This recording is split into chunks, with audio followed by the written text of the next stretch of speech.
Dreamscape presents Duke with a Reputation by Scarlett Scott, narrated by Victoria Aston and Will Watt. Prologue. Hertfordshire, 1872.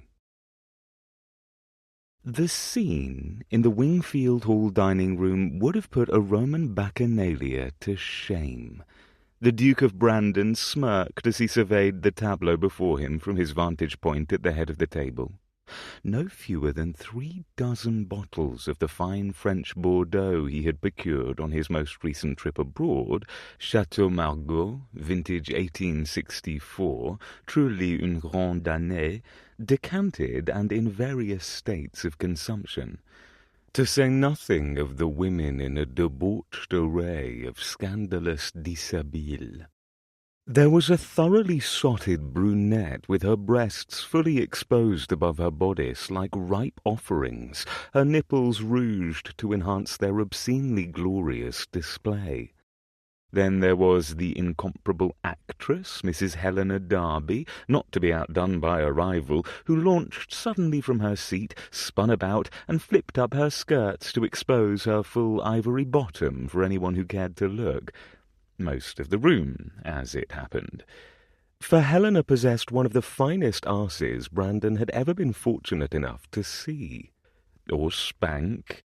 Or... well, never mind that.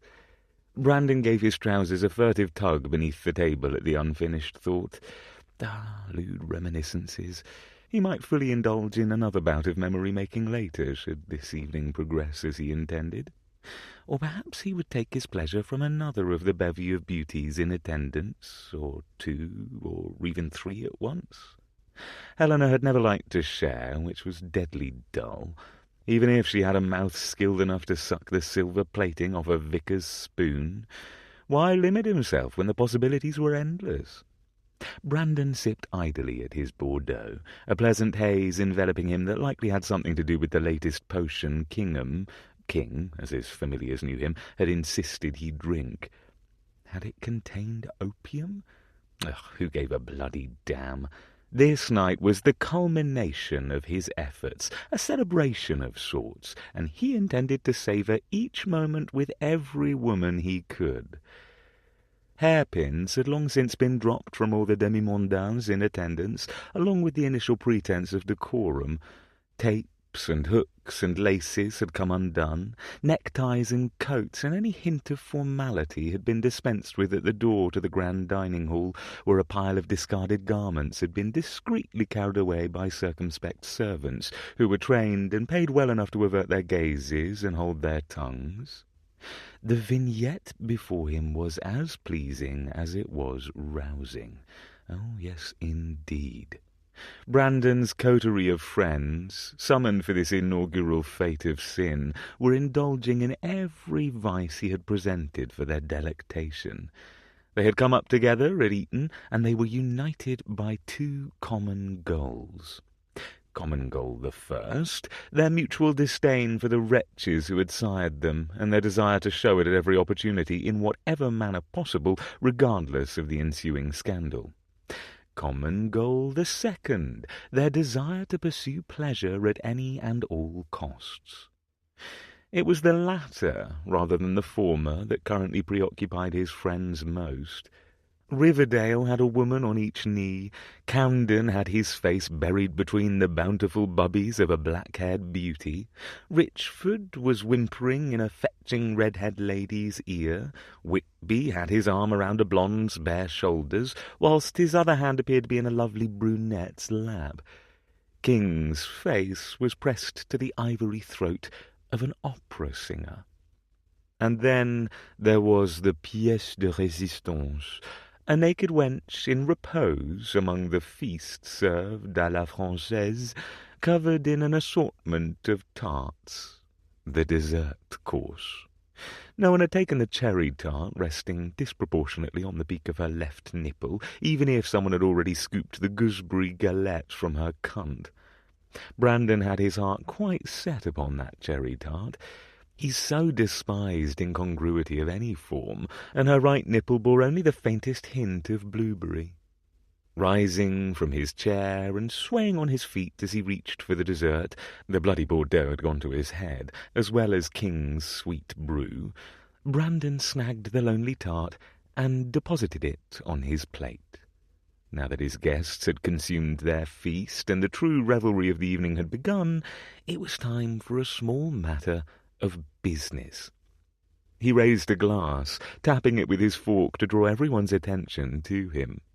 When glassy-eyed stares settled upon him, the tittering and naughty murmurings dying down, he spoke loudly enough that his voice would carry through the cavernous Wingfield Hall chamber. The majestic maternal ancestral estate was an excellent place to host his revelries, for although it belonged to his grandmother, she had not entered its walls since his grandfather's passing some years before. Instead, she kept to London, or paid calls upon friends in the country, giving Brandon the reins, since he would one day inherit the massive manor house and grounds as her heir. He had given grandmother's domestics a few days of paid leave, and he had brought his own discreet servants, all paid handsomely for their silence. "I call to order this first meeting of the Wicked Duke's Society," he said now, his voice echoing through the centuries-old dining-room. It was the silly, bombastic name they had agreed upon after a 3-day party at King's country seat, during which they had raided and consumed nearly the entire impressive alcohol stores of Dukes of Kingham's past.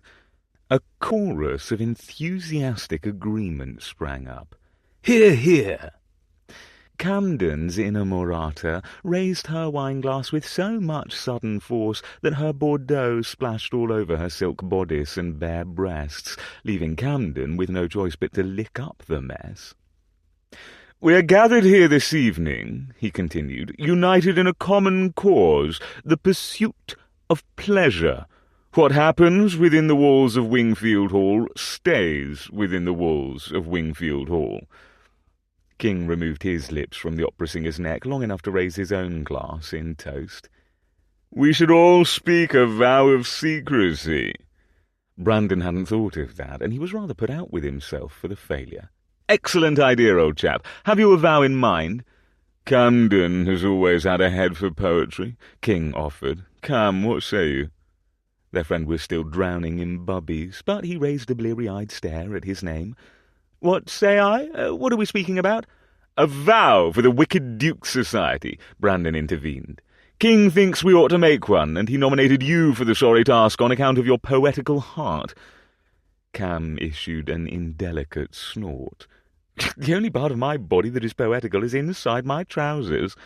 The room burst into guffaws and snickers.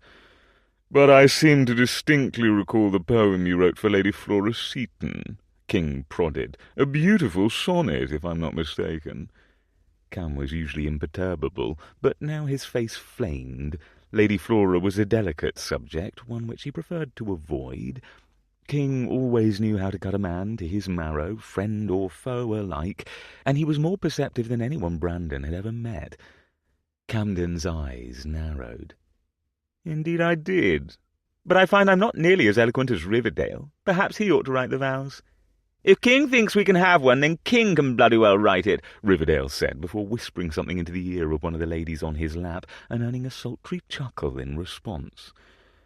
"Not terribly sporting of you," King grumbled with a sigh, before raising his Bordeaux. "Very well, then, I surrender. You shall have a simple vow from a simple man."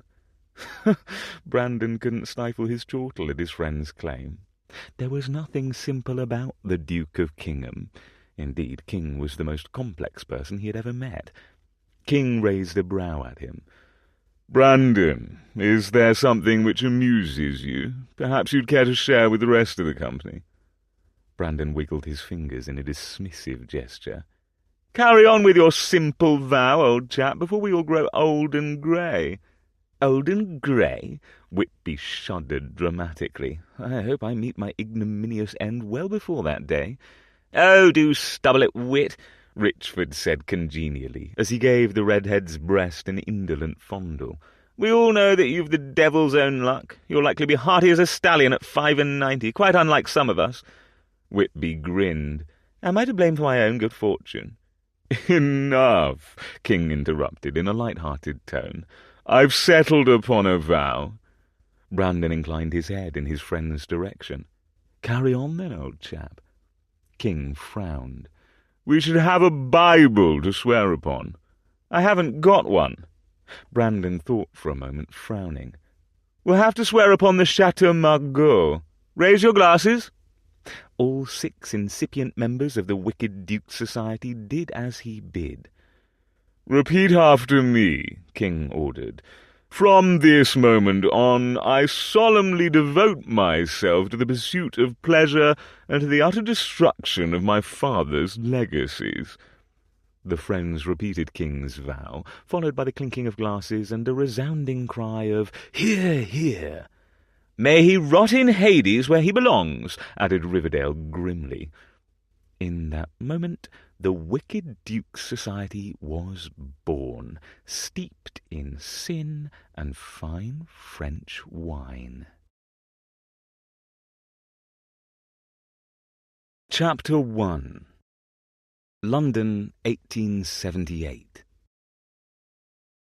Brandon was having a nightmare. That was the only explanation for the sight opposite him. He was certain of it. Either that, or he had imbibed one of King's ingenious brews, and was now suffering the delusional after-effects of the dubious elixir.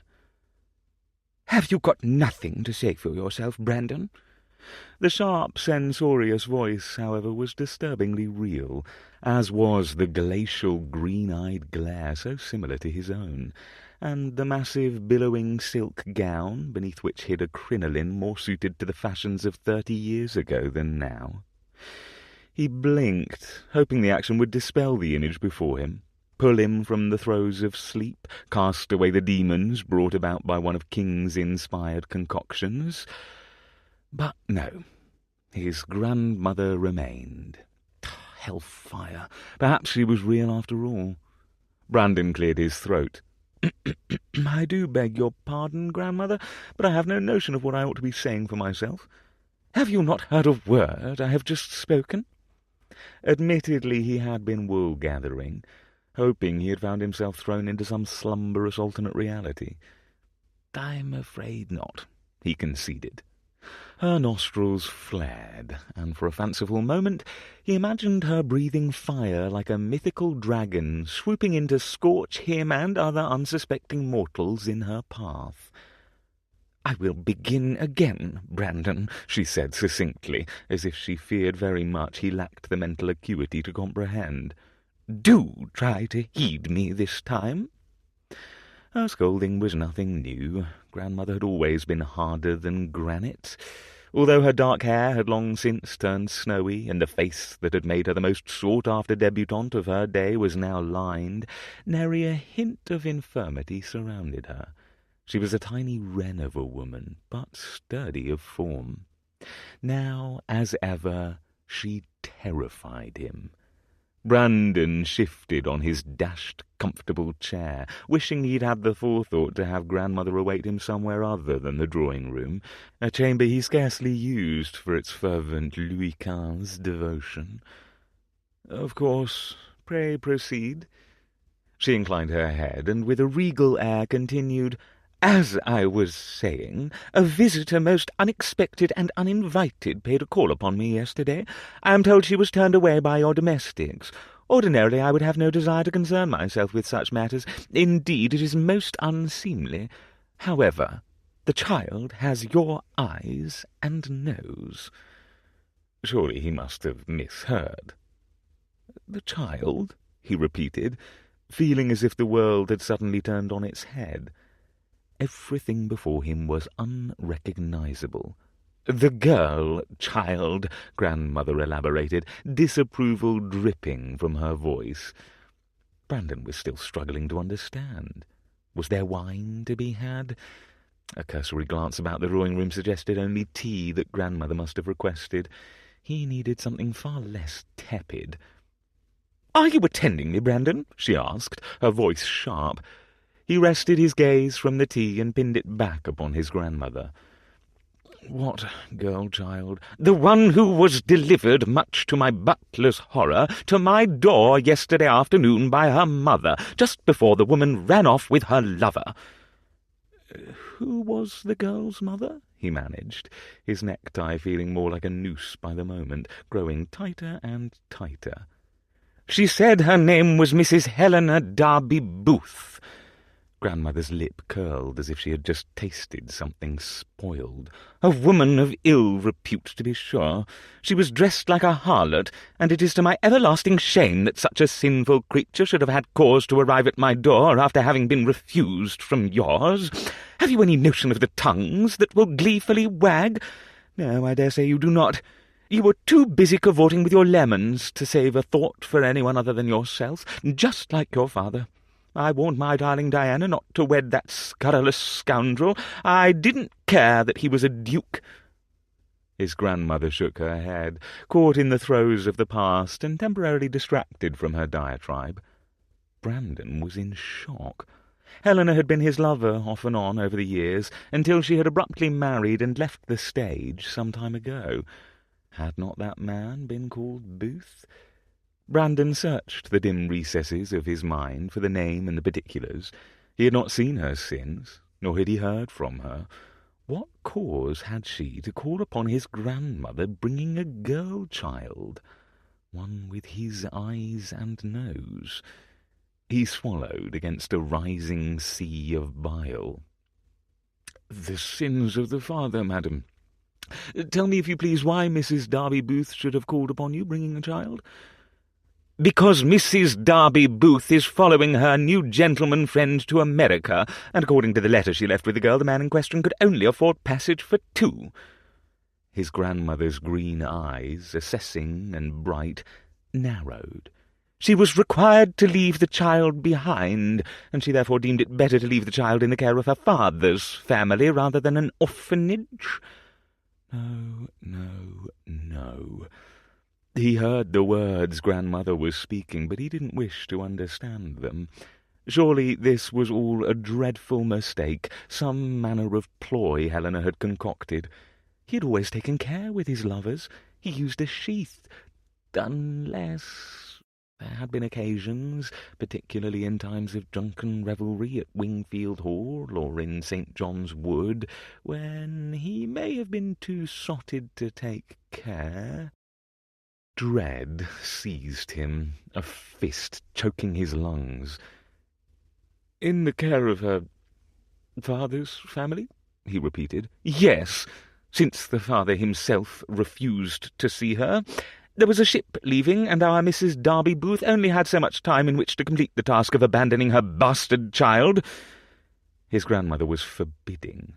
Bastard child, the father, eyes and nose like his, a daughter. Fucking hell. Could it be possible he had a daughter he hadn't known existed? That when Helena had left London she had been carrying his child? "How old is she?" he asked hoarsely. "The girl. She tells me that she is 4 years of age, nearly 5.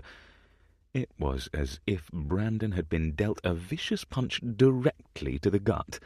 The breath left him. He gasped for a moment, trying to suck in air, to make sense of everything he had just learned. The timing certainly suggested, along with grandmother's description, that he was indeed the father of the girl who had been deposited at her house yesterday. Oh God, oh God, oh God! Surely not. Surely it was impossible. Surely he could not be anyone's father. You spoke with the child." He swallowed hard. "Of course I spoke with the child." Again his grandmother's lip curled. "Despite her rude origins, the girl appears to possess reasonable intelligence. But I warn you, Brandon, that I will not lower myself to playing hostess to your illegitimate children. You must tend to your responsibilities as you see fit. I'll not concern myself with them." The world was spinning madly about him. How much wine had he consumed last night? Was it the news? Or was it the despicable after-effects of too much indulgence that had him feeling as if he were about to cast up his accounts? "Her name," he managed. "What is her name?" Not that it mattered one way or the other, but if he was to be a father, then he might as well know what to call the child. Somehow that seemed of grave importance. "Her name is Pandora," Grandmother informed him archly. "It seems uniquely appropriate." Pandora. He had a daughter, quite possibly, an illegitimate one, and she had a name, and his eyes and nose. He patted his nose absently, thinking it perhaps a bit too sharp for a girl. "Where is she now?" "In the absence of a proper nurse for the child, I've left her under the care of my companion, Miss Heel, at my townhouse," she informed him icily. He nodded, wondering what the devil he was meant to do with a child. "I suppose I must have her collected, then." "Yes, you must," Grandmother said, stern. "I'll not be responsible for her. It is time you bore some duty upon those strapping shoulders of yours." He stiffened at the judgment in her tone. "I do have a great deal of responsibility," and by that he meant that he put rather a tremendous amount of effort into being an excellent host. His social gatherings were the stuff of legend.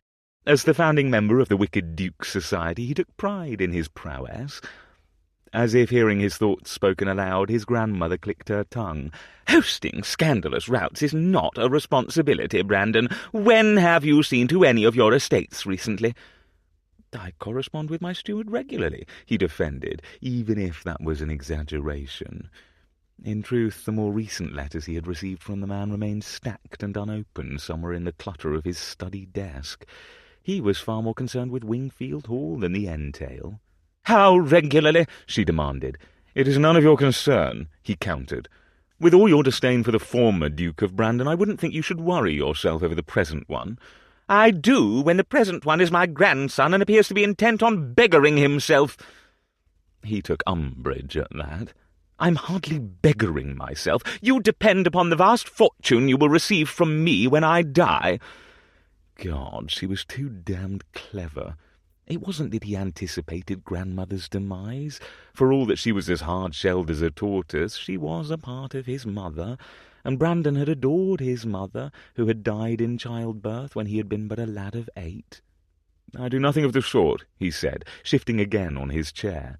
"Has it ever occurred to you that I need not direct my funds or Wingfield Hall to you, Brandon?" "No." His answer was swift and honest. "It has not." Brandon was his grandmother's sole heir, and his mother's side of the family had been hideously wealthy from decades of building a fortune in manufacturing and trade. His father had never allowed his mother to forget her lack of noble forebears, though he'd had no compunction about availing himself of her immense dowry. Then perhaps it should. Grandmother's eyes narrowed. "I will not leave my fortune and my family's lands to be pilfered by you as you abandon a string of illegitimate children about London in your wake, like your father before you. Wingfield Hall is sacred to me, as you know. I would sooner consign it to Hades than leave it to a profligate to plunder like some sort of modern-day pirate." Wingfield Hall had become Brandon's most exclusive den of pleasure.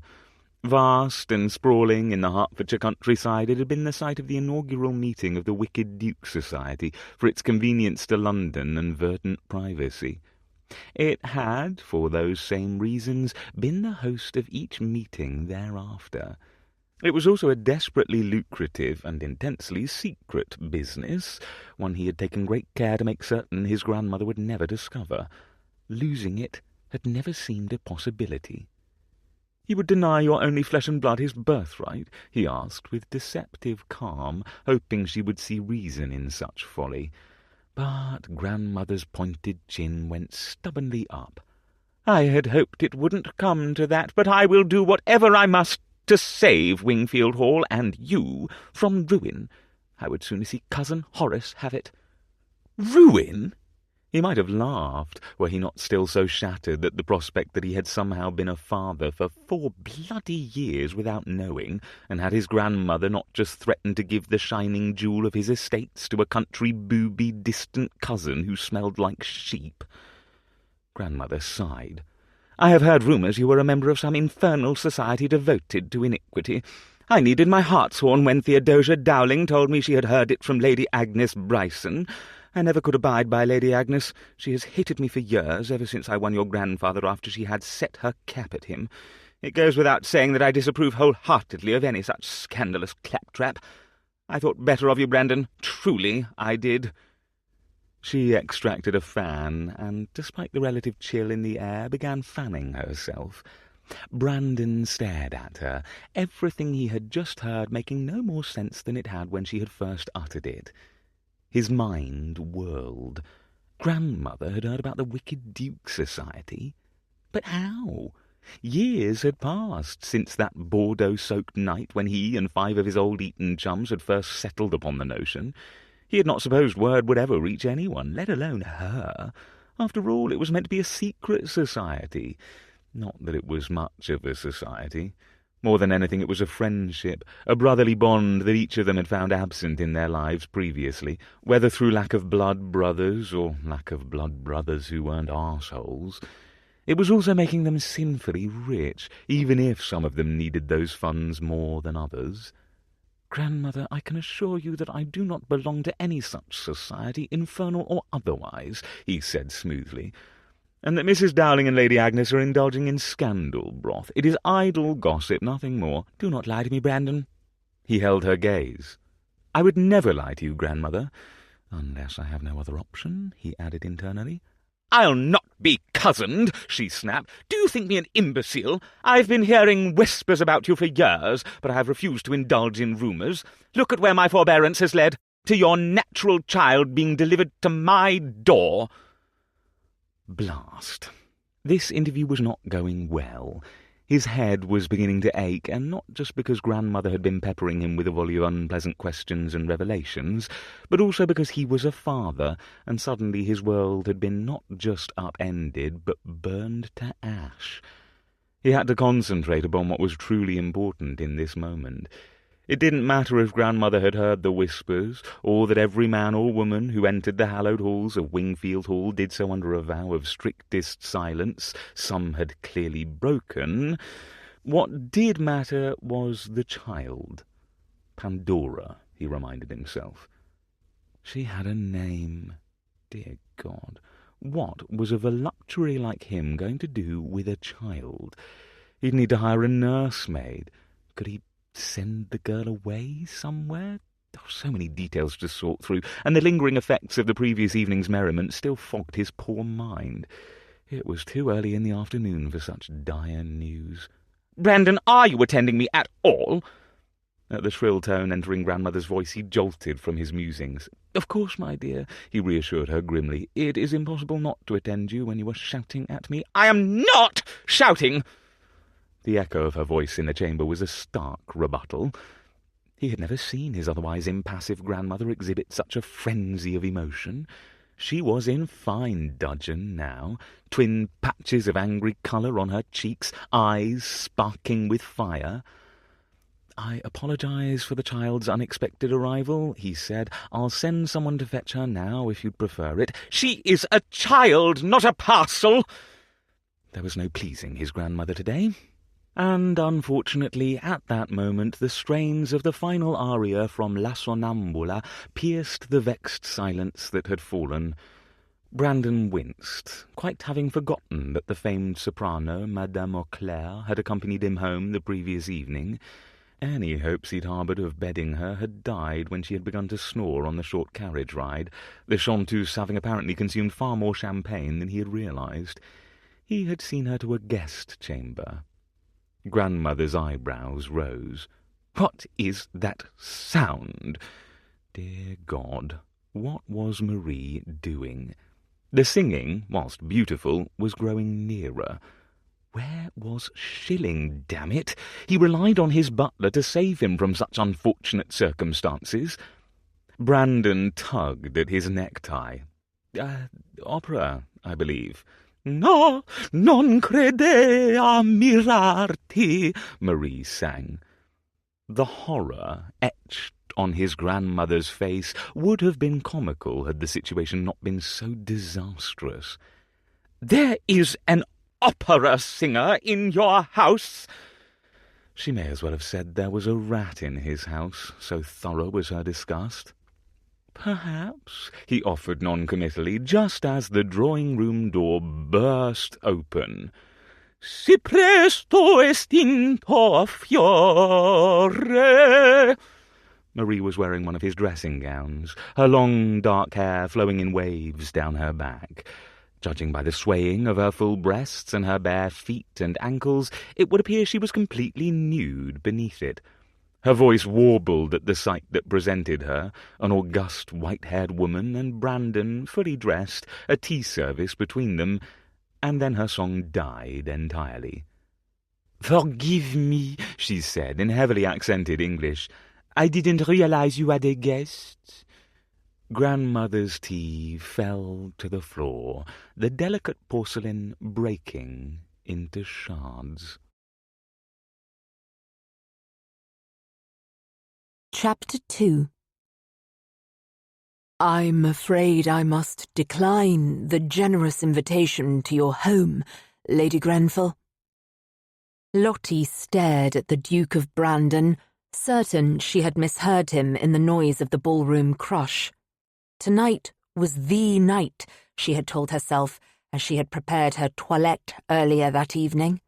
The night she persuaded London's greatest lover to accompany her home so that she might experience his legendary bedroom prowess herself. They had been dancing about each other, travelling in the same circles, Lottie having been invited to not one, but 2 of Brandon's balls. The time had come for more. She moved subtly nearer to him, knowing all too well the way her latest corset from Mrs. Loverton put her ample breasts on display in her daring evening gown. "I must have misheard you, Your Grace. The ballroom is so dreadfully loud. What did you say?" His startling green gaze dropped to her décolletage for only a moment before meeting her eyes again.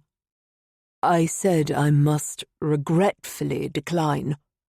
She felt like a sail ship in the absence of wind. "Decline?" she repeated stupidly, heat creeping up her throat to her cheeks.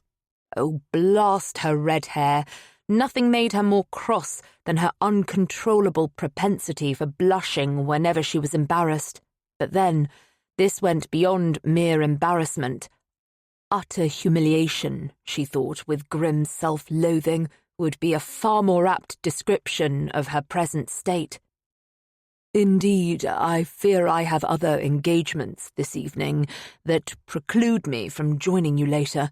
Brandon smiled, and the effect was as devastating as ever, despite his easy dismissal.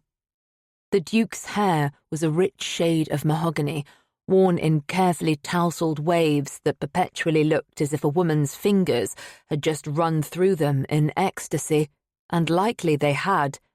He possessed the sort of astonishing good looks that made women all but swoon over him, firm jaw, cleft chin, the most sensual mouth she had ever beheld on a man, certainly a mouth made for kissing, sharp cheekbones, a straight, elegant blade of a nose, and a brooding stare that felt like a caress. Had she misread the signs that he was interested in her? Since her period of mourning for Grenfell had ended, Lottie had indulged in several flirtations. She was no novice. Surely she had not been wrong about the heated stare she had caught trained on her so many times recently. That, coupled with his association with her dear friend Hyacinth's lover, Viscount Sidmouth, had made Lottie quite certain of herself. But now she had offered a blunt invitation to her bed, and he had refused, quite as if it were of no consequence at all, as if the notion were neither tempting nor even remotely of interest to him. "Of course," she murmured, wishing the floor would open up and provide her with a place to hide and forget she had so mortified herself. "There will no doubt be scores of other gentlemen happy to take your place." That much was true. Lottie was indeed quite sought after, but she was also extraordinarily selective. Brandon's grin turned self-deprecating as he inclined his head. No doubt. There was nothing more to say, and the floorboards had not obligingly opened to swallow her. She forced a smile for her pride's sake. "I'll bid you good evening, then, Your Grace." She moved to skirt past him when he stopped her. "Wait."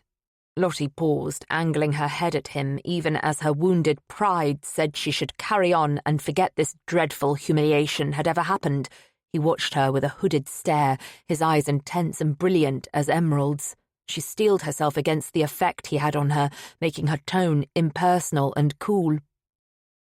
"Yes." Brandon startled her by reaching for her hand, their positioning such that none of their fellow revellers could see what he was about. His hold was gentle, his thumb swirling over her inner wrist in a slow, maddening caress. She wondered if he could feel her leaping pulse and cursed herself for her weakness.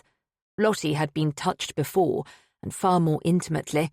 There was no reason for her body to catch flame as it did now, her nipples pebbling under her corset, a frisson of awareness stealing through her as quick as lightning, desire pooling low in her belly, and yet she could not seem to stay her own maddening reaction.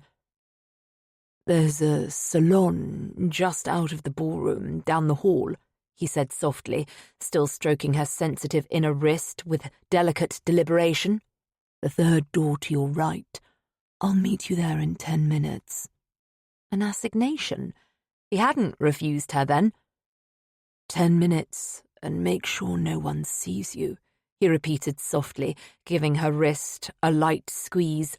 Releasing her, he took a step back and then swept into an elegant bow. Lottie watched him as he moved away, his long-limbed strides containing the casual confidence of a duke who knew his place in the world. He was a breathtaking man. It was impossible not to take note of the way the gazes of other women at the ball strayed to him.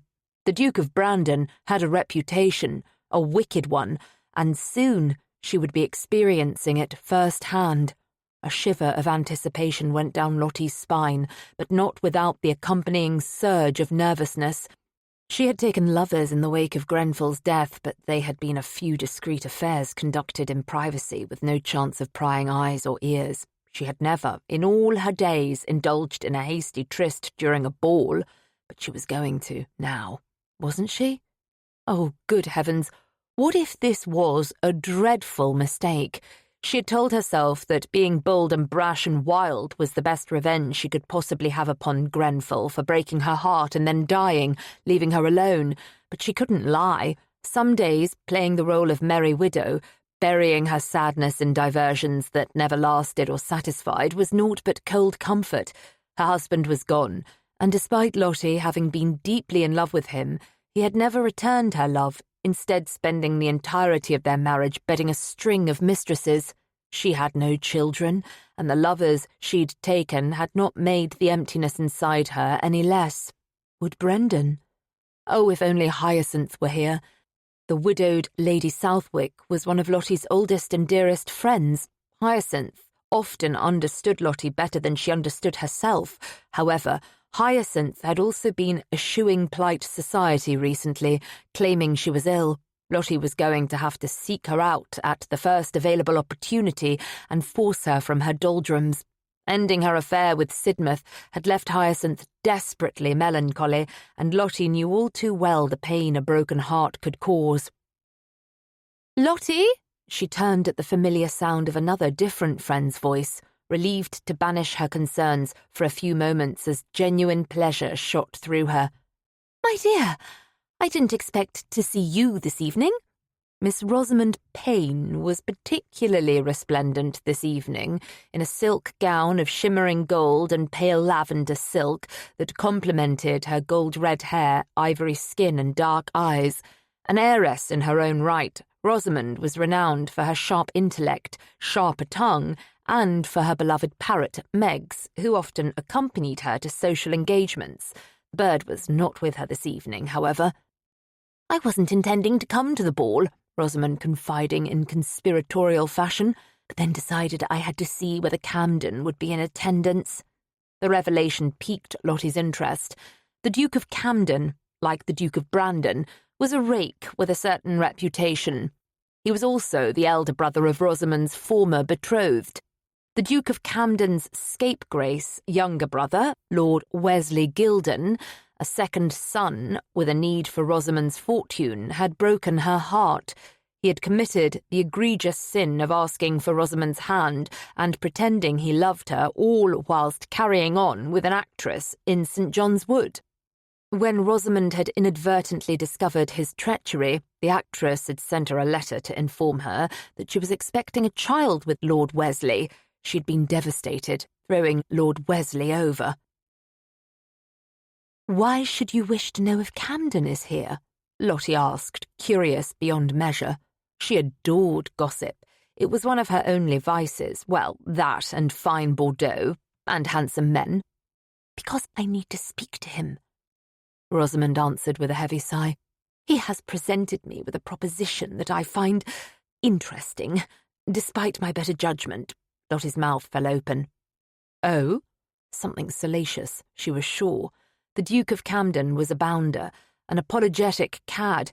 He would never make a proper offer to anyone, regardless of how desperate his circumstances had become. Having had a father who had beggared not just himself but all the estates in the entail as well, he was a rogue to the rotten core, scarcely any different from his brother. "Don't look at me so," Rosamond chided. "It is not that sort of proposition, if you must know." Lottie bit her lip. "What sort?" "The indecent sort," Rosamond elaborated, looking distinctly uncomfortable now. "Rather, it was quite proper.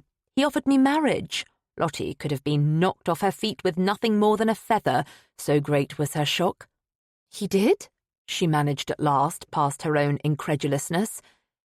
"In return for something I want very much," Rosamond explained, taking care to keep her voice from travelling. "What is that, my dear?"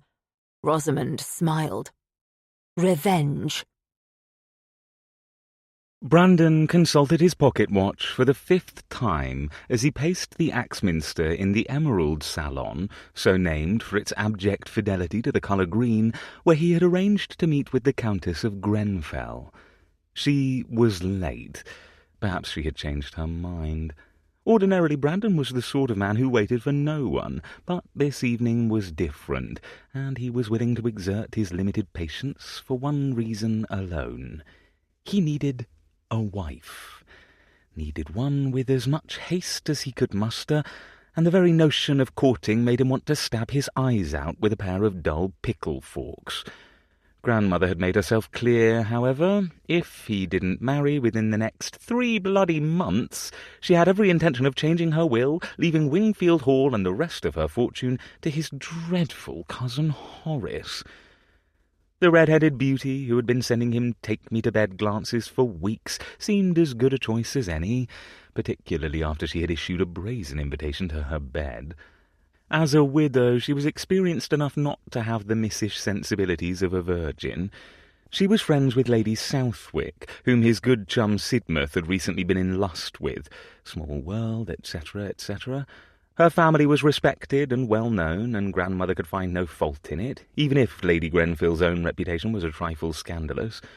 Brandon didn't give a damn how many lovers she'd taken in the past.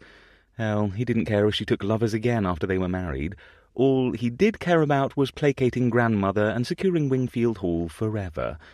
Besides, he told himself as he stalked the length of the chamber once more, feeling like a lion trapped in a cage, he would need someone to look after Pandora. Oh, he knew it wasn't done to ask one's wife to tend to a child born on the wrong side of the blanket. However, he wasn't inclined to send his poppets away now that he had her. One look at her heart-shaped face and dark ringlets, and he had been irrevocably changed.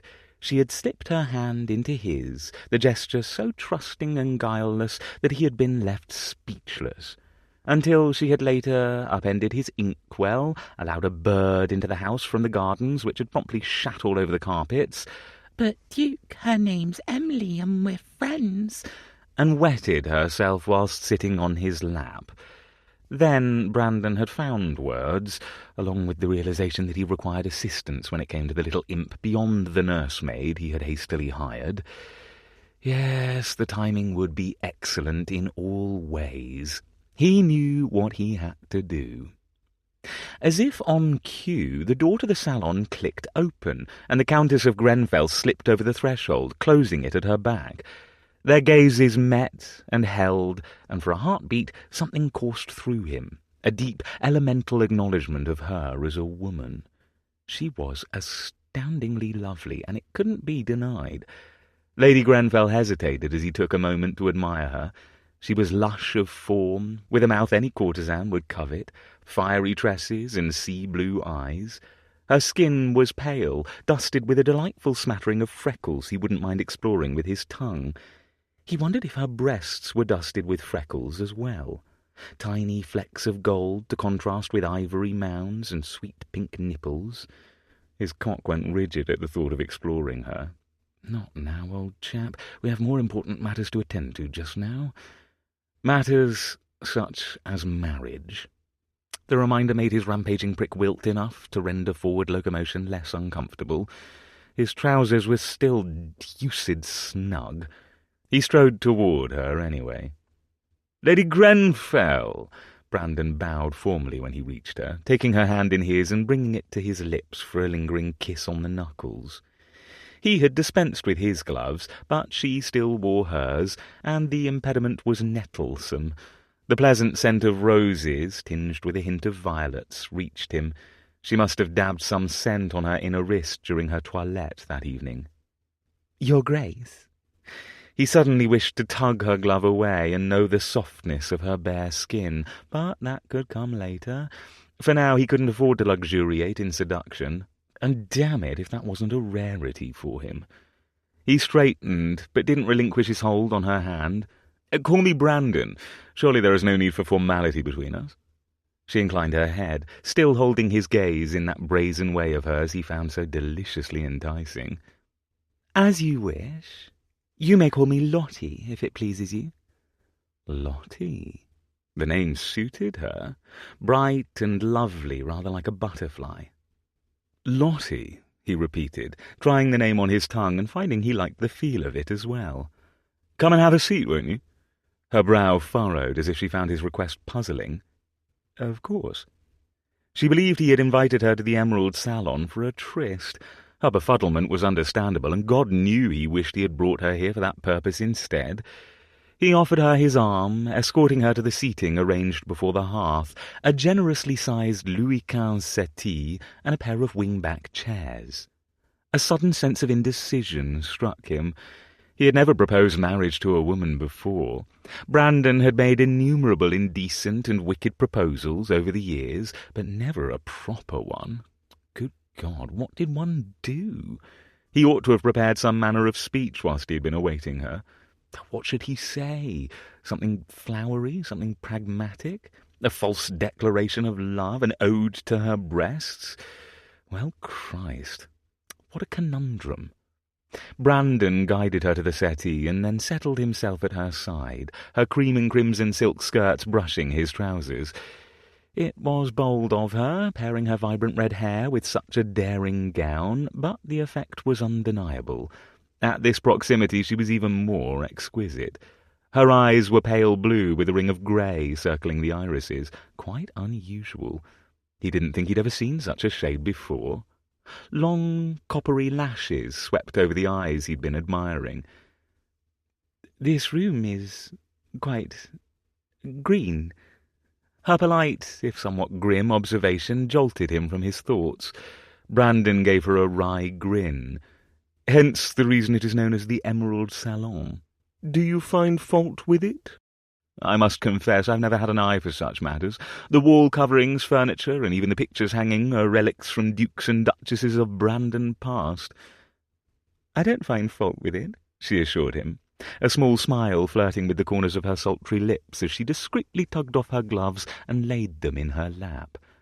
"I was merely surprised at the prodigious amount of the colour. A Duke or Duchess of Brandon must have been inordinately fond of the shade." "My paternal grandmother, I believe." Oh dear. She bit her lip, and that had his unruly cock awakened once more. "I do believe I've just insulted your grandmother. Quite unintentionally, of course. Forgive me." He shifted in an effort to lessen the effect her mouth and nearness were having on him. "I scarcely use this room. Think nothing of it." They stared at each other. The ormolu clock on the mantel, another relic from past dukes and duchesses, ticking into the silence, the muted strains of music and voices in the distance as its sole accompaniment. How the devil was he to proceed? He knew everything about seduction, but he knew absolutely nothing about proposals of marriage. "Is this—" she began. "Perhaps he started in unison. They both stopped. This was proceeding wretchedly. He was going to have to revert to what he knew best. On any other occasion he would have already had her skirts around her waist. She would have been moaning his name by now. Maybe that was the answer he was seeking. He could combine a seduction with a proposal. Brandon reached for her, cupping her cheek, the smooth warmth of her skin sending searing awareness careening through him. Her gaze fastened on his. He stroked the lip she had been abusing with the pad of his thumb, and then he angled his head toward hers, hesitating for a moment, curiously entranced by the golden flecks dancing along the bridge of her nose. A potent awareness blossomed between them. She was the first to break the moment, moving toward him swiftly, their mouths meeting. Lottie kissed him with unabashed ardour, her lips as silken as the rest of her, hot and damned drugging. They were soft, laced faintly with champagne. He thought he'd never tasted anything better. He caught her waist with his one hand, pulling her more snugly against him as he slid the other to her nape, his fingers slipping into her cool, sleek chignon. He knew how to kiss without affecting a lady's coiffure, but there was some elemental need within him, urging him to pluck pins away, to unravel her long flaming hair so that he could revel in its glory as it cascaded down her back. Her lips parted, and he took advantage, delving inside with his tongue. One pin slid free, and then another. A small sound of need came from low in her throat. The desire that roared through him took him by surprise. They had been dancing about each other, literally and figuratively, for weeks now. But she was close to his friend's recent inamorata, and he had known he needed to tread lightly where Lottie was concerned. However, all that had changed, because now he was desperate. It wasn't desperation he was feeling at present, though, nor was it desperation that threatened to consume him. It was something far more potent, because nothing could have prepared him for the way her lips felt on his, her tongue gliding boldly into his mouth, or for her hand on the fall of his trousers, lightly skating over his rigid cock in a tease that set his jaw on edge. He jerked his head back as she gave him another slow, more thorough caress that made his bollocks tighten, holding his stare all the while. Her boldness pleased him so much that a rush of lust knifed through him with enough violence that he hissed in a breath as if wounded. Here was a woman who knew what she desired and wasn't afraid to take it, to take him. And sweet Christ, if that wasn't the most potent aphrodisiac he had ever known, he hadn't an inkling what was. His breathing was ragged, his heart galloping, everything in him screamed to tear open the buttons of his falls and let her do what she would with him. But no, he hadn't invited her to the Emerald Salon for a frantic fuck. He had brought her here for another reason entirely. Summoning all the control he possessed, Brandon snatched her hand away from his raging cockstand and brought it swiftly to his lips for a reverent kiss instead. Lottie. Her eyes were slumberous, lids low, eyes darkened with desire, twin pools of wintry storm-ravished seas, and her glorious hair had begun to come undone, curls spilling over her shoulders. He had to swallow hard against a new rush of need, and remind himself that for the first time in his misbegotten life his responsibilities outweighed his own selfish wants. He couldn't allow Lottie to unbutton his trousers, take out his cock, and ride him until they both came. Nope. He had to ask her the last question in the world he had ever wished to ask of a woman. One deep breath, and he blurted it. "Will you marry me?" Chapter 3 Lottie disentangled herself from Brandon, recoiling to the other end of the settee. For the second time in the span of one evening, she was convincing herself she had misheard him. And yet, this time, there wasn't the cacophony of a ball to blame, nor did she think she had misunderstood his question. No, indeed, he had enunciated it quite clearly. And he was staring at her now, unfairly handsome, a wavy lock of hair fallen over his brow in a rakish manner. The expectation on his face was sincere, having replaced the look of sullen desire he had been wearing when her hand had been upon the thick ridge of his cock. He had asked her to marry him. Good God, was he mad? "Are you jesting?"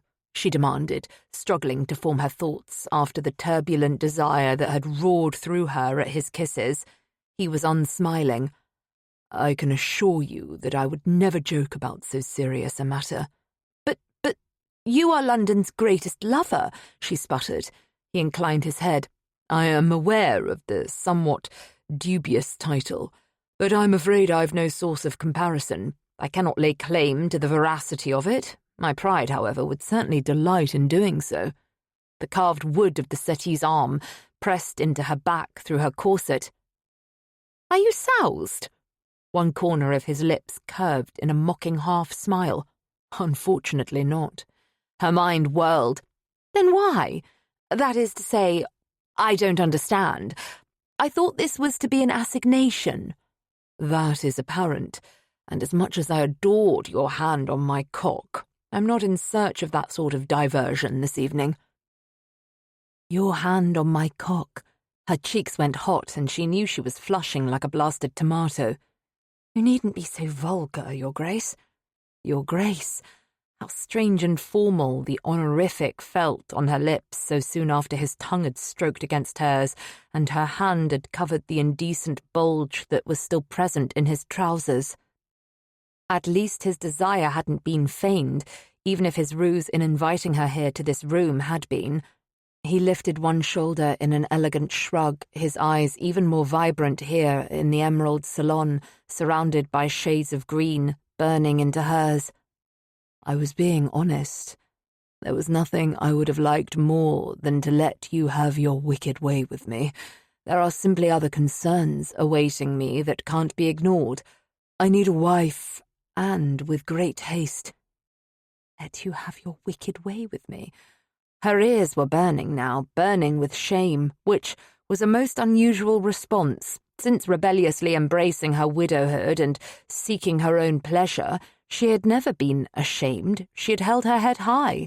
There was nothing wrong with desire. She could experience it, and want it, for that matter, just as well as any man could. Moreover, unlike Grenfell, she was not being faithless. Her loyalty was to no one, save herself. Lottie tipped her chin up with defiance. "Perhaps I am the one who must beg forgiveness, Your Grace. I was under the mistaken impression, based upon our past interactions and your reputation, that you were amenable to a tryst." A new, small smile curved the Duke's beautiful lips. "Do you think you could have been satisfied at just one tryst with me, darling? If so, I dare say my reputation is in dire need of repair." He was making light of this wretched circumstance, but Lottie found no levity in it. Quite the opposite. She was horrified, but her pride refused to allow him to see that. It required every bit of sang-froid she possessed to hold his stare and raise an indolent shoulder of her own. "Perhaps I wanted to see if you were a worthy enough lover for a second such arrangement." "How prettily you speak of fucking, dancing around the subject, neglecting to call it what it is." His voice was low, deceptively smooth, and it poured over her like warm honey, nary a hint of censure or bite, and yet his words held the distinct note of challenge. Unflinchingly, Lottie met it, smiling back at him, summoning all her bravado. "But we didn't fuck, Your Grace. If we had, I would well understand the reason for your proposal. Men have a habit of begging me to marry them after they've been in my bed, you see. That wasn't entirely true, but neither was it a lie. Her first lover after Grenfell's death had been a kind-hearted widower as nervous as she, but when he had professed his love and asked her to marry him, she'd felt vaguely ill at the notion and thrown him over shortly thereafter, having learned her lesson. Or so she had believed. Brandon's grin deepened. No doubt the poor bastards do. She considered him, trying not to be distracted by his smouldering air and aristocratic good looks, and failing miserably. He was easily the most handsome man she had ever seen in her life, far more so than Grenfell, but it had been Grenfell's charm that had won her over, not his massive burly frame. Unfortunately, she hadn't been alone in finding him dashing. "You said you need to marry in haste," she pressed, curious now in spite of herself about why the Duke of Brandon, whose rake-hell ways were as infamous as they were legendary, would wish to take a wife. "Why?" "Tut, tut, darling." His grin faded, his expression going sombre. "If you don't accept my proposal, there's no need to discuss the matter further, is there?" How soundly he parried her every thrust. She wanted to know, now more than ever. "You must admit that it's quite unexpected. You are the Duke of Brandon, after all, and I can assure you that I pride myself in never doing what's expected of me." He winked. "Unless you wish to accept my offer, that is." "No," her answer was swift, torn from her marrow. "I doubt that God himself could persuade me to marry again." "Ah, a pity. Even I must accept I'm a mere mortal. Thank you for your time, dear lady." He rose from the settee, flouting convention by standing in her presence. Lottie sat there flummoxed, the heat of his lips still burning on hers, her body newly awakened, nipples hard beneath her corset, aching in her core. "Where are you going?" she asked. His grin returned, the corners of his eyes crinkling, those eyes of his sparkling to rival the colour of the damask walls. "To redouble my efforts, of course. I still find myself in need of a bride. Are you certain I cannot persuade you?" No," she stammered, standing, feeling quite as if she had drunk too much champagne. And perhaps she had. Brandon bowed. "Then I bid you good evening, lovely Lottie, and good luck on your own particular quest." And then he was gone, leaving Lottie standing in the midst of the emerald salon, wondering what in heaven's name had just happened. Chapter 4. Duke. Brandon awoke, as he had each day since his daughter's arrival at his townhouse, to a tremulous, girlish voice calling him from the foot of his bed. He sat up, already wearing a silk dressing-gown for this very reason, blinking the sleep from his eyes. "Yes, Pandy?" "The wolf man's coming to get me again." Bloody hell. Yet another nightmare. His poor, sweet girl. Her sleep was riddled with them after her mother had abandoned her. He didn't count himself particularly paternal, but even a dissolute rake-hell like him could see quite plainly that the child needed protection and comfort. He held out his arms to her, forcing a reassuring smile. "Come here, my darling girl." His sentence was scarcely finished before she launched herself at him, a tiny bundle of arms and legs and a fat braid that slapped him in the cheek as she landed in his embrace. He cradled her against his chest, patting her back gently as she pressed her wet face to the crook of his neck and sniffled loudly. Good God. He didn't know if that was tears she was smearing on his neck or snot or both, likely a combination of the two. He really needed to begin keeping a handkerchief by the bed. "The wolfman cannot get you," he promised her, laying his cheek atop her head and revelling in the miracle that was this tiny body, somehow a part of him. "I won't let anyone hurt you, I promise." She sniffed loudly, confirming his suspicion that snot was involved. "I tried waking nurse, but she tells me good little girls must go back to sleep after nightmares." "The devil she did," he muttered, thinking he would have a talk with Miss Partridge tomorrow. Or was the woman's name Wren? pheasant, something avian, he was sure of it. You mustn't speak of the devil, Pandora warned him. Mamma said so. She's not wrong, Pandy, he conceded. I ought to watch my tongue. Having a child running about his home was still new. He had yet to curb all his base impulses, cursing being one of them. But she was wrong about some things, she said, clinging to his neck with the tenacity of a hangman's noose. He continued patting her soothingly. What things, my clever girl? That I wouldn't miss her, his daughter said, her chest rising and falling with uncontrollable dry sobs. I misses her lots. That heartless witch. First she had kept his daughter a secret from him for 4 years, and then she had abandoned Pandora without a backward glance to sail off with her lover. Of course you do, sweeting. His voice was thick with his own barely suppressed emotion. And I miss Papa, she said. Brandon kissed the top of her head, a pang going through his heart at the way she referred to Helena's former husband, Mr. Booth, as Papa. He didn't blame the child, of course. Booth, who had apparently taken ill and died just before Helena had found her new lover, had been the only father Pandora had known, until she had been unceremoniously dumped at his grandmother's townhouse like an outmoded hat, that was. I've no doubt you do, Pandy, he said, still patting her small back. He had never paid much attention to children, had never supposed he would have a child of his own. Brandon was not the dutiful sort who was happy to carry on the family line, quite the opposite. He'd been pleased at the notion of it ending with him, just to spite the bastard who had sired him. But there was something undeniably wondrous about the small form clinging so tightly to him. The moment her green eyes had met his, he had seen himself in her, and the accompanying surge of protective instincts had proven unstoppable. And now he would burn down the world just to make her heart hurt less. I dreamed the wolfman hurt Papa, Pandy said, her frame shuddering with a new onslaught of tears. He made Papa die. Sniffle, sniffle. Something was dripping down Brandon's neck, but he ignored the sensation and the troublesome question of what that something was. He was too preoccupied with comforting his daughter.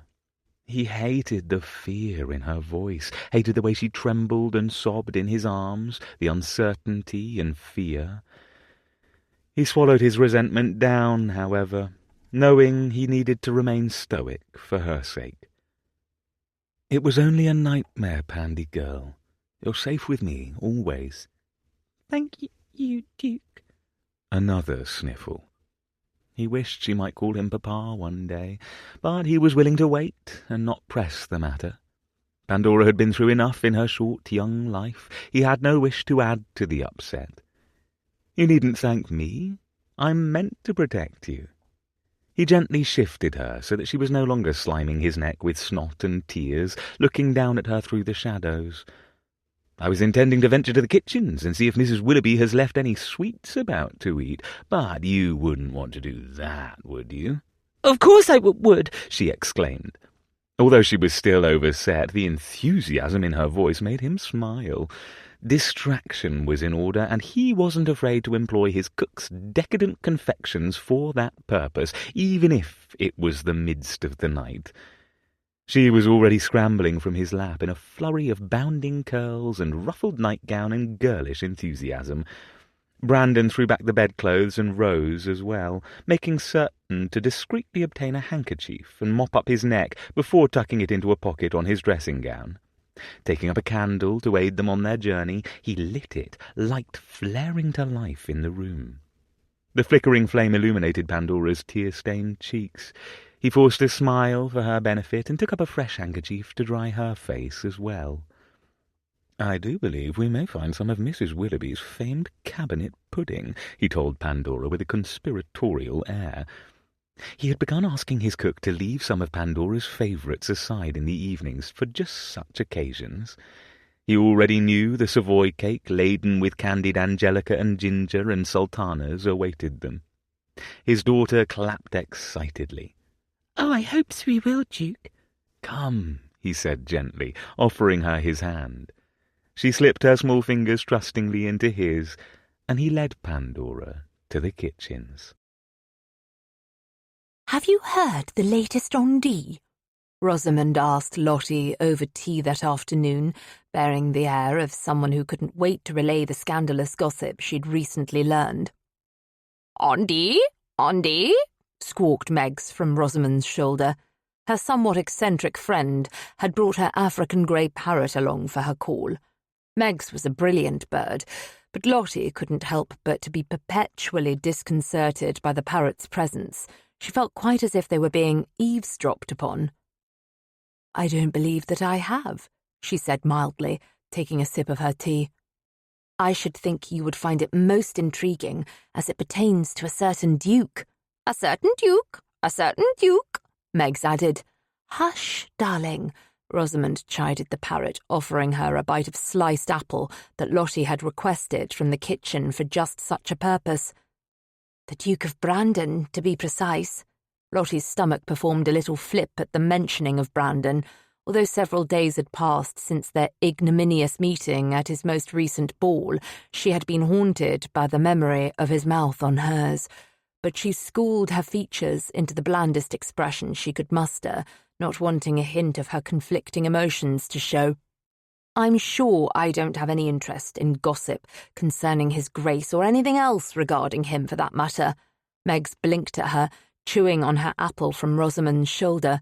Lottie swore the parrot knew she was lying. She narrowly resisted making a face at the bird, who was far too wise and knowing for a creature so small. Rosamond pursed her lips. "With the way the two of you were speaking together at the ball, I thought that perhaps you had an understanding." As a single woman, Rosamond was not meant to know such things.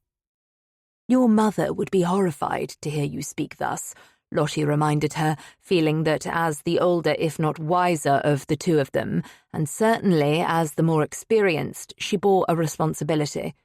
Rosamond grinned, unrepentant. "I have no doubt that Mamma would, which is why I never mention such subjects in her presence." "Never mention to Mamma," Meg said. "Do keep it a secret, Meggs, do keep it a secret." A slight flush gilded Rosamond's cheekbones at the parrot's telling musings. "Never mind you," she scolded Meggs quietly, offering up another bit of apple before turning her attention back to Lottie. "Don't you wish to know? I couldn't very well tell Mother about it, since she disapproves of gossip, but I've been seething with the need to confide in someone." How ironic. Lottie found herself feeling quite the opposite. She could see, however, that her friend would tell her whether she wished to hear the on D or not. She sighed, settling her teacup in its saucer with a small rattle. "What is the gossip you have heard concerning Brandon?" Lottie could only presume that what her friend had heard had been positively scandalous. Rosamond leaned forward in her chair, lowering her voice as if they were in a crowded room and anyone might hear. "I have it on good authority that he has an illegitimate daughter who is living with him now. She is a young child, no more than 5 years of age, and she was recently abandoned at his poor grandmother's townhouse." Lottie bubbled her tea and sent it raining down her silk skirts to pool on the Axminster underfoot. "Oh, drat." "Spilled tea, Meggs chirped. "Hell's bells, hell's bells." "Good heavens, Meggs," Rosamond scolded. "I told you that you were to be on your best behaviour today, and you agreed that you would." "What a good little bird," Meggs chirped. "Good little bird." Lottie might have found mirth at the ridiculousness of the scene. She covered in tea, Rosamond attempting to admonish her wayward feathered companion, and the grey parrot seeming to be laughing at them both. But all she could think about was Brandon offering her marriage, Brandon dismissing her offer of a night in her bed, and everything began to make perfect, horrid sense. Little wonder he hadn't seduced her further in the Emerald Salon. He likely hadn't wanted her at all. Rather, he had been seeking out a mother for his bastard daughter. The utter nerve of the scoundrel. She had spent the last few days turning his behaviour over in her mind, utterly perplexed, wondering what was wrong with her. And here was her answer. Nothing was wrong with Lottie. The Duke of Bloody Brandon was the problem. "Lottie, shall I ring for a maid to sop up the mess?" Rosamond's concerned voice broke through Lottie's whirling thoughts. She blinked, disconcerted by the way the parrot on her friend's shoulder continued to eye her frankly, as if the bird could see into her soul. "I shall do it, of course," she said, recalling that she was the hostess. "You mustn't trouble yourself for a moment." Rising, she strode to the bell-pull with determined steps, yanking on it with more force than was necessary. She wasn't angry with the domestics or the corded bell-pull, or even herself for spilling her tea. No, indeed, she was furious with the Duke of Brandon. What a liar he was, flirting with her, leading her on a merry dance. And all the while, he had been searching for a wife to mother the child who had been born on the wrong side of the blanket. "I don't suppose he would take responsibility for such a child," she said. "Not in truth. No, he must be seeking a wife upon whom he can foist the girl so that he can carry on with his cavorting." "Carry on with cavorting?" Meg said. Fucking. Lottie's eyes went wide. Rosamond bit her lip. "Pray excuse her. She knows not what she is saying." "You know me, my dear. Candid speech is always preferable to subterfuge." She reassured her friend, not offended by the parrot's language in the least, merely surprised. Although it was not the first occasion on which her friend had brought Meggs to pay a call, Lottie had never heard the parrot swear before. How amusing to think Meggs might blurt such coarse language before a stern matron. Little wonder Rosamond preferred to keep to the periphery of polite society. "You mustn't say naughty words, Meggs," Rosamond cautioned the parrot sternly. Naughty words, fuck," Meggs blinked, looking distinctly unapologetic. "Perhaps we ought to ignore her," Rosamond suggested. "She seems to be having one of her moods. Have you heard from Hyacinth recently? I expected to see her at Brandon's ball." Ah, so Lottie wasn't the only one concerned about their friend's recent absence from gatherings. "She wrote to me that she is indisposed." Lottie sighed. "But it's been far too many days now. I believe I'll pay her a call to be certain nothing is amiss." Rosamond nodded. "Capital idea. Please do let me know how she is faring. I've missed her." A maid gave a discreet knock at the door then, indicating her arrival. Lottie bid her enter and directed her to the tea spill, hoping Meggs would at least behave herself before the servant. As if sharing Lottie's concern, Rosamond distracted the parrot by feeding her another slice of apple. The maid hastily completed her task and left the room. Lottie waited for the door to close before recalling her conversation with Rosamond at Brandon's ball. "Speaking of the Duke of Brandon's fate, did you ever speak with Camden?" She had been dreadfully curious since that night, she couldn't lie, but Lottie also wanted to distract herself from all thoughts of a certain handsome, green-eyed duke. "I did," Rosamond said enigmatically. "And," Lottie pressed, "what have you decided?" A secretive smile curved her friend's lips. "I've decided that I need more time to consider His Grace's offer." Lottie understood Rosamond's desire for revenge. However, she didn't understand how or why the Duke of Camden would facilitate it. She had a suspicion her friend wasn't ready to tell her just yet either. "I reckon you will tell me more when it suits you," she drawled, pouring herself a second cup of tea. "Of course," Rosamond fed Meggs another bite of apple. "With all this marriage nonsense in the air, one might think it catching. Fortunately, I am well armed against it. My past experience with that terrible institution is my suit of armour and shield." Rosamond's brow furrowed. Was it truly so horrid? Lottie thought of the heartache she had experienced when she had first discovered the man she loved was bedding another woman.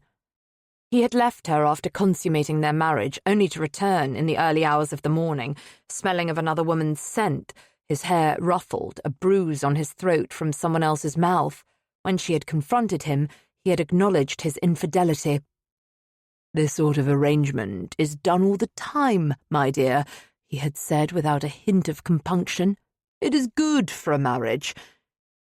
And then he had kissed her lightly on the cheek and told her he was weary, that she ought to return to her own bed, quite as if he hadn't just destroyed her entire perception of him, to say nothing of her heart.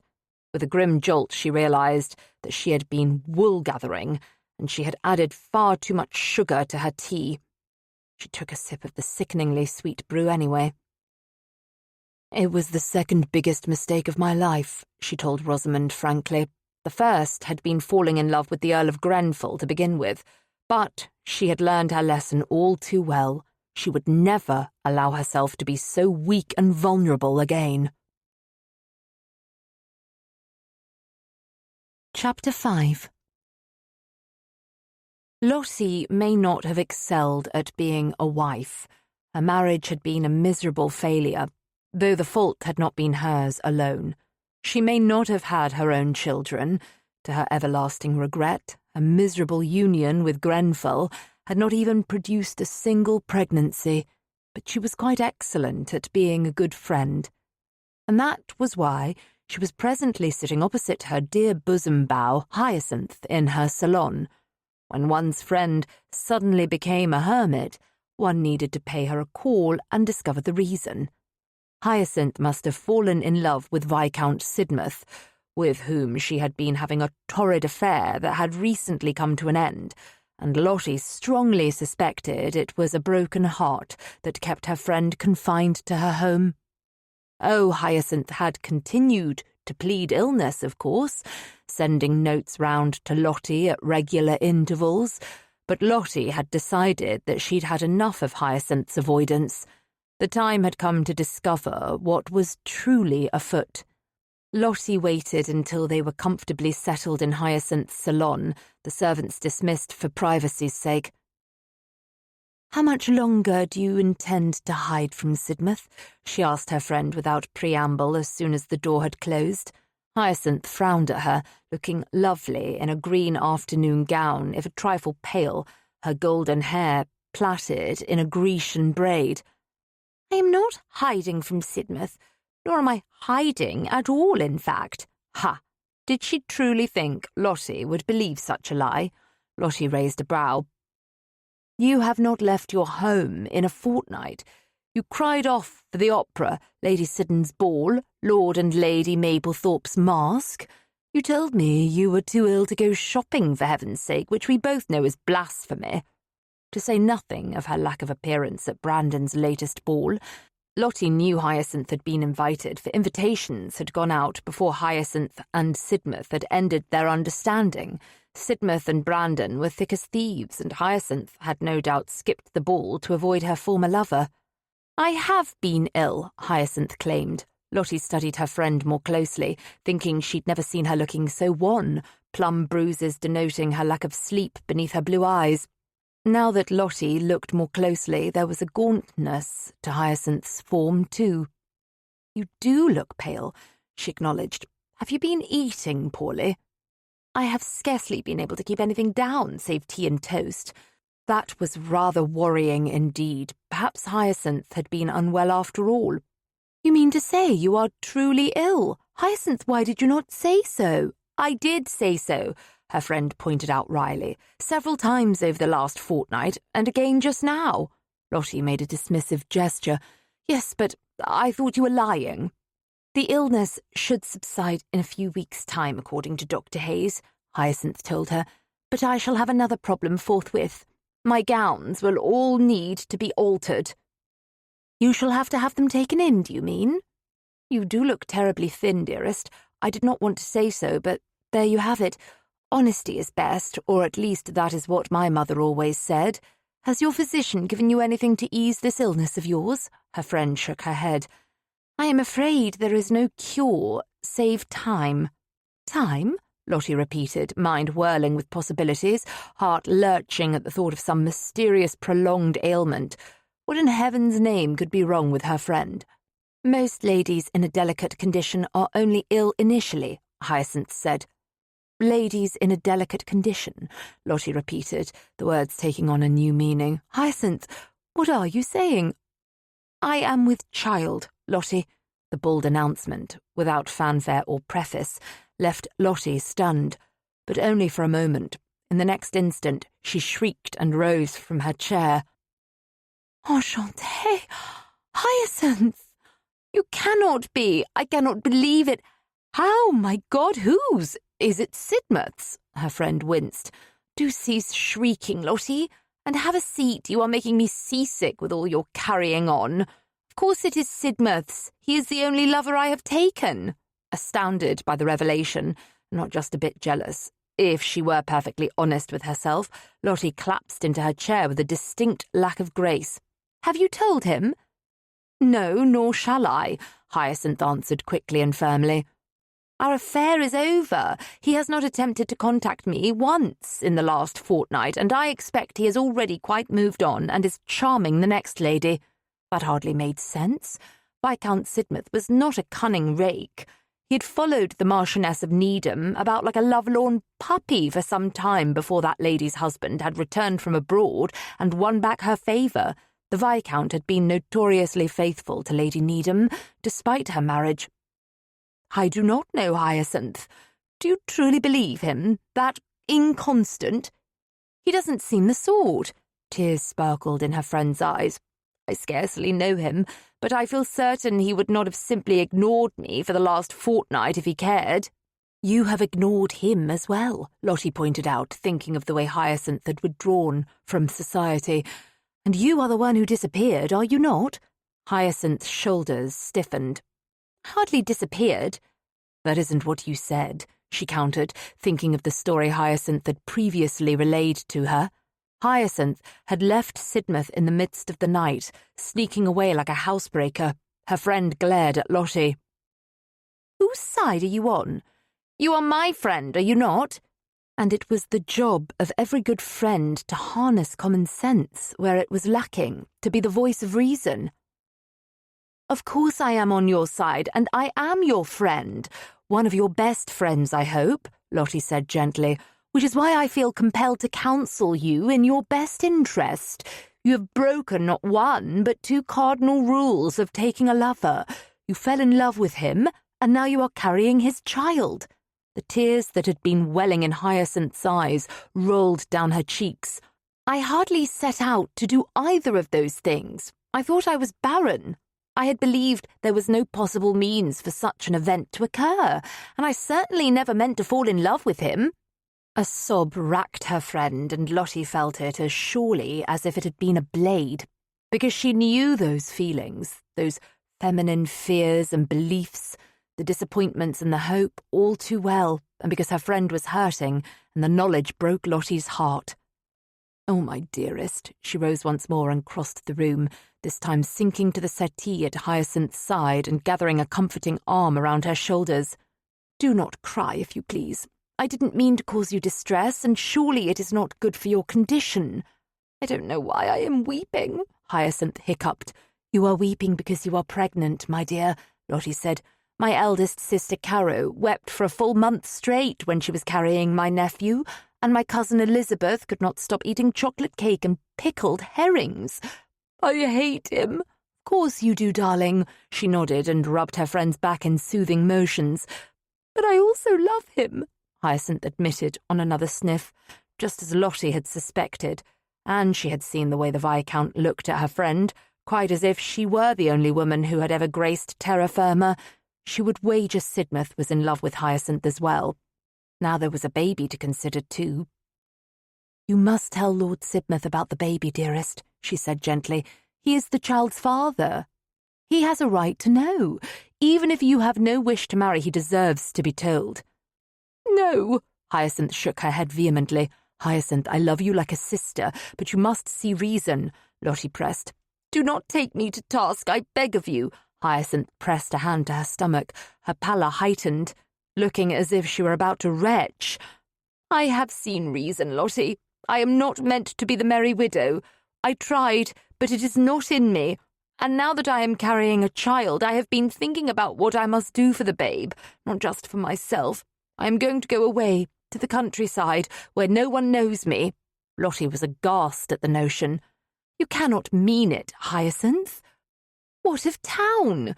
You have scarcely been here but 2 months' time. I refuse to believe you will leave me so suddenly. I need you. Hyacinth's smile was wistful. You are being silly, Lottie. You do not need me.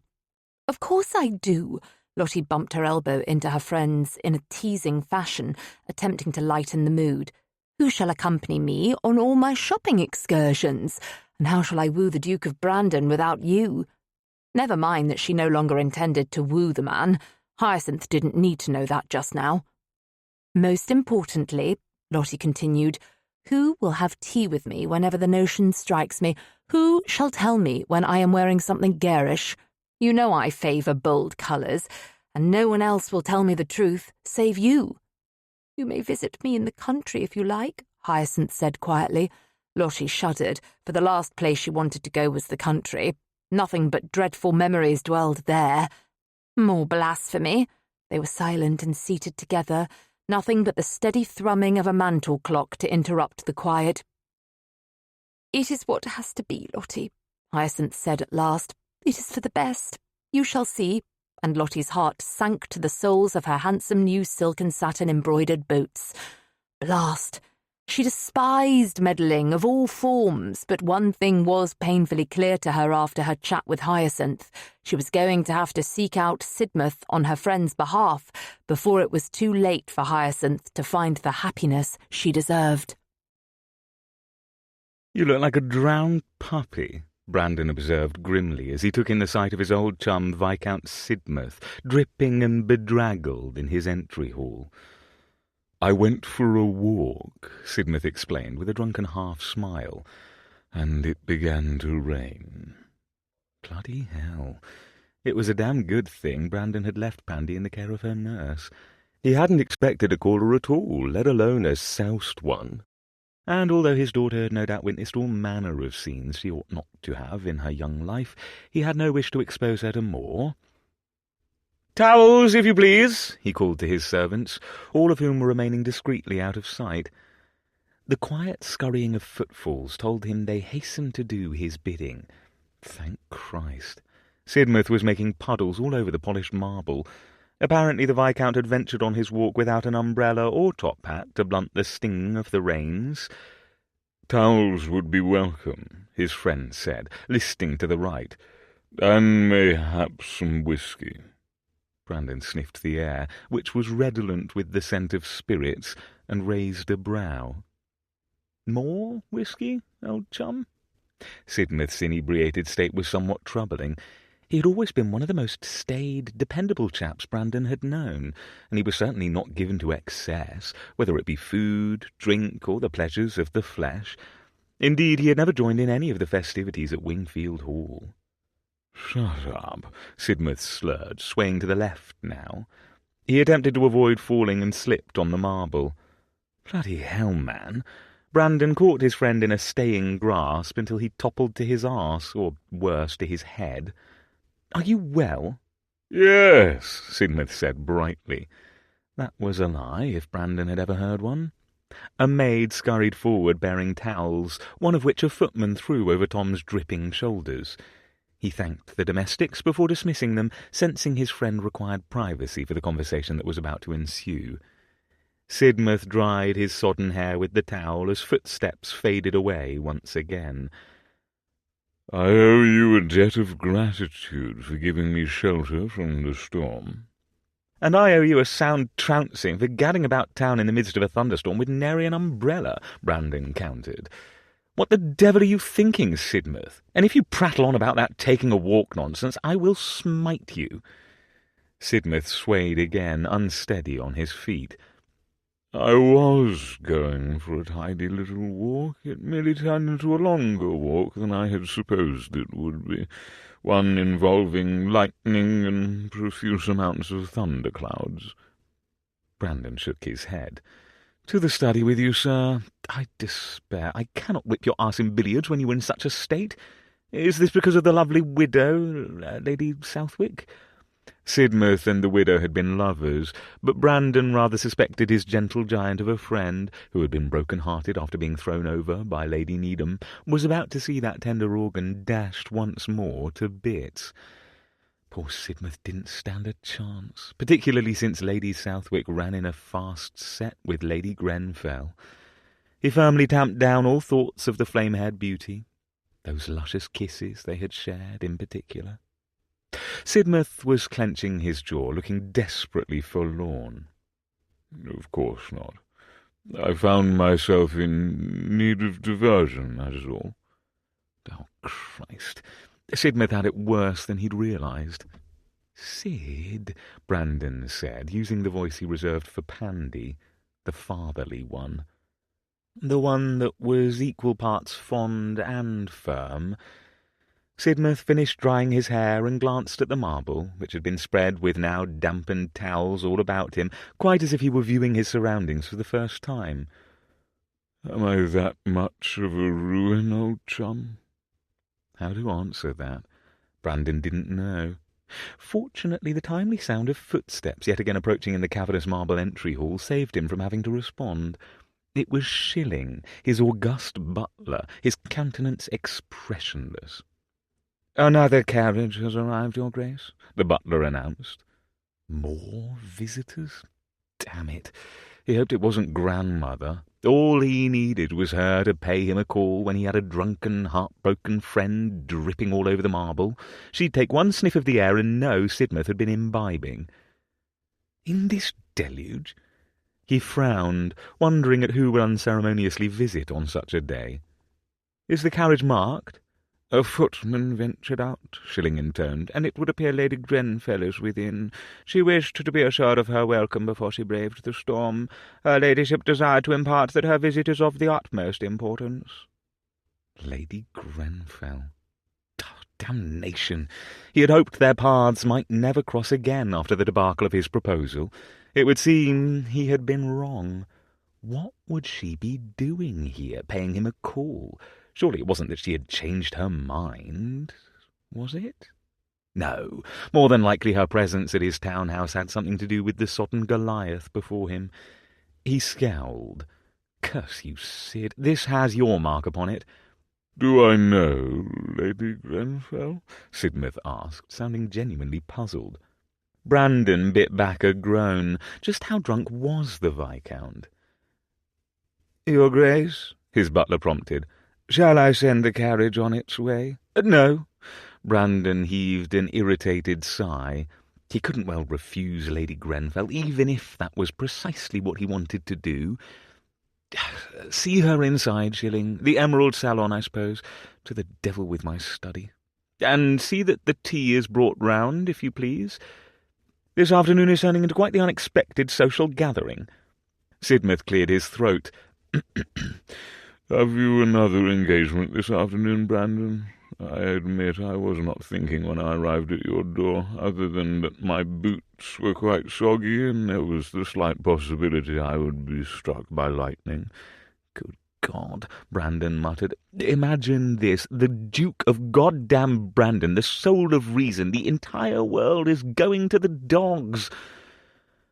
"That is what my grand-mère assures me," Sidmouth offered. He towelled off his shoulders next, wringing the excess water in the cotton onto the towels at his feet. "Christ, Sid," Brandon sighed, feeling responsible. Becoming a father had changed him irrevocably. "You are still soaked to the bone. You will catch your death." "Also something grand-mère would say," Sidmouth grinned. "Why, Brandon, your grandmotherly affection for me is quite comforting." Just how sotted was his friend? Brandon scowled. "I'm nothing like your dragon of a grandmother, you arse. I want what is best for you, and she wants what is best for herself." Which was entirely true. The Duchess of Arrington wanted her grandson to marry a woman of her choosing. "I cannot argue the point," Sidmouth said, his tone resigned. "Come and get settled in the salon. We cannot very well greet Lady Grenfell in the entry hall." He invited with great reluctance, thinking of the last time he had met the Countess in his emerald salon, and the ignominy with which it had ended. "Of course, I suppose we could, but it would be dreadfully de trop." But Sidmouth stood there like a dolt, still dripping into the towels, staring at him instead of moving. "Why are you looking at me as if I've just announced you must take up embroidery?" Brandon glowered at his friend. "To the salon with you, old chap." Thankfully Sidmouth obeyed. They had scarcely ensconced themselves in the room when more footfalls intruded.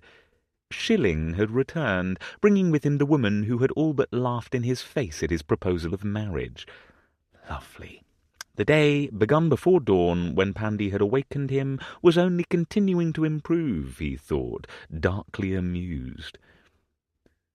"Lady Grenfell, your Grace," Lord Sidmouth, Shilling intoned with icy formality. The butler took his duties quite seriously, which was ironic because Brandon, and his household, was far from serious.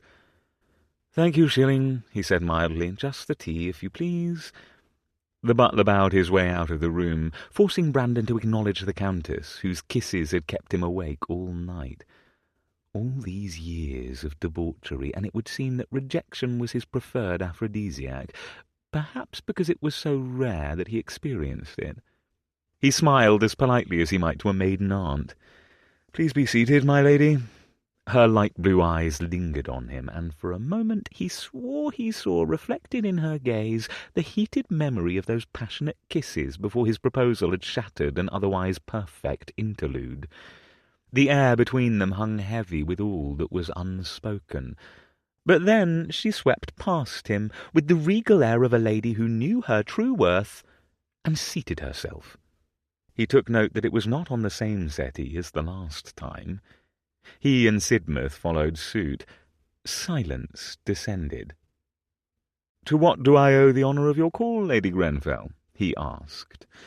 A slight flush crept over her cheeks, and damn, but he couldn't help but to admire the way that rosy hue painted her ivory copper-flecked skin. She was astoundingly lovely, but it was her innate sensuality that drew him more than her appearance. Her unapologetic attitude toward pleasure was refreshing. He had only encountered the like in the demi-monde. Her gaze remained steadfastly upon Sidmouth, however, her countenance stern. "I was searching for Lord Sidmouth. He was not at home when I called." "You were looking for me?" Sidmouth sounded perplexed, before alarm had him straightening in his chair, some of the whisky fog apparently having been lifted. "Is it Lady Southwick, what is the matter?" "It is indeed about Lady Southwick." The Countess cast a calculating glance in Brandon's direction. "It is, however, a matter of a more personal nature. I must speak with you alone, Lord Sidmouth." The daring minx! If she thought she was going to toss him out of his own bloody salon, she was decidedly wrong. He pinned her with a narrow-eyed stare. "Alone? Whatever news you have to impart may be spoken before me. We are like brothers, are we not, Sid?" "Yes," Sidmouth agreed, sounding far less inebriated now that he had something to fret over. "Tell us, my lady." Lady Grenfell fidgeted with her skirts, wearing a sudden air of uncertainty that was unlike her. "Very well, my lord. You were going to be a father." Brandon nearly swallowed his tongue. Perhaps fatherhood was catching. Sidmouth blinked, looking as if the Countess had just spoken a language he couldn't comprehend. "I beg your pardon, my lady?" But Lady Grenfell's chin tipped upward. "Lady Southwick is carrying your child." A light rap at the door denoted the arrival of their tea. The news Lady Grenfell had imparted had rendered Sidmouth incapable of speech for the moment. The tea service was left on the table, and the capable Lady Grenfell began to pour. "None for me," Sidmouth said suddenly, his voice hoarse with emotion. The Countess glanced up, surprise etched on her countenance. "I thought a bracing cup might be the thing." But the Viscount shook his head. "No, I need to rectify this matter at once." Lady Grenfell frowned. "How will you do so?" "By marrying her, of course." "Why do you wish to marry Hyacinth, my lord?" the Countess pressed. "She was trapped in an unhappy marriage once, and as someone who suffered the same fate, I can assure you that the last thing I would want is for her to find herself similarly constrained again." Lady Grenfell hadn't been contented in her marriage, then. It was news to Brandon, who had never particularly troubled himself with society gossip. Perhaps that explained her reticence. "I doubt that God himself could persuade me to marry again," she had said, and not without corresponding bitterness. "I love her," Sidmouth announced. "No tea. I must go." His friend rose quite as if a fire had been lit under his arse. "It's still raining," Brandon pointed out dryly, wondering if the Viscount had forgotten he'd walked through the driving rain on his way here. He was still waterlogged. "My carriage is at your disposal. Take it, if you please, and avoid a lung infection. I'll not have you meeting an untimely end when you're about to become a father." Sidmouth nodded, lost in his thoughts. "Thank you, Brandon. I'm indebted. You'll come to the wedding, of course?" "Rather putting the cart before the horse, are you not, Sid?" he teased. Another nod. "Of course. Yes, I'll have to ask her first. She'll have to say yes. God!" He shook his head. "Thank you for telling me the news, Lady Grenfell." The Countess inclined her head regally, her expression solemn. "I hope I've done what is right." "You have, my lady." A bow, and then Sidmouth all but raced from the room. Brandon watched the door snapped closed behind his friend, bemused by this unexpected turn of events, and by Lady Grenfell's presence in his emerald salon once again. More silence ensued, punctuated only by Sidmouth's diminishing footfalls and the sound of rain lashing the window-pane. Lady Grenfell's gaze slipped to her tea. Avoiding him, he thought, the notion vexing. He intended to say something clever, to offer a quip that shook her from her lack of engagement, but then the door to the salon opened and a small creature raced across the Axminster, followed closely by a flurry of ringlets and colourful skirts. The furred thing ran directly toward Lady Grenfell. "Pandy," he warned, rising from his chair as he realized what was about to unfold. Lady Grenfell screamed. Tea flew everywhere, and the creature raced beneath the hem of her gown. Bloody hell. Chapter 6. Something furry flew beneath Lottie's skirts. She screamed, upending her teacup, and jolted to her feet. Grasping fists of silk and petticoats, she lifted her hem to her knees in an instinctive reaction, trying to make certain that it, whatever it was disabused of the notion it might make a home beneath her gown. "Cat!" cried a girlish voice. Belatedly, Lottie became aware of the presence of a small child. Her cheeks were rosy, her green eyes were dancing, and she had a head full of dark ringlets. Her small face gave no doubt who she was. Brandon's illegitimate daughter. "Pandy, what manner of scrape have you found yourself in now?"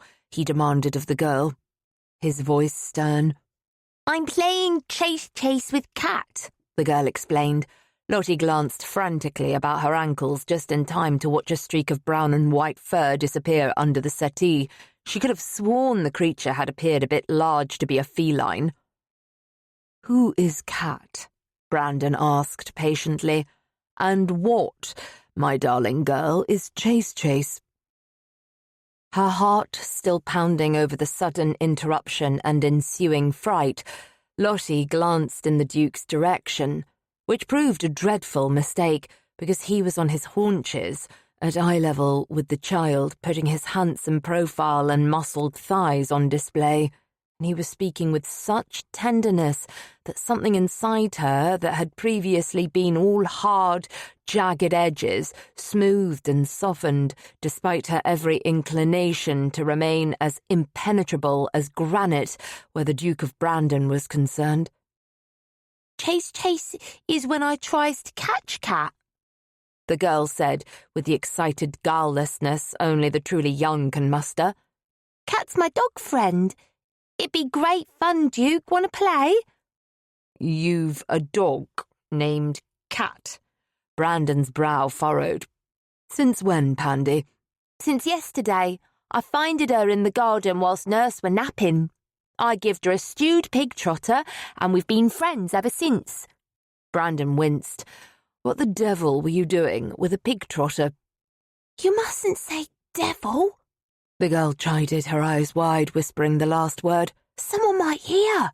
Lottie rolled her lips inward to keep from laughing.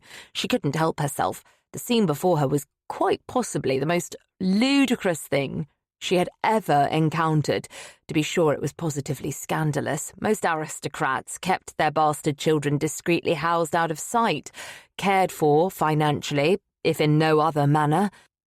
Their miscellany certainly weren't running about their townhouses, and they absolutely weren't luring stray dogs with pig trotters and naming them Cat. "Forgive me," he offered with a sigh. "You'd best apologise to the lady too," the girl said. Grimly, Brandon turned to Lottie, his vibrant eyes causing a frisson of unwanted awareness as they connected with hers. "I beg your pardon as well, Lady Grenfell." What was it about the sight of this gorgeous man with his daughter that moved her? It wasn't merely that he was handsome. She had seen any number of handsome rogues in her day, and it wasn't the lingering, persistent memory of his mouth on hers either. Rather, it was something far more complex, something she refused to examine too closely for fear of what she would discover about herself. No, best to place those dangerous feelings where they belonged, buried deep and forgotten. "Your apology is accepted, Your Grace," she said, striving for a suitably serious tone. Perhaps we should attempt to rescue Cat." It truly was an unusual name for a dog, and the creature had darted beneath the furniture faster than a streak of lightning across the sky. He was decidedly not accustomed to so much commotion, which perhaps explained the game of chase that the child was engaging in. The girl chased, and poor, startled Cat hid. "You got to be quiet," the girl told Lottie solemnly, pressing a finger to her lips. "Shh." For a wild, foolish moment, Lottie was struck by the realization that this cosy little gathering of father and daughter could have been something she would have been a part of. Had she accepted the Duke's proposal of marriage, she would have been his wife. The mothering of the child, who had presumably been left to the care of the Duke, might have fallen upon Lottie's shoulders, and oh, how she would have enjoyed it, regardless of the scandalous nature of the girl's birth. Once upon a time, she had wished for children of her own, but now she understood that being a mother was a dream she must forget, not just because she remained uncertain whether she was barren, which was a distinct possibility, for neither her marriage nor her liaisons had produced issue, though she had taken great care with her lovers to prevent such an outcome, but also because she couldn't bear to ever be so vulnerable by marrying again. Having endured the misery of unrequited love once, she knew she couldn't survive it a second time. No, indeed, children and a husband were not for her. Fortunately, Grenfell had left Lottie a more than generous widow's portion and a townhouse, unencumbered by the entail. She was a woman of means and independence, and that, she reminded herself sternly, was how she preferred it to be. "Come, Cat," the girl was saying, peering beneath the settee, her ringlets dancing about her small head. "Come out, sweetheart. I ain't gonna let the Wolfman get you. I'll save you from that rotter always and forever and ever and ever." The Wolfman? Lottie turned a questioning look upon Brandon. He sighed again, rising to his full, impressive height, and running his fingers through his dark, wavy locks, leaving it tousled in a rakish manner that only served to heighten his appeal. "She has been having nightmares about the Wolfman ever since she arrived," he confided in Lottie, keeping his tone quiet. "I dreamed it about him," the girl insisted, giving Lottie a wide, green-eyed look. "Ever since Mama goed away, she's gone on a grand adventure, and young girls can't go on adventures. Did you know that, missus? They might fall off the ship and get drowned." Lottie bit her lip, her heart squeezing with a pang of sympathy. She knew she ought to be scandalized, for it simply was not done to parade one's natural child before company. However, the child was innocent and sweet, and Lottie couldn't help but to be charmed and saddened to have her suspicions confirmed. The girl's mother had indeed abandoned her to Brandon. She cleared her throat against a rush of emotion. "I hadn't realized that, my dear. You ought to call me Lottie, if we shall be friends. And what shall I call you?" "My name's Pandora," the girl said, straightening with almost comical speed, throwing her thin shoulders back. Duke calls me Pandy. You can call me either, but I reckon Pandy suits me better because it sounds far more lovelier, don't it? Lottie's heart gave a pang. It does indeed sound lovely. It's settled then. I shall call you Pandy, and you shall call me Lottie. Now then, shall we rescue Cat from her hiding place? The girl shook her head, her expression adorably serious. Can't say as I've ever managed to get her out of a hiding place unless I offer her food. Her likes tarts, cheese, roast chicken, and all manner of puddings, but thus far it's pig trotters what's her favourite. Have you got any of those? I always keep a spare pig's trotter in my reticule, she teased. The girl's eyebrows rose. You do? Oh dear, she hadn't recalled the penchant of the very young to take every utterance literally. Goodness no, I was jesting, my dear girl. I would shudder to think of what my reticule would smell like should I keep a spare pig's trotter in it, she explained, smiling gently at the child. She truly was a sweet girl, and her resemblance to her father was undeniable. But I have a feeling we might lure Cat from beneath the settee just the same. Would you care to hear my plan? Before you listen, I must warn you, Pandy, that we have to keep it strictly secret in order that it shall work. Can you do that? Pandy glanced in her papa's direction, looking uncertain. May I keep a secret with Lottie, Duke? We can tell Duke as well, Lottie said, winking at Pandy. It shall be a secret just between the three of us. One mustn't keep secrets from an adult, after all. How does that sound? Capital, the girl declared, grinning as if Lottie had just announced her intention to give her a basket of sweets, the sole caveat being that she must eat them all at once. Duke, Lottie asked politely, glancing at the unsmiling Brandon, have you any objections? None, he said grimly in a tone that suggested the opposite. It occurred to Lottie quite belatedly that she was overstepping her bounds, but it was too late for such concerns now. Pandy was eyeing her expectantly. Cat was still cowering beneath the furniture, and Lottie had offered her plan as a solution. She decided to ignore Brandon's brooding intensity and settled her attention upon the girl instead, using a loud whisper. Now then. You've said that the only way you've been able to lure Cat is with food, yes? Pandy nodded solemnly. I don't got no food now. But I don't have any food now.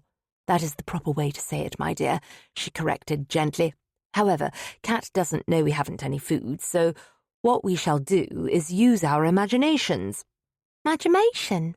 Pandy's eyebrows rose. What's imagination?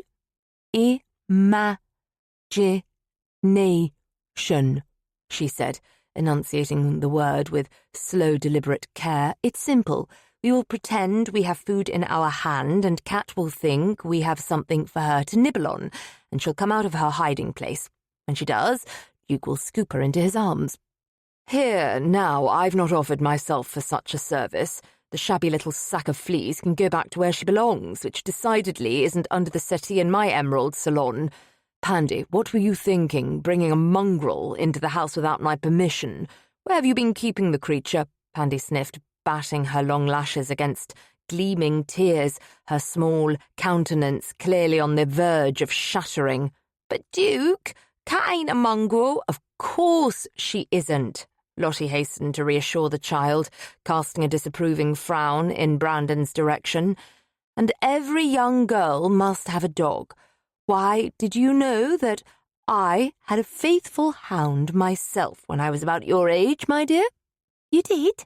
Fond memories of her beloved pup, Fancy, brought a smile to Lottie's lips. I did indeed.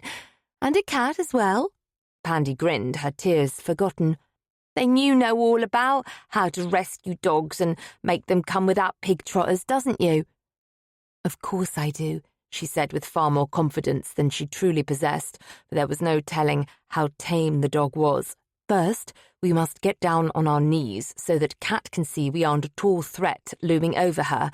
Grasping Silk, Lottie lowered herself to her stockinged knees on the Axminster, like so. With far less ladylike aplomb, Pandy dropped to her knees as well. And now we must pretend as if we are eating something. The most delicious something we have ever eaten, Lottie explained, holding her palm open and then using her other hand to pluck an imaginary delicacy out of it before holding it to her lips and pretending to eat. To her amusement, Pandy mimicked her motions, pretending to stuff a bite of imaginary food into her mouth. "Oh, missus, this is the best something what I ever did eat." "Lady Grenfell, Pandy," Brandon said, presiding over their imaginary feast with a forbidding air. "You must refer to the lady properly." "This is the best something what I ever did eat, Mrs. Lady Grenspell," the child parroted brightly. With a long-suffering sigh, Brandon raked his fingers through his hair, leaving it in disarray that Lottie was bemused to discover she longed to smooth into place. That simply wouldn't do. The Duke of Brandon had already made himself clear. He wanted a wife. Lottie wanted a lover. No complications, no vows, no rules, no nonsense. Nothing but pleasure, her autonomy, her life to live as she saw fit. With that reminder, she turned her attention back to the settee where a wet black nose had made an appearance, followed by the swipe of a long pink tongue. "It is working, Pandy," she said quietly. "We must keep eating." They continued consuming their imaginary sweets, and Kat became a bit bolder, her stomach apparently getting the better of her instinct for self-preservation. "Cup your hands together now, my dear," she instructed softly. "Pretend as if you are guarding something delicious there, and hold your hands just out of Kat's reach. When she comes nearer, slide slowly away until she has emerged enough that I can scoop her up." The girl did an excellent job of heeding Lottie's advice, making a show of eating her imaginary food and offering it to Kat, whose nose poked farther out of the shadows beneath the settee. Few more moments of luring and Kat emerged sufficiently that Lottie was able to swoop, gathering the surprisingly strong bundle of wriggling fur in her arms. "Hush," she told the dog, trying to calm her when she attempted to escape. A decided odour rose up from the spaniel's long, matted fur. "I do believe Kat is in need of a bath." Brandon muttered something beneath his breath that sounded suspiciously like an oath, but he wasn't the one holding the squirming, smelly dog and befouling his fine silk bodice, was he? "Perhaps Duke will give her a bath," she suggested slyly. "Oh, yes, will you, Duke?" Pandy asked, unaware of Brandon's displeasure. Brandon's eyes narrowed on Lottie. "One of the footmen shall have the honour, I believe. Thank you for your assistance, Lady Grenfell. I'm sure you must be ready to go on with whatever amusements you've planned for this afternoon." The rotter, he was essentially telling her to leave. Well, two could play at this game. Smiling sweetly, she rose to her feet and unceremoniously offered the stinky, writhing beast to Brandon. "Here you are, Your Grace."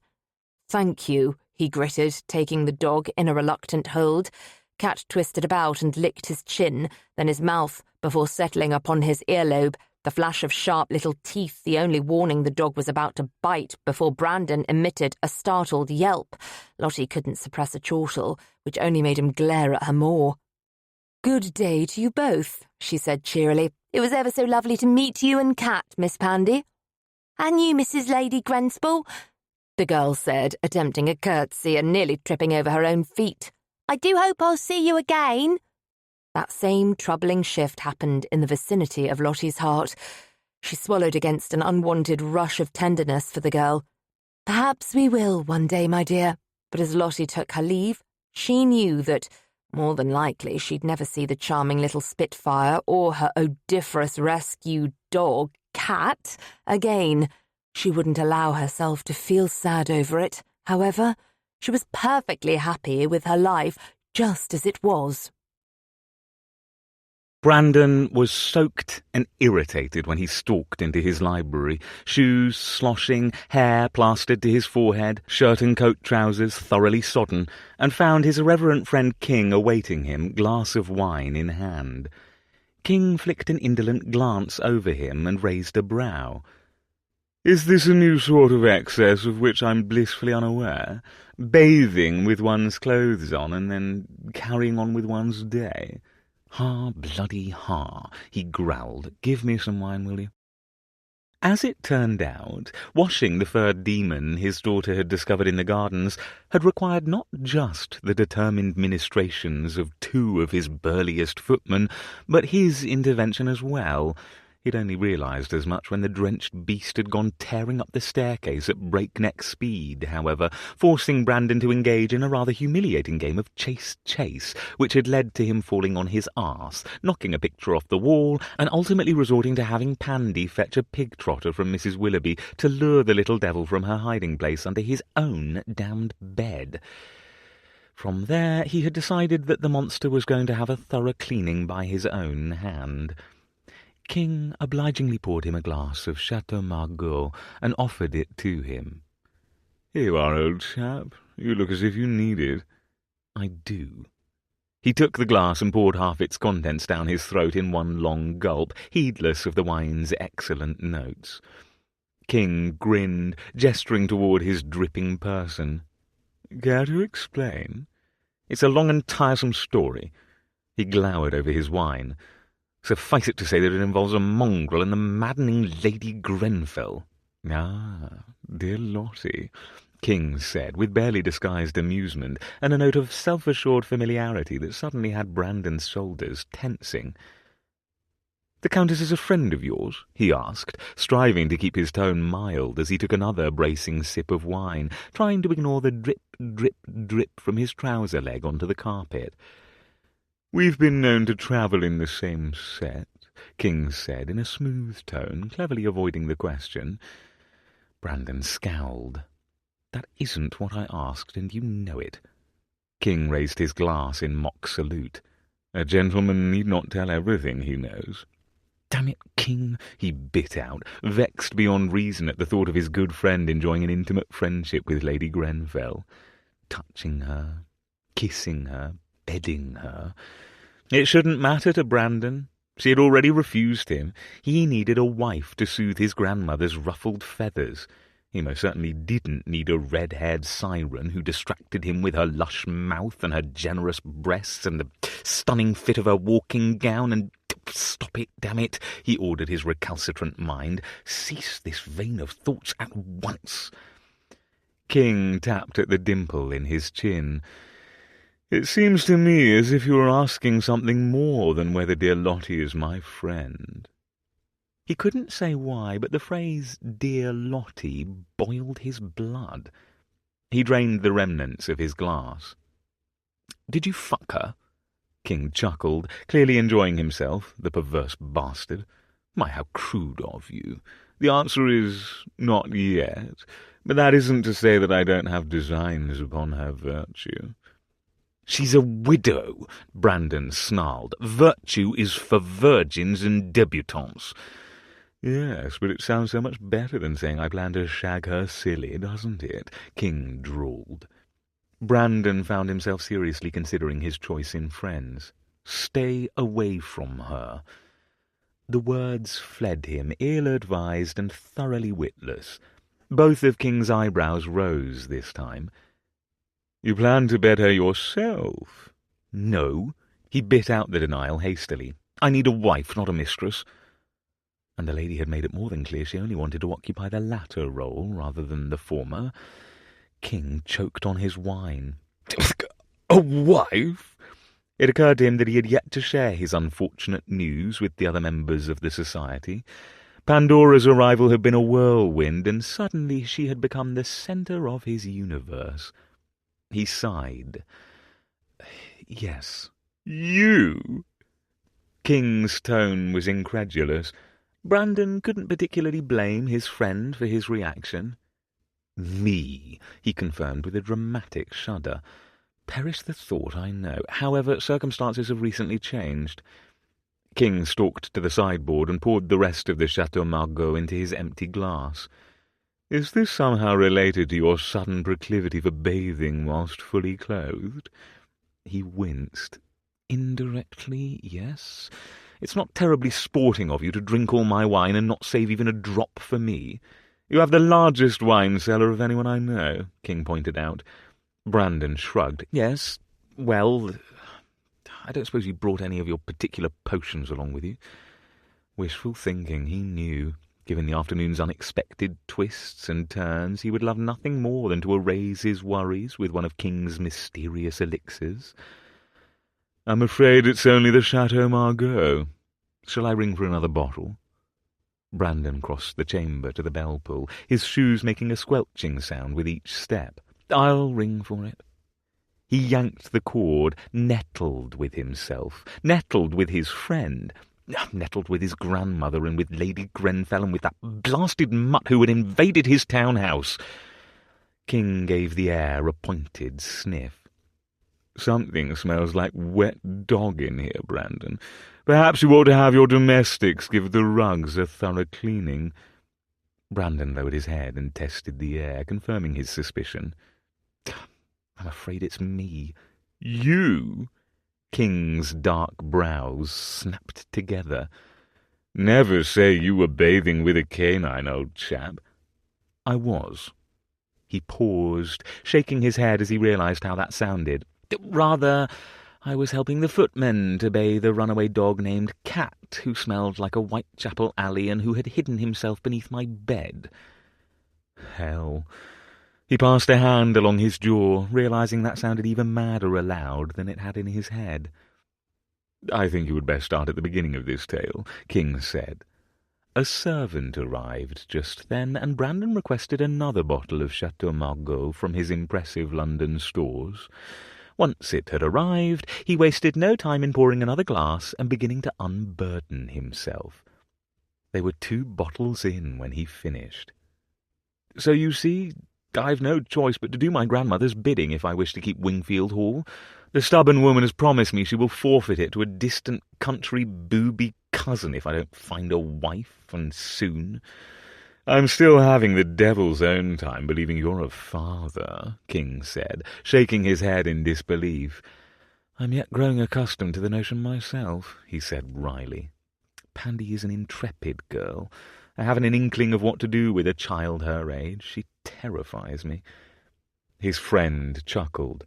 "You must admit the irony. You, the man among us all who has been most vocal in disparaging marriage and children, now have a child and must also secure himself a wife."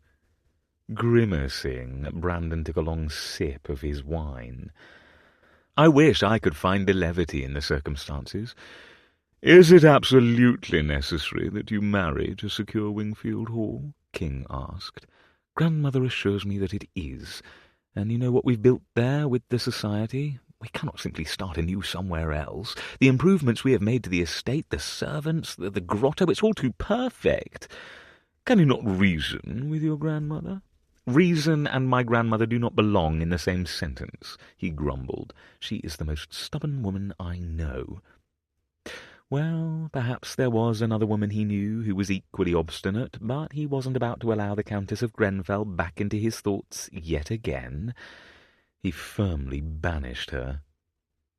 "So, you truly believe that if you don't marry she'll leave Wingfield Hall to this country cousin of yours?" King said, his tone contemplative. "I have no doubt. You don't know her as I do. The woman is as formidable as an army." Blast! King took another draught of his wine. "Quite the quandary you unexpectedly find yourself in, old chap." "I am aware." "You really ought to have changed into dry clothes," King pointed out. "You're still dripping onto the Axminster." He glanced down at his sodden trousers. "A bit late now, isn't it?" "There is also the matter of the unfortunate scent," King said unkindly. "Go to the devil," he said without heat. "You never did explain what Lottie has to do with all this, however," his friend said. Lottie. There it was again, the reminder that King was on far too friendly terms with her. And there she was again, invading his thoughts, taunting him when she was nowhere near, and he shouldn't be thinking about the way she kissed, or how deliciously all her soft curves had melted against him. She paid a call earlier looking for Sidmouth. After he had gone, Pandy and Cat the dog swept into the room and mayhem ensued. King chortled some more. Brandon glared at his friend. "Cat the dog," King explained. "Surely you can admit that's quite amusing." At least one of them was finding the humour in the sad state of his life. "Not as amusing as the thought of upending a bottle of my finest wine over your head. I know you'd never waste it. To do so would be sacrilege, particularly with the phylloxera in France. King was smug. And correct. Brandon sighed. Lady Grenfell happily suggested that the dog needed to be bathed before she took her leave and handed her off to me. Of course, the little beggar did need a sound washing. She also bit my ear and licked my mouth. It took 2 of my most strapping footmen to wrestle her into a bath in the kitchens. But the mongrel is diabolical. She escaped and went on a tour of my townhouse that ended with spiriting herself beneath my bed and refusing to emerge until I offered her a pig trotter. I decided to take matters into my own hands and oversee the bath so that it could be completed without further escapes. When I emerged, I was wetter than the blasted dog, and Shilling informed me that I had a visitor. You, as it happens, hence my present state. "Perhaps we should call for another bottle," King observed. "Not a terrible idea," he admitted, returning to the bell-pull and giving it a tug. The glasses of wine had lessened the discomfort of sporting cold, sodden clothing, and with everything that had happened over the past few weeks, losing himself for a few moments with his old friend felt like an excellent way to spend the time until dinner.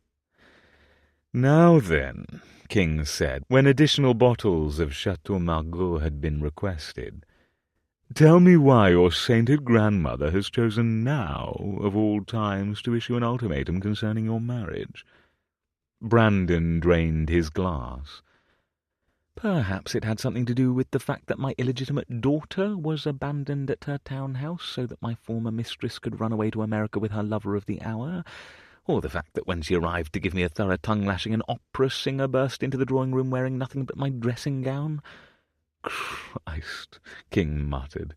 "Discussions concerning the next meeting of the Wicked Duke Society can wait. You're fortunate indeed that I paid you a call, old chap."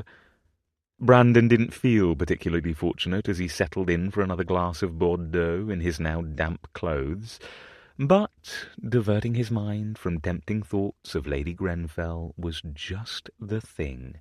He had no doubt that, as with so much of his misbegotten life, he'd regret it later. Chapter 7. Her friend's wedding day had arrived. Hyacinth and Lord Sidmouth had chosen to wed in haste in the interest of avoiding scandal and protecting their baby, but they were both blissfully happy. Indeed, Lottie had never seen her friend so content. Lottie spent the ceremony trying not to weep at how beautiful a bride dear Hyacinth made, nor to fear that her friend was making a dreadful mistake in marrying. Sidmouth was a good man. He loved Hyacinth, and he would be a loyal husband. Of that, Lottie had no doubt. Not every man was cast from the same mould as Grenfell, after all. Sometimes she simply needed to remind herself of that fact, repeatedly and with firm, unwavering determination. Her marriage had been dreadful, but that did not mean that all marriages would be. By the time the wedding breakfast was at an end, she was beside herself with the need to take her friend aside for a moment of reassurance, however.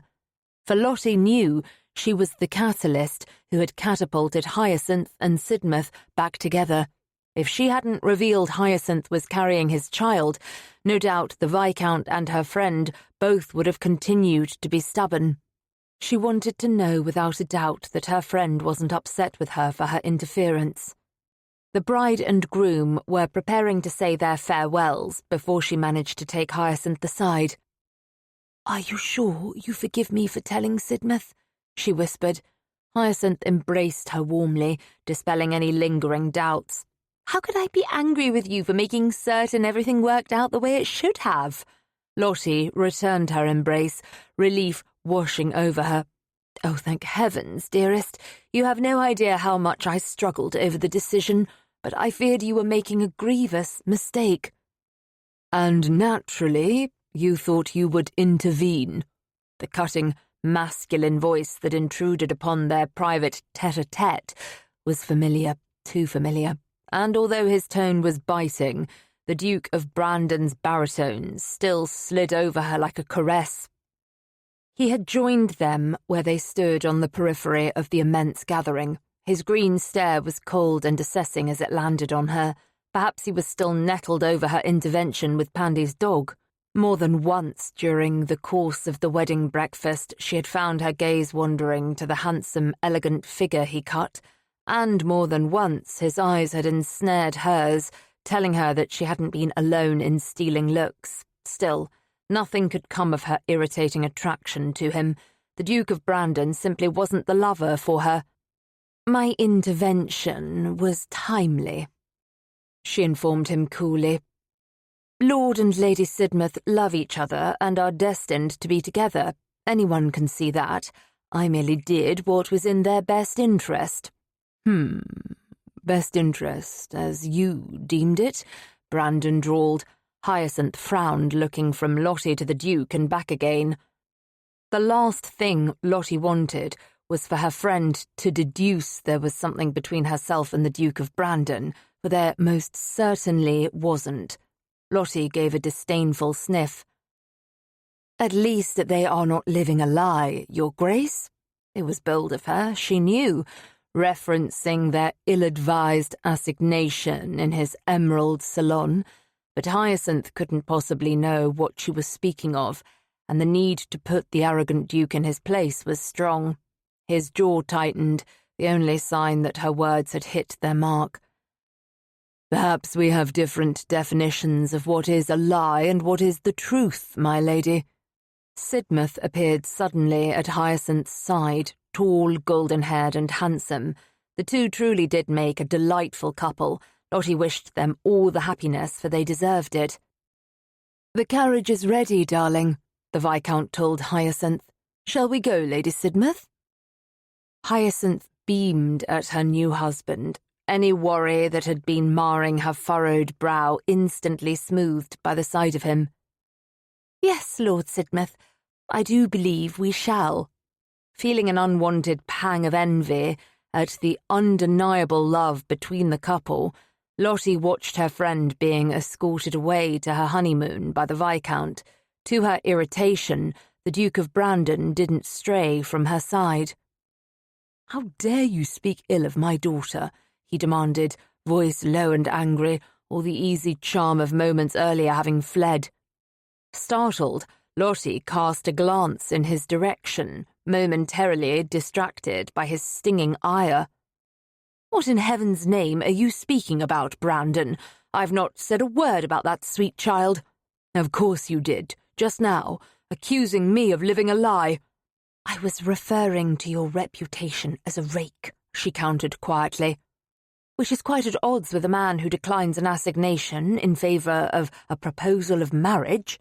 He gave her a brooding stare, likely pondering whether he believed her. His daughter was unmistakably a sensitive subject for him, and she could understand that all too well. Pandy would have a difficult life as an illegitimate daughter. Some lords raised their bastard children along with their own, whilst others hid them away, out of sight and forgotten. Either way, the boundary was there, and polite society was nothing if not unforgiving, even if the scandal was no fault of the child's. "Forgive me," he said grudgingly then. "I stand corrected." His concession surprised her, and despite herself, Lottie felt a surge of admiration for his protective instincts where Pandy was concerned. "Thank you," she pursed her lips, not wanting to know, and yet feeling the need to be polite as she continued. "Tell me, how is the hunt for a bride coming?" "As well as can be expected." He gave her a considering look. "And how is the search for a lover?" The word lover, uttered in his deep, decadent voice, made an unwanted frisson go down her spine. Try as she might, she hadn't forgotten those stolen kisses they'd shared. Nettled with herself for her weakness where he was concerned, she slanted him a disapproving look. "Who said I was looking for one?" "You did, in my emerald salon. Or have you forgotten what happened there? Dreadful man. They were surrounded by well-wishers, seeing off their friends, gossips and scandal-mongers amongst their swelling ranks, and this was what he chose as polite conversation." She gave him a quelling frown. "I said no such thing. All I recall is a smelly dog and an adorable child." His glittering green eyes narrowed, and she wished she didn't find them nearly as mesmerizing as she did. "You and I both know it is a different occasion of which I speak. I've quite forgotten that unfortunate little incident already," she told him with a bright smile. A lie, of course. She thought of little else. "How well do you know Kingham?" he asked her suddenly. His abrupt shift in subject startled her. "The Duke of Kingham and I have travelled in some of the same circles over the last few years. Why should it concern you?" "No reason," he said, which she knew was also a prevarication, unless she missed her guess. The Duke of Brandon wasn't a man who asked questions without purpose. What a pair they made, liars the both of them. They stared at each other, surrounded by the chattering of their fellow guests and the jangling of tack and plodding of horses on the street beyond. Hyacinth and her Viscount were ensconced in their carriage now. Lottie really ought to take her leave, for there was nothing left to see, the wedding breakfast quite at an end. But she found herself reluctant to leave the Duke's side, to put an end to their verbal sparring. "You truly ought to go, Lottie," she cautioned herself inwardly. "Be practical for once. Forget all about the Duke of Brandon and his masterful kisses, and that impressively thick ridge you had the fortune to feel swelling beneath his trousers." But that was the thing about Lottie. She never did listen to her own good sense, and the wickedest part of her was remembering exactly how his cockstand had felt beneath her questing hand. That part of her wanted more, wanted to return to those stolen moments in the Emerald Salon. This simply wouldn't do. "Never say you are jealous, Your Grace," she taunted with a smile, careful to keep her voice low.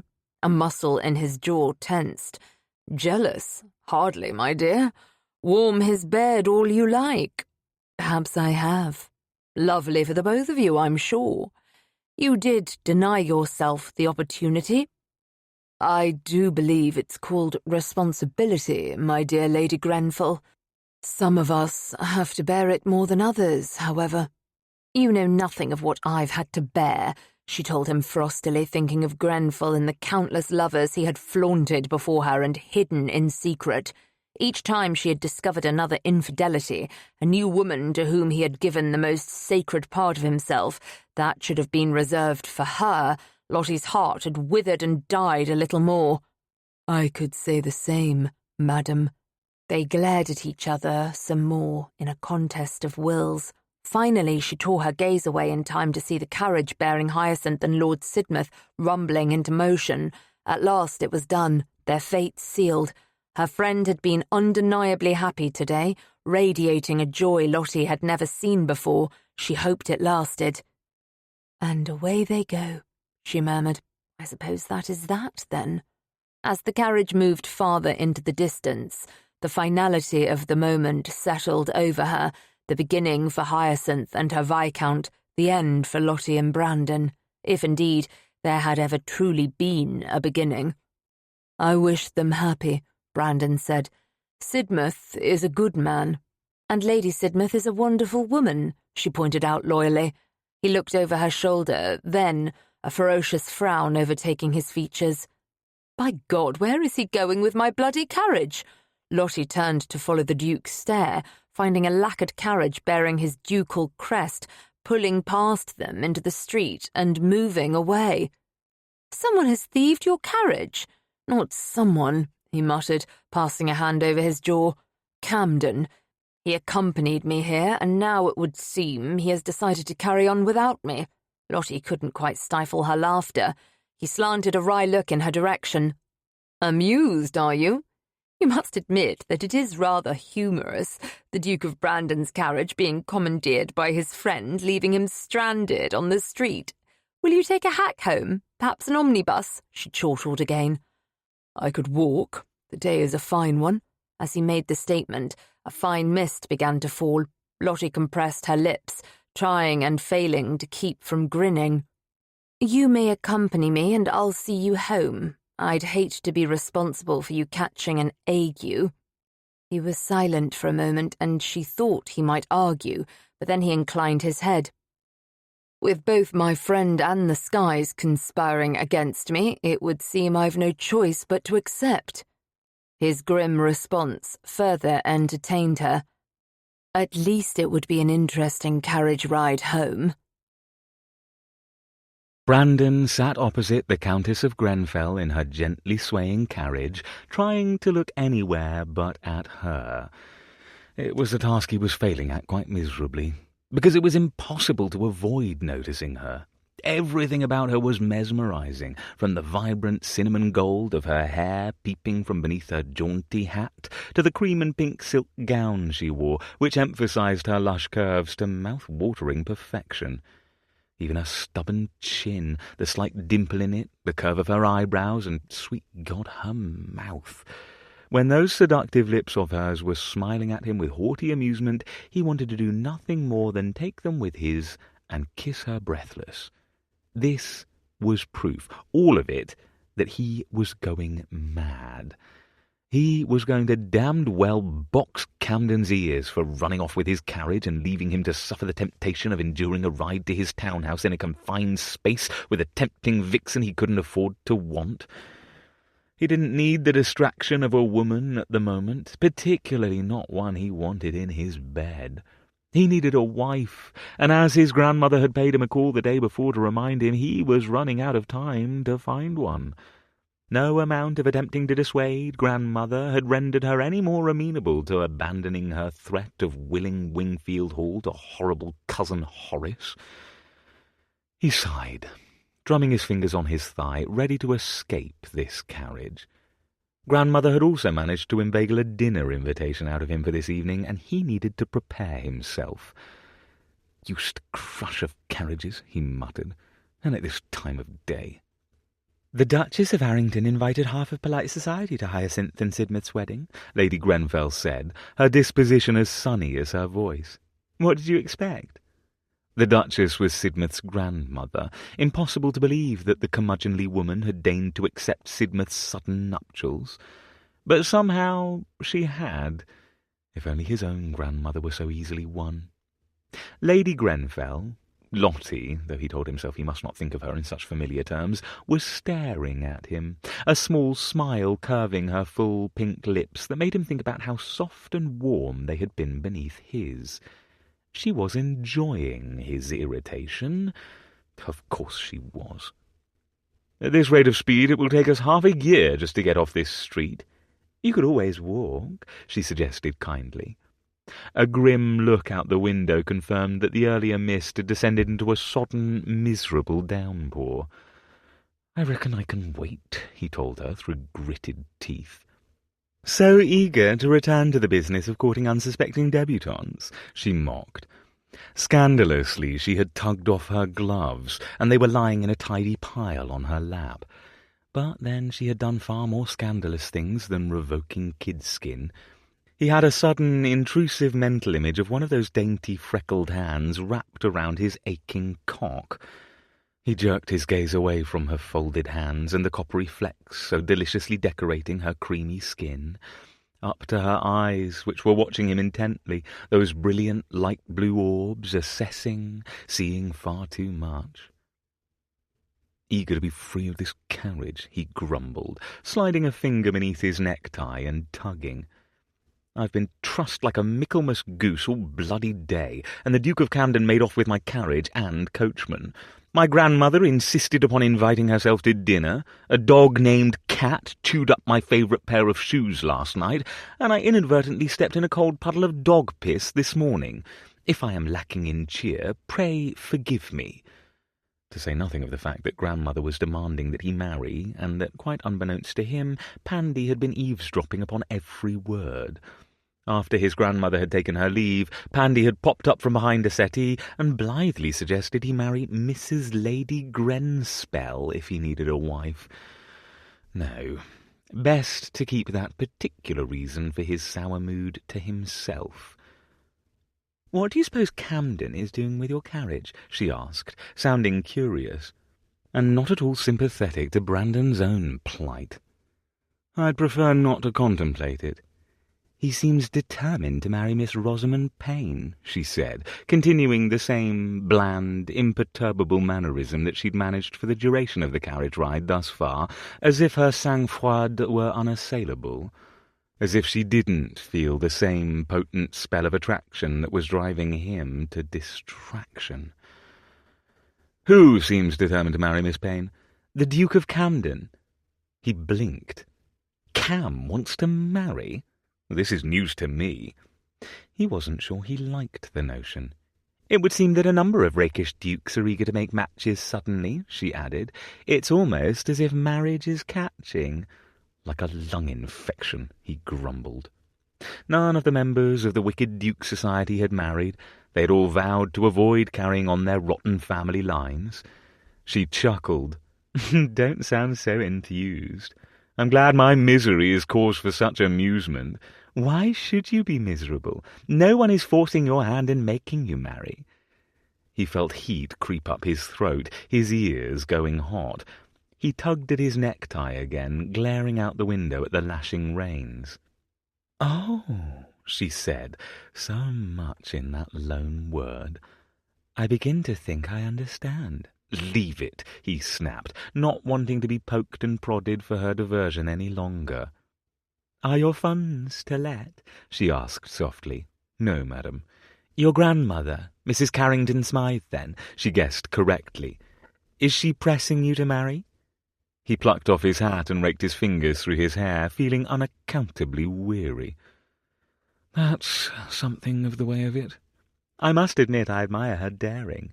"How lovely for her," he drawled, and not without a hint of bitterness. "Have you settled upon a lady yet?" she asked, tilting her head curiously. He resisted the urge to point out that he had already done so, and she had soundly turned him down. "Not yet. I could help you." If he'd just taken a sip of something, he would have spat it everywhere, so great was his shock at her offer. "You?" He didn't bother to hide his incredulity. "Me?" She smiled brightly. "I have a tremendously large circle of friends and acquaintances, you know.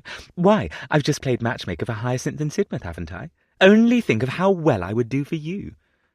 "That is a rather different beast. Sidmouth and his new wife are hideously in love."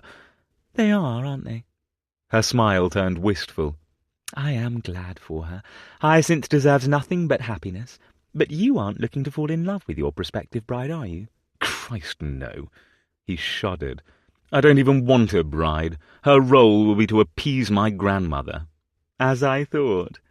She tapped her chin, her quick mind clearly at work. "What of Pandy? Will your future bride be expected to take a role in her life, or are you intending to send her away to avoid scandal?" The very notion of sending his daughter away had something seizing within his chest. "She will remain with me. The woman I marry will need to accept her presence in the household." "Do you have a preference in appearance?" He blinked. "You aren't playing matchmaker for me." "Why not?" Because he wanted to bed her. He wanted to tear away her demure silk and find all the places where those coppery flecks adorned her skin, because he wanted to sink his hand into her cinnamon hair and wrap it around his fist and... Damn it, no. He couldn't keep thinking this way. Brandon shifted on the Moroccan leather squabs, his cock stirring, and cleared his throat. "Because I don't want you to." "Why, Brandon? Surely you agree that I did an excellent job of bringing Sidmouth and Hyacinth together, do you not?" "I'm not certain I would call it excellent." "Well, what would you call it, then?" He thought for a moment, recalling poor Sidmouth dripping all over his floor, learning the news that he was to be a father before an audience and not from the woman he loved. "Untidy," Lady Grenfell gasped. "Untidy?" She was beginning to give him a headache. The woman was a whirlwind, packed inside a thunderstorm, hidden within a maelstrom. Trouble. She was nothing but tempting, ludicrous, wayward, beautiful, utterly maddening trouble. "Do lower your voice," he said. "I'd rather not have your coachman think we're having a lover's quarrel." "Ha! You would have to be my lover for us to have a lover's quarrel." Oh, how his pride stung at the way she scoffed at the notion. "Yes, but your coachman doesn't know that, does he?" he ground out. "John Coachman knows all my secrets. Who else am I to trust if not him? She asked defiantly. Good God, was she saying that her coachman knew whose bed she was warming at any given moment? And why did he hate the thought of her in anyone's bed but his, most specifically in King's? Swiftly he banished all such questions from his mind. The coachman of your paramour, he suggested. Is that not how these matters are usually conducted, with proper discretion? John Coachman is discreet. You can't have believed I would allow myself to be at the whim of a lover's coachman and carriage. I see to myself, as I've always done. I trust myself, you see. I trust my judgment, and I trust my loyal retainers. They would go to their graves keeping all my secrets for me. There was a note of pride in her voice, and yet he couldn't help but to hear what she was truly saying, that no man had ever taken care of her. He didn't know if she was referring to what happened in the bedroom, beyond it, or both. But he couldn't allow himself to care. This magnificent woman, and her frank sensuality and bold personality, and her freckles and gorgeous hair were not a part of his future. No doubt they would go early were they forced to endure a carriage ride with you, he said uncharitably. I ought to box your ears for saying something so wretched. Yes, she ought to.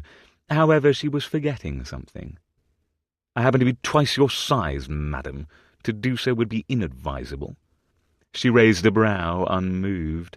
It wouldn't be the first thing I've done that was inadvisable. After such rudeness, it would serve you right if I were to rescind my offer. However, because I am good-natured, I won't. Her offer. For a wild moment he thought she was speaking about her blatant invitation in the Emerald Salon, her hand on his cock, knowing, stroking. Then he realized she was talking about bloody matchmaking, and he regained his senses. I am fully capable of finding a wife on my own, thank you. She raised a brow. And yet, have you found one? Blast the woman. I haven't had time to do much reconnoitring, as it happens, he defended himself. If you'll recall, I've been chasing after a spirited child, a stray dog with a penchant for eating things she ought not, wayward friends, and attending weddings. Do you have any preferences? She asked. What the devil was she talking about now? Preferences? He sputtered. Hair colour, eye colour, figure, she enumerated in a methodical tone. Do you prefer ladies who are clever or dull, quiet or outspoken? Must she be a virgin, or can she be a widow? Good sweet Lord, she was going to drive him to madness. Has anyone ever told you that you are infuriating, madam? Never. She grinned unrepentantly, her eyes sparkling. And I wouldn't recommend that you do so either, because this is my carriage we are in, and you would hate to walk the rest of the way to your townhouse in this deluge, wouldn't you? The minx. She had him there. He couldn't say why, nor did he know what devil prompted him to do it, but he leaned forward across the carriage, forearms resting on his thighs. Cinnamon gold, blue and lush, clever and maddening. I prefer a woman of experience, one who knows what to do with my cock. He was talking about her, of course, because when she had listed off her questions concerning his requirements in a woman, all that had come to mind was the sultry woman whose kisses had been haunting him since their ill-advised assignation in the Emerald Salon. Her eyes widened, her pink lips parting in surprise, and for once he had rendered her speechless. Victory was his, and just in time, too. The carriage had finally lumbered onto his street. "Nothing to say, my dear?" he asked with feigned innocence. Her chin went up, the fight returning to her. There was nothing more glorious than the Countess of Grenfell when she'd been challenged. "I'll send a list of prospective brides around to you." The carriage rocked to a halt. "I'll await it with bated breath. Good day, Lady Grenfell. I thank you for the ride." He slid from the squabs and threw open the carriage door, leaping into the rain in the hopes that it might cool some of the fiery lust burning through him. Damn her. He should have known she wouldn't allow him to win. Chapter 8. Is there any correspondence for me? Lottie asked her lady's maid nonchalantly that afternoon as she drank her tea before a crackling fire, a novel in her lap. rising late on cool days, luxuriating before a fire in her dressing gown well past luncheon, reading as long as she liked. These were private pleasures she afforded herself now that she was no longer at the mercy of Grenfell's daily demands of her, pleasures which, unfortunately, were not proving sufficient distraction at the moment. "Nothing so far," Jenkinson announced cheerily. "Are you expecting something, my lady?" Yes, she was. She was expecting a response from the Duke of Brandon. After hours of careful deliberation the day before, she had produced a list of several ladies and sent them to him. Naturally, she hadn't been able to satisfy all his requirements. Those had been made to discomfort her, she knew, and it had worked, the rotten man. But after all the effort she had gone to on his behalf, taking him home from the wedding breakfast, composing a thoughtful list of potential brides, the arrogant wretch hadn't even deigned to respond.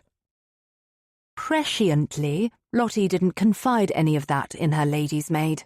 She did trust Jenkinson implicitly, of course, but there were some things one necessarily kept to oneself. She forced an unconcerned smile. "Not anything in particular, Jenkinson. I've selected the pink silk for you this morning, Lady Grenfell," her lady's maid told her. "It complements your lovely hair so well."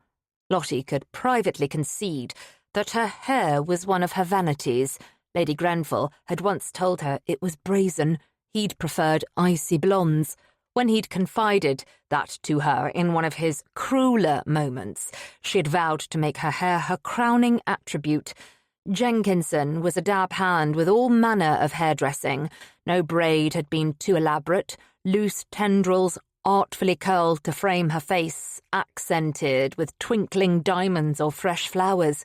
Her admirers often remarked upon her hair, which she refused to cut. It curled long past her waist, down over her bottom when fully unbound, but no one had ever described her hair as cinnamon gold before.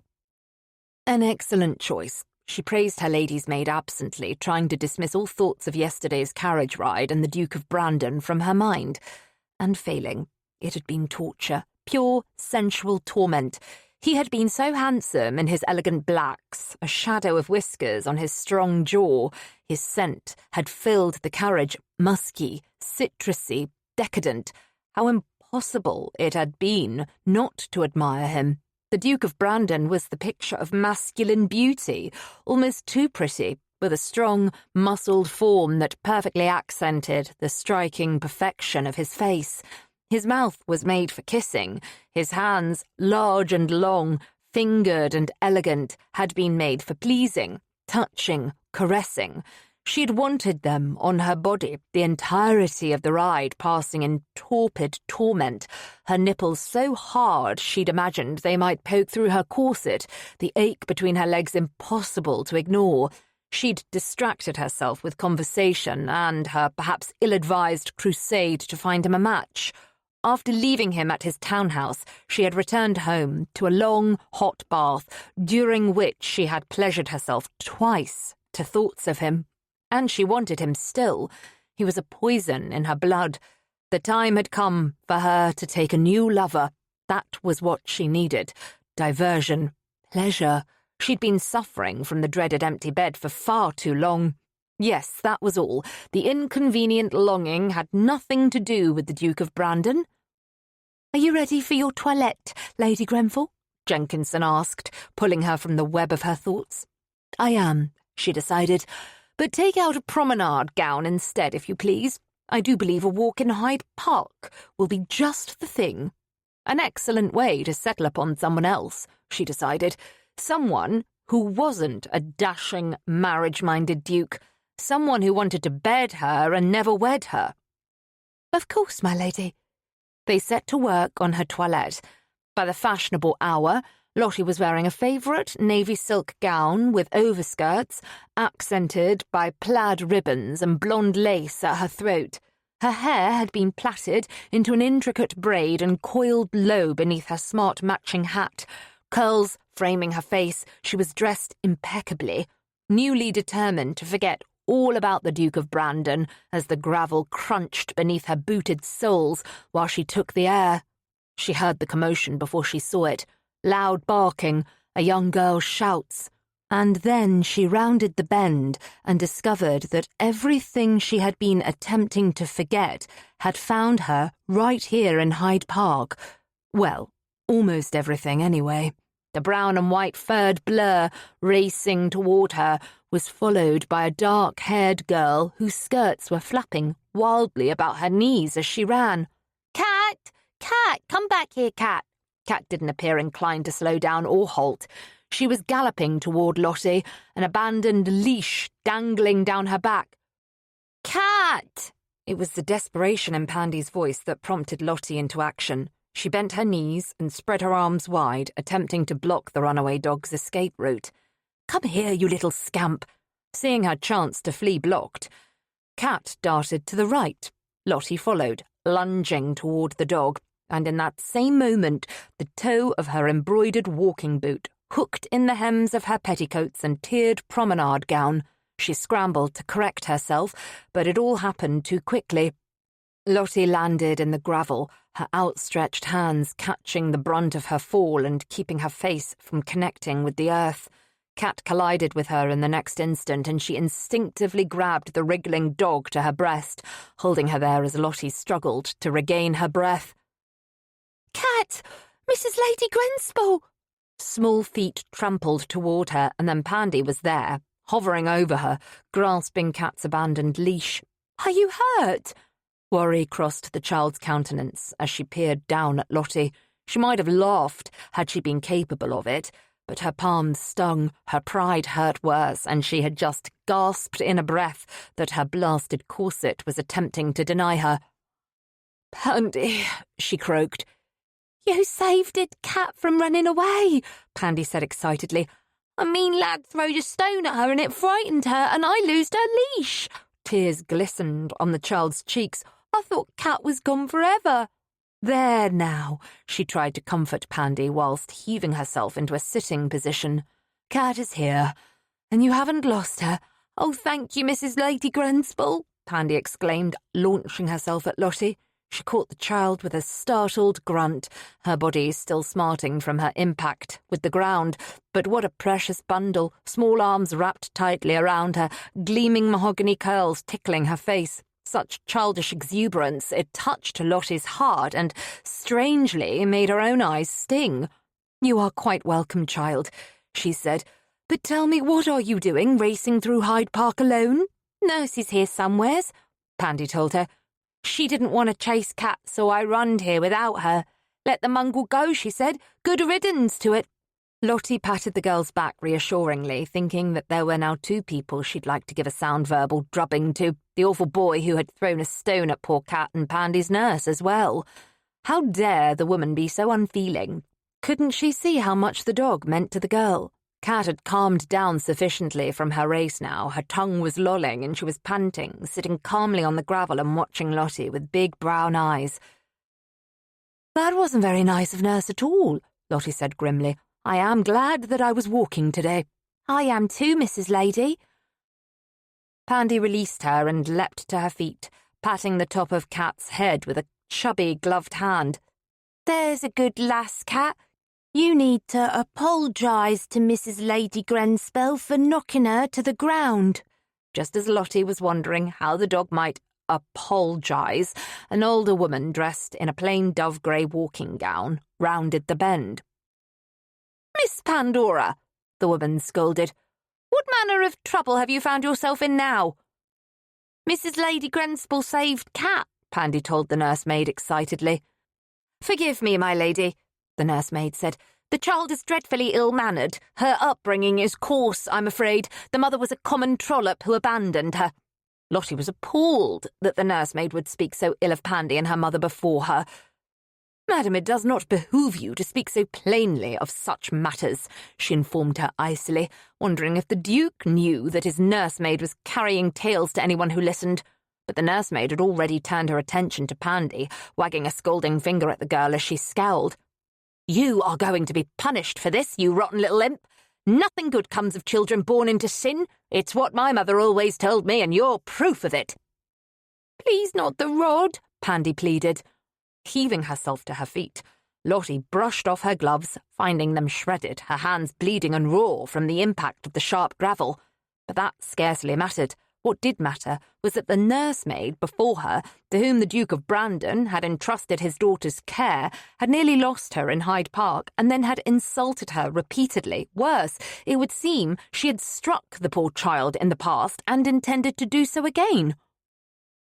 "You've earned it, miss," the nursemaid snapped, "running around the park like a wild creature, insisting upon bringing that flea-bitten mongrel."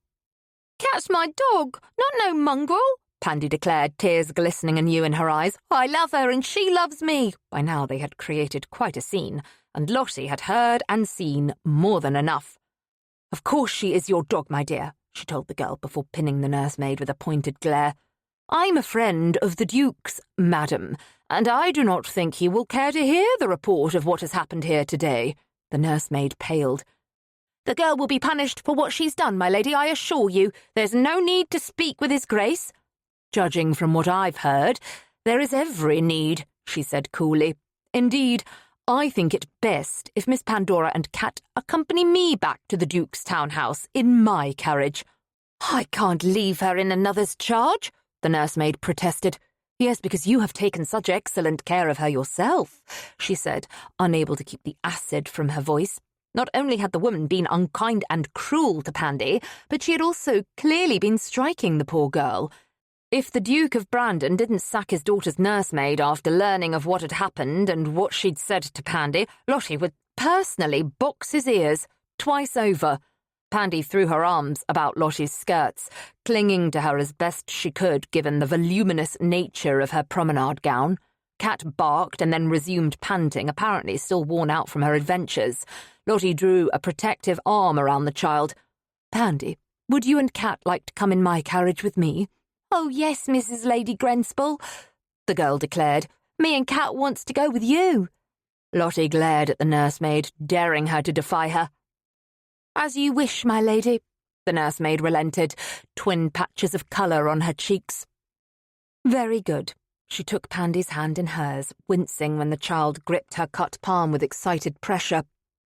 "Come along, my dear. I'll see you and Cat home." Duke! Brandon was in the midst of reviewing the correspondence from the servants he had permanently installed at Wingfield Hall, when his daughter's cry echoed beyond his study, punctuated by 3 barks and a series of racing feet slapping the marble. Where was her blasted nursemaid? He had warned the woman not to allow Pandy to race across the marble. She would slip and fall and crack open her head. Christ knew how many times he had done so as a lad when no one had been watching him, to say nothing of the many times he had slid down the railing of the grand staircase when he'd been alone. Once he'd nearly broken his leg for his troubles, on another occasion his neck. Fortunately, Pandy hadn't discovered that dangerous source of entertainment just yet, though if she took after him at all, she would soon enough. "Miss Pandora, do please walk," cautioned a well-modulated lady's voice that decidedly did not belong to Miss Partridge, the nursemaid. No, this was a voice he recognised all too well, and not just because it made his stupid prick twitch to attention. Lady Grenfell. What the devil was she doing here at his townhouse, and with Pandy? He rose from his chair, frowning, gratified that his daughter's footfalls had slowed. The dog barked again. "And you must be a lady as well, Cat," she cautioned the dog, quite as if she were speaking to a human. "Yes, Mrs. Lady Grenspel." "I told you that since we are friends you were to call me Lottie, my dear." The voice was kind and warm, and it wrapped around his heart like a vice. Curse it! Why was he eavesdropping in his own house at his own study door, and mooning over the Countess's voice at that? He shuddered, disgusted with himself. There was a small knock at his door that he recognised as well. "Enter!" he called, trying to summon his composure. The door burst open to admit Pandy, Cat, and an unsmiling Lady Grenfell presiding over them. She was predictably lovely in navy silk and dust. Her cinnamon gold hair had come partially free from her elaborate coiffure, and her hands were red and scraped. He strode forward. "Lady Grenfell, what has happened?" Lottie saved Cat, Pandy told him, adoration evident in her voice and eyes as she gazed up at the Countess and continued with a breathless explanation of events. A mean boy throwed a rock at Cat in the park and Cat runned away. I loosed her leash. Miss Partridge told me to let Cat go, that she has fleas, but I runned after her and Mrs. Lady and Lottie catched her, and then she falled over and hurt herself on the stone path, and Miss Partridge catched up to us and said she'd use the rod on me again. Don't let her use the rod on me again, Duke, please. The rod. The nursemaid was striking his child. Why did he not know this? "That was rather a lot of information, Pandy girl," he said gently, taking in the tear-streaked nature of her small cherubic cheeks. She'd been crying. He wanted to tear the paper hangings from the damned walls until his fingers bled. "Your Grace, I hope you'll forgive me for overstepping my bounds and bringing your daughter and Cat here myself," Lady Grenfell interjected. "However, after I ran across Pandy in Hyde Park, it was plain to see that my intervention was necessary." Dear God!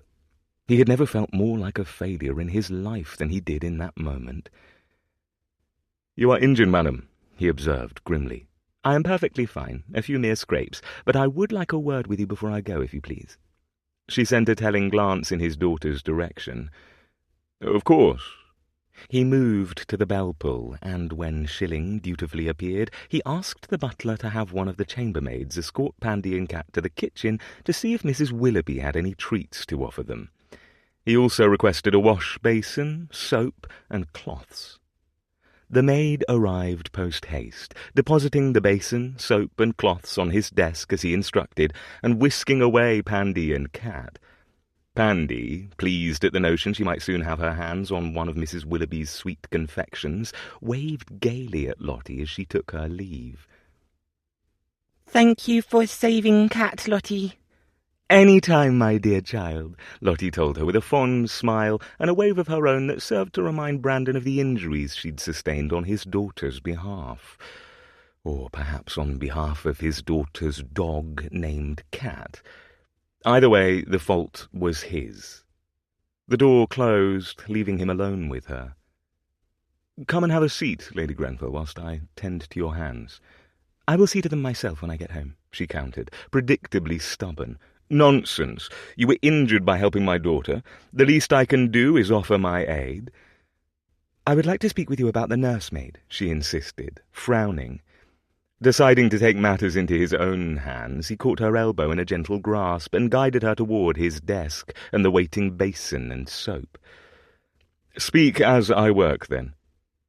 Although she held herself stiffly, she allowed him to move her to the desk. "You must sack the woman, Brandon." He took up a cloth and wetted it in the basin. "Your hands, if you please." To his surprise, she didn't argue, offering them palms up. The nursemaid had allowed Pandy to run off after Cat on her own. Anything might have happened to her. What if she had found her way into the Rotten Row thoroughfare and been hit by a carriage?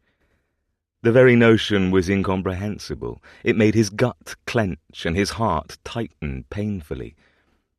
"I'm grateful you were there." Nascent guilt mingled with fear. He had selected the nursemaid. He had placed Pandy in her care.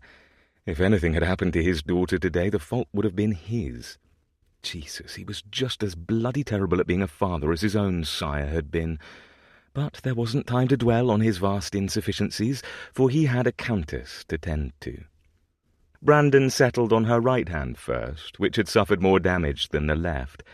Angry red gashes marred her palm, and though the bleeding had stopped, the fall had clearly been a serious one. "As am I. She said all manner of awful things by the time she caught up with us," Lady Grenfell continued, hissing when he gently applied the damp cloth to her cuts and scrapes. "She told Pandy that she had been born from sin, and that no good would come of her, and I do believe she has been striking the poor girl with a rod." Clenching his jaw, he scrubbed the cloth over the brick of winter's soap before bringing it back to Lady Grenfell's waiting palm. Lightly he dabbed, trying to cleanse the grit from her injuries as the floral scents of the soap rose. "I'll be sacking her forthwith. I'm relieved to hear it." She made another sharp inhalation as he continued his ministrations. "Forgive me," he murmured. "I'm trying to be as gentle as I can." "It stings a bit. I am perfectly capable of seeing to the scrapes myself."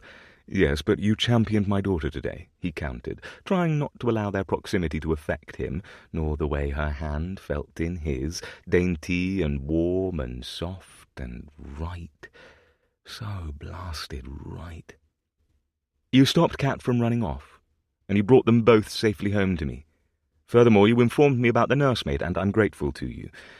Cleaning the wounds you received because of all that is the least I can do." "It is wholly unnecessary," she protested, but she allowed him to continue. He finished with her right hand, wringing out the cloth in the bowl to rinse it before gently patting it dry. "I insist." Brandon took up her left hand and cleansed it as well. A heavy, almost companionable silence fell between them as he finished his task, blotting her left hand dry. Still holding her hand in his, he made the mistake of meeting her gaze. There was a small, plum-coloured bruise on her cheek, he realized. Without thought, he cupped her cheek, gently touching the bruise with his thumb. "You have a mark here." "Oh." She winced as he brushed over the purple skin again. "I suppose I did strike the ground with my face after all. It was a most ignominious fall, quite murderous on the pride." She was attempting to make a jest, but there was nothing funny or light-hearted about what had happened today, nor about the way he was feeling just now. "Lottie," he said roughly, her name torn from him. He wanted nothing more than to kiss her. He couldn't kiss her. He shouldn't kiss her. He needed a wife and not the complication of a mistress. She didn't want to marry. And yet the tenderness she had shown Pandy, the concern for her welfare, and the way she was looking at him now. Ah, hell. He was going to kiss her. How could he not? "I'm sorry you were hurt," he said softly, his thumb stilling over the purpled flesh. "Your hands, your cheek, your pride, all shall heal." Her sky-blue gaze dipped to his mouth. The desire that had never been far from the surface brazened forth, roaring like an uncontrollable fire. "Do not kiss her," he admonished himself sternly. "Do not dally with this woman. You need a bride." And the widowed Countess of Grenfell had made it more than clear she wasn't it. But he didn't want a wife, and that was the trouble. In this moment he wanted nothing so much as he wanted her. Her with her wild red hair, her audacious ways, her staunch defending of his daughter, her mesmerizing blue eyes, the freckles that gilded her nose, calling for his lips. "If you don't move away from me, I'm going to kiss you," he warned Lottie. She didn't go anywhere, just stayed there, still and tempting, her eyes like twin pools of endless sky burning into him. "Lottie," he said again, "last chance." Suddenly she did move. But it wasn't to leap away from him. Instead she grasped a handful of his necktie and pulled him into her, her mouth hard and hot and open on his. With a growl he hauled her into him, kissing her back with all the yearning he'd been attempting to control. Her name was an absolution, singing through his mind, his blood. Lottie, Lottie, Lottie. She tasted sweeter than he remembered, her lips lush and full beneath his, her tongue invading his mouth just as she had stormed into his townhouse, as if she belonged there. And God, it felt like she did. Her sweet perfume surrounding him in a haze of sensual delight, her breasts crushing into his chest, her fingers sifting through his hair. She kissed him as if she wanted to devour him, and he kissed her in kind, spinning them about so that her bustle pressed into his desk, and she was trapped between his body and the immovable carved mahogany at her back. He ravished her mouth, starved for her, this magnificent woman he couldn't stop wanting no matter how hard he tried. But kisses were woefully insufficient.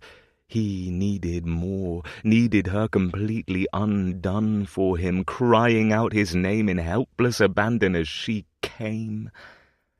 He gave her his tongue, and she sucked on it, making a low sound of need that went straight to his bollocks. The hand that had been holding his neckcloth in a fervent grasp moved, gliding down his chest, over his abdomen, perilously near to the waistband of his trousers. His cock arrowed upward, straining against his falls, needing her hand on him, just needing. As if she'd read his mind, those nimble fingers found the buttons on his waistband, plucking them from their moorings one by one until his trousers opened. She slid her hand inside the slit in his drawers, wrapping her fingers around his cock and giving him a decadent stroke from root to tip. He groaned into her mouth, their tongues dueling, their breathing ragged. It hadn't been his intention to ravish her in his study in exchange for protecting his daughter today, but here he was, and there was no denying that she wanted him every bit as much as he desired her. She tipped her head back, breaking the fusion of their mouths, her lips kiss-swollen and dark red, moving her hand up and down his shaft in a tantalizing rhythm that had his hips jerking, as if he were a green youth enjoying his first frantic frigging. He wasn't, of course, but he didn't remember the last time he'd been so desperate to be inside a woman. Maybe never. She swirled her thumb over his crown, and he forgot what day it was, forgot everything that wasn't her. "I want you," she murmured, her voice throaty and low. "Now, here." Sweet God, no. He couldn't. Could he? Her grasp on his cock tightened. Yes, he decided, he most certainly could. Brandon planted his hands on her waist and lifted her to his desk. He'd forgotten about the wash basin. Her tournure knocked into it, sending water raining to the Axminster. He'd deal with that later. For now, he caught a fistful of silk and petticoats and lifted it, his hand finding the silken recess behind her knee, higher to the curve of her thigh, tantalizing him through her fine drawers. "You're sure?" he asked hoarsely, some dim part of his brain still functioning sufficiently to recall that he ought to be a gentleman and give her the opportunity to change her mind. That a frantic fuck on a desk was likely not what she had intended this afternoon any more than it was what he had planned. With the hand that wasn't tormenting his cock, she reached for his, bringing it between her parted thighs. "I'm certain." Wetness kissed his fingertips as she pressed his hand to her hot, silken quim. He took her mouth again, finding the tender nub of her pearl and teasing her. She was so slick, so ready for him. He sank a finger deep, her inner muscles clenching hungrily on him, and both of them moaned as one. Her thumb slicked the metal seeping from him over his cockhead, and she nipped at his lower lip, the stinging pain mingling with pleasure. Damn! If she didn't stop, he was going to spend in her hand. He jerked his mouth from hers and withdrew his finger from the hot clutch of her velvety cunny. "Hold up your hems," he ordered her, his voice hoarse. She released her hold on his cock and did as he asked, grasping her voluminous navy skirts to her waist. He was treated to the decadent side of her deliciously curved calves, encased in silk stockings above her embroidered boots, a lacy, almost transparent pair of drawers clinging to her luscious thighs above, trimmed in ribbons. But what he wanted to see most remained hidden by the spurious fabric. "Wider," he said. "I want to see you." Wordlessly she obeyed, her legs parting more fully, the split in her drawers gaping to reveal the glistening pink heart of her. Her scent, musky and feminine, blended with roses and violets, thoroughly intoxicating. He wanted to bury his face between her legs and lick her until she came. But he also wanted to sink his cock inside her and fuck her until they both came. A dilemma. His head was filled with fire and few thoughts, words, reasoning, ration, beyond him, all of it. There was only action, seizing, claiming. If he only had her once, he wanted to know what she tasted like. Brandon dropped to his knees, hands framing her hips, and took her clitoris in his mouth, sucking hard. The sound of her breath fleeing her lungs gratified him, but not as much as the needy tip of her hips as she thrust herself more firmly into his face. Yes, this was what he needed. Although in a different time and space he'd have preferred her to sit on his face so that he could recline and fully enjoy devouring her, this, however, would have to suffice. He laved her with his tongue, licking up and down her seam, then found her entrance and delved deep into the honeyed recesses he was about to fill with his aching cock. She writhed and said his name, and he rewarded her by returning to her swollen bud, licking and sucking with renewed abandon until she stiffened and cried out, shuddering against his mouth as she reached her pinnacle. Damn, he loved the way she tasted. He could lose himself in nothing more than pleasuring her with his mouth.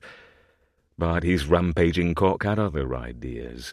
Swiftly he rose to his feet, licking his wet lips to savour her as he grasped his cock, rubbing himself up and down her folds until he was coated in her dew.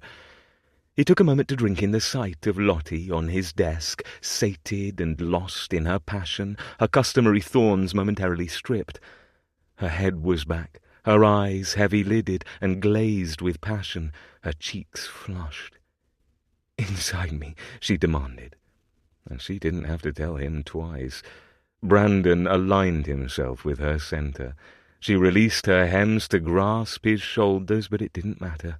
His body was holding them in place now. He cupped her nape and took her mouth in a fiery kiss, feeding her the taste of herself on his tongue as he sank inside her body with one swift thrust. And sweet Lord, it was glorious. She was snug, wrapped around him in pulsing heat, her legs locked about his waist. For a moment he could do nothing more than remain as he was, consumed by the sheer bliss of being planted deep within her. He wished he had a mirror properly positioned so that he could have the pleasure of watching as he fucked her, their bodies moving rhythmically together. But there was no mirror. Only the two of them, their bodies one, her breasts surging into his chest, their mouths fused. Needing to move, he withdrew almost entirely, still kissing her, their lips never parting, before sliding deep. Slowly he began a rhythm that was agonizing and yet incredible, savouring the warm glide of his cock in and out of her grasping sheath. Slowly enough to torture them both. Lottie apparently grew impatient. She tore her lips from his as he pumped into her with agonizing care. "Faster, Brandon," she demanded, breathless. But the more she wanted him to hasten his pace, the more he perversely wanted to take his time, to pleasure her slowly until they were both delirious with wanting. He buried his face in her throat, inhaling deeply of her scent, finding her racing pulse with his tongue. "Damn you," she ground out, her nails biting into his shoulders. "More!" He chuckled and kissed his way to her ear. "Patient, sweet Lottie." Then he slid his hand to the place where they were joined, his fingers finding her pearl and teasing her until she bucked and gasped, shuddering around him as she climaxed again. But he wasn't finished. Not until he wrung every drop of pleasure from her that he possibly could. He licked the hollow behind her ear, plunging deeper now, faster, her cunny so slippery that the wet sounds of their love-making echoed around them. Somehow her head slipped to his shoulder, and he felt the mark of her teeth through his coat and shirt sleeves. He bit her earlobe and pinched her clitoris at the same time, and she gave a little scream, shaking against him as she tightened on his cock with so much force she almost pushed him from her body. He continued keeping her pearl in his hold, feeling it throb between his forefinger and thumb for just another moment until he released her finally. Surging in and out, he pressed his face to her temple, fucking her hard and deep, and then, at the last moment, forcing himself to withdraw, shooting creamy ropes of spend all over her silk drawers. Blood rushing in his ears, his vision speckled with black stars from the force of his release, Brandon collapsed against Lottie and the desk, breathing harsh, heart-pounding. Belatedly, he realized that his shoes were soaked through, and there was a puddle on his carpet. But he didn't give a damn, because, for the moment, he had her pliant and warm in his arms, and everything in his tumultuous world felt inexplicably, if fleetingly, right. Chapter 9. Lottie had bedded the Duke of Brandon. No, that wasn't true. Not precisely. Rather, she had rutted with him on his study desk like a common doxy, after which she finally had gathered her wits and slid from the waterlogged correspondence-strewn surface, shaking her skirts back into order. They had fallen around her, perfectly in place, yet hopelessly wrinkled from their frantic coupling. "Thank you for tending to my hands, Your Grace," she had managed. "Good day." "Lottie," he had called after her, tucking his spent cock back into his trousers. She had ignored him and fled, of course, because when he had been holding her in the aftermath, she'd known a moment of tenderness for him. A moment of contentedness that did not belong between two lovers with no future together, and it had terrified her. That had been mere hours ago, but it may as well have been a lifetime. Now, Lottie stood on the periphery of the ballroom floor, watching Brandon dancing with a young debutante who was perfect for him in every way, 18, golden-haired, beautiful, and innocent, everything Lottie was not. "Are you attending me, Lottie?" Her friend's voice jolted her from her disquieting reveries. She turned away from the ballroom crush and the sight of Brandon smiling down at the lovely Lady Lavinia Westmere and tamped down all hints of jealousy she had no right to feel. "Of course I am, Rosamond darling," she chirped with feigned brightness, but her dear friend was not so easily convinced. "What did I say?" Rosamond asked, pinning Lottie with a shrewd look. Lottie bit her lip, trying to recall any hints of conversation flitting about in her mind, but all she could think about was the moment she'd spied Brandon across the ballroom, with Lady Lavinia in her pale pink silk gown. Watching the two of them spin together had caused a physical ache deep within her. "Was it something about Meg's?" she guessed weakly. Rosamond arched a winged brow. "No. The Duke of Camden? Not in this instance. Blast. The ballroom being a crush," she tried next. "What I said was that you certainly do seem preoccupied with the Duke of Brandon and his dance partners this evening," Rosamond said pointedly. She'd been caught. Heat crept up her throat. "Is he in attendance? I hadn't noticed." She shrugged one shoulder, feigning indifference. "You needn't try to fool me, you know," her friend said conspiratorially. "Something is going on between the two of you." "Whatever it was, it's past," she muttered, trying to keep her gaze from seeking him out again and failing miserably. He was one of the tallest gentlemen in attendance, which made him easy to spy. Curse the man, what a dashing figure he cut, far more handsome than any man had a right to be. Her heart pounded as she thought about him on the floor before her, on his knees, his tongue and mouth doing wicked, delicious things. His reputation as London's greatest lover hadn't been wrong. She simply hadn't expected to receive that confirmation on his study desk when she was dusty and dishevelled from a fall in Hyde Park. Then why are you staring at him? Rosamond asked.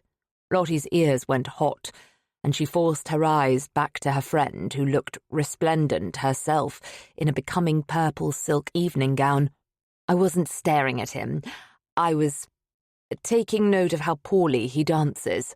Another lie, but she didn't want to confess the raw truth to Rosamond here in the midst of the ballroom, that she had been as intimate as a man and woman could be with the Duke of Brandon earlier that afternoon, and that they were now in attendance at the same fete, avoiding each other as if they were strangers, which was how it ought to be, how she wanted it to be, she reminded herself sternly. Brandon glided expertly through another turn as Lottie and Rosamond watched. Rosamond sent her a wry smile. Looks as if he dances quite well to me.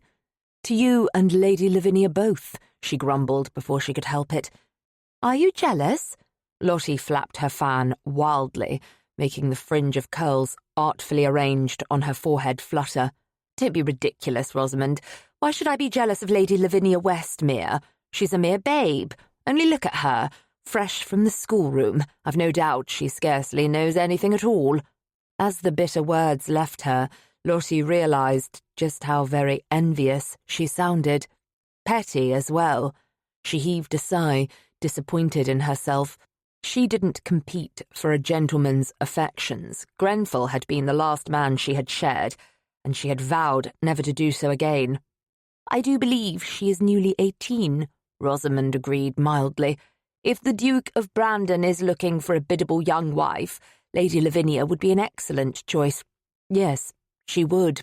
Admittedly, Lottie had placed Lady Lavinia on her list of prospective brides for Brandon, but that had been before, when she had been secure in her belief that she would never be intimate with him herself. The notion of crossing out the debutante's name was undeniably appealing now. Indeed. Oh, how the concession cost her pride.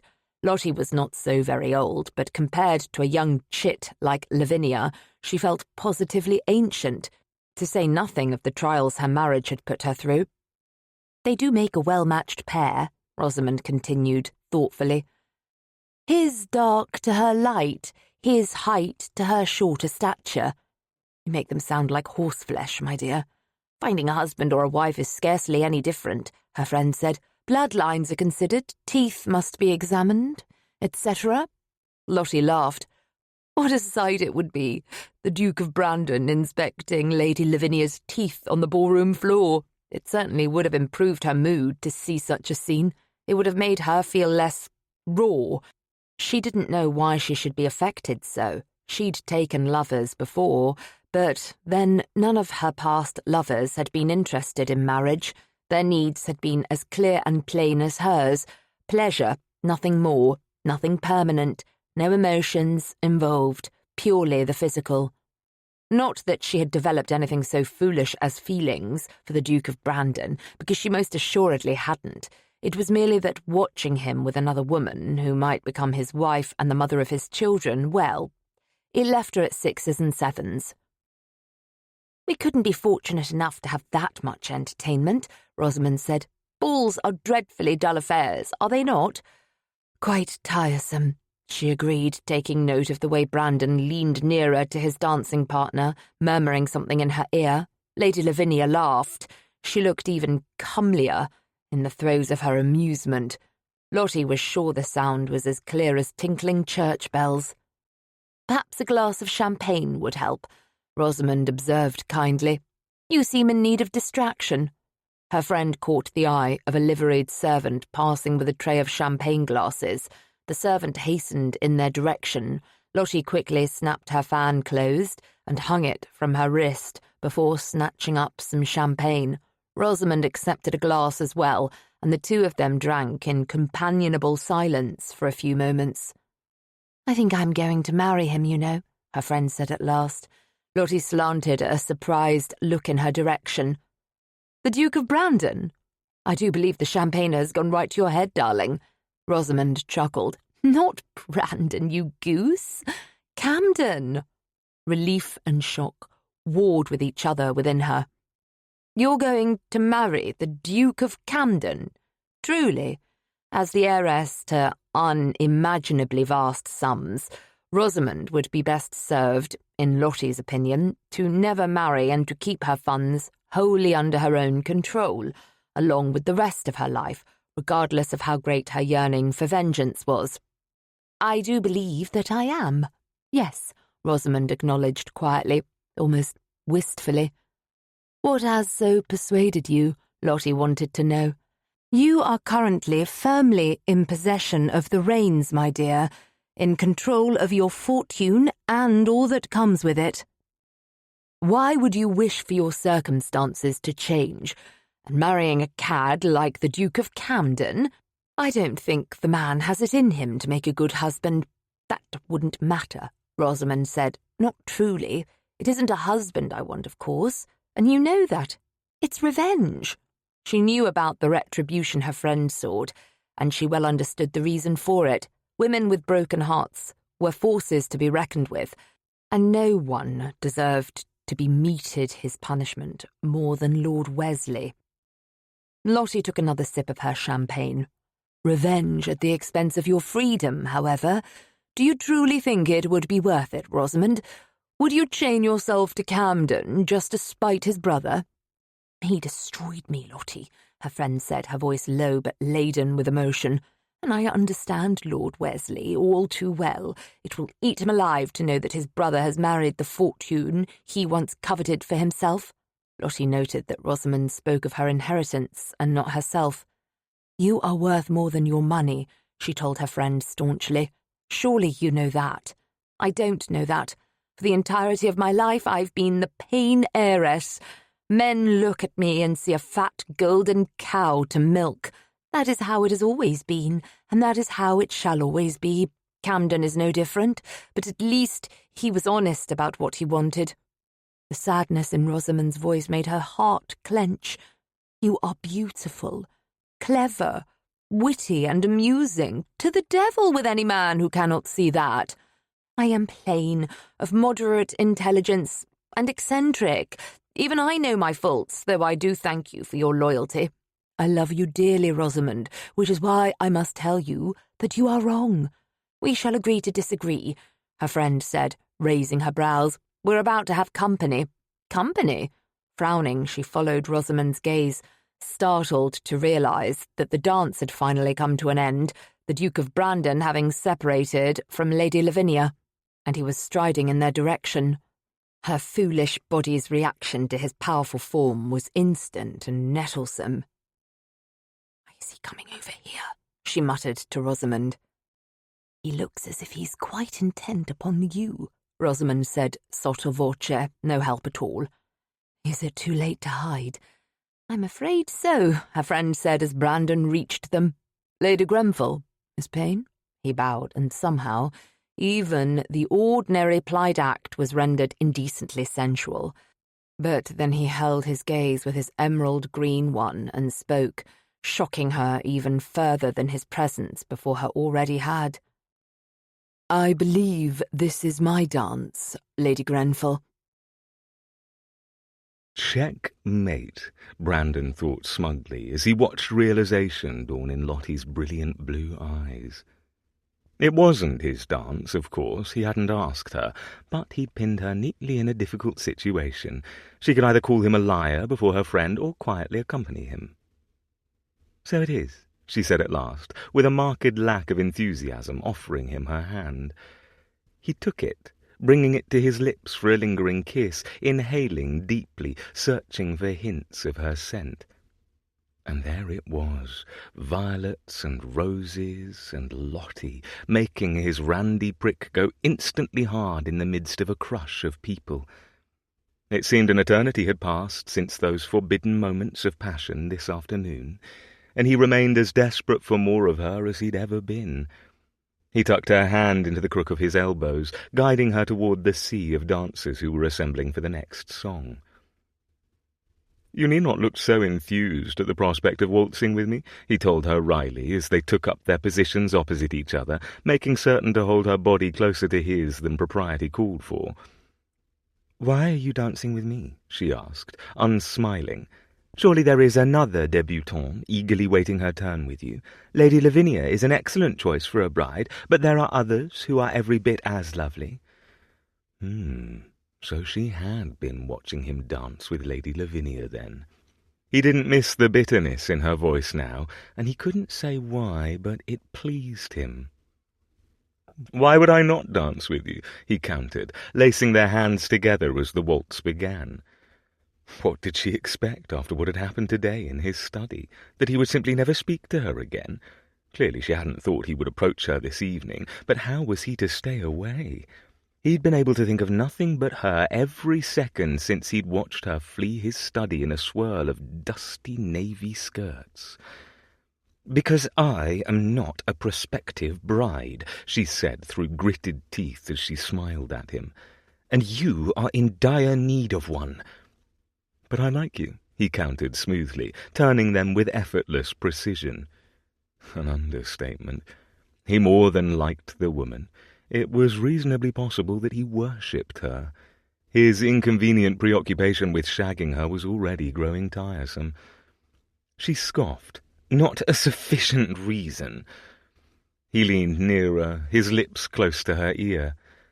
"Perhaps I've been thinking of being inside you again ever since you left my study, and dancing with you is the closest I can find myself at the moment." Her swift inhalation was his reward. He'd hit his mark. She stumbled, nearly tripping on her hems. Brandon saved her, turning her about once more, unable to keep from grinning. "Are you always this scandalous when you dance, Brandon?" she asked sharply, distinctly unamused. "Only with you," he told her easily, bewitched by the smattering of freckles on her nose. "I cannot think Lady Lavinia would approve," she said, holding herself stiffly, her gaze trained on a point over his shoulder. "Since she is neither my wife nor my betrothed, her opinion doesn't signify at the moment." Lady Lavinia, he had already decided, was not for him. She was pleasant enough, pretty enough, hailed from a fine enough family. She was even an excellent dance partner and witty conversationalist. But he didn't want to fuck her on a desk. He wasn't obsessed with the colour of her hair or the tilt of her lips or the sounds she made when she came. Most of all, she hadn't championed his daughter, hadn't caught a runaway mongrel to her own detriment, hadn't taken a cruel nursemaid to task. She wasn't Lottie. "Truly, Brandon," Lottie said, still frowning at the place beyond his shoulder. "It looked as if the two of you were thick as thieves. You needn't prevaricate on my behalf. I know that what passed between us today was an aberration. You're hardly my first lover, nor shall you be the last." He wasn't sure if she meant that as a challenge, but he took it as one. He looked at her, stunning in the glow of the chandeliers, her fiery hair glinting with hints of spun gold, and was possessed by the sudden, fierce notion that he would be her last lover. To make it so. The emotion accompanying this tremendous realization confounded him. This time Brandon nearly tripped, only catching himself at the last second before the two of them landed in an unceremonious heap. But he would show none of this to her, for he knew instinctively that a woman as clever as the Countess of Grenfell must never be permitted the upper hand. She would be ruthless with it. "An aberration," he repeated. "Yes, of course. It shan't happen again." "It cannot," she insisted crisply. "I was simply caught up in the passion of the moment. It was a mistake, a dreadful one." By this point he had manoeuvred them so that they were positioned near one of the doors leading to the hall. Without hesitation he danced her over the threshold. He was familiar with the Earl of Abernathy's townhouse, and he knew there was a convenient salon adjacent to the ballroom. "Brandon, what are you doing?" Lottie asked him in hushed tones. "You've moved us into the hall." "Oh dear, have I? Allow me to rectify that." He spun them into the salon, closing the door behind them, and whirled again, so that her back was to the portal. She was flushed, her lips parted, eyes glistening. "This isn't the ballroom," she said, breathless. "Do you want to return?" He held his own breath, awaiting her answer. So much hinged upon it. The very world, it seemed. "No," Lottie told him, softly, quietly. Lust arced through him, intense and potent. It didn't matter that he'd had her this afternoon on his desk. If he didn't slide inside her again within the next 5 minutes, he would combust like dry kindling. He allowed himself the pleasure of drinking her in.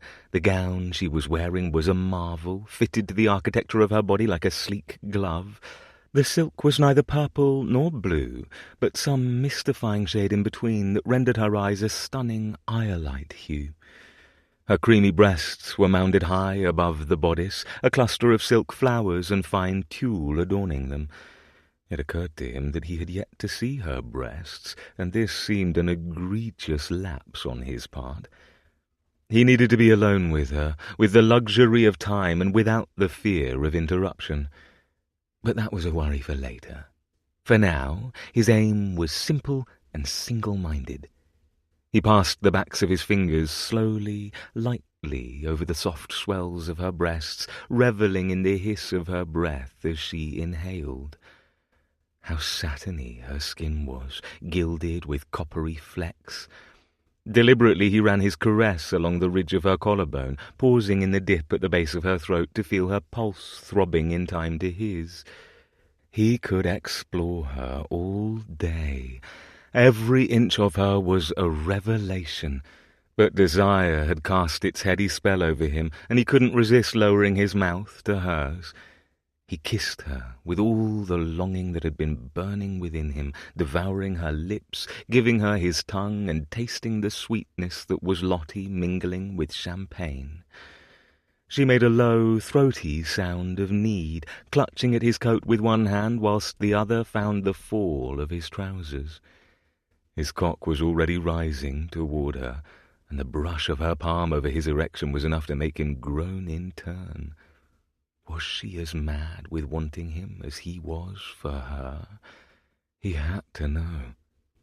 Grasping her voluminous skirt and petticoats in one hand, he lifted them high, his hand unerringly seeking her cunny. She was wet and ready for him, his questing fingertips finding her swollen clitoris and strumming over her. Her hips chased his hand, her tongue greedily invading his mouth. He toyed with her, rubbing, stroking, lightly at first and then with greater pressure, wanting to prolong her pleasure and torment both. She found the buttons on his falls and flicked them open, his cock springing free into her waiting hand. As if she had been waiting all evening, she stroked his rigid length firmly from base to tip, her tight grasp and hum of appreciation making him harder. Brandon traced her seam to her entrance, sinking a lone finger deep. The velvet grip of her cunny was almost enough to make him spend in her hand. All the while he fed her kisses, long and slow and demanding, their tongues tangling, their ragged breaths and sounds of frustrated need blending to become one. His thumb fluttered over her pearl as he worked in and out of her. He needed to make her lose control, to make her come here pinned against this door, while just beyond a ballroom laden with people danced and laughed and made merry. And he wanted, with sudden possessive need, to know that his seed was inside her, for her to return to the ballroom filled with his spend. He didn't know where this urge was coming from, only that it was. Foolish. A risk he couldn't take. He didn't need another bastard child in the world, particularly when he was trying to find a wife. But he couldn't excise the thought from his mind, from his blood. And when she reached her pinnacle, her cunny tightening on his finger as she moaned into his kiss, he knew he couldn't resist. He had to be inside her, to claim her, to make this woman his. She was still pulsing around him when he withdrew, and shifted their positioning, hooking her leg around his hip so he could have her as he wanted. She was open to him, ready and waiting, soaked. No words were exchanged. There was nothing left to say, their lips and bodies communicating for them. Lottie guided his cock to her centre, slicking him up and down the wet petals of her sex before bringing him to her entrance. He gave them what they both needed, sliding into her in one deep thrust, the door at her back making a small creak of protest at the sudden motion. Sensation flooded him.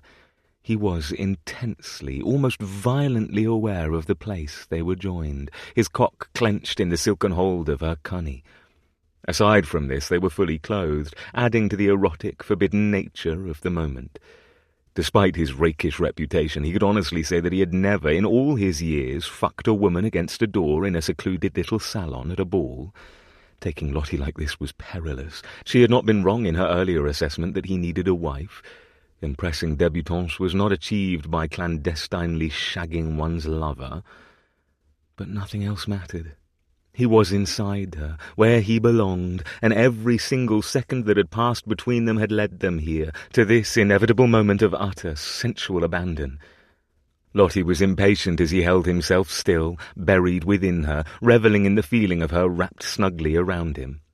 Her hips swivelled against him, her head falling back against the door with a soft thud as she broke the kiss. "More," she demanded, and he gave it to her, losing all restraint. He took her mouth as he withdrew and then plunged into her again and again. He scarcely had the presence of mind to reach between them and stroke her clitoris until she was crying out into his kiss, her body trembling from the force of her release, the clamp of her cunny on his cock nothing short of exquisite. He pumped in and out of her, riding the ripples of her orgasm. The thump, thump, thump of him driving her into the door rose to rival their ragged breaths and the faint din of the orchestra from the ballroom. If anyone were to pass on the other side, there would be no doubt of what was happening within. Somehow that only made him harder, more frenzied. He wanted all of London to know this woman was his, to carry her out of this room and take her away with him, to strip her naked and tie her to his bed and fuck her 100 different ways. For now he had to settle for this one way. Part of him knew he ought to exercise caution, to withdraw from her. But the other part of him, the primal part of him, didn't want to stop. One more thrust. The angle of her hips, nothing short of exquisite, and white-hot bliss rolled up his spine, pouring out of him. Brandon surrendered himself to the beautiful oblivion of release, filling her with his cock, with his seed, with everything he had, giving her some intangible part of himself he hadn't known existed, filling her until he collapsed against Lottie and the door, his heart racing hers. Chapter 10. "You have callers, my lady." Her butler's report startled Lottie from the book she'd been half-heartedly reading. It was a dreary, rainy day, and she had overslept this morning, having spent most of the night at the Abernathy ball, much of which had passed in a champagne-soaked blur following her mad coupling with Brandon in the salon. She wasn't expecting visitors. "Did you tell them I'm not at home?" she asked patiently, closing the volume and setting it aside, for she had made it clear this morning, or perhaps rather this afternoon, when she had risen, that she was in no mood for callers. Everything yet felt far too raw and jagged with her after her second encounter with Brandon. Twice in one day, and once in public no less, her body ached in strange places thanks to the creative nature of their couplings.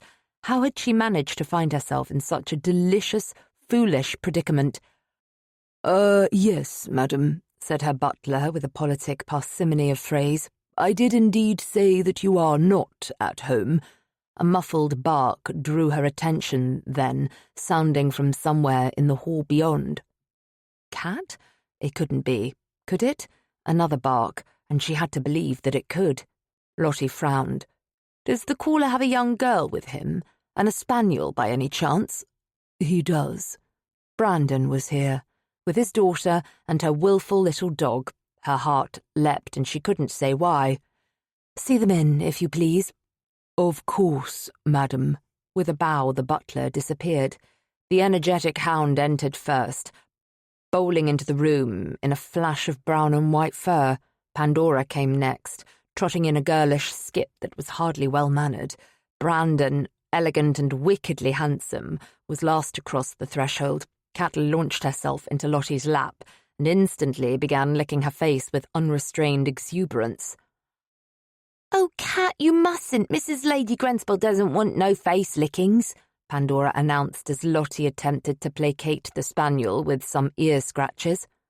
"Blast it, Pandy, I told you the damn dog should stay at home," Brandon growled, stalking across the room to pluck Cat from Lottie's lap, but not before he had received a sound tongue bath from the pup.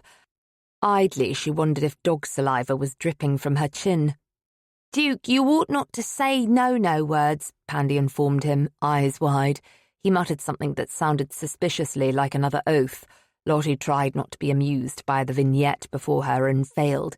There was something undeniably adorable about watching father and daughter. Pandy was the perfect, rambunctious foil for the devastatingly handsome Raquel Duke, but she would not allow herself to soften toward the man any more than she would allow herself to make love with him again. Twice had been enough. She'd had her pleasure, and now she'd happily find it somewhere else. "Liar," said a voice within that she promptly ignored. "Brandon," she greeted with a cool aplomb that belied the fluttering in her stomach. "To what do I owe the dubious honour of your call?" "Dubious? I'm affronted." Holding the wriggling pup against his broad chest, he seated himself on a nearby settee. "I have a favour to ask of you, if you must know." Interesting, also not what she had expected. She watched him struggling to contain Cat with undisguised amusement. "A favour? Of me? I'm positively agog." "Pandy, no playing with the bric-a-brac on Lady Grenfell's tables," he sternly advised the girl, who was unabashedly exploring the room with her hands rather than her eyes. At that moment, she was holding a framed picture of Grenfell in her hands. Lottie didn't know why she kept it about, perhaps as a reminder of how dreadful a mistake she'd made in marrying him. As it was, she didn't think she'd mind if the girl dropped it and the glass shattered to bits. "It's only Grenfell," she said. "She may as well pitch it into the fire." "Hardly the tender sentiment of a contented wife," Brandon observed shrewdly. Cat finally succeeded in extracting herself from his hold and leapt to the carpet, trotting after Pandy. Lottie had no wish to discuss her unhappy marriage with him, or anyone, so she raised a brow. "What is the favour you need, Brandon?" He winced. "No time for small talk, Brandon." "What's this, Mrs. Lady Grenspel?" Pandora asked loudly from across the room. Lottie glanced in the girl's direction and realised she was now holding a sketch that Lottie herself had drawn what felt like a lifetime ago. "You must call me Lottie, dearest," she reminded Pandy. "And what do you think it is?" "A cat?" Lottie guessed, wrinkling her brow as she studied the framed sketch in her chubby-fingered hand. "Pandy, my girl, look with your eyes alone," he said, with another long-suffering sigh. "It is indeed a cat," Lottie answered, "but you may hold the sketch if you like, dear." "Mrs. Lady... Lottie," Pandy corrected herself belatedly, regarding Brandon with triumph, "has said I may hold it." "It's only a sketch I made in my youth," she explained to Brandon. "My favourite cat, Mr. Whiskers." "Where's Mr. Whiskers now?" Pandy asked with the naive innocence of a child who has no notion of mortality.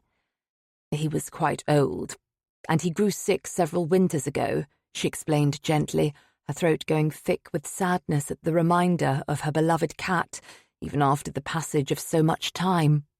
"Oh," the girl said with feeling.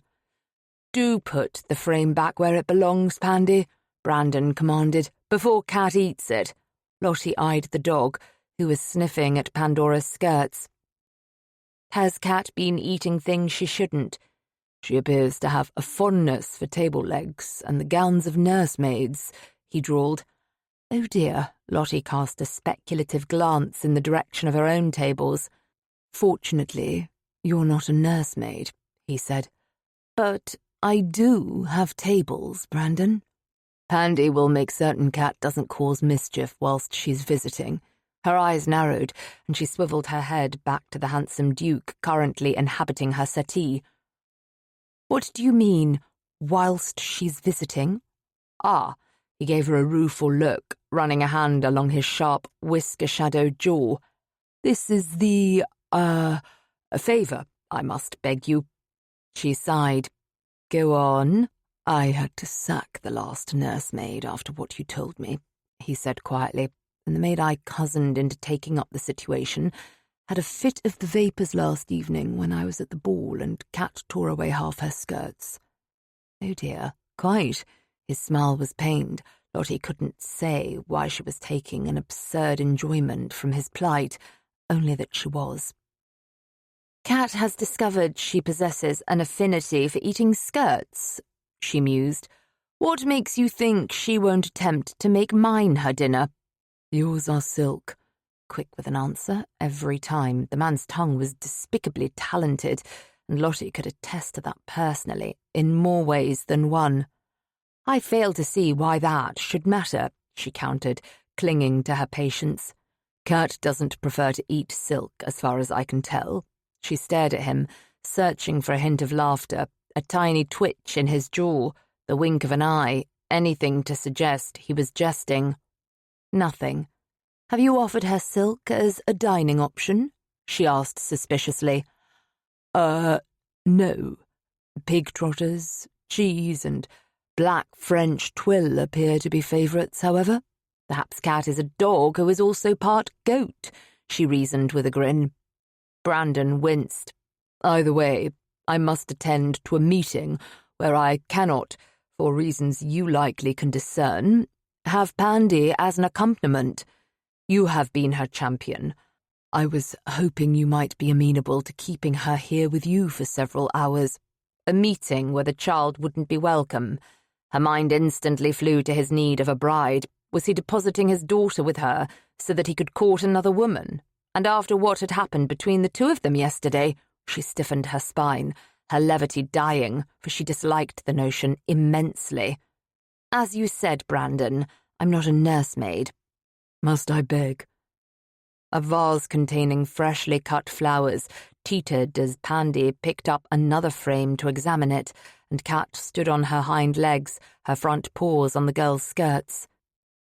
Do try not to knock over the flowers, dear, she called. I'm afraid Cat would try to eat them and get dreadfully sick. I'm sorry, Lottie, I didn't mean to, the child said, her voice contrite. Lottie, Brandon said urgently, his voice low. I'm desperate. It's only for a few hours. Off to court Lady Lavinia? She asked, turning her attention back to him. Jealous, my dear. It scarcely behooved him to taunt her. She might have pointed that out to the conceited oaf seated in her drawing-room, requesting a favour of her, but she didn't want him to see just how affected she was by the thought of him gallivanting with another woman.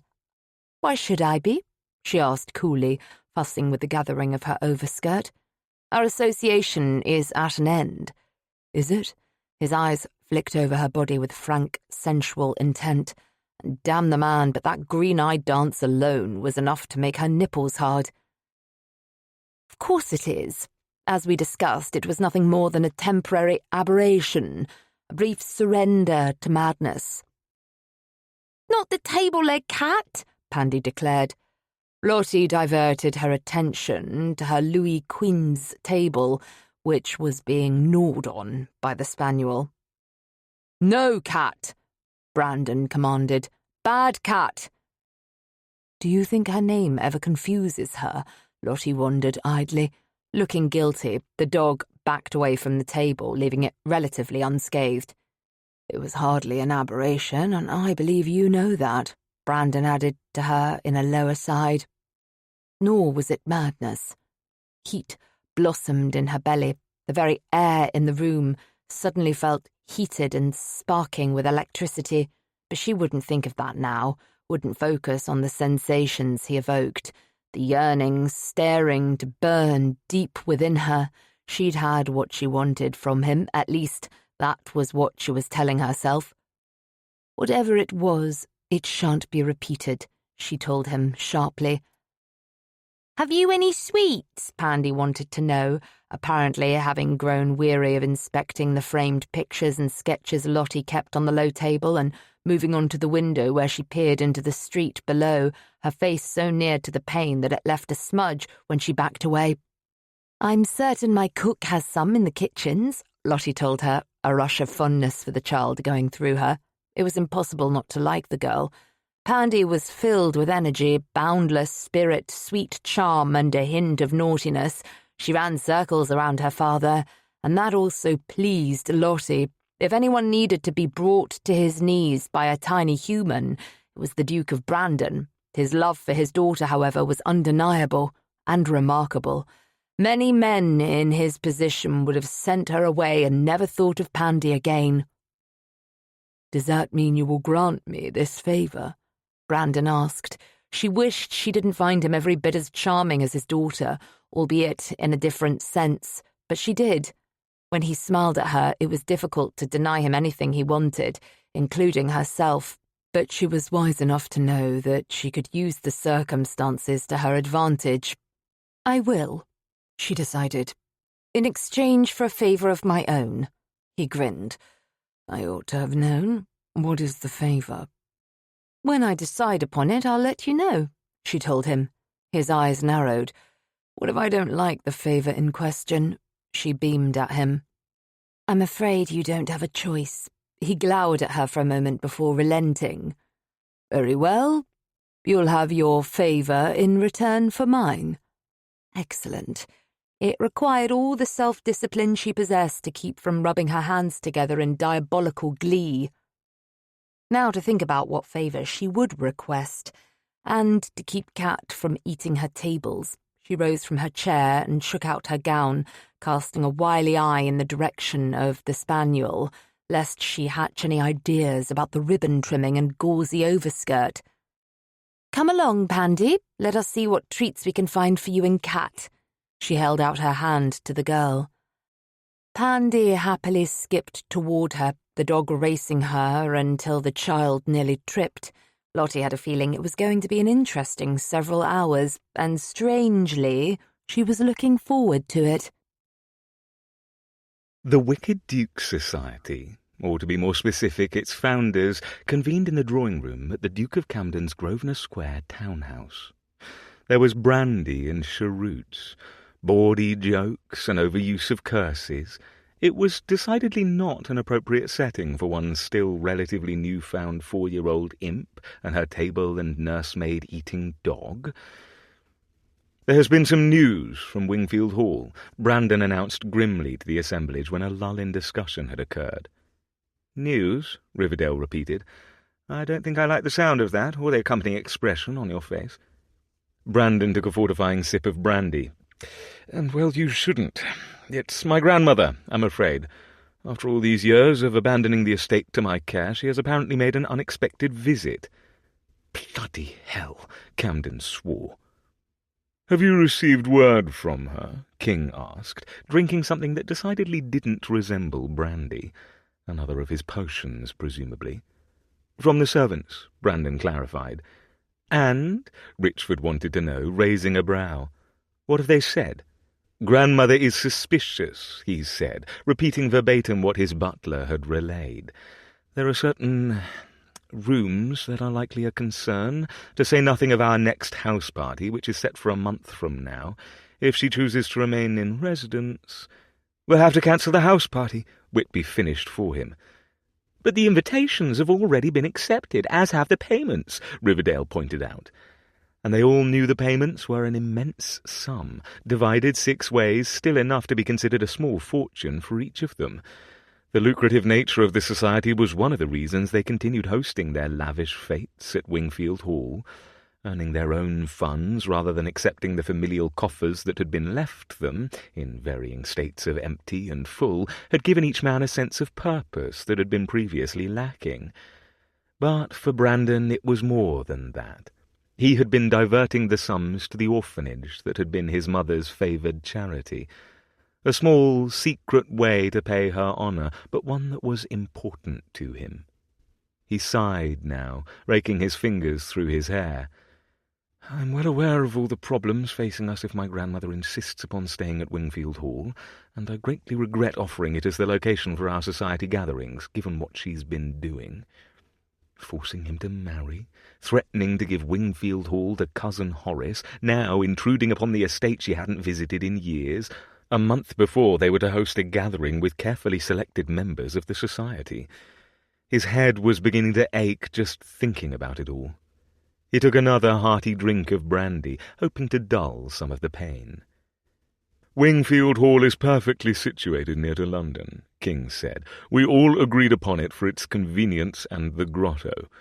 The fault isn't yours, old chap." Not entirely, perhaps, but he would be the only one to pay the price with his own sacrifice, which brought him to another topic of conversation he needed to raise with the rest of his friends. "As King knows, my grandmother has recently taken a notion into her head that I must marry or she'll give Wingfield Hall to a distant cousin," he blurted. "It's her estate, inherited from her family, and she has the right to do it. I simply never thought I'd see the day when she would take my birthright and give it away to someone else."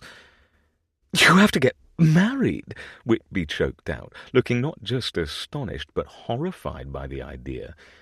Indeed, with the inflection he put on the word, Whitby might have said, "You have to take a leap from the nearest pier whilst wearing leaden weights about your ankles," instead.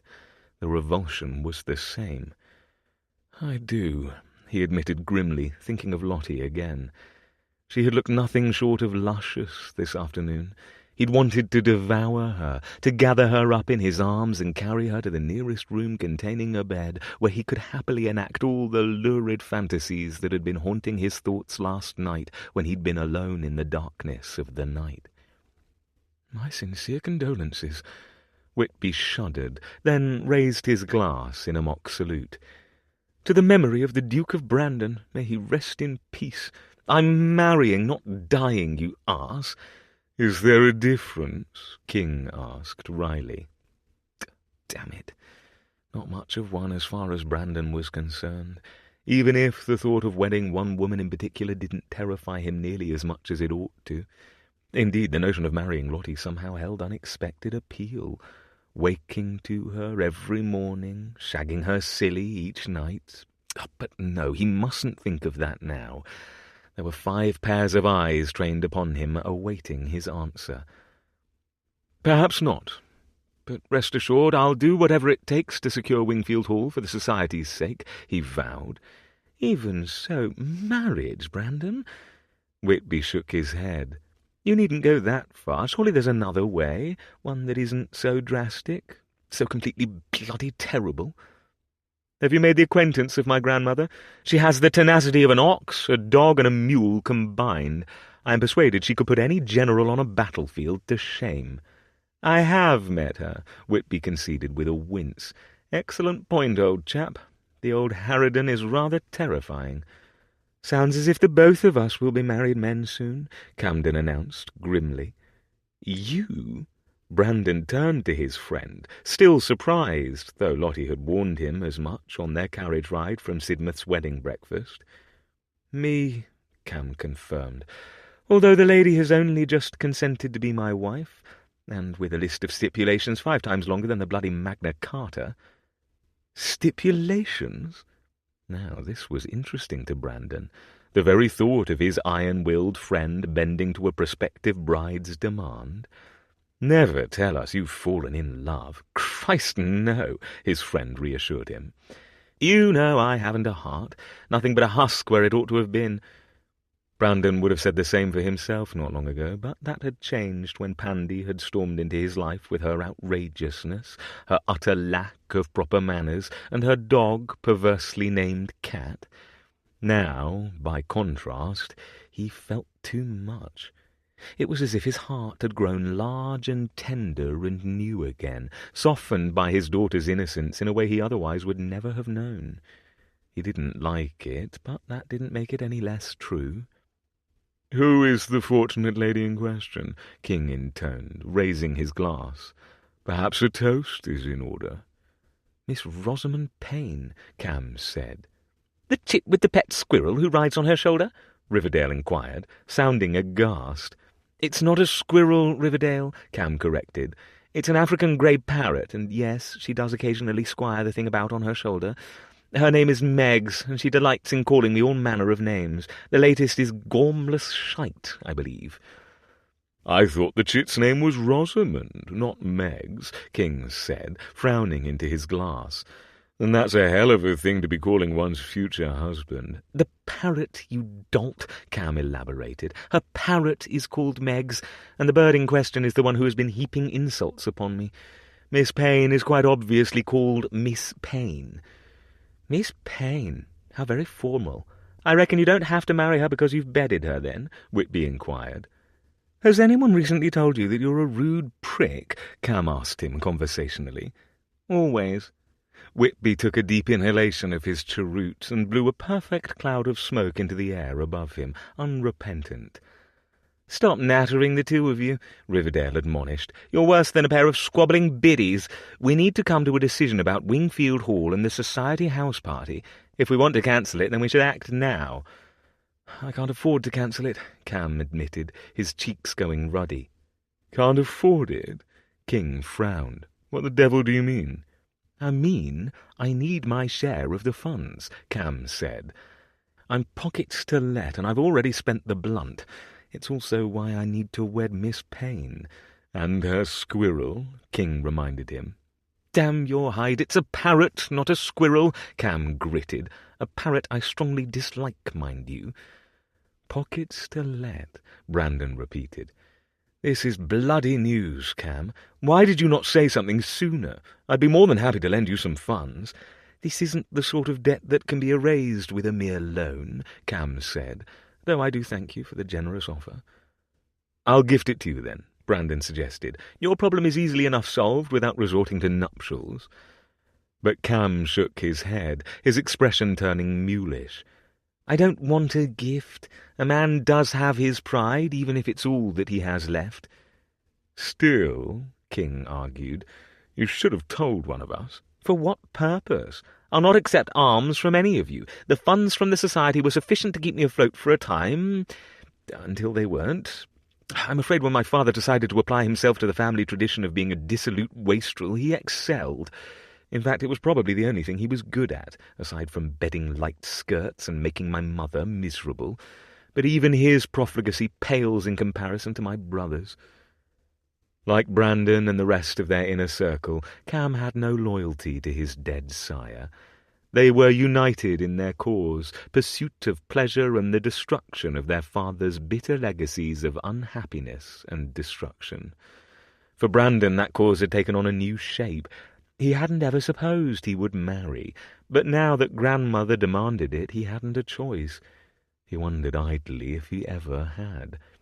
Likely not, and it had been the height of foolishness to imagine he'd have the liberty to rule his own life as he saw fit. He'd been born to be the next Duke of Brandon, and nothing had altered him from that course. He could almost hear his bastard of a father laughing from the grave. "You'll certainly want to marry the squirrel chit?" Whitby asked Cam, retrieving Brandon from his wool-gathering.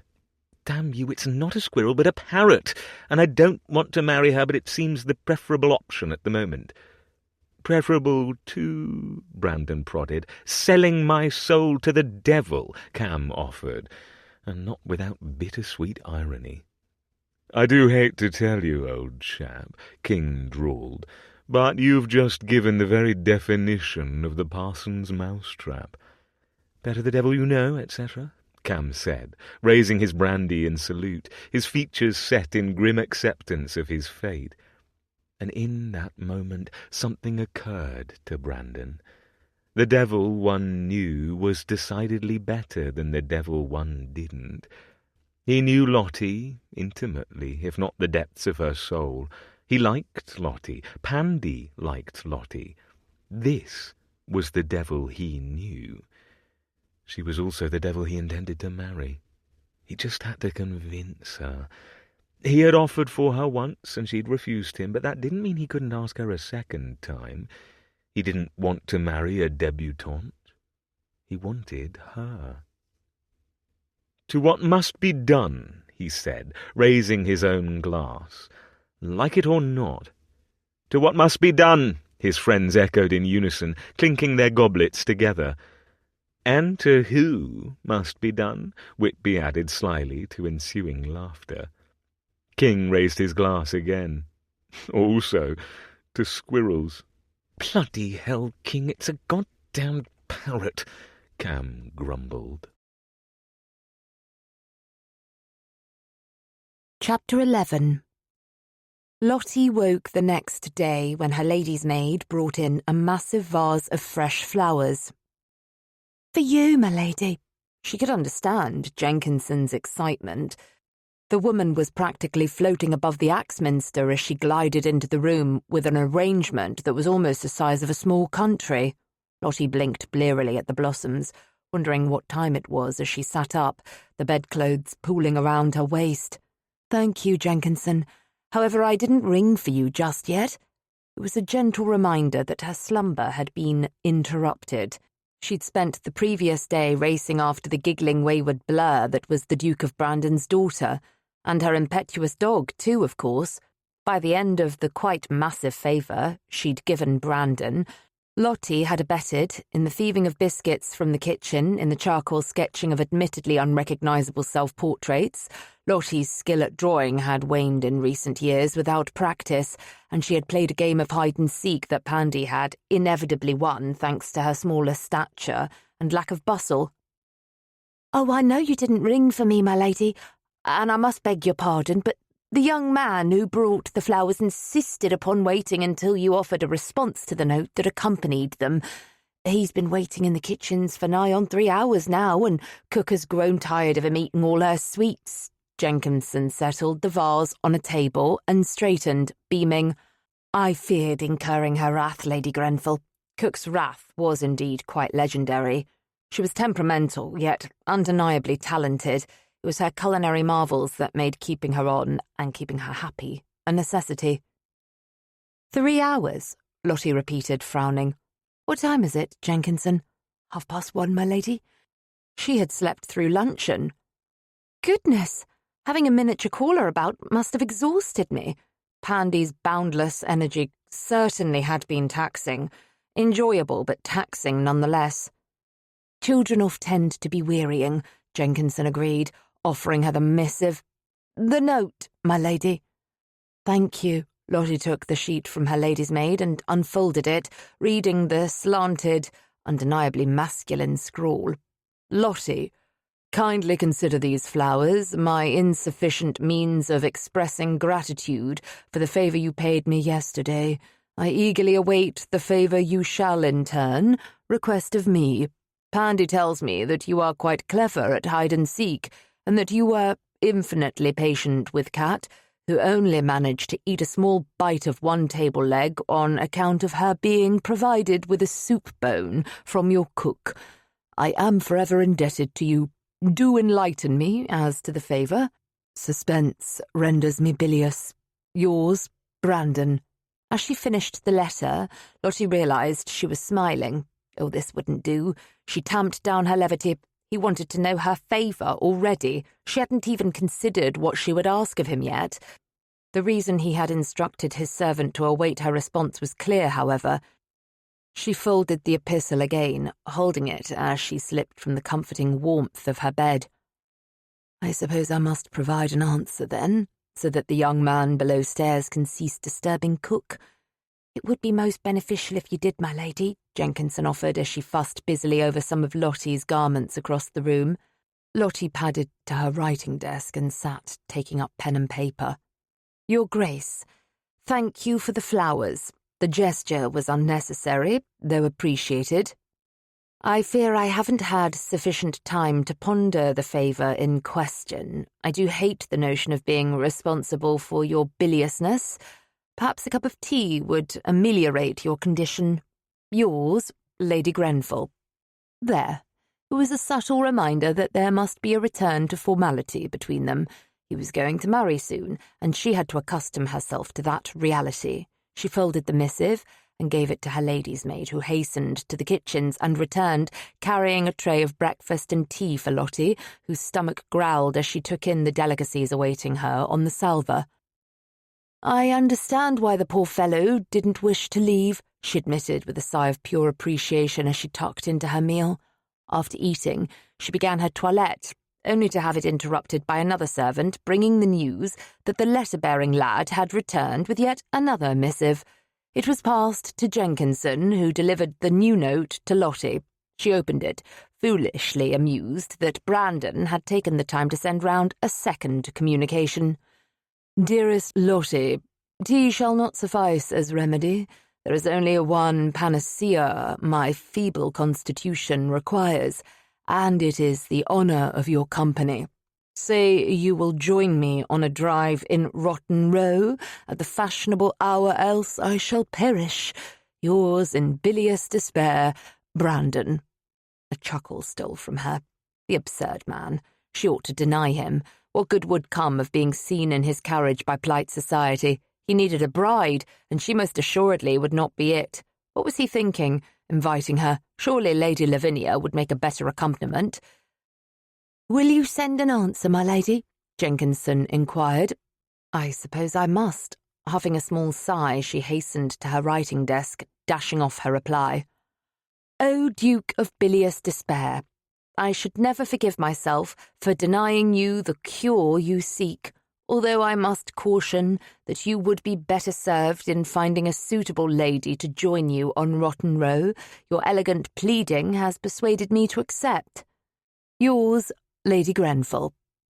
She had finished with her toilette when the next note arrived. "My dear Lottie, there is no lady more suitable than yourself. Fear not, a new nursemaid has been procured. Pandy and her demon shan't be accompanying us. Your faithful servant, Brandon." Lottie couldn't help but to smile as she scrawled her response. "Brandon, I admit that I prefer the company of Miss Pandora and her beloved spaniel to most people. Consider me gravely disappointed that she and Cat will not be joining us. Yours, Lottie." At the last moment, she realised she had signed with her name instead of her title. A telling slip.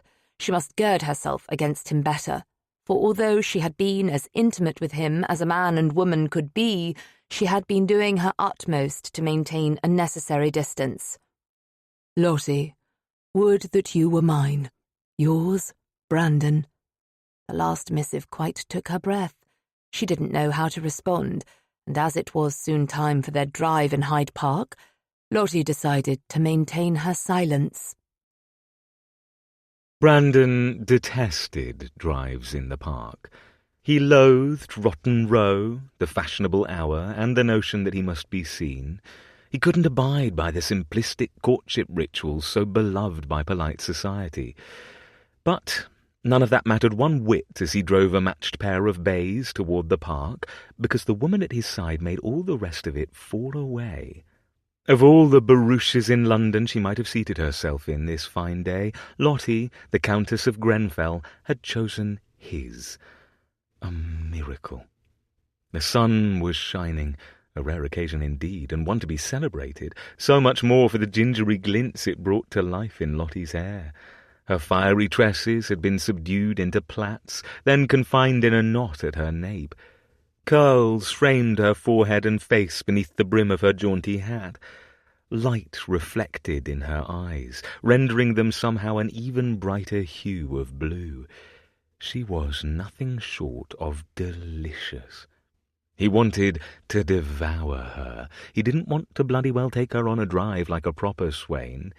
He wasn't a proper swain. He'd shagged her, and quite rudely, in a salon at a ball, and another time, equally salient, upon his study desk. It was undeniable that he had proceeded with his courtship out of the correct order. However, he'd never been respectable, and it was too damned late to start now, anyway.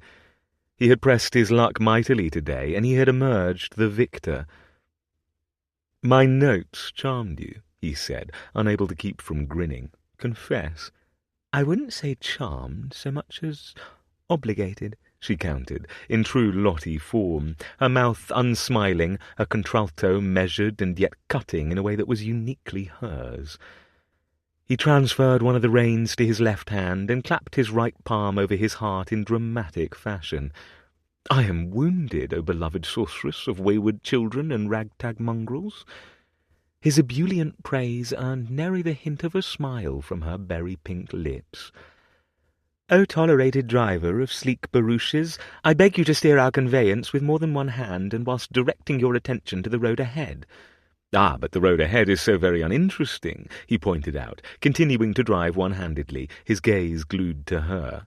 What is there to be seen other than the rear of boring carriages or the arse end of a horse? She bit her lip, looking as if she waged an inner war against levity and her pride. There is the road one must navigate. Boring, he declared. I'd rather ogle you. She sputtered. He grinned harder. Ogle, she spat, as if it were a foreign word, unfamiliar on her tongue. Me? Surely she didn't doubt her allure. She carried herself like a woman who well understood her worth, and who knew she could command it from the men permitted within her charmed circle. Why wouldn't I ogle you? Because gentlemen don't ogle. And...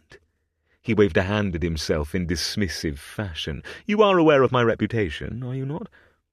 Colour crept up her throat, chasing the smattering of golden freckles on her ivory throat.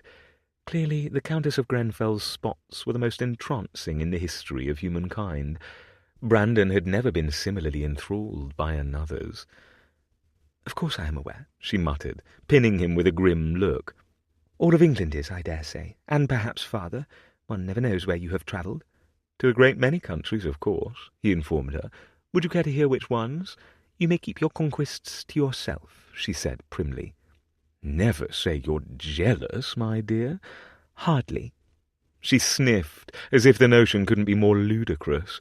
But he didn't miss the way her spine stiffened. He hummed noncommittally, transferring the reins to his other hand again as he navigated a turn. What does that mean? She demanded. He kept his gaze on the road ahead. That you protest too much. Tell yourself whatever you like.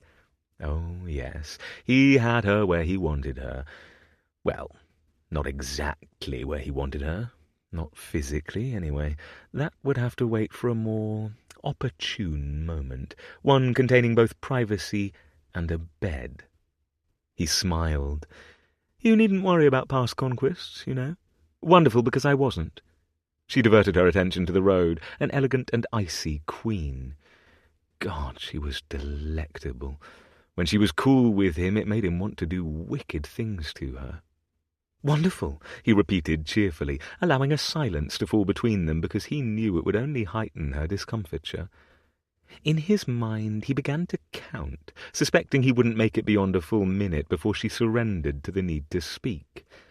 30, 31, 32, 3 Why are you so quiet all of a sudden? She burst out. He cast a glance in her direction, admiring the creamy column of her throat, where a dusting of coppery freckles disappeared into her bodice. I was seeing how long you could last without speaking to me. Her head swivelled to him, giving him a view of her entire lovely face rather than only her profile. I beg your pardon. Just over 30 seconds, he added, unable to keep a note of smugness from his voice. I don't blame you for yearning to hear my voice. Perhaps I was bored, she countered, about to expire from ennui. Have you considered that? Brandon grinned. Not even once. She made a small huffing sound that made him grin harder whilst he turned his attention back to the road as they approached Hyde Park. A crush of conveyances had already begun to descend upon Rotten Row. Everyone would know, and in quite short order, that the Duke of Brandon had been seen with the Countess of Grenfell. Only think of what the gossips shall say when they see the two of us on a drive together, she said, almost as if she had spoken his thoughts aloud. You ought to have asked Lady Lavinia to accompany you instead. I'm not courting Lady Lavinia, he said, keeping his tone mild. You aren't? They were in the official procession, travelling down the bridle path as onlookers watched from the rails. I'm not, he affirmed. Who are you courting, then? You, he might have said. But again Brandon knew the woman at his side well enough to understand that such news would not be greeted with enthusiasm. No. Best to conduct his courtship covertly, to plead his case without her aware of it, until it was too late. You certainly have taken quite an interest in my romantic entanglements, he observed instead. I'm merely trying to help you, she countered. He slanted a glance in her direction. Generous of you. She shrugged. My mother taught me that one must perform good deeds in one's life. A clever woman indeed, perhaps not always clever. She did encourage me to marry Grenfell, and I count my marriage as the great disaster of my life. She didn't often speak of her marriage, or her husband. Brandon wasn't unfamiliar with the gossip concerning her. Grenfell had been an unabashed philanderer, both before and after their nuptials. "Yours was an unhappy union," he ventured, "vastly." She sighed, her mouth tightening as she revisited painful memories before she forced a smile, for his benefit, he knew.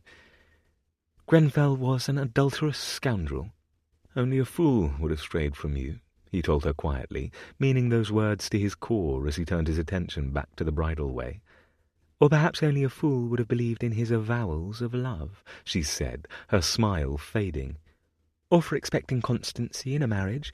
Faithfulness is so very bourgeois, I've learned." "I'm sorry for the pain he caused you, Lottie.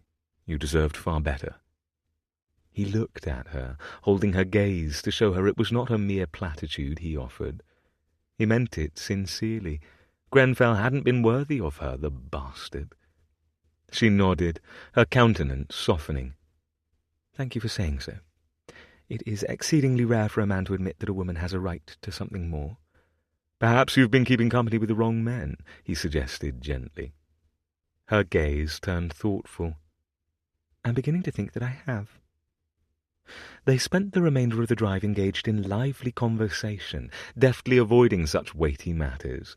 They spoke of their reading preferences. Lottie adored mysteries, he preferred romances. They both favoured the poetry of Elizabeth Barrett Browning. As they approached her townhouse, he found himself reluctant to part. "Will you join me for dinner this evening?" he asked, hoping she wasn't otherwise engaged. He needed all the time with her he could manage to beg, borrow, or steal. If he was to plead his case, and with all haste, he needed as many of the hours in the day that she was willing to give. "Shouldn't you be continuing your hunt for a bride?" she asked pointedly. Damn her for her persistence on that subject. Yes, he thought to himself, and continuing is exactly what I will be doing. With you. But he kept that carefully bottled away inside. "There comes a time when every hunter grows weary and needs to rest," he offered instead. She frowned. "Who will be in attendance?" "You're looking at him." Her eyes narrowed, drawing his attention to those brilliant orbs and coppery lashes. "Just you?" "You find me an insufficient dinner companion? I ought to be affronted." "Hardly, but it seems an unwise decision to accept your offer." "Unwise how?" They had reached her dwelling now, a humbler affair than his own townhouse, though still fine for a widow's portion. He stayed the horses and turned to her fully, thinking her quite the loveliest and most stubborn woman he'd ever known. "Because we have already—" Her gloved hand waved between the two of them. "And that portion of our association is decidedly at an end." "Is it?" he asked mildly. "I wonder if you would think so if I were to kiss you now." Her eyes went wide. "Kiss me? Before all of London?" "Before all of London presently on this street." He slid nearer to her on the bench until his thigh pressed into her voluminous skirts. "To do so would be an invitation to disaster," she said, sounding properly scandalized. Which was rich for a lady who had no qualms about shagging against a door at a ball. He leaned nearer to her, tantalized by the faint scent of roses and violets. "Then you had better accept the invitation to dinner instead, my dear." "Dinner," she conceded, looking adorably flustered. "Very well.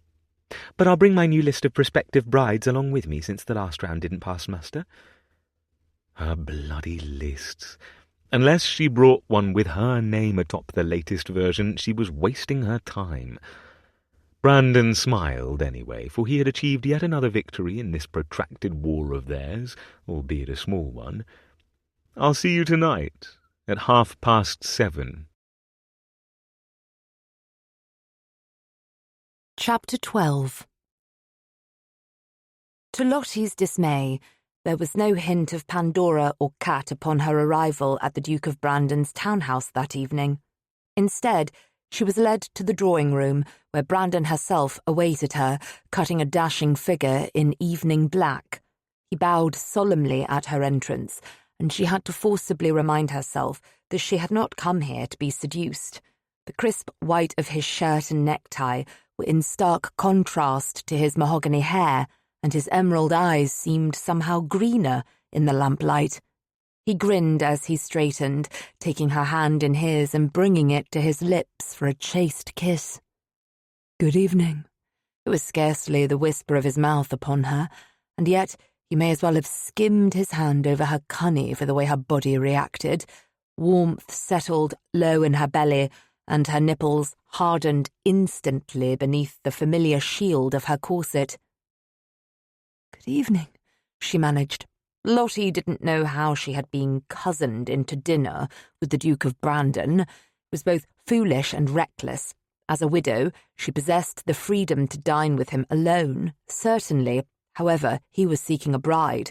Continuing to spend time in his presence was only leading to inevitable disappointment. Because whilst Lottie had no qualms about taking lovers, she took great care to make certain none of them was married or engaged. She would never visit that pain upon a fellow woman. It had been too late when she had learned that Grenfell had been keeping a mistress during their courtship and subsequent betrothal. She would simply have to resist Brandon and his sensual allure. She'd come armed with her list. It was in her reticule, folded neatly in thirds. The fourth such draft, not that he needed to know that she had spent the intervening hours between their drive and her departure for dinner privately agonizing over her choices and striking lines through half a dozen ladies' names before rewriting the list. He released her hand, his gaze searing hers. "Shall we proceed to dinner?" Of course. Stupidly, she had left the reticule with her wrap and hat. She would just have to remember to fetch it before she left and deliver it to him. He brought her hand into the crook of his elbow. "I enjoyed our drive today in the park. I'm pleased you accepted my invitation to dinner." As I recall, I was rather blackmailed into acceptance. She couldn't help but grumble, reminded of the way he had neatly trapped her. He chuckled. "Hardly that. More like sound persuasion than blackmail." "How is Pandy getting on with the new nursemaid?" she asked, because she was curious and because she needed to change the subject to something safer than his kisses, potential or otherwise. "Splendidly."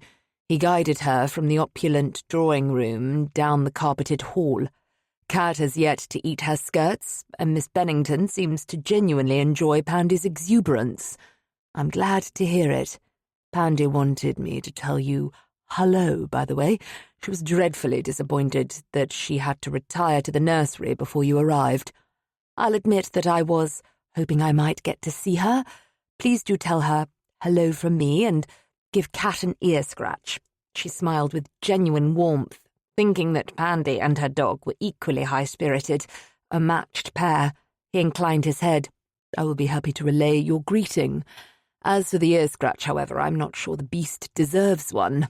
She's managed to mangle another pair of my boots, and I'm quite peeved with her over it."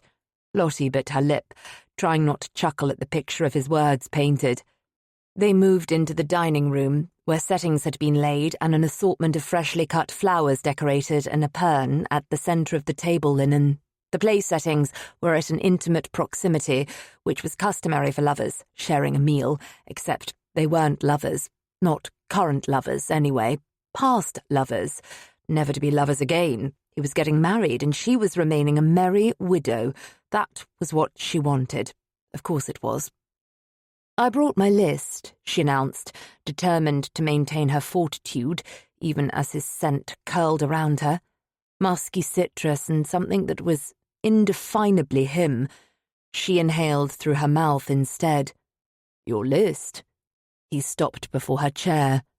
"My new list of prospective brides that we spoke about on our drive," she elaborated. "I left it in my reticule. I can fetch it now so we can review it together during dinner. Later, perhaps. I have no wish to discuss something as dull as debutantes over the soup course. Dullness makes me bilious." She almost chuckled at his dramatic statement, but refrained at the last moment, allowing him to seat her. "Rather a lot of things seem to make you bilious." He sat in the chair at the head of the table, to her right. What can I say? I have a highly sensitive disposition. She shouldn't find his nonsense charming, or endearing, or amusing, and yet she did curse him. When it favours you to have one, she countered wryly. He smiled at her, and when the Duke of Brandon smiled, he smouldered, capable of sending any female within reach up in flame. Lottie was vexingly not immune. My dear Lady Grenfell, why should I do something that isn't in my favour? With a single motion from him, dinner officially began. Wine goblets were filled, and a tureen of artichoke soup was delivered. Brandon discreetly dismissed the attending footman, leaving the two of them alone as he raised his glass of wine to her. A toast is in order, I should think, he said, to the loveliest lady I know, agreeing to accompany me for dinner.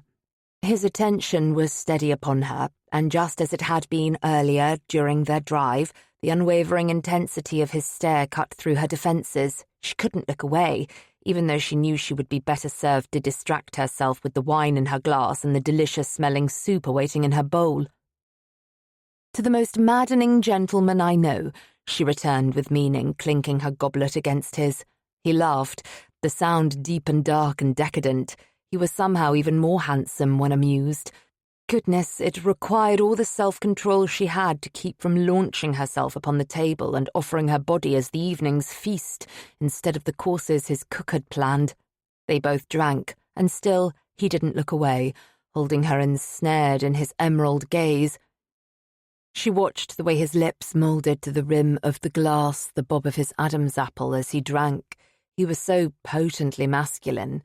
She well understood how he had left a trail of conquests across England and, if his teasing earlier was to be believed, the world beyond as well. He was magnetic and intoxicating, a man who made a woman want to savour him. She couldn't do that, however, so she settled for his wine instead. It flowed over her tongue, awakening her palate. This is delightful. Procured from one of my travels to the continent, he said. Fine French wine is becoming dearer and dearer, thanks to the phylloxera pestilence. It's a crime. What is happening to some of the world's best vineyards? I've been reading about it in the Times, and although she wasn't well-versed in the art of wine, she knew enough to appreciate the dire circumstances facing France, with the roots of grapevines being systematically destroyed. It sounds perfectly dreadful.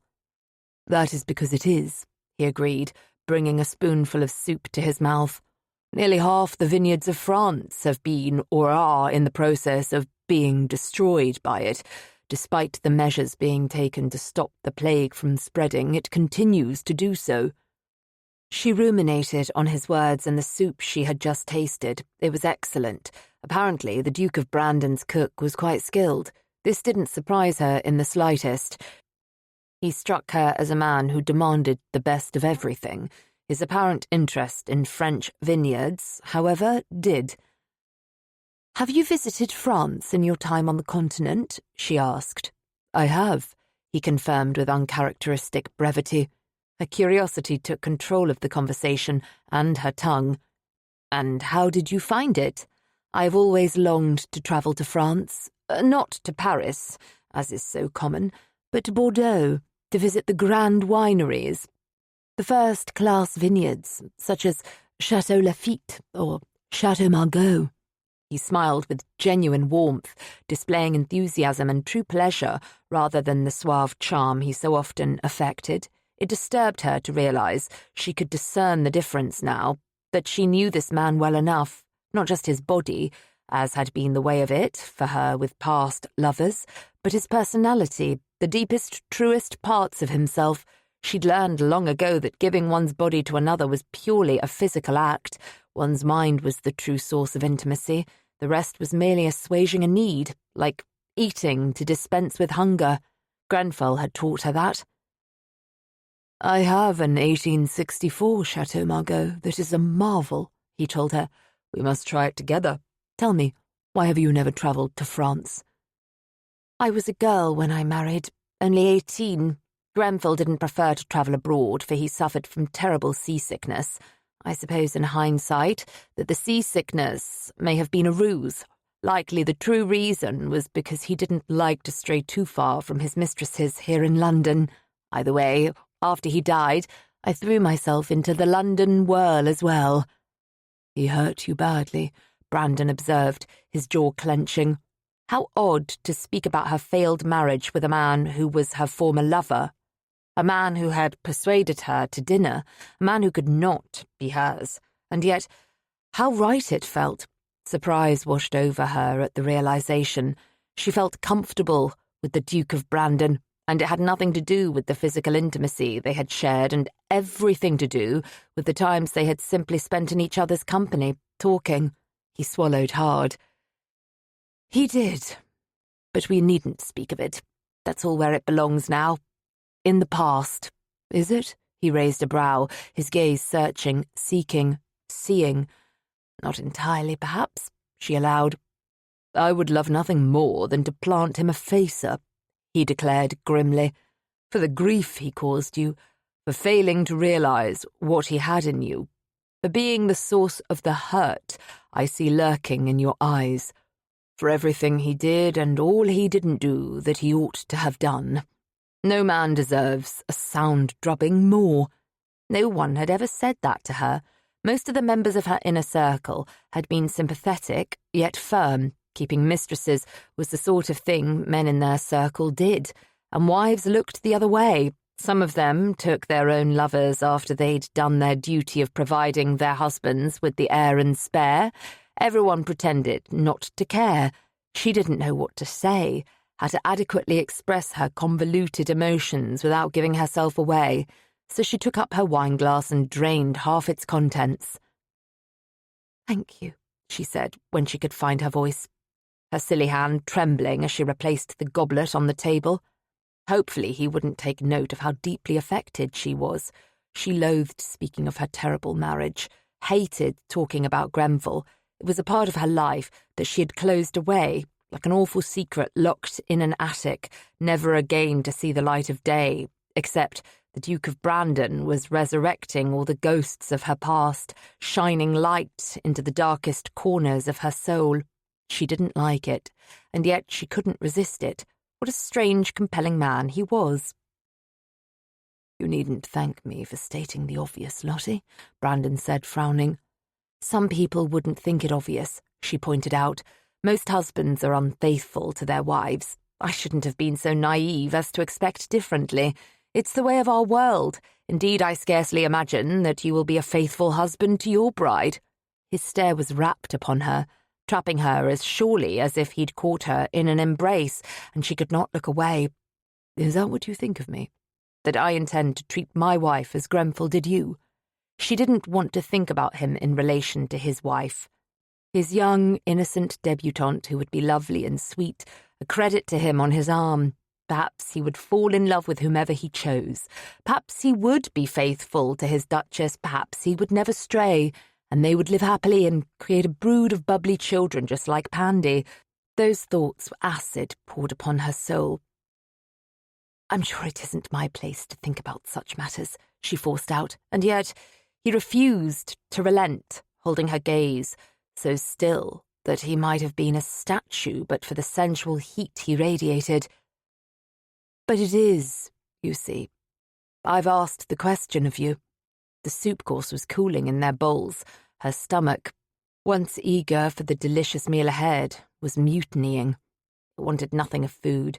Tied up in knots of envy she had no right to feel. Lottie took another sip of wine, trying to calm her wildly vacillating emotions. Failing, she had somehow done the unthinkable. She had failed to heed her own rules for conducting herself with lovers. She wanted more from the Duke of Brandon than his body and the pleasure he could bring her. "I think you are a rake-hell with a reputation," she answered. "I think you have never proven yourself faithful. I think that, when you marry, you will continue to be sought after and desired by many women to whom it shan't matter that you are someone else's husband. That sort of temptation can be difficult to resist. At least that was what Grenville had claimed. He hadn't wanted to betray her. It had simply been his nature. He was a virile man, made to spread his seed." Her hand trembled as she settled her wine goblet back on the snowy table linen. "If you were my wife, Lottie, I would cleave unto you and you alone," Brandon told her with an earnest intensity she could not doubt was anything other than genuine. Something inside her quickened. His words reached a place she'd thought long inured to feeling, a place that had been hollow and numb, but that wasn't the sole effect. Heat blossomed between her thighs, an unwanted reaction she couldn't suppress. Her body was clearly a lunatic. So was her heart. "But I shan't be your wife," she forced herself to say quietly. "I hope that such steadfast devotion will also be applied to the lady you ultimately bestow that honour upon." "Why are you so unwavering in your resolve to never wed again?" he asked softly, instead of speaking to whether he would be faithful to the lady he ultimately chose as his bride. "You've never explicitly stated the reasons. One can presume your unhappiness with your former husband is a concern, but surely you cannot imagine every man will treat you as he did?" The reasons were many, and deeply private.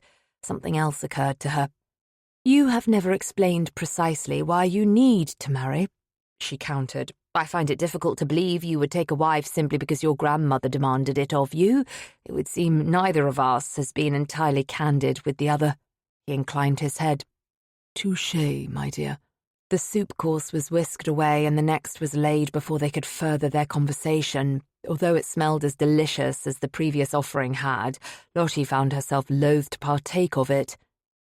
"If you must know," he began solemnly when the footman had once again retreated and they were alone, "I must marry because my grandmother has decreed it to be so. She hails from a wealthy family, and she is a property owner in her own right. One of her properties, Wingfield Hall, is especially dear to me for many reasons. However, grandmother recently informed me that she intends to will Wingfield Hall to a distant cousin of mine if I fail to do her bidding." She studied his countenance and found nothing but unguarded, unvarnished truth there. The Duke of Brandon may be a rake, as she had pointed out to him, but he wasn't a liar. Still, Lottie sensed there was a portion of his tale that was missing. "Why now?" she asked curiously. What has spurred her sudden decision? He winced. "I am afraid it is the fact that my natural child was delivered to her door after my domestics refused her mother entrance here. When my grandmother arrived to inform me of what had transpired, there was a regrettable incident with a famous opera singer which, no doubt, did nothing to inspire grandmother's faith in me." "Oh my," she said, because she was so stunned that she couldn't think of anything else to say for a moment. He sighed heavily. "I only learned of Pandy's existence from my grandmother that day when she arrived to give me a dressing down and impart the news of Wingfield Hall." The revelation surprised Lottie, for he had seemed quite at ease with his daughter. Pandora and her father appeared to have a natural bond, even if the girl did refer to him as Duke. Lottie had supposed it was a courtesy instilled in the child, paying deference to his rank and her unfortunate position in life as an illegitimate daughter. She found herself curious to know more. However, she knew that she didn't have the right to ask. Heavens, what they had already discussed was beyond the pale, and yet she wanted to know. It startled her to realize the reason, that she was fond of Pandy, fond even of her menace of a dog, Cat.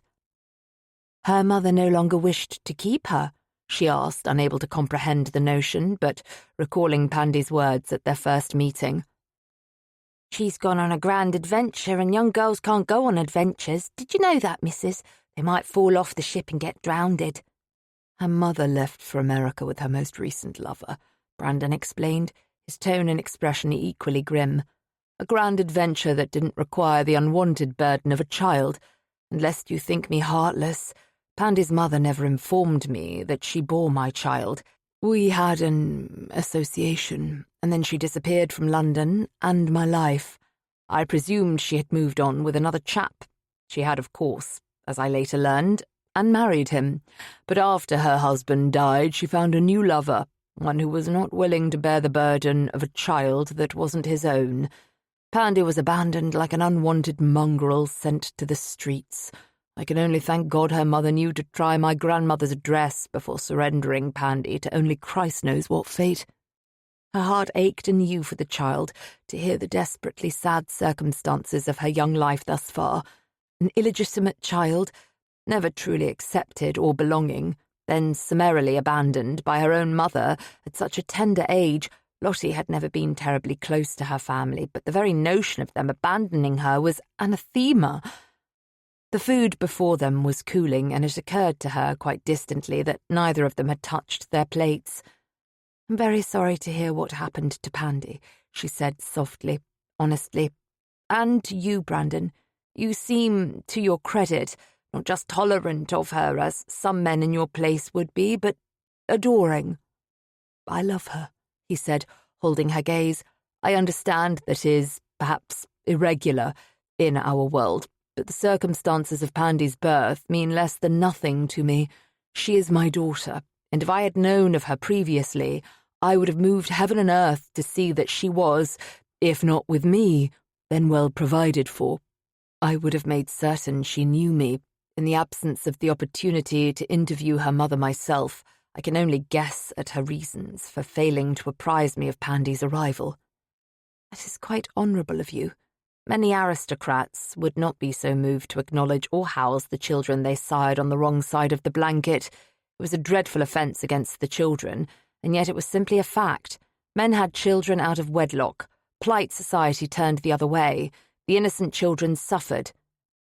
The smile Brandon gave her was small, almost sad. "I'm hardly an honourable man, but I'm trying to be better for Pandy's sake."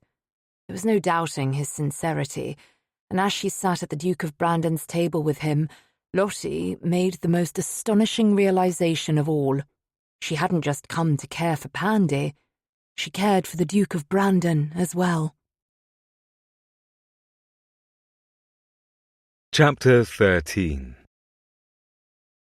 Brandon was awakened by a familiar scratch at his door, accompanied by an equally recognizable bark. Pandy and Cat were awake. "In a moment, Pandy girl," he called, rising from his bed to the cool air, for once grateful for the dressing-gown he'd been sleeping in since her arrival at his townhouse. Her new nursemaid had stressed the importance of Pandy observing boundaries and rules, such as not running wildly about the house each morning and bounding into his bedroom unannounced and uninvited. He had given in to Miss Bennington's wisdom on the matter, because whilst he detested the notion of making his Pandy sad, he was more than aware that when he married, Pandy couldn't come sprinting into his bedroom with Cat at her heels. In bare feet he padded across the cool Axminster to the door, opening it to the sight of his beloved daughter in her dressing-gown, nightgown, and cap, her hair a dark cloud spilling over her shoulders. "Good morning, my dear." With a narrow-eyed stare, he settled upon the incorrigible pup, whose tail wagged excitedly as she regarded him, tongue lolling. "And Cat?" "Good morning, Duke." Pandy executed a small curtsy. "May I enter?" "Progress," he reasoned. "Of course, Pandy girl. Thank you for using your manners this fine day." She made a moo of distaste. "Miss Bennington says I must, and I don't like no manners, but I do want to make you proud of me. Does manners make you proud?" Something in his chest tightened painfully. "I am incredibly proud of you, Poppet, manners or no. However, it is very important to comport oneself in a mannerly fashion, as Miss Bennington so very wisely suggested." He gave her head an affectionate rustle over the nightcap. "In with you, then." She raced over the threshold with her customary enthusiasm, Cat chasing at her heels and nearly tripping her as she rushed to his bed and launched herself into it as if she were capable of flying. Her diminutive stature and his high, large bed meant that she could only attach herself to the side, rather like a barnacle, until she climbed higher. Cat leapt with graceful ease. "Cat, you're going to make my bed all full of fur," he said grimly. The beast eyed him, and then burrowed her face into his pillow, shoving it halfway across the mattress as she inhaled and snorted. "Cat doesn't got no manners yet," Pandy told him, lying on her back atop the coverlets and hanging her head over the edge to regard him, upside down. "So I see," he murmured, as his pillow went sailing to the floor and Cat rolled happily on her back, burrowing herself into the bedclothes. "Pandy girl, you mustn't hang your head like that. What if you fall upon it?" "I ain't gonna," she declared, grinning. Her nightcap fell to the floor, joining the pillow, her hair dangling. His daughter was as stubborn as he was, but Brandon had learned there were ways to maneuver her into doing what he wished. So he crossed the room and laid his fingers on the coverlet, wriggling them. "What if a spider were to tickle you?" he asked, with feigned portent. "Then you might fall." Her eyes went wide. "Not the Duke's spider." His fingers crept closer. "The Duke's spider loves to tickle girls who don't listen to their papas." It was the first time, he realized, that he had referred to himself as her papa. If Pandy took note, she didn't comment upon it, but perhaps that was because in the next moment his fingers had reached the place under her chin where he knew she was ticklish, making a peal of giggles ring from her. Swiftly he scooped her up and moved her so that she was laying safely in the midst of the bed, before straightening. Cat took the opportunity to bathe her face with kisses until, giggling and wriggling, Pandy freed herself from the dog's keen attentions. "Blech!" she declared, wiping her mouth with the back of her hand. "Cat, your breath smells like pig trotters. It's disgusting." "Disgusting, you mean," he corrected, gently amused. "That too," Pandy agreed, wide-eyed. He chuckled. "No, Pandy girl, the proper pronunciation is disgusting, not asgusting." "Oh," she said. "Are you my papa, Duke?" The question hit him with the force of a blow. For a moment he couldn't speak. All the breath seemed to have leached from his lungs. He hadn't known how to address the circumstances of her birth, nor how she had come to live with him. Nor had he understood how to speak to little girls, particularly his own, whom he had only recently learned about. And so he had held his tongue, biding his time, waiting. The time had come. "Yes, Pandy girl," he answered, his voice thick with suppressed emotion. "I am your papa." "I knowed it was you," she said solemnly, scratching Cat behind her ears. "How did you know?" "Your eyes. She nodded. They're just like mine, and Mamma always said I had another papa somewhere, a fancy bloke, one what was important." "We do share the same eyes," he agreed, a rush of tenderness sweeping over him. "And the correct pronunciation of the word is important, my dear, although I don't know how important I am." Indeed, he never felt so until now, with his daughter's gaze upon him. He wondered what she saw when she looked at him, wondered if she was happy here, if she resented him for only entering her life now. "You're the most importantest to me, Duke," she said. A strange tickle began at the back of his throat, accompanied by a prickle behind his eyes. His vision blurred, and he blinked furiously. The Duke of Brandon didn't cry. He was stronger than that. "That's the loveliest thing anyone has ever said to me, Pandy girl," he managed to say, still struggling to keep those tears at bay. Pandy reached into a pocket on her night wrap and extracted a small scrap of fabric. "Here you go." He accepted the handkerchief from her. "Thank you." Feeling foolish, he dabbed at the corners of his eyes. She nodded sagely. "I only used it for my nose a time or two." Sweet God! He instantly held the cloth away from his face, peering at it as it dangled from his fingers. There was something suspicious and dried marring one of the corners. His stomach tightened. "Next time you might warn me before I use your handkerchief," he managed, holding it out for her. She nodded, taking it back from him and stuffing it into her pocket. "Are you going to find a wife soon? That's what the frowning old lady said when she bring me to you.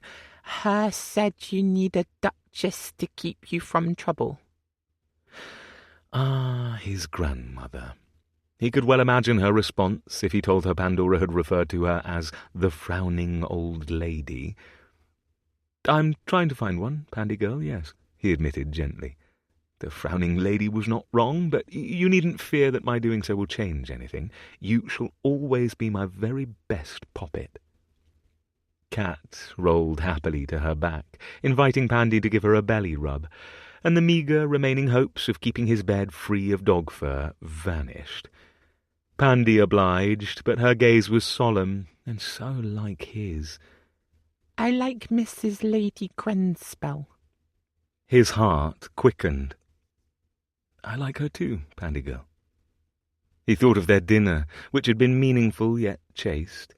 He'd been careful not to press his suit, not with Pandy in the house. Losing his head that day in the study had been risk enough. Instead, they had spent an excellent evening learning about each other's pasts, and at the end of their dinner he had seen her to her carriage, brushing a kiss over her gloved knuckles after he handed her up into the conveyance. Pandy nodded, looking thoughtful for a moment as she rubbed Cat's white stomach. Duke? Yes, my dear? Should I call you Papa now? She wondered. His heart seemed to swell to twice its size. Yes, Pandy girl. If that's what you want, then you should. She grinned at him. It's what I want. This time Brandon didn't bother to hide his tears. I do too, Poppet. I do too. Hell's bells, hell's bells, chirruped Meggs from her position on Rosamond's shoulder. Hush, Rosamond chided, giving the parrot's head a gentle pet. I told you to behave today. Behave today? What a good little parrot, Meggs said. Meggs wants pistache. Lottie bit her lip to keep from chuckling at the bird's antics. Once again, her friend and the African grey, who was her beloved companion, were joining her for tea, and once again Lottie was grateful for the distraction they provided. Where did our dear Meggs manage to obtain her interesting lexicon? Lottie asked, seeking to divert herself even more. Because ever since she had left the Duke of Brandon's house the evening before, she had been thinking about the way they'd parted. A chaste kiss on her knuckles as he handed her into the carriage. Nothing more. Not even the slightest hint of impropriety. To say she'd been disappointed at his lack of attempts at seduction was a vast understatement. She'd been left aching with pent-up longing and no cure, save her own attentions, once she was safely abed for the night. But thinking about Brandon's cock deep inside her, and feeling it fill her, stoking the flames of need ever higher, were two different things entirely. Heat swept over her cheeks. She hoped Rosamond wouldn't take note. Her friend sighed, happily oblivious. I would like to claim complete innocence where her vocabulary is concerned, but I'm afraid she has learned some interesting language from my household. However, Meggs belonged to someone else before she came to me, a sea captain whose own language must have been somewhat, salty. That explained some of the parrot's more colourful quips. Salty? Salty? Meggs squawked, cocking her head at Lottie. Lottie found the parrot's scrutiny a bit disconcerting. It was as if Meggs could look into her soul and find her darkest secrets lurking. Saltier than the sea, Rosamond quipped, offering the parrot a bite of tea biscuit. I'm afraid you'll have to make do with a biscuit, Meggs. I've forgotten your pistachios at home. Meggs accepted the biscuit, chewing greedily, a shower of crumbs falling from her beak into Rosamond's lap. At least she will always keep the conversation lively and interesting, Lottie said with a chuckle. No one shall ever be bored with Meggs about. Indeed, you should hear the things she said to Camden. Rosamond laughed too, apparently unconcerned with the African grey's lack of manners. Speaking of Camden, Lottie said, seizing upon that thread of conversation, I saw the notice of your engagement in the Times. You're certain, then? Rosamond's smile faded. As certain as I shall ever be, marriage is not a decision I make lightly, of course. Lightly, of course, chirped Meggs. Lightly, of course. Believe me, my dear, I understand. Lottie took a sip of her tea, trying to calm the disquiet within her that had been rising steadily ever since the Duke of Brandon had offered his unexpected proposal. Marriage can be quite dreadful, although I hope it is different for you than it was for me. Speaking about marriage took her back to dinner the evening before and the surprisingly deep, meaningful discussions she had shared with Brandon. Lottie hadn't been honest with the Duke of Brandon about her reasons for wanting to avoid marriage. If she had been, she might have revealed a truth so stark and debilitating that it was impossible to comprehend. She kept it shut away like a cursed treasure in a box, hidden and never to be opened again. Her marriage to Grenfell had nearly destroyed her, but, like a phoenix, she had risen from the ashes. She had made herself wanted, light-hearted, amusing, desired. She had transformed herself into a lover, a merry widow, a woman who was unabashedly who she wanted to be, with no one to answer to. She had not, however, found that ever-elusive feeling she'd spent the years since Grenfell's death seeking: contentment, happiness, peace. I don't think there's any need to fret over my marriage with Camden, Rosamond reassured her. Ours is not a love match. We are, each of us, free to carry on our lives in whatever capacity we like. There shan't be feelings involved. A marriage of convenience, Lottie said. I do so wish. That was how Grenfell explained our union to me. Instead, I told him I loved him, and he returned the sentiment. And then, on their wedding night, he had consummated their marriage quite unsatisfyingly in the dark before going to his mistress. It had been the first time he had shattered her heart, but it hadn't been the last. I am so very sorry for what you endured with Grenfell, my dear, Rosamond said, her tone sympathetic. I am quite confident in the agreement I've made with Camden. I never considered marriage a business decision, but this one is, and in truth, I understand business matters so much better than I comprehend affairs of the heart. It is far more familiar territory to me, and far less easily manipulated. Rosamond was a shrewd businesswoman. Although she was an heiress in her own right, she had steadily built upon her family's wealth. Lottie dearly hoped her friend was taking every effort to protect her autonomy and her funds from Camden, though she was also mindful that her friend had not requested advice. Rosamond was an intelligent woman, and her decision had been made clear by the betrothal announcement. All I want is what's best for you, my dear, Lottie told her, refraining from voicing her fear that marriage to the Duke of Brandon decidedly wasn't it. What's best? What's best? Meggs said. Hell's bells. Meggs, you're being perfectly dreadful, Rosamond scolded the parrot. Perfectly dreadful, Meggs squawked. Close your gob, close your gob. Yes, Rosamond said pointedly. Do follow your own advice, if you please. Truly, I don't know why I ever deigned to bring you along with me when you can never be a lady. Never a lady, Meggs said. Show me your puppies. Oh, good heavens. Rosamond's face was red, her embarrassment as comical as the African grey's disreputable behaviour. Lottie chortled. The sea captain strikes again. Her friend offered up another bite of biscuit for the bird. There you are, you little scamp. Eat this and be quiet. Meggs obligingly ate the biscuit, sending a new shower of crumbs falling. I don't suppose she'll be a guest at the wedding, Lottie asked, biting her lip as she struggled to contain her merriment. She most certainly won't, Rosamond confirmed, her tone grim. But I do hope you will be in attendance. Say you will. As a rule, Lottie despised weddings, but she had exceptions, as in the case of her dear friend Hyacinth. For her friends, she would hold her head high and pretend as if her own marriage hadn't torn her apart piece by piece, second by minute, hour by day by year, until there had been nothing left. She forced a bright smile. I'd love nothing better. A second invitation, far more formal and yet infinitely more dangerous, arrived after Rosamond and Meggs had taken their leave. Lottie stared at the by-now familiar masculine scrawl on the missive she'd just unfolded, her heart pounding fast. Oh, beloved sorceress of wayward children and ragtag mongrels, join me for dinner again this evening. I'll send my carriage for you at 7. B. Although his salutation had her smiling, even when she knew she shouldn't allow herself to be amused by his ridiculous charm.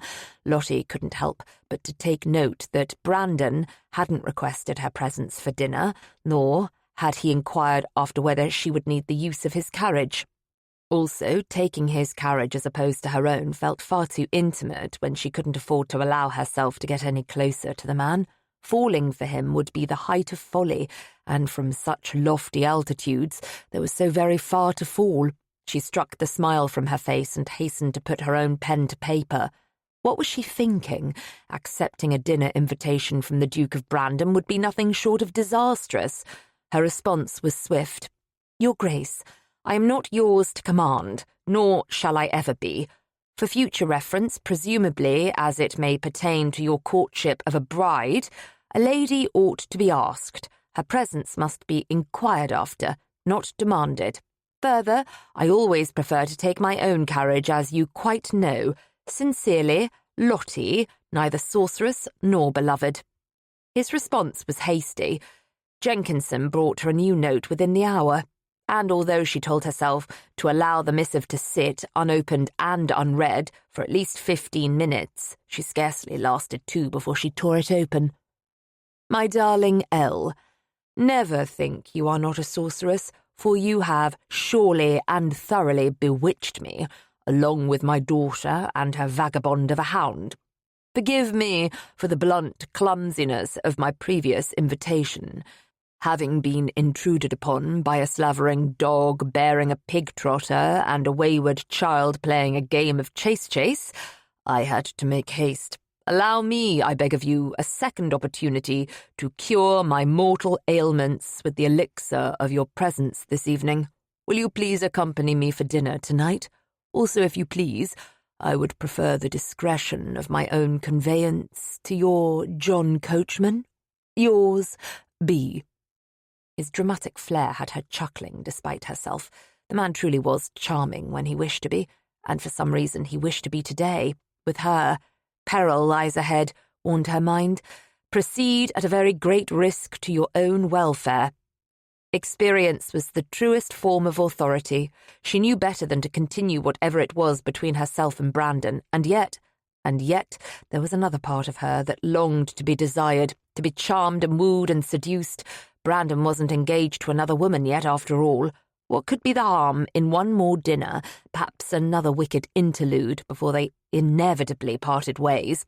She bit her lip, paced the floor, wandered to the window and looked down at the familiar sights below, vaguely aware of the jangling of tack as horses and carriages passed, paced some more, and finally sat down to jot her reply. "Brandon, we shall agree to disagree on the matter of whether I am a sorceress, decidedly. I am all too woefully human, however. I will forgive you for commanding me to dinner. I will join you this evening. However, I remain quite firm on taking my own carriage. L." "I insist upon the carriage. I shall see you this evening. B." The audacity of the man. He was taking for granted that she would simply accede to his wishes, and the worst part of all was that he was correct in his assessment. She would, because as much as he teasingly referred to her as a sorceress, he had a similar effect upon her. The man had clearly addled her mind. "Will there be a reply, my lady?" Jenkinson asked, hovering in the periphery of Lottie's preferred salon.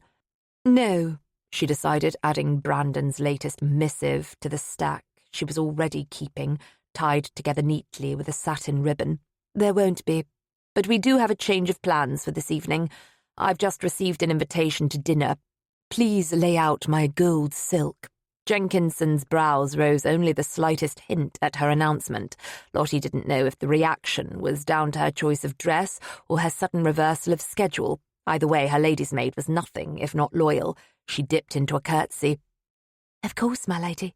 Absently, she thanked Jenkinson, watching her bustle from the room to see about preparing her toilette.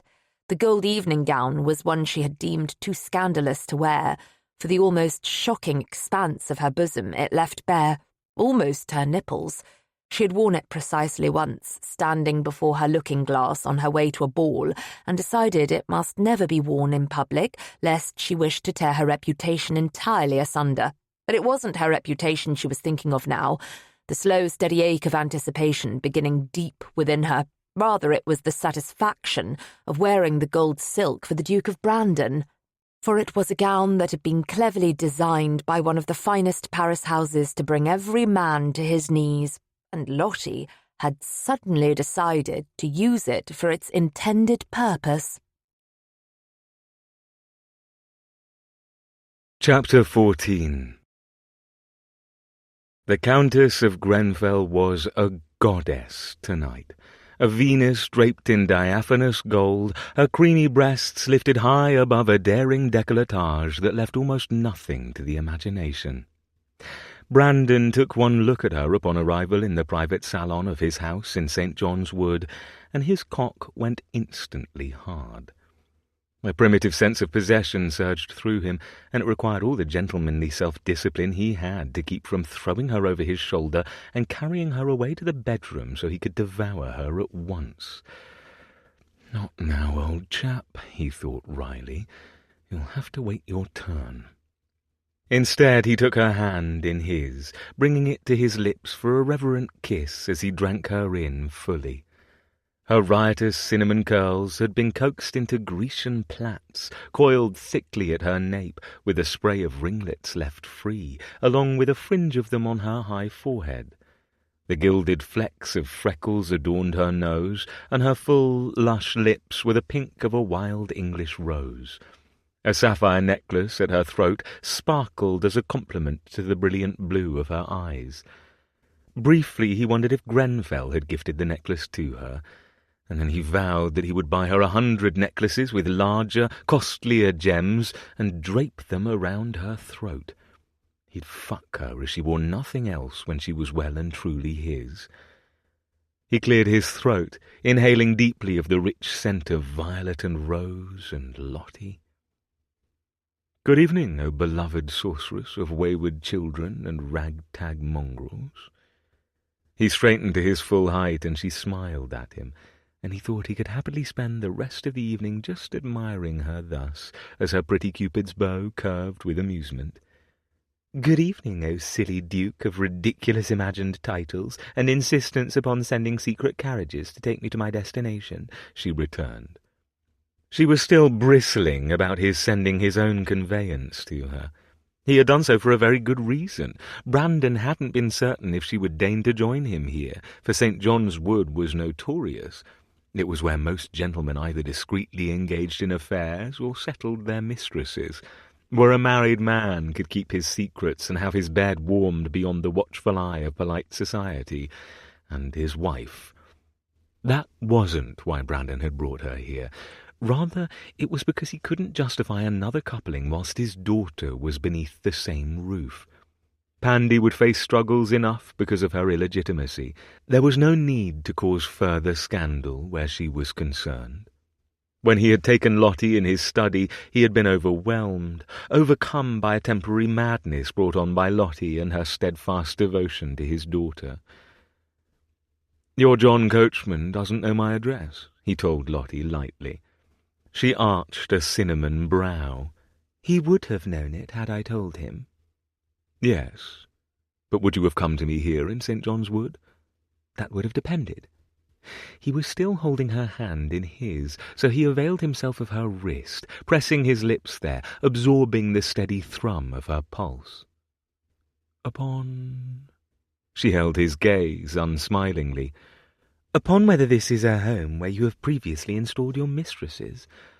"This house has never been used for a mistress," he told her honestly. "Not by me, at least.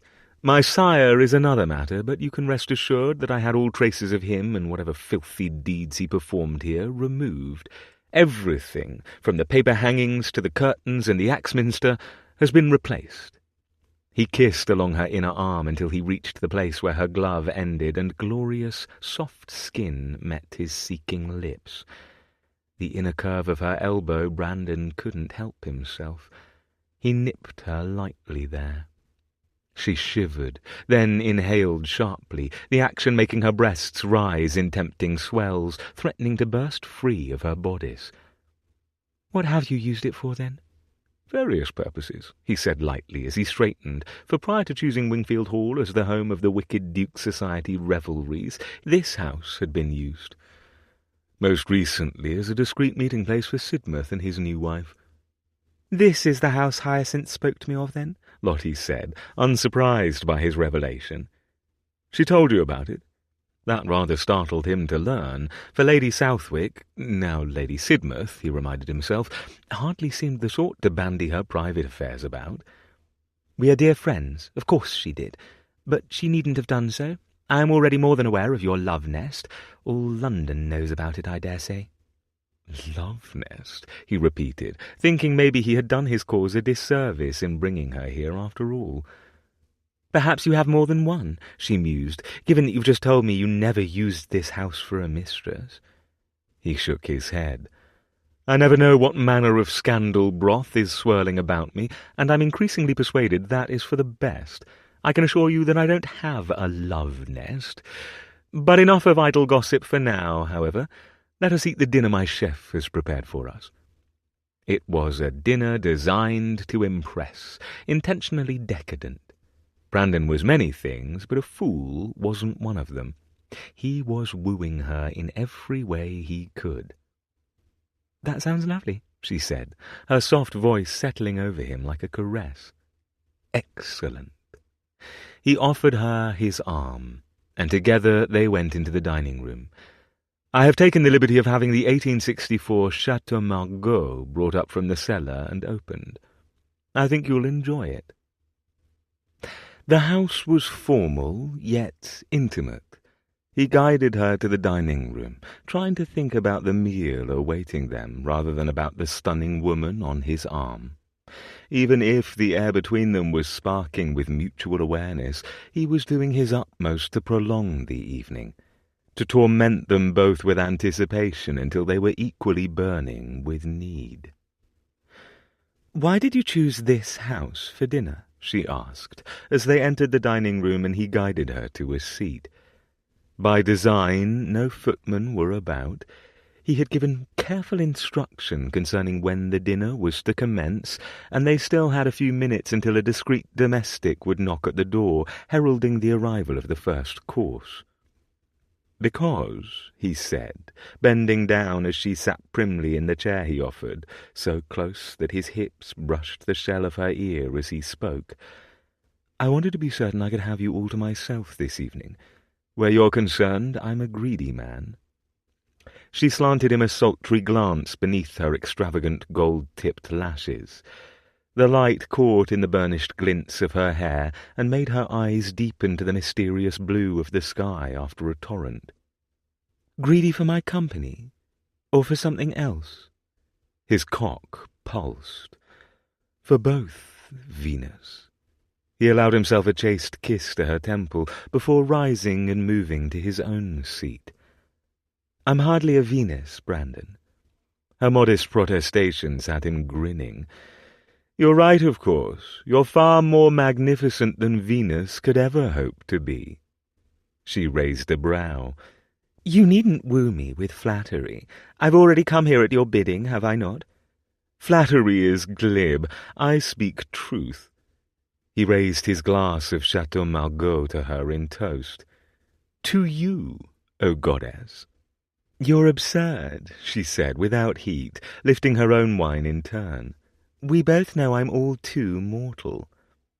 He sipped from his wine, savouring the depth of flavour, and she did the same, her eyes widening in the moment the excellent year must have rushed over her tongue. "Oh, my heavens," she murmured when she had swallowed, licking her lips and making his poor cock twitch. "You were not wrong about this vintage." He winked. "I'm not wrong about most things, you'll find." A servant gave the door a subtle knock before either of them could say more. "Enter," he called. The first course arrived, a French oxtail soup that they consumed over light-hearted conversation until the filet du sole au beurre noir arrived. He waited for the footman to once again discreetly retreat before resuming with a more salient topic. "You never did tell me last evening about the reason you were so set against another marriage," Brandon said, keeping his tone conversational. Lottie was quiet for so long he feared she wouldn't answer him. But then, at last, came her mournful reply. "Because it destroyed me." 4 words, and he felt them pierce his heart as surely and as painfully as the sharpest of blades. "You were in love with your husband?" It was a statement rather than a question. Brandon didn't know why the realization had failed to occur to him during their previous discussions of her past. Grenfell seemed a murky figure to him, a man he knew but scarcely recalled, and the notion of Lottie in love with another man, well, it cut him to his marrow. Jealousy blossomed, bitter and dark. Jealousy he had no right to feel. Lottie was not his now, not yet, nor had she been then. Yet he couldn't help the way he felt. "I was young and hopelessly foolish when we married," she said sadly. "I thought myself very much in love with him. He was dashing and compelling in his own way, and I was too naive to realize that he was merely toying with me, that our every interaction served a purpose, giving him what he wanted without thought for anyone else." "And what he wanted was you," Brandon said, understanding what must have possessed Grenfell. Lottie was like the finest, rarest wine, priceless. A man could spend a lifetime scouring the best vineyards, sampling years and varieties, and still never find anyone as glorious as she. But to have had her, to have won her heart, and then to have dashed it to bits beneath his boot heel, a terrible, dreadful waste. Sacrilegious, even. She nodded. "What he wanted was me. I'll never know quite why. Oh, he told me he loved me, and perhaps he did in his own way. I don't think he was capable of loving anyone else, not even himself. Perhaps it was because I was the most sought after of the crop of debutantes I curtsied with." She shrugged, her smile pained. "Either way, it hardly matters now." "It matters to me, Lottie." He swallowed hard against a rush of raw emotion. "You matter to me." But Lottie didn't only matter to him. She also mattered to Pandy, to Cat, to Lord and Lady Sidmouth, to the countless others in her charmed coterie. She mattered to so many. He hated that she hadn't mattered enough to the man she'd wed, despised Grenfell for all the hurt and damage he'd caused. He never wished ill of the dead, but it was a bloody good thing the man was buried and gone. She hesitated, looking flustered. "I don't know what to say." "You needn't say anything at all. Thank you for telling me about your past. It helps me to understand how you've become the woman you are." "I wouldn't trade the woman I've become for the one I was then," she told him firmly. "Not for anything. I've worked hard to be who I am. I've wept many tears, fought bitter battles. But through it all I've come to know myself, I think. And I admire the woman you are quite thoroughly. Your wit, your spirit, your dauntless determination, every part of you." Again, it wasn't flattery. There was more he could say, more that he wanted to say, and yet he felt like an awkward lummox in her presence. All the easy charm and practised ease he had accumulated over the years had fled him in the face of stark, earnest appreciation. The regal mask he so often kept in place shifted, and he was treated to a rare glimpse of the vulnerability hiding beneath as her face softened. "No gentleman has ever said something so kind to me before."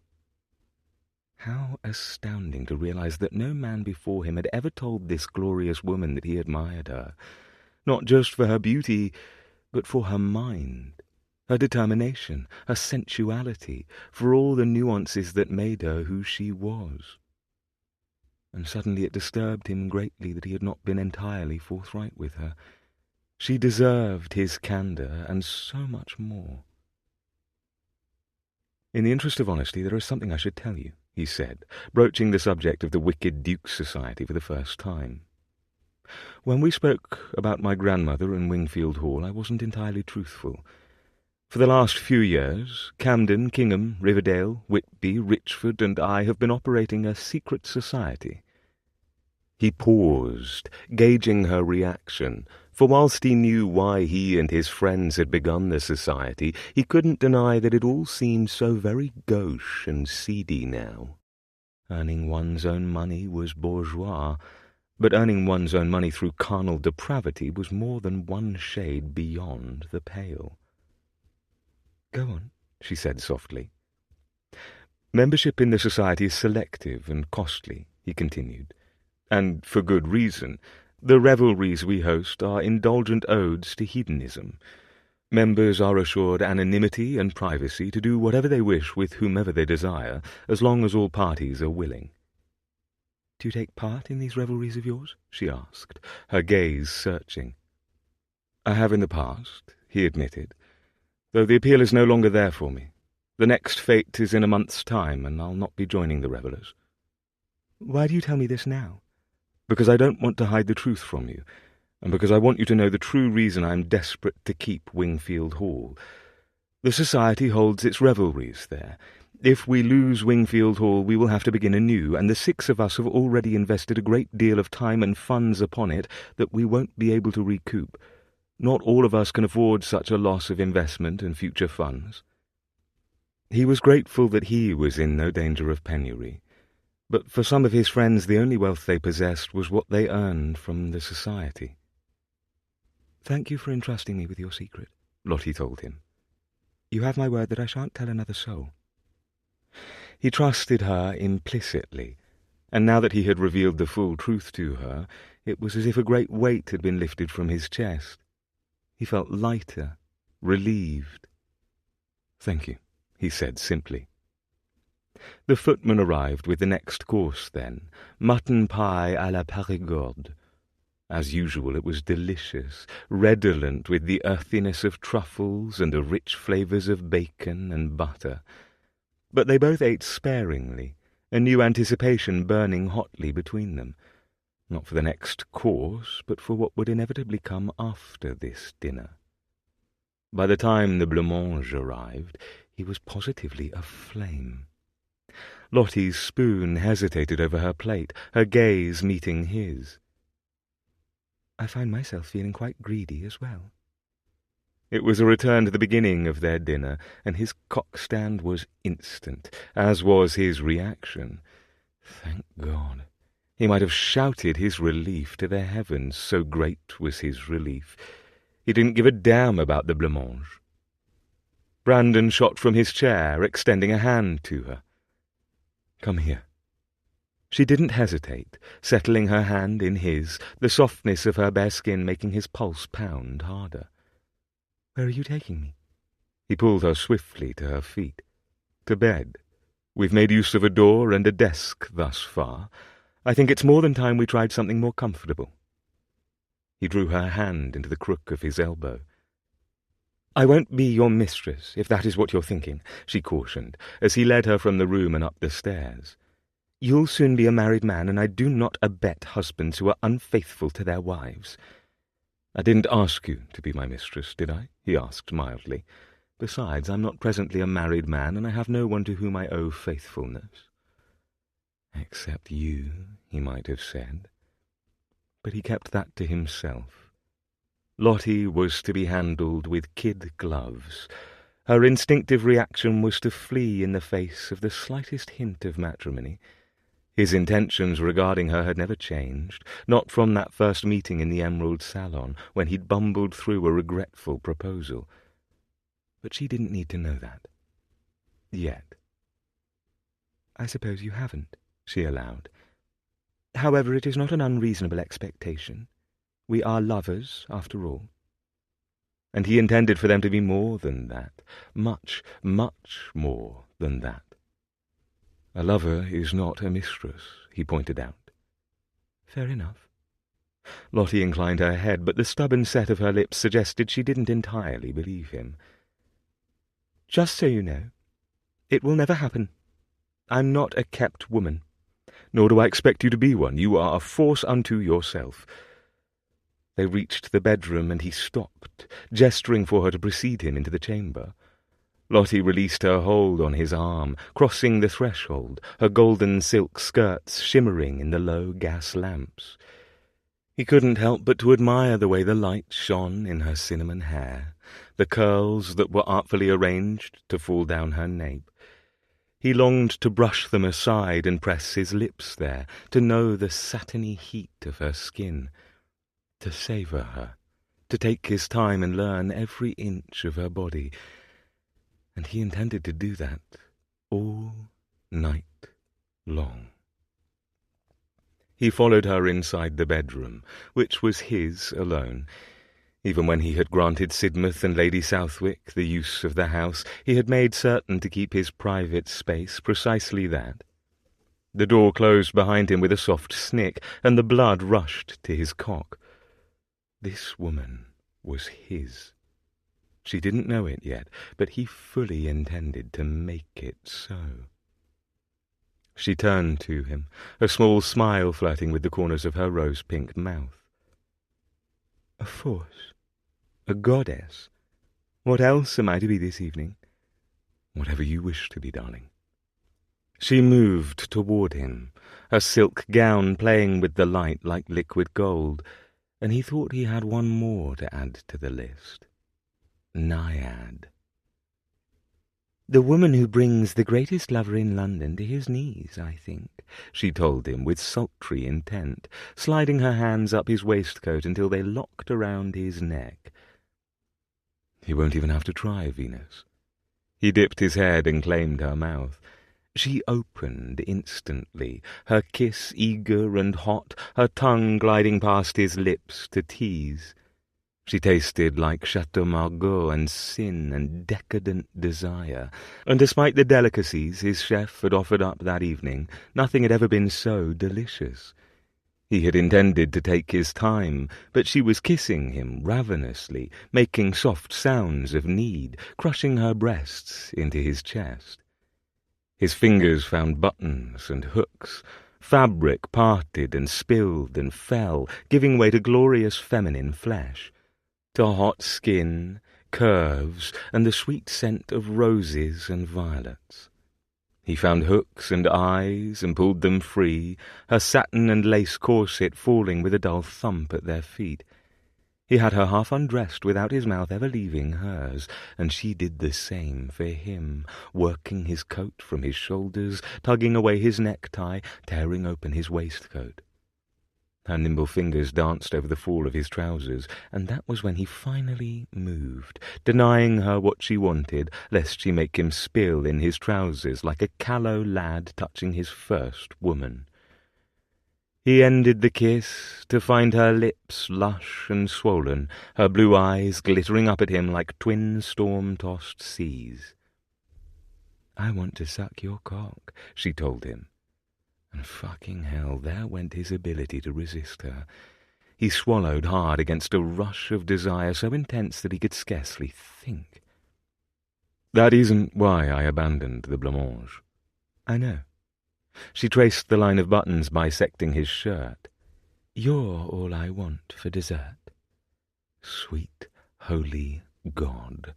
He'd give her himself. He'd give her anything, everything, whatever they desired. She was brazen and beautiful, her gown flung on the carpet, standing before him in nothing more than her stockings, drawers, and chemise. But her glorious curls were still confined, and there remained too many barriers between them. If she wanted to pleasure him, then he intended to savour the moment. "Take the pins from your hair," he said, "please. I want to see it down." He thought she might balk at his request, but she didn't, reaching for her pins instead and plucking them from her hair, one by one. Cinnamon curls fell, framing her heart-shaped face, glinting with hints of gold in the lamplight. It was the first time he had seen her hair entirely unbound, for he had begun dismantling her coiffure that night in the Emerald Salon and never finished.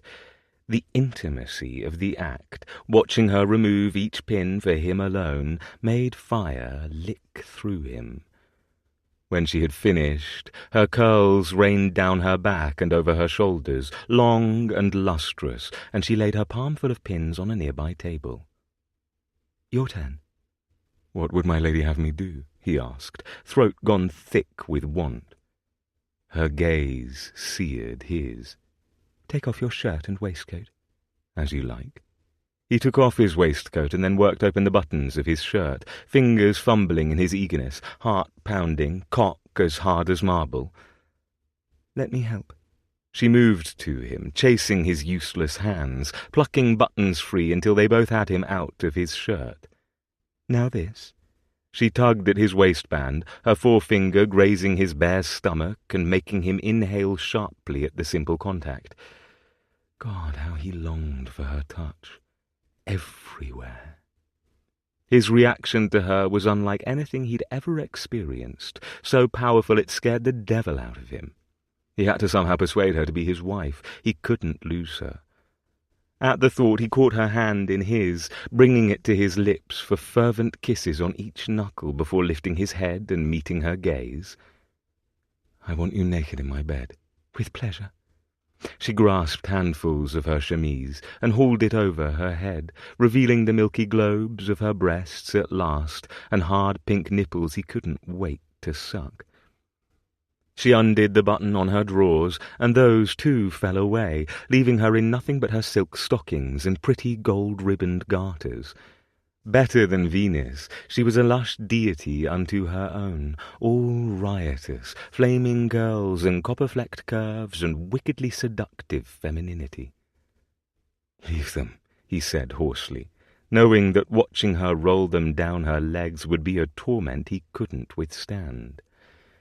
His cock was already leaking, desperate to be freed from his trousers. A knowing smile flirted with the corners of her lips. "Now you." He unfastened his trousers with lightning speed, and, naked, guided her to the bed. He stretched alongside her, his mouth on the delicate curve of her shoulder. She was hot and soft, and she smelled so bloody good. Her hair fanned over the pillow like silken fire. "God, you're glorious," he praised. "I've been longing to do this all dinner long." "Why did you not, then?" she asked breathlessly. "I wouldn't have offered protest." He kissed a path over the curve of her left breast, tracing the trail of freckles that endlessly bewitched him, following them to her nipple, which was puckered and pink and waiting for his mouth. He flicked his tongue over the distended tip, and her back arched, a gasp tearing from her. Lightly, gently, teasingly. "Brandon," she said, her voice strained. "More." He caught her nipple in his teeth and gently bit. "Like this." "More," she demanded again. He liked her when she was desperate, when she was issuing orders and commanding her own pleasure. She made him ravenous, mindless, her devoted servant. He tugged at the peak, then sucked harder while cupping her other breast in his hand, plucking at her nipple with his thumb and forefinger until she was arching into him, her body an offering he gladly accepted. But then she flattened a palm on his chest, staying him. "On your back." His cock twitched at the bold command. "Why, Venus, do you intend to ravish me?" "Thoroughly." He obliged, rolling to his back, and now it was Lottie peppering his bare skin with a dozen kisses, her sweet mouth falling hotly upon him from his collarbone to his chest, then lower, following the dark trail of hair that led to his groin as her hair spilled over his thigh. He held his breath, watching as she kissed his hip bone. Another sultry smile curved her lips, her stormy eyes flickering to his. "I want you to come in my mouth." He clenched his jaw against a stinging rush of desire so potent that it robbed him of the ability to think for a moment. It took all the control he had to keep from rolling her onto her back and sinking his cock deep inside her now. His grasp of the English language slowly returned as she kissed his navel, teasingly avoiding his aching prick, which was jutting upward, thick and ruddy and ready for her. "Already on my proverbial knees now, darling," he managed. She sent him a siren's smile. Good. Gripping the base of his shaft, she lowered her head and flicked her tongue over him. He moaned helplessly, wondering how he had gone from seducer to seduced with such haste and ease. She laved him, swirling around his cockhead, then licking along the underside of his erection. His hips pumped. He abandoned his hold on the bedclothes in favour of her beautiful hair, threading his fingers through those vibrant curls that were smoother than the finest silk. And then she took him in her mouth, just the tip at first, then more, as half his rigid prick was engulfed in wet heat. A strangled sound fled him. He wanted nothing more than for her to take him as deeply as she could, to fuck her mouth until he came and she swallowed every drop of him. But he also wanted inside her cunny just as badly. She sucked him, and his bollocks tightened.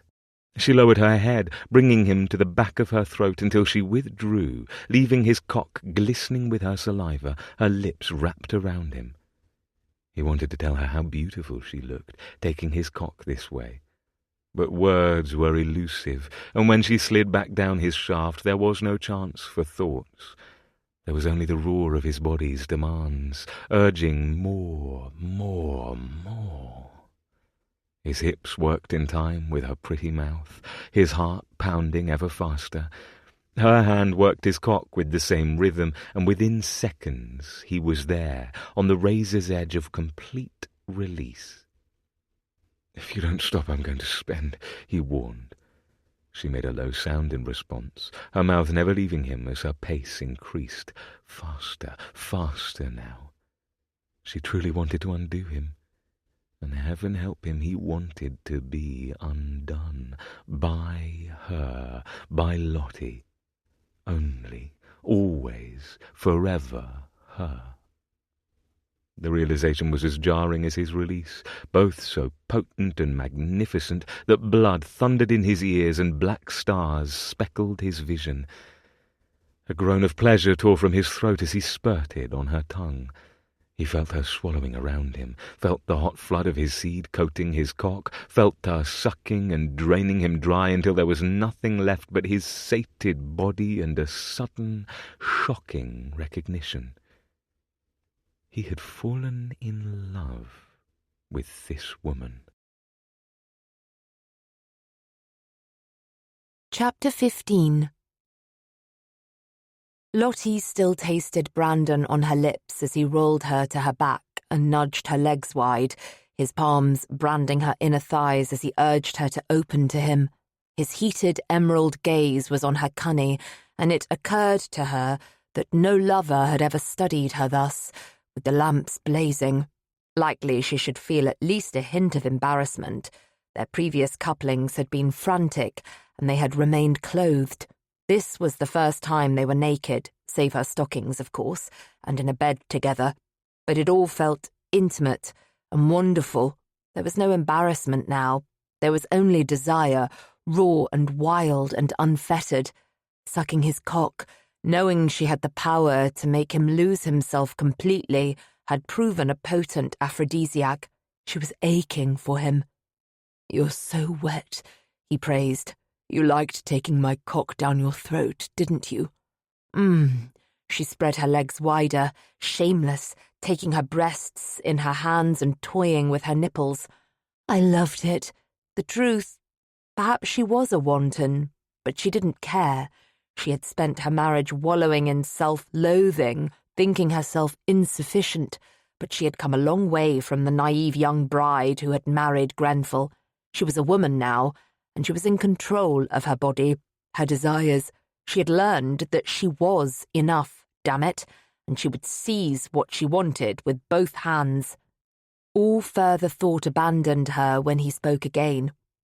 "You've had your dessert, and now I must have mine." He lowered his dark head, and he lapped lightly at her swollen clitoris.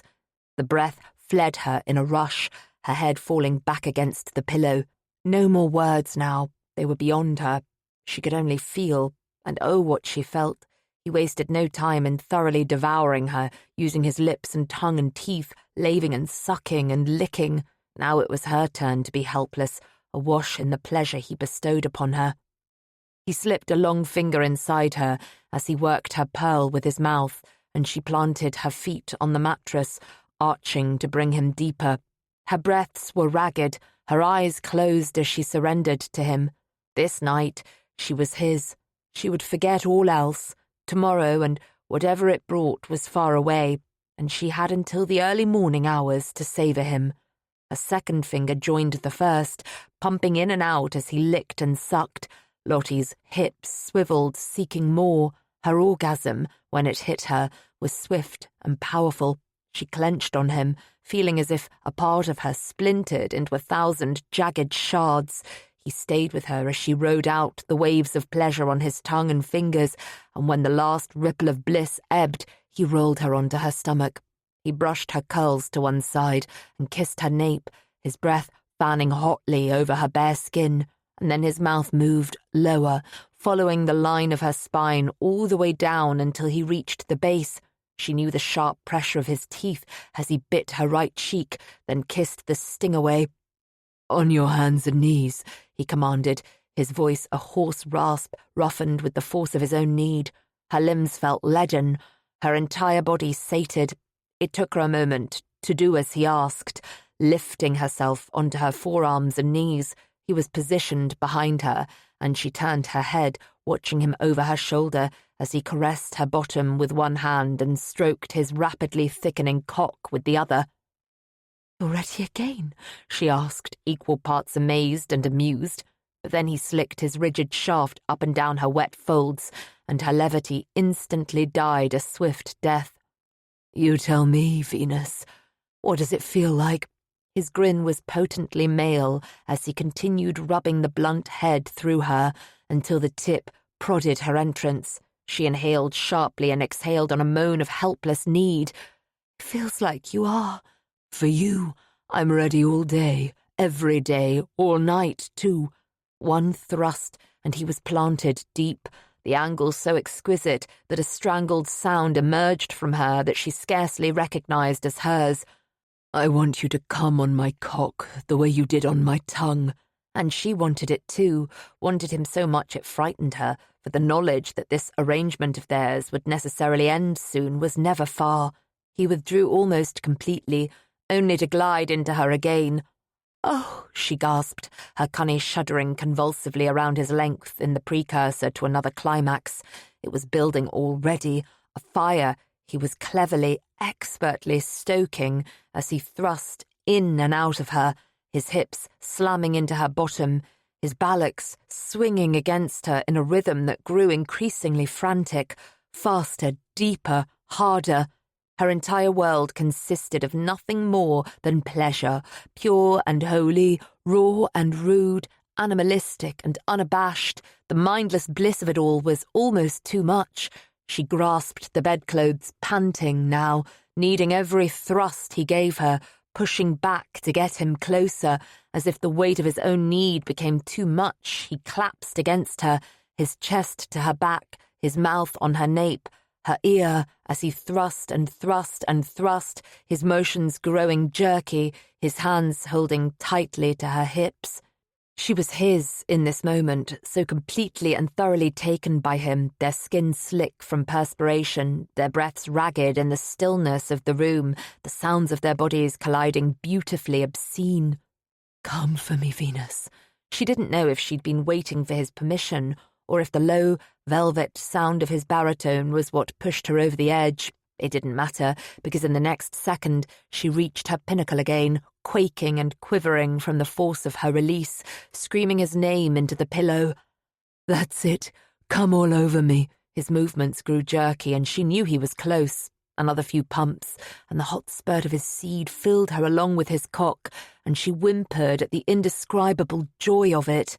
The rightness and the ecstasy, the full force of his weight was on her now, pinning her to the mattress, his heart thumping wildly against her back in a pattern that resembled her own.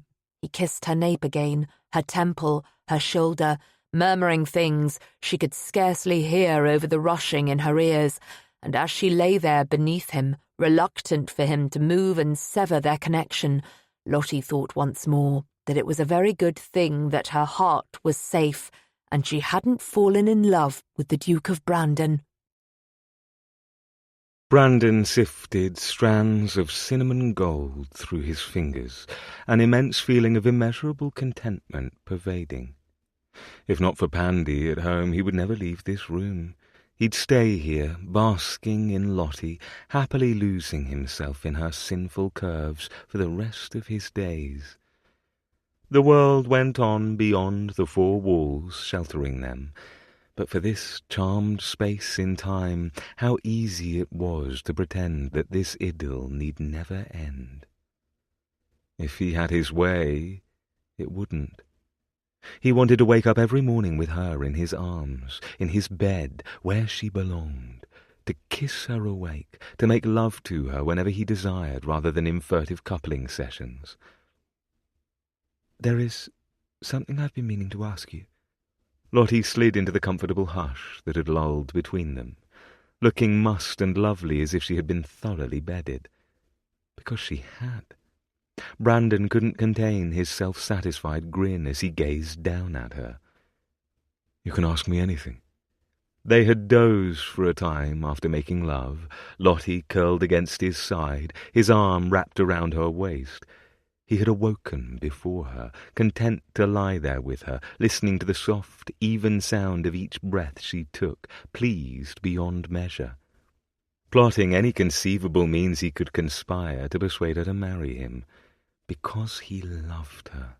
He had to acknowledge it, if only to himself. The feeling was still there, not at all faded now that they had made love and slept.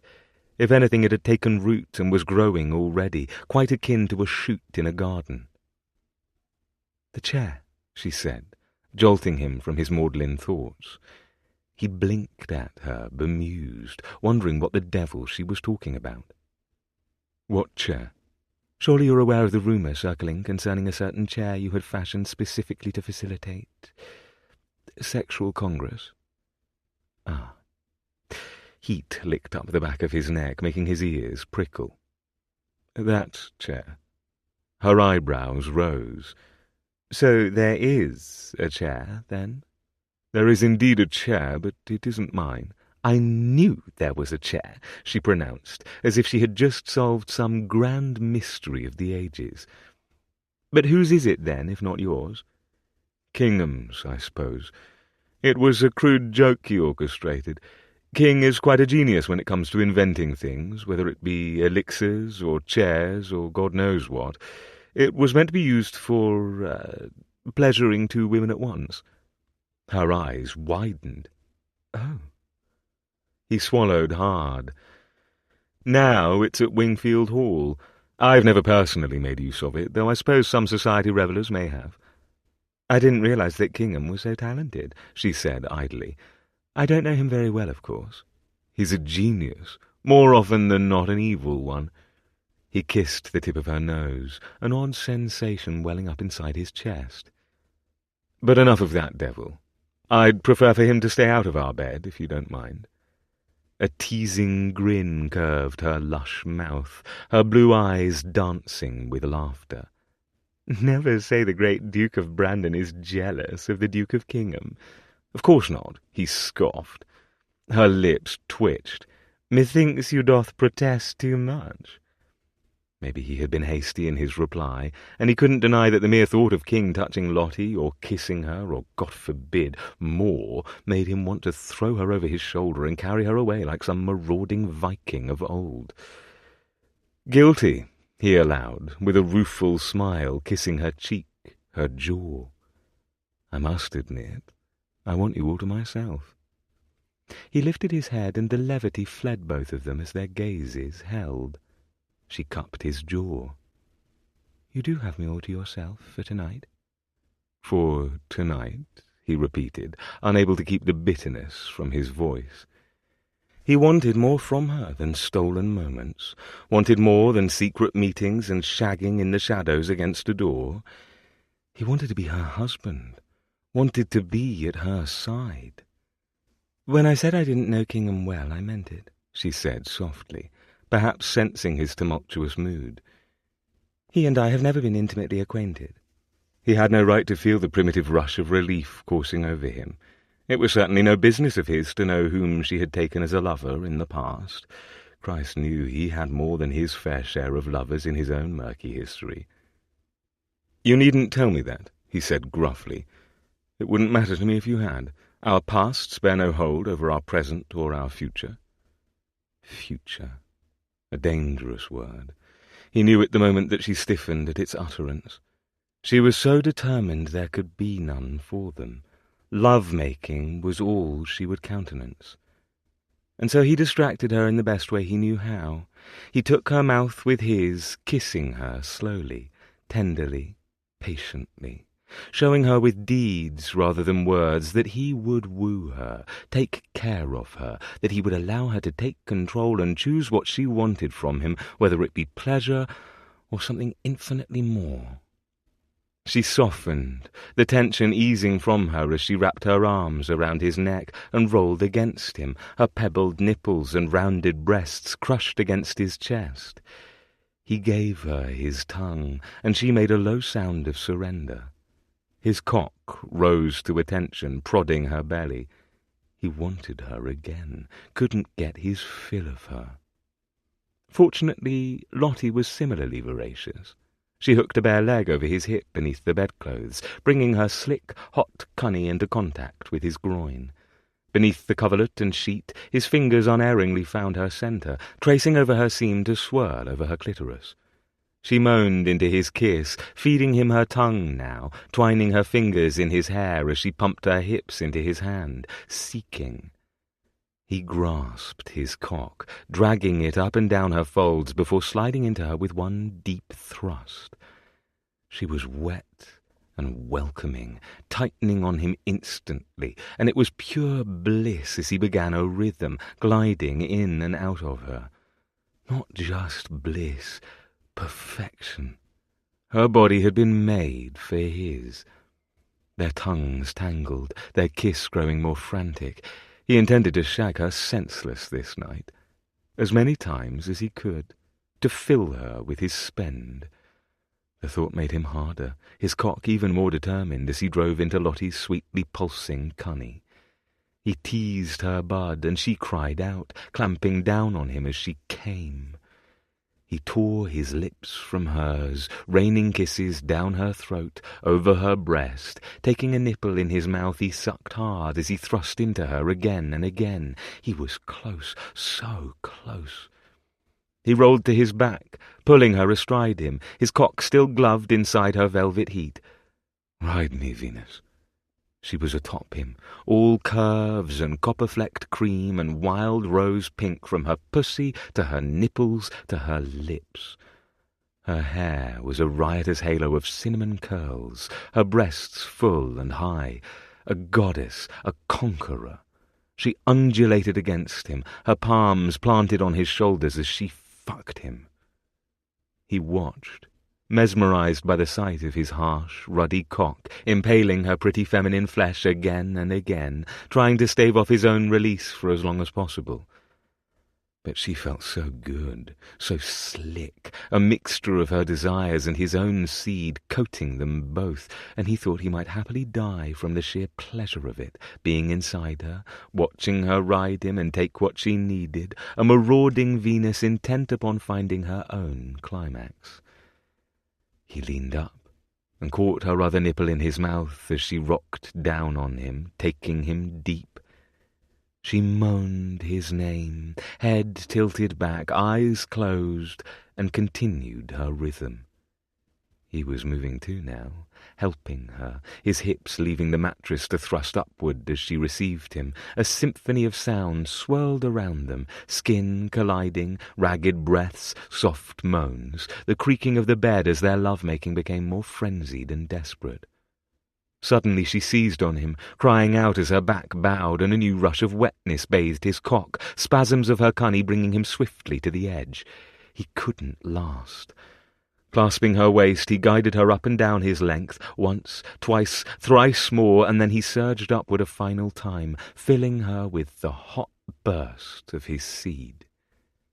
His heart galloping, He released her nipple and sank back against the bed, more certain than ever of one thing. Whether she liked it or not, Lottie was his. Chapter 16. She had broken the cardinal rule of taking a lover. Lottie stared at the missive on her writing desk, overwhelmed by the cloying grasp of dread. The masculine scrawl was familiar. The tone was teasing, intimate, and she had been awaiting it from the moment she had risen that morning, beset by an acute sense of eagerness she hadn't been able to shake, despite how very much she didn't want to feel it. The note itself was nothing extraordinary. An invitation to tea with himself, Pandy and Cat. It was also one she mustn't accept. The time had finally come to face what could be avoided no longer. There was no doubt that Lottie was going to have to put an end to her affair with the Duke of Brandon. A fortnight had passed since that glorious night of love-making at Brandon's house in St. John's Wood. 14 precious days and nights which had passed in a blur of pleasure. They had met most evenings, at his love nest, in his carriage, in an alcove, at a ball, in her own bedroom where she had not previously allowed another lover. And in all this time, she had never, not once, tired of him. She woke, counting the minutes and hours until she could see him again. Their love-making had grown, their knowledge of each other's bodies, rendering each assignation better than the last. Frantic coupling, or all-evening seduction, it didn't matter. Their every interaction left her longing for him even more. It was a grievous mistake, one she knew too well. She had allowed Brandon past her defences, but now the time had come to resurrect the wall she'd built around her shattered heart. Before it was too late, caring for him was one thing. What she was beginning to feel now was so much more, which was why it had to be stopped. One never developed too much tender sentiment for a lover, because doing so inevitably led to peril. Heartbreak, disappointment, disillusionment. She had suffered once, and she would not do so again. It was settled. Penning pen to paper, she composed her answer to Brandon's invitation, and for the first time in a fortnight, she declined. "Jenkinson," she called to her lady's maid, who was across the chamber, busying herself with her duties for the morning. "Yes, my lady." "See that this note is sent to His Grace the Duke of Brandon, if you please," she said, holding the folded missive out for her lady's maid to take. "And have my carriage readied as well. I'm going to pay a call to some friends today." A call to all her friends. Every friend she could find, anything to keep her from giving in to the desire to see Brandon again. "Of course, Lady Grenfell," said the ever-efficient Jenkinson. "Shall I prepare a promenade dress?" Oh, how she longed to don a tea dress and join Brandon, Pandy and Cat. She adored Pandy, and she was inordinately fond of Cat, but she had fallen into the same pattern each day of vowing she would not spend more time with the Duke before swiftly giving in. "A promenade dress would be just the thing," she answered, forcing a smile she didn't feel. It was for the best, she told herself. She had known from the start their affair could not last. Best to draw the blood now, and then find the time to heal. Already, she knew she could not bear the day when she would inevitably see the notice of his engagement in the Times. This had to stop. Distraction was what she needed. Distraction and distance. A great deal of both. Her first stop was a call upon Rosamond, who received her in the drawing-room, Meg's not far on a perch presiding over the call like a regal feathered queen. "Lady, lady," chirped Meg's. "Landlubber?" "I didn't expect you today," Rosamond said without censure. "I've scarcely seen you over the past fortnight. Where have you been?" Heat crept up her cheeks. She couldn't precisely say she'd been in the Duke of Brandon's bed, could she? "I've been quite busy," she offered brightly instead, hoping her friend couldn't read the discomfiture that was likely written all over her face. "Busy?" Rosamond gave her a knowing look. "That sounds rather intriguing. Do tell me, what have you been doing whilst I have been dreading my impending nuptials?" "Dreading? Dreading?" said Meggs. "Gormless shite." Megs, Rosamond chastised, giving the African grey a hard look. No pistachios for you if you're going to misbehave again. Pistache? The parrot chirped, then made a trilling sound followed by a whistle, her head cocked. Megs wants pistache? Then hush, Rosamond ordered sternly, and you shall have your pistachios. Megs made a kissing sound and ruffled her feathers. Perhaps you should tell me why you're dreading your marriage to Camden first, Lottie said, not wanting to talk about herself. Gormless shite, Megs repeated. Rosamond wagged her finger at the bird before sighing. I suppose it is common enough to have misgivings before such a tremendous undertaking, is it not? Of course it is, dearest, she reassured her friend, particularly when one is entering a marriage of convenience. Were you nervous before you married Grenfell? Rosamond asked, and then winced. Forgive me for asking, I shouldn't have done so. You need not apologise. I don't mind speaking of it, particularly if it proves helpful to a friend. Besides, she was grateful for anything that would keep her mind from Brandon. Blast it. There she went again. Thinking of him. I was nervous, as I recall, she added, forcing herself to return to the subject at hand. I was hopelessly in love and terribly naive. I didn't know the first thing about being a wife. Tell me, is it that you fear you'll prove incompatible with Camden after you marry? That had never been a consideration of Lottie's, and she had suffered for it. Being trapped in a loveless, joyless, hopeless marriage had been its own form of hell. Kissing? Eggs declared, making an exaggerated sound that corresponded to the word. Fucking? Show me your bubbies, love. Rather the opposite, I fear, Rosamond confessed, colour in her cheeks. Lottie wouldn't have been more surprised if Rosamond had announced her intention to leap headfirst from the window. She reeled for a moment, taking in the implications of what her friend had just revealed. So you're saying that you and the Duke of Camden have been intimate together? She asked, uncertain of what, if anything, she should say in such a moment.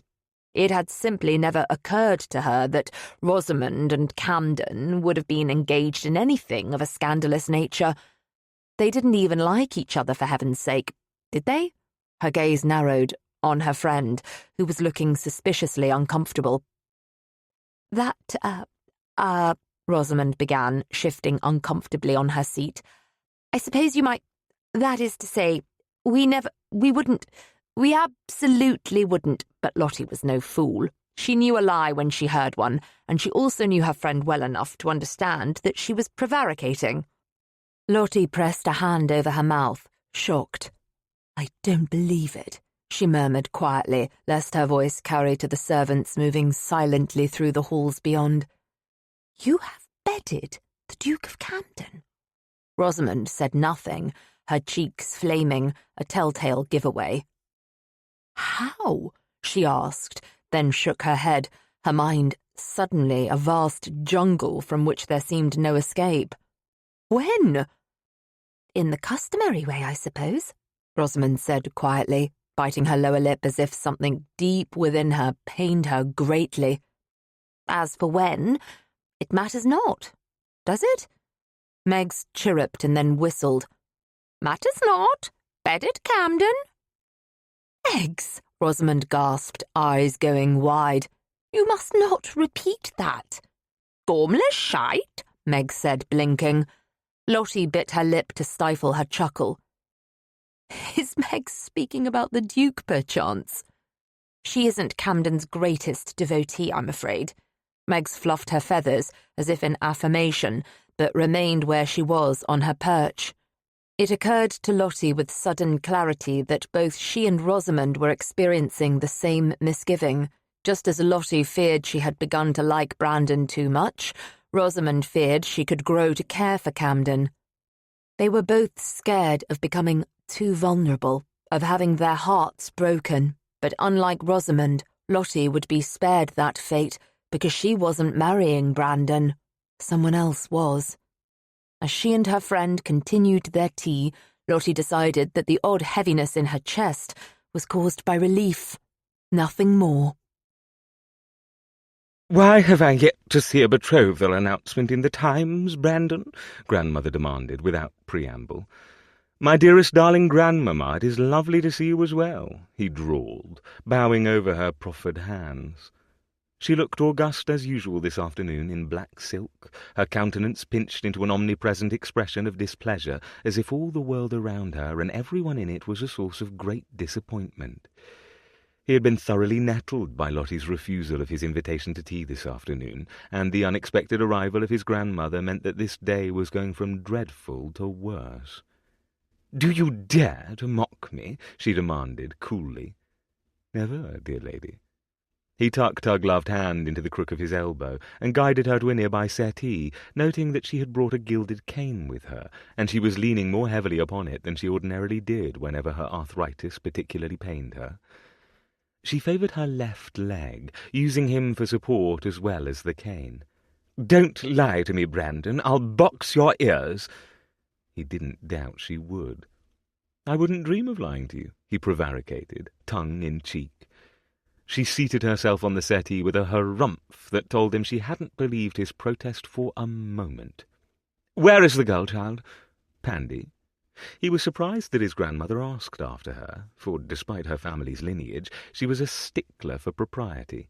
He hadn't known whether grandmother would ever even mention Pandora again. Grandmother's silvery eyebrows snapped together. "You've a pet name for her now?"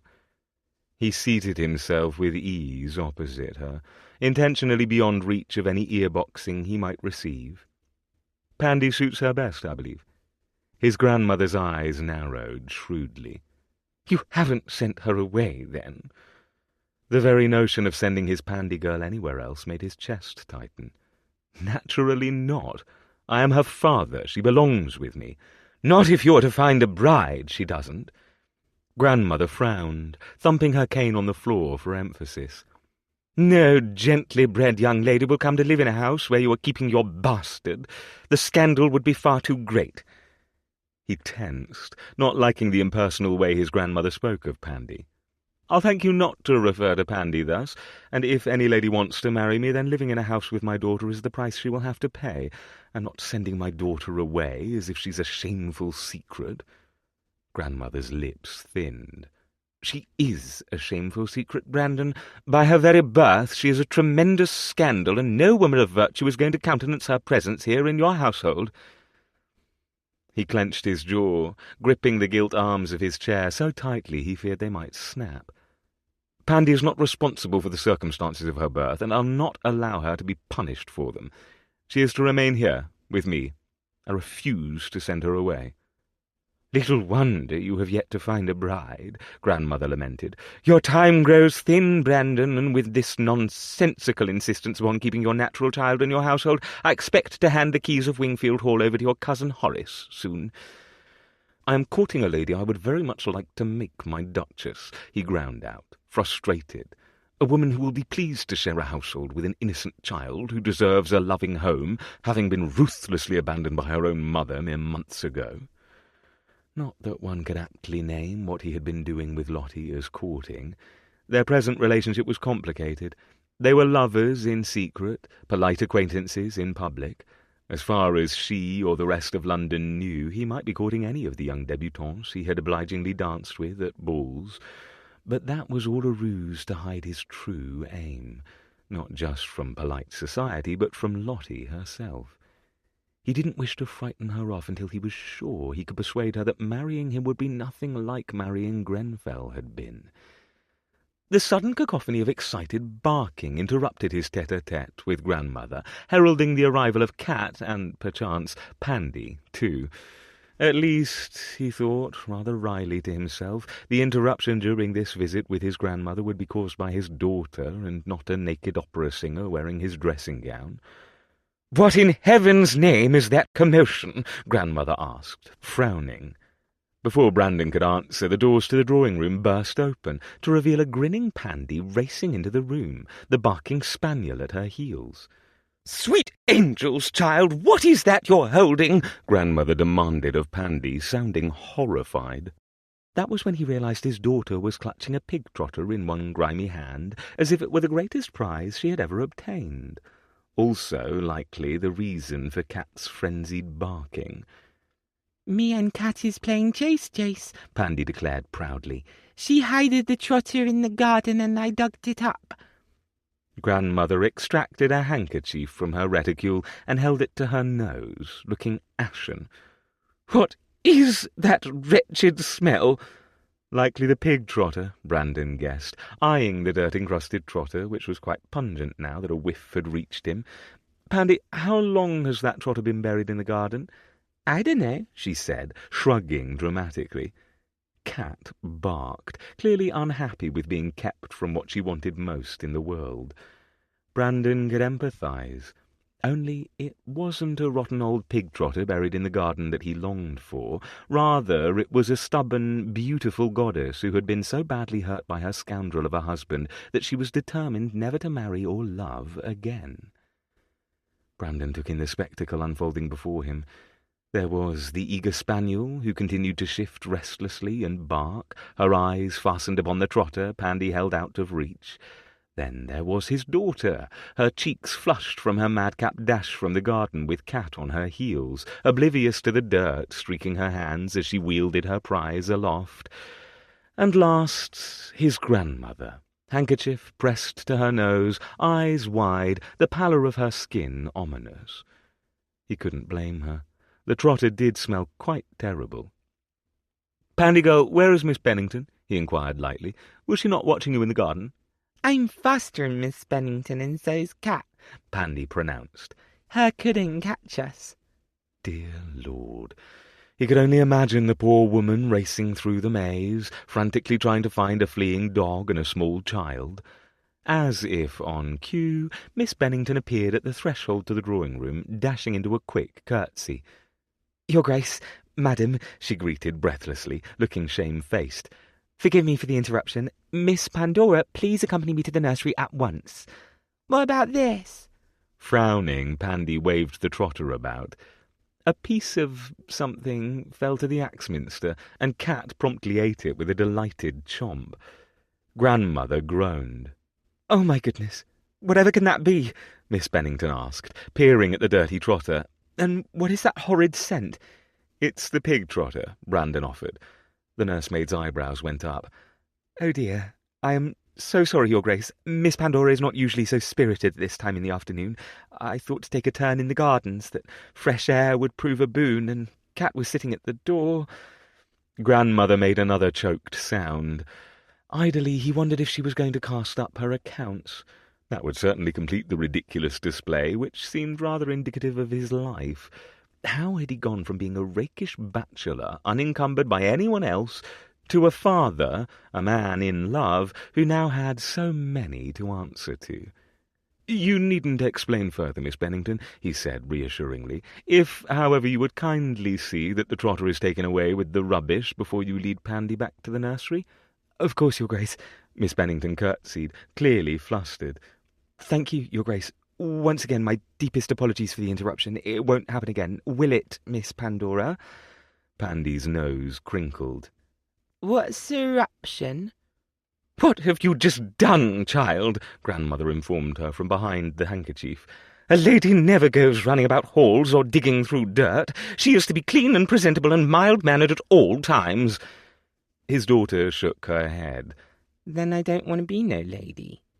Brandon couldn't contain his shout of laughter at Pandy's response, nor could he blame her.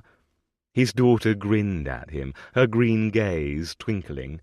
Cat barked. Miss Bennington looked as if she didn't know whether to weep or flee from the room, and Grandmother continued to look bilious. He rose from his chair and ventured to where Pandy stood, dubious pig trotter still in hand, and sank to his haunches so that they were at eye level.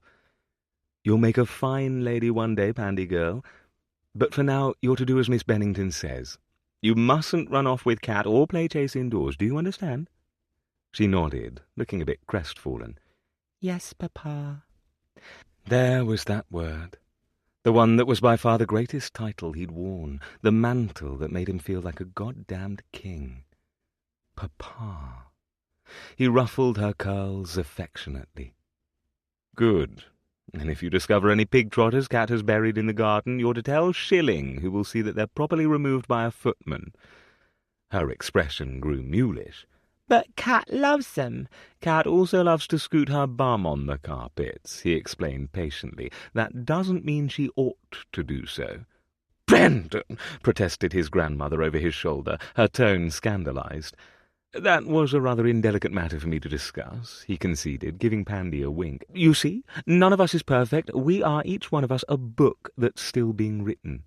From now on, Cat is only to have fresh trotters from the kitchens, no running about. And mind Miss Bennington." She nodded solemnly. "Yes, Papa." He bussed a kiss over her crown, love for her bubbling up in his heart, more than he had ever known possible. "Now run along, Pandy girl, and do see that you give the trotter to one of the footmen. It's making great-grandmamma gag." "I would never do anything so indecorous as that," his grandmother protested, her voice muffled from behind the handkerchief.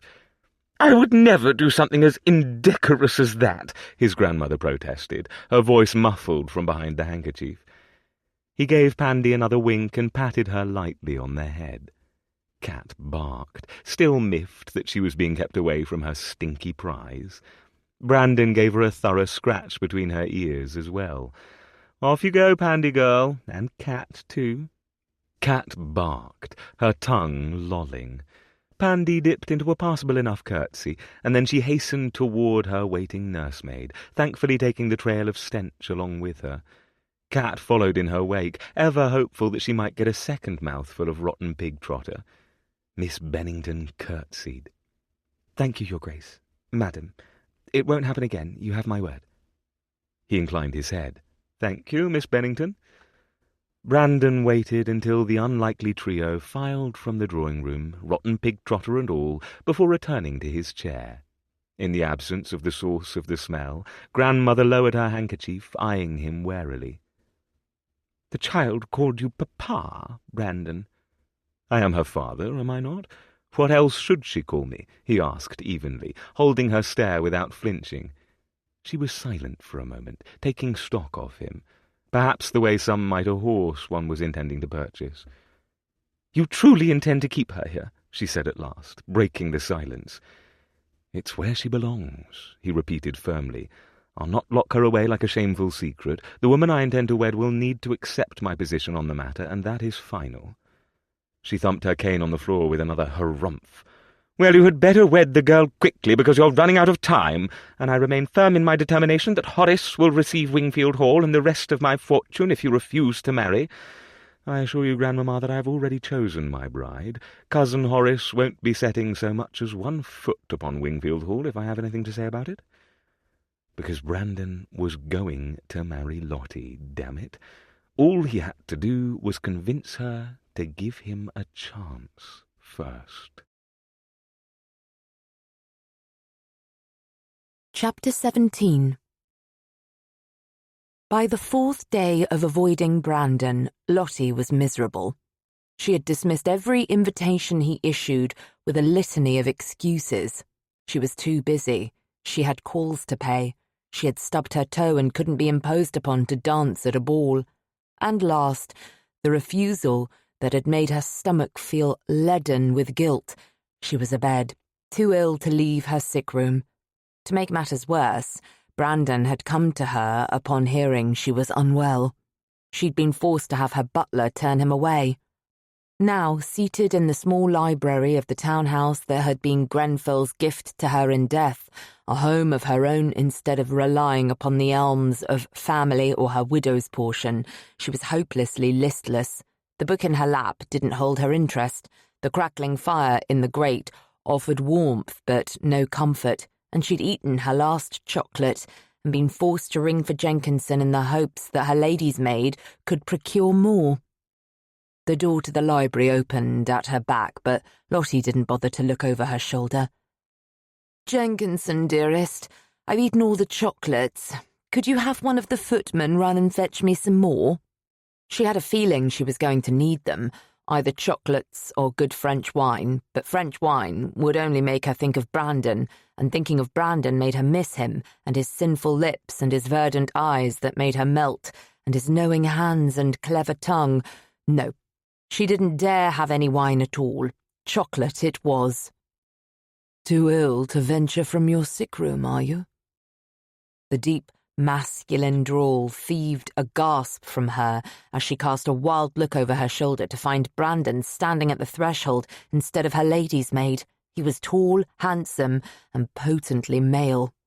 If she hadn't been seated in the chair, she might have been tempted to launch herself at him like a stone loaded into a catapult and unceremoniously flung.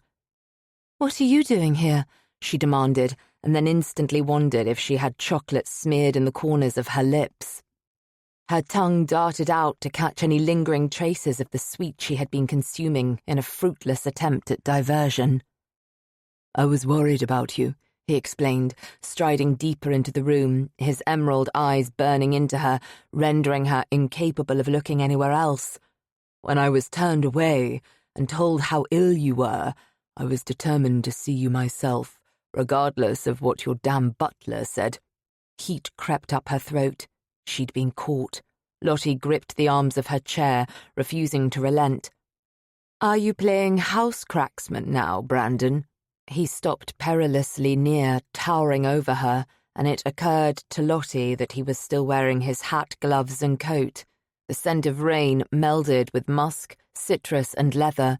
She tried to quell the stinging surge of lust that arced through her at his proximity. He cocked his head, looking down at her with an unreadable expression. "No, I'm playing concerned suitor. Why did you lie to me?" "You're not my suitor," she hedged, snapping her book closed in her lap and wishing he hadn't effectively trapped her in her chair. He was so blasted tall, and she had to crane her neck to hold his gaze, as if he possessed all the time in the world. He removed his hat with a calm, efficient motion, depositing it on a nearby table. His hair was all mahogany waves beneath. "What am I, then?" He planted his hands on the arms of her chair, leaning down. Lottie, what am I to you?" "You were my lover," she corrected airily. "Now you are once more my acquaintance, a friend of a mutual friend." "Ah, is that the way of it, then? You have decided to cry off our agreement, and you are too much of a coward to tell me. I thought better of you, darling." Lottie resented being called a coward. However, she could inwardly acknowledge that her actions were hardly brave. She had been hiding from him, and there was no denying it, because resisting the man was so deuced impossible. It was a form of self-preservation, really. If she never saw him again, she might have a hope of remaining impervious to his charms. "We didn't have an agreement," she pointed out, instead of saying aloud any of the wayward thoughts running through her head. His dark brows both hiked upward. "What would you term spending almost every night in my bed for a fortnight, then?" She wished that he weren't so close, that he weren't so handsome, that she weren't so damned tempted to kiss him, that she could resist this man. Her defences were disintegrating by the second. "A man and a woman seeking mutual pleasure," she told him curtly. "You needn't act as if I were your mistress. What we shared is—" "Incredible," he finished for her. "Over," she said in the same moment. "Over," he repeated, staring at her. "That's what you think, that we're over?" Oh, God, she wanted to kiss him. She wanted to kiss his sulky mouth, more than she wanted to see another day. "I can resist him," she thought sternly. "Yes, Brandon," she said slowly. "That is what I think, that we are over. It was lovely whilst it lasted. However, the time has come for us to part ways. You are marrying a debutante, and I'm going about living my life as I wish." "I see," he nodded, holding her gaze. For a moment, she believed she had won their battle of wits and words. "Good," she forced out, feeling numb. "I'm glad." "Tell me something first, if you please." He leaned forward, impossibly near now, his scent wrapping around her and comforting her, the same way a lullaby soothed a child. She licked her lips, tasting sweetness. "What would you have me tell you?" Perhaps if she held her breath, she might better resist. His head dipped, his lips brushing her cheek in a light, tender kiss. "Does this feel like we're over?" Lottie was still holding her breath, and she told herself that was why she didn't answer him. Apparently, he took her silence as acquiescence. because his mouth brushed her temple next. "Does this feel like we're over, Lottie?" She swallowed, her heart pounding. Soon she would need air, but she bit her lip, delaying the inevitable. He laid a hot, gentle kiss on her jaw. What of this?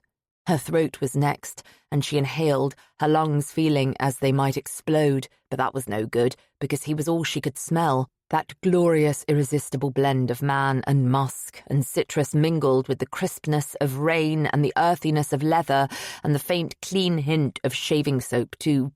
Answer me, Venus. Not his pet name for her.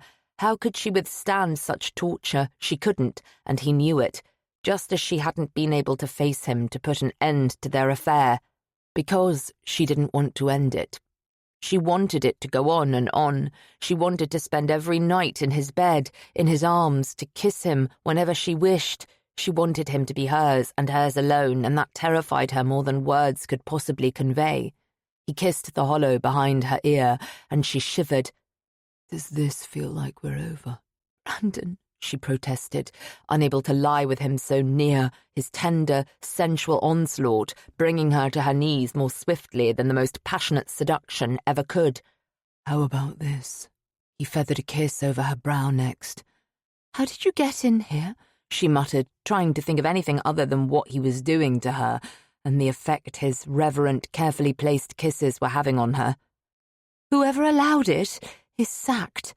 I let myself in through the servants' stair, he said, amusement lacing his voice as he kissed the bridge of her nose. But enough of that. You're meant to be telling me if it feels as if we're over to you. His lips found the corner of hers, and a strangled sound of longing emerged from her before she could stop it. She gripped the book in her lap so tightly that her fingers ached. Are you trying to torment me, damn you? No. He lifted his head, his gaze tangling with hers once more. I'm trying to prove to you that we very much aren't over, that we're far from it, in fact. She heaved a sigh of frustration. You know as well as I that we cannot continue in this vein. You need to marry, and I will never wed again. To carry on as if our futures were otherwise is nothing short of pure folly. And yet you can't tell me that we're over, he pointed out, more than a trifle smug. You can't say the words. Perhaps you should show me then. Kiss me and convince me you feel nothing. Lottie inhaled, bringing the heady scent of him into her lungs, trapping it there, as if she could somehow keep this part of him forever, because that was what she wanted, even if she only dared admitting it to herself. She wanted the Duke of Brandon selfishly and foolishly. She wanted him to be all hers, only hers, always hers. She felt dizzied from the maddening combination of his nearness and his mouth. She could not kiss him and remain unmoved, she knew it, and she did not doubt that he did too.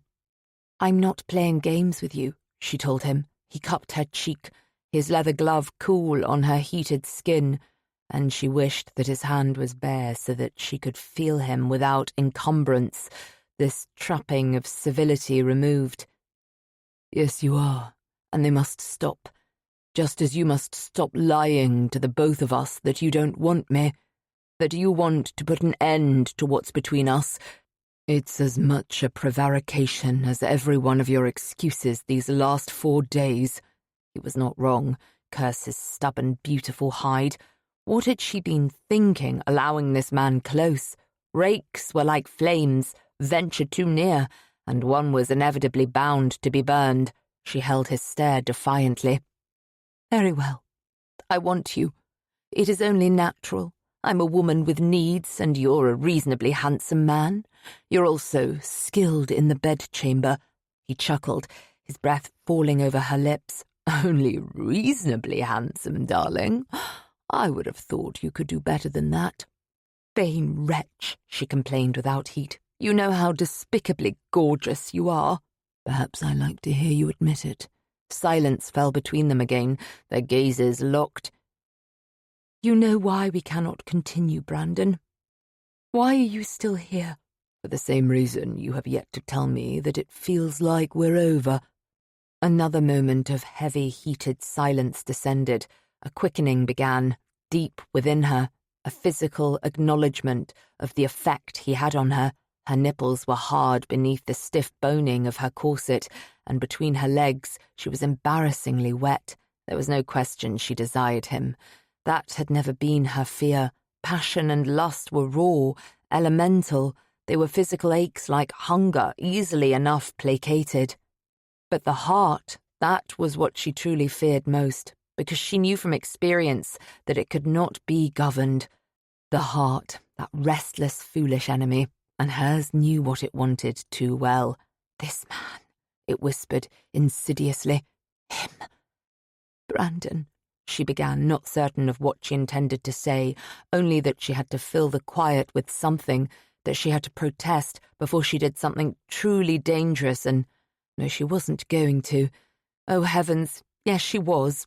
She acted without thought, wrapping her arms suddenly around his neck and pulling him to her, pressing her mouth to his. The kiss was so sudden and ferocious that it was almost painful. Her teeth were mashed against her tender inner lips. It didn't matter. In the next breath, his tongue demanded entry, and she surrendered without hesitation. Somehow, he performed the feat of gathering her from the chair and into his arms. Her book went sailing, landing with a thump on the floor. The world spun, their lips chasing each other's hungrily, tongues writhing, and then he had whirled them about so that he was in the chair she had occupied and she was in his lap. He broke the kiss for but a moment, rearing back to sear her with his potent stare. "We're not over, Lottie," she swallowed, still reluctant to make the concession aloud, even if every part of her body and soul and all her stupid heart had already made the decision for her, even if she knew to her core that they would never be over, that though they might travel far, and he would wed another, her body would always ache for his. She would forever want him. A strange prickling sensation burned the backs of her eyes then. She refused to believe it was tears until she felt the hot, wet glide on both cheeks and her vision blurred, and though she blinked furiously to clear them away, he saw them. Of course he did. He caught them with his lips, drying each drop where it fell. Then he kissed her again, and as she tasted the sweet bitterness of chocolate and the salt of her own tears, she knew that the last of her defences had shattered. Nothing remained, not even pride.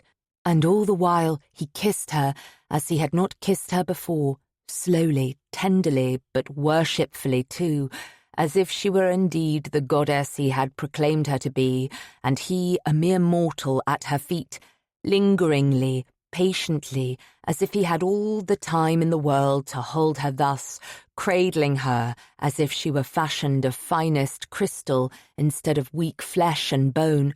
He made her feel revered in a way no one ever had. Not just desired, but needed too, and that scared her, badly, but she was too far gone for him to stop it now. He kissed her and kissed her and kissed her, and though they had engaged in sexual congress many times before, his lips on hers somehow felt far more intimate than any other act. More intimate, even, than his cock in her mouth and his spend shooting down her throat, because this was different. It transcended physical desire. He took his time, his hands caressing her with soothing motions, almost as if she were a horse easily spooked, and he made no move to undress her. He touched nary a button nor a hook nor a tape. Her hem stayed where it was, her bustle crushed at an awkward angle beneath her bottom, his length buried somewhere under the layers separating them. All he did was ravish her mouth, again and again and again until she felt delicate and new, as if one false move might destroy her. No one had ever made her feel like this. She cradled his face in both hands, holding him to her, returning his kisses, accepting his tongue, giving him hers, until finally they were both breathless, her lips swollen, and he gently tipped her head back, severing the connection. "Tell me that felt like we're over to you," he rasped. She stared at him, struggling to gather a comprehension of the English language. She felt like a forest that had been burned to the ground, and now that the flames had died, she must find new life again. "Doesn't feel like we're over," she admitted quietly, to him, but perhaps most importantly, to herself. Good.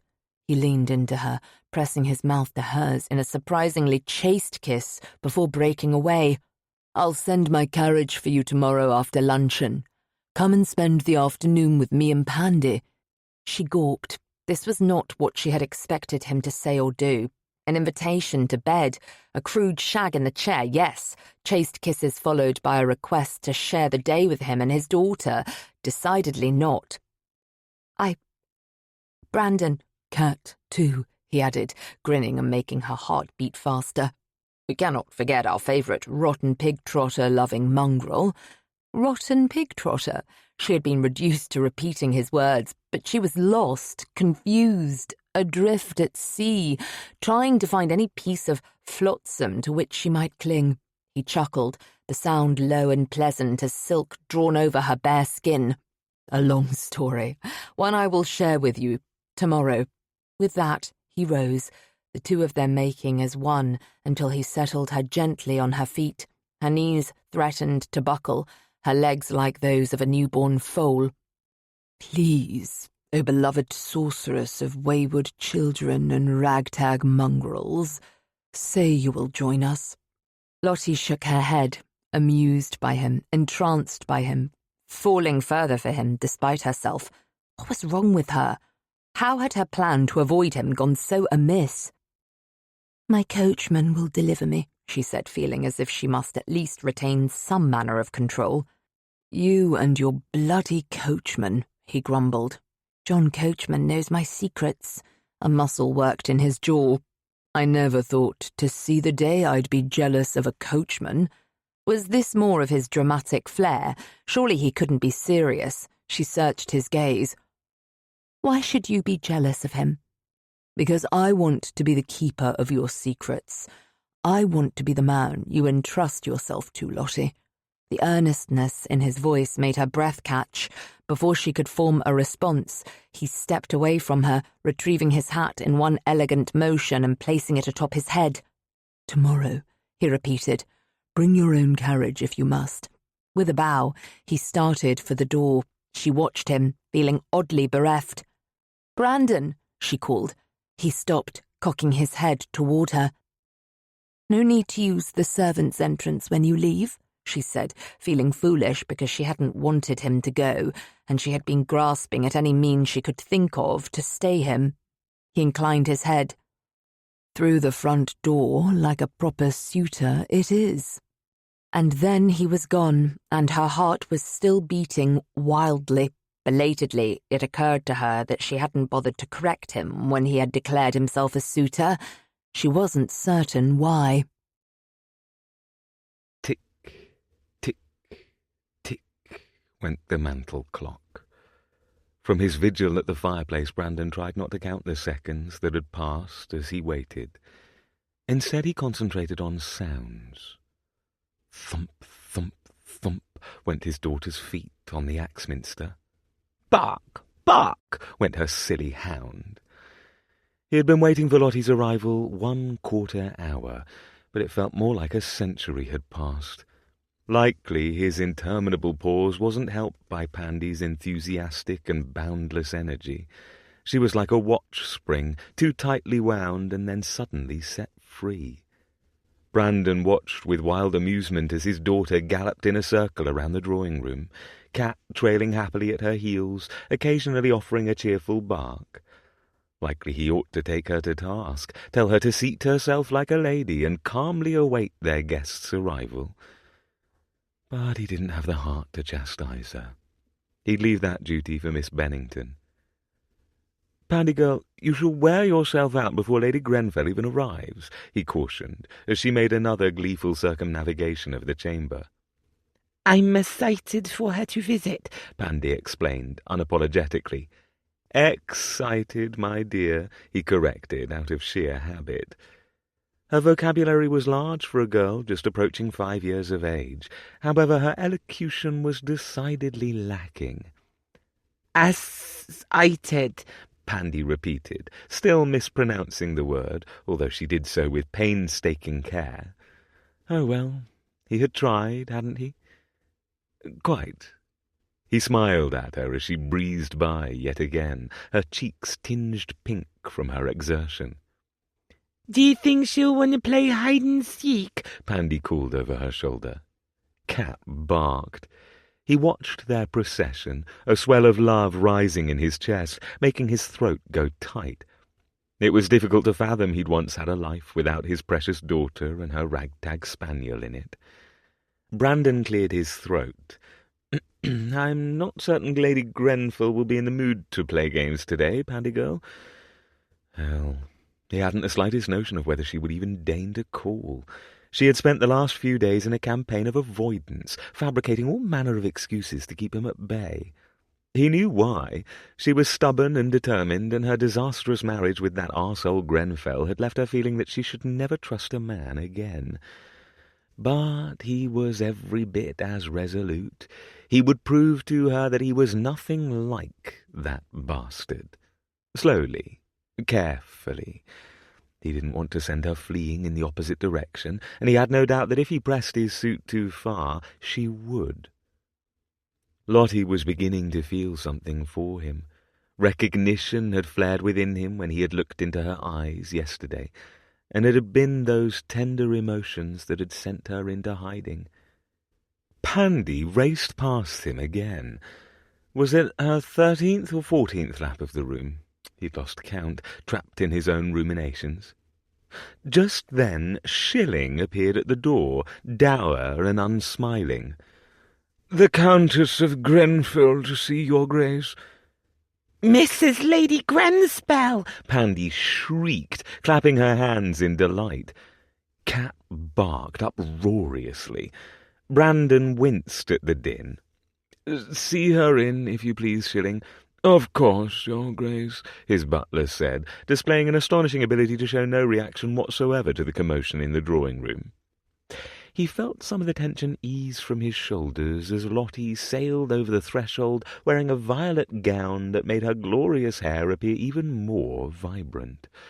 Although the bodice was modest, her delicious curves were on full display, from her waist to her bountiful breasts. Pandy rushed toward her, so eager that she scaled a settee that was in her way, fearlessly launching herself over the gilt-edged backrest. "Pandy, you mustn't climb the furniture," he chided, watching as Cat followed suit, landing on all four paws with a soft thud before scrambling toward Lottie. Brandon couldn't fault them for their enthusiasm. He felt much the same at seeing her. For a wild moment he wondered what his hard-hearted Countess would do were he to rush toward her as well. Instead of giving in to such a maudlin flight of fancy, however, he offered her a bow, remaining where he stood by the mantel and its steadily ticking clock. "Lady Grenfell, you are looking remarkably lovely this afternoon." "Thank you, your Grace," she said softly, with equal formality. Pandy bounded into her, throwing her arms around Lottie's skirts and nearly sending her to the floor. Cat, who had been remarkably well behaved in recent days when it came to attempts at eating gowns, took a mouthful of her hems and began tugging. "Cat," he scolded, "you were to leave Lady Grenfell's skirts alone." Cat pulled again, gleefully ignoring him. His house resembled nothing so much as a wayward menagerie at the moment. He hastened forward as Lottie laughed, returning Pandy's embrace. "I've missed you, Pandy," she told his daughter. Her patience and acceptance made him love her even more. "Cat," he said sternly as he reached the trio, pointing a finger at the naughty beast. "Stop! Bad dog!" "Cat, no," Pandy added, frowning down at her hound. "No eating Mrs. Lady Grenspell's dresses." "Perhaps this is Cat's way of saying she's happy to see me." Smiling, Lottie reached into her reticule, extracting what appeared to be a small hunk of cheese that had been wrapped in a cloth. "Or perhaps she knows I've brought a treat for her." Cat's ears twitched, and she immediately released her mouthful of silk, retreating to her bottom, her dark brown gaze rapt. "Would you like some cheese, Cat?" Lottie asked. The dog barked. "Then you must have manners," Lottie informed the spaniel. Brandon felt a keen kinship with the dog in that moment. He wondered if he watched her with the same longing expression of undivided adoration. Likely so.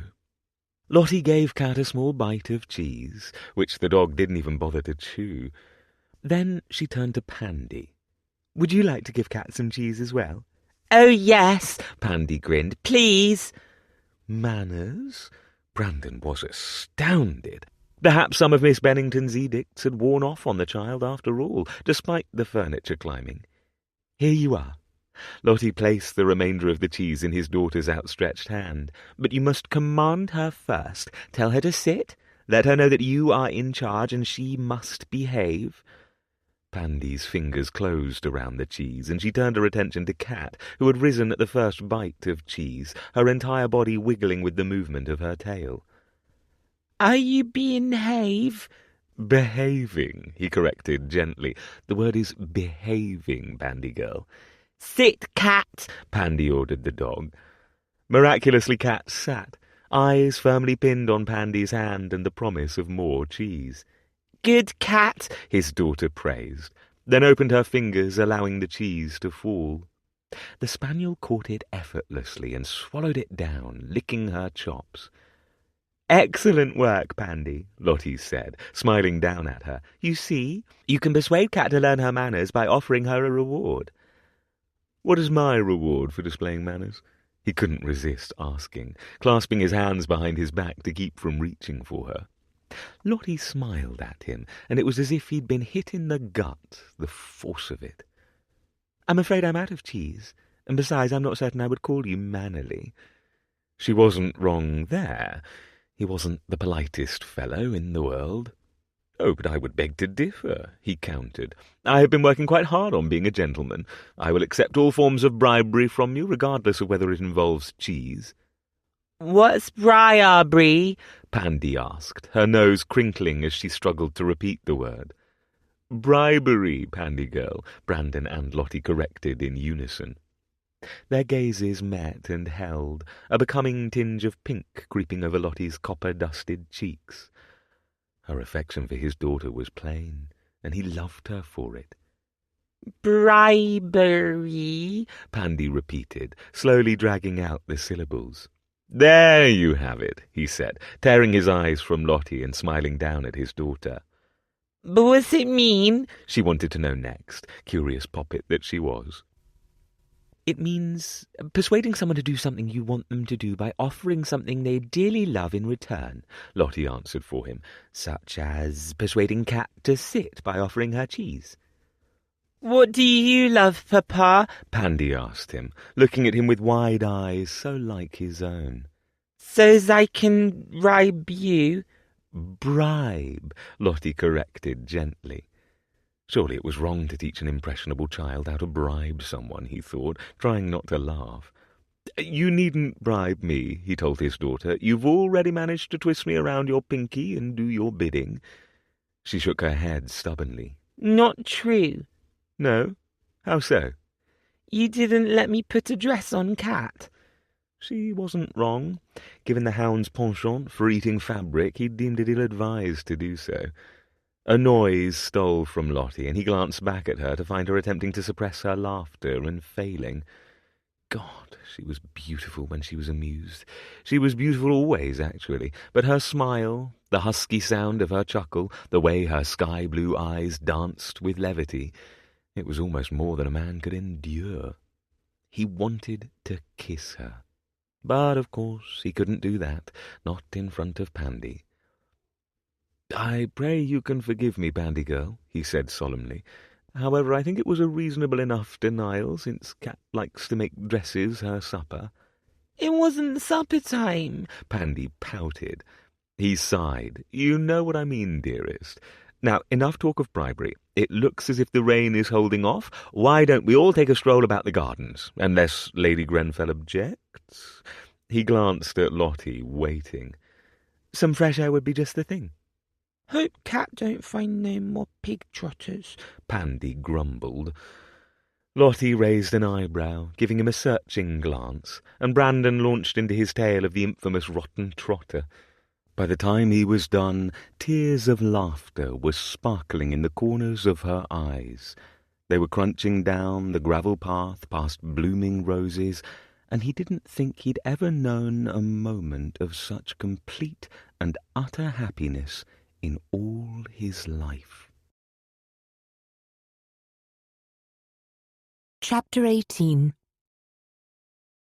Lottie woke to the early traces of dawn being painted across the London sky. A heavy, masculine arm was wrapped around her waist, and the hot brand of a strong chest was at her back. Beneath the counterpane, she was naked, and there was no mistaking the rigid length prodding the cleft of her buttocks. It took her a moment to blink the slumber from her eyes and recognize her surroundings. She was in Brandon's bedroom at his love nest in St. John's Wood, where they had decamped for dinner following an afternoon with Pandy and Kat. Against her better judgment, she had accepted his invitation, and against all ration and reason, she had allowed him to take her hand and lead her to this room where he had systematically stripped her bare and made slow, sensual, deliberate love to her, not just once, but twice. The hand that had been splayed over her stomach shifted, gliding upward to land on her breast. She glanced down at his hand, taking a moment to admire the long, elegant fingers, the signet ring he wore on his pinky, the smattering of dark hair on his skin, so very masculine, so much larger than her own. His hand shifted, his thumb grazing over her already hard nipple, which was separated from his touch only by 2 thin layers of bedclothes. Her breath caught, sensation pulsing to life. She wanted him again, but she would not give in, she told herself. She would roll away from him gently to keep from waking him, and then she would slip from the bed and gather her garments, dressing in the semi-light, before he rose, before he made her forget all the reasons she must not linger with him, why she must not continue sharing his bed, why she must not allow the tender feelings threatening to blossom like a summer rose. His thumb stroked over her nipple again, and all her stern warnings to herself fled. Lips fluttered over her nape, then found their way to her shoulder. He was awake. The state of his cock and those teasing caresses to her nipple ought to have told her so. "Good morning, Venus." His voice was a low, delicious rasp. She wanted to hear it every morning, wanted to fall asleep to it, as she had last night. "Good morning," she said carefully, reminding herself that what she wanted and what she needed to do were 2 entirely different things. I recognized that tone. He nipped the side of her throat. "What tone?"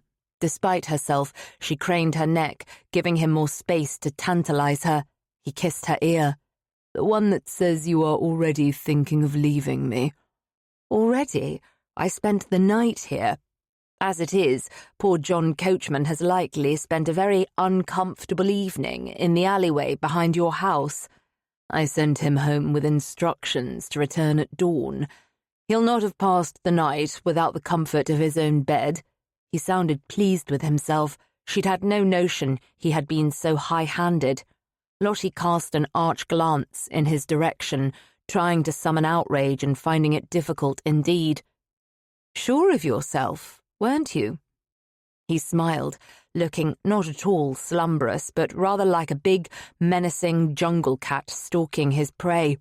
"I reckon I was rather confident I might persuade you to remain." His confidence hadn't been misplaced either, for he had convinced her with ease. A few expert kisses, a few knowing caresses, and she had been clay, ready to be moulded in his hands. He had found a place on her inner elbow that was absurdly sensitive. When he kissed her there, it was impossible to remember her name. It was silly, and yet it was true. Languid warmth pooled between her thighs at the reminder of his mouth roaming hungrily over her body the night before. She tried to banish the needy sensation, and yet it lingered, not helped by his body pressed to hers, his cock prodding her bottom, his scent tangled around her. "You persuaded me well enough," she allowed, "but now I truly must go. I dare not linger and risk discovery." Or he said, drawing out the lone word as he kissed her spine. You could remain with me for a few moments more. What could be the harm? The harm could be significant. To both of them, of course. He had to marry. She wished to hold her head high in polite society. Her affairs had always been kept private. One needed to attend to propriety in such matters, or at least observe the pretense. I don't dare, she said, but there was precious little protest in her voice or in her body. He kissed lower and then moved, rolling her to her back as he glided beneath the covers. Kisses rained over her breasts, down her stomach, to her navel. How novel, not being able to see him, only to feel his mouth whispering over her bare skin. She was even wetter now, curse the man. But then his lips landed there, at the apex of her thighs, and he kissed her aching clitoris before taking her into his mouth and suckling. Perhaps a few minutes more then. She arched her back, a gusty sigh leaving her as she surrendered to pleasure, legs widening to accommodate his broad shoulders as he wedged himself more firmly between her thighs. Her eyes fluttered closed as his tongue swirled over her, followed by the nip of his teeth. She cried out, bowing from the bed, grasping twin handfuls of the bedclothes. How could she already be so far gone, on the edge of reaching her pinnacle? It defied reason. He'd had her up half the night, satisfying her, wearing them both out until they had fallen into a sated slumber together. He lapped at her, languorously now, as if he had all the morning to lazily bring her to her peak. She writhed beneath him, eager, needing more, and when his tongue sank inside her, she hooked her knee over his shoulder, crying out his name. So close. She was so close. He strummed his thumb over her pearl, playing her as if he were a maestro and she his instrument, knowing just where to touch, how much pressure, the perfect pace as he dipped his tongue into her. She couldn't withstand another second. Her crescendo burst over her like the sun appearing abruptly after a summer storm. She quaked beneath him, hips pumping, seeking, as he pleasured her near to madness. When the last ripple of bliss had been wrung from her, he lowered her leg gently and emerged from beneath the bedclothes, his mouth dark and glistening. She was still struggling to catch her breath, thinking him the most handsome man she'd ever beheld when he spoke. Marry me. Her heart was yet pounding in her ears from the force of her orgasm. She was sure she had misheard him. I beg your pardon, she managed weakly. His emerald gaze locked on hers, his hair tousled and falling at a rakish angle over his brow. Marry me, Lottie. And just like that, the pleasure drained away like used bathwater from a tub. She sat up, the bedclothes falling to her lap, her hair a wild tangle that would have to be thoroughly brushed and combed out, but that was a worry for later. You cannot be serious. But he wasn't smiling, propping himself up on a forearm, unmoving and unrelenting. I am being serious. Deadly so. Lottie stared at him, uncertain of what she should say, her chest tightening, her foolish heart rejoicing. Something deep inside her said this was what she wanted, a husband, a family, Brandon and Pandy. But that was a lie, she reminded herself firmly. That was what the old Lottie would have wanted, the Lottie who had existed before Grenfell, the Lottie who had been naive and trusting, who had worn her heart on her sleeve, and it had all been for naught. You know I cannot, she told him. I'll never marry again. Brandon's nostrils flared in a rare show of ire. I'm not him. You understand that, do you not? The vehemence in his tone startled her. She drew the bedclothes over her breasts, feeling exposed to him in a way that had nothing to do with her own nudity, and yet the act felt like a comfort, however small. Of course I am aware of who and what you are. Good heavens, do you think that makes it any better? You are a bigger rake-hell than Grenfell ever was. It was the truth. Grenfell had been a philanderer, but his conquests had been few, rather than legion. His paramours had been lasting. He'd only had 4 during the course of their marriage that she'd known of, each one a dagger in her heart. Brandon's jaw was as tense as she'd ever seen it. Naked and powerful, the bedclothes pooled at his waist. He straightened his spine. "I am nothing like that bastard Lottie, and you know it." Part of her said he was different from her husband, and the other part of her said he was worse. He was beautiful, where Grenfell had been harsh-looking, though compelling. Brandon had a rumoured phalanx of conquests. Grenfell had fallen in love with few by comparison. And yet, there was the side of Brandon that had melted her inner ice, the doting father who patiently listened to Pandy and tended to Cat, the handsome lover who always attended to her pleasure first instead of assuaging his own lust, the man who treated her opinions as if they were of value, who made her laugh with his dramatics, who reiterated tales about rotten pig-trotters. She was a torn mess of head and heart, common sense and emotion.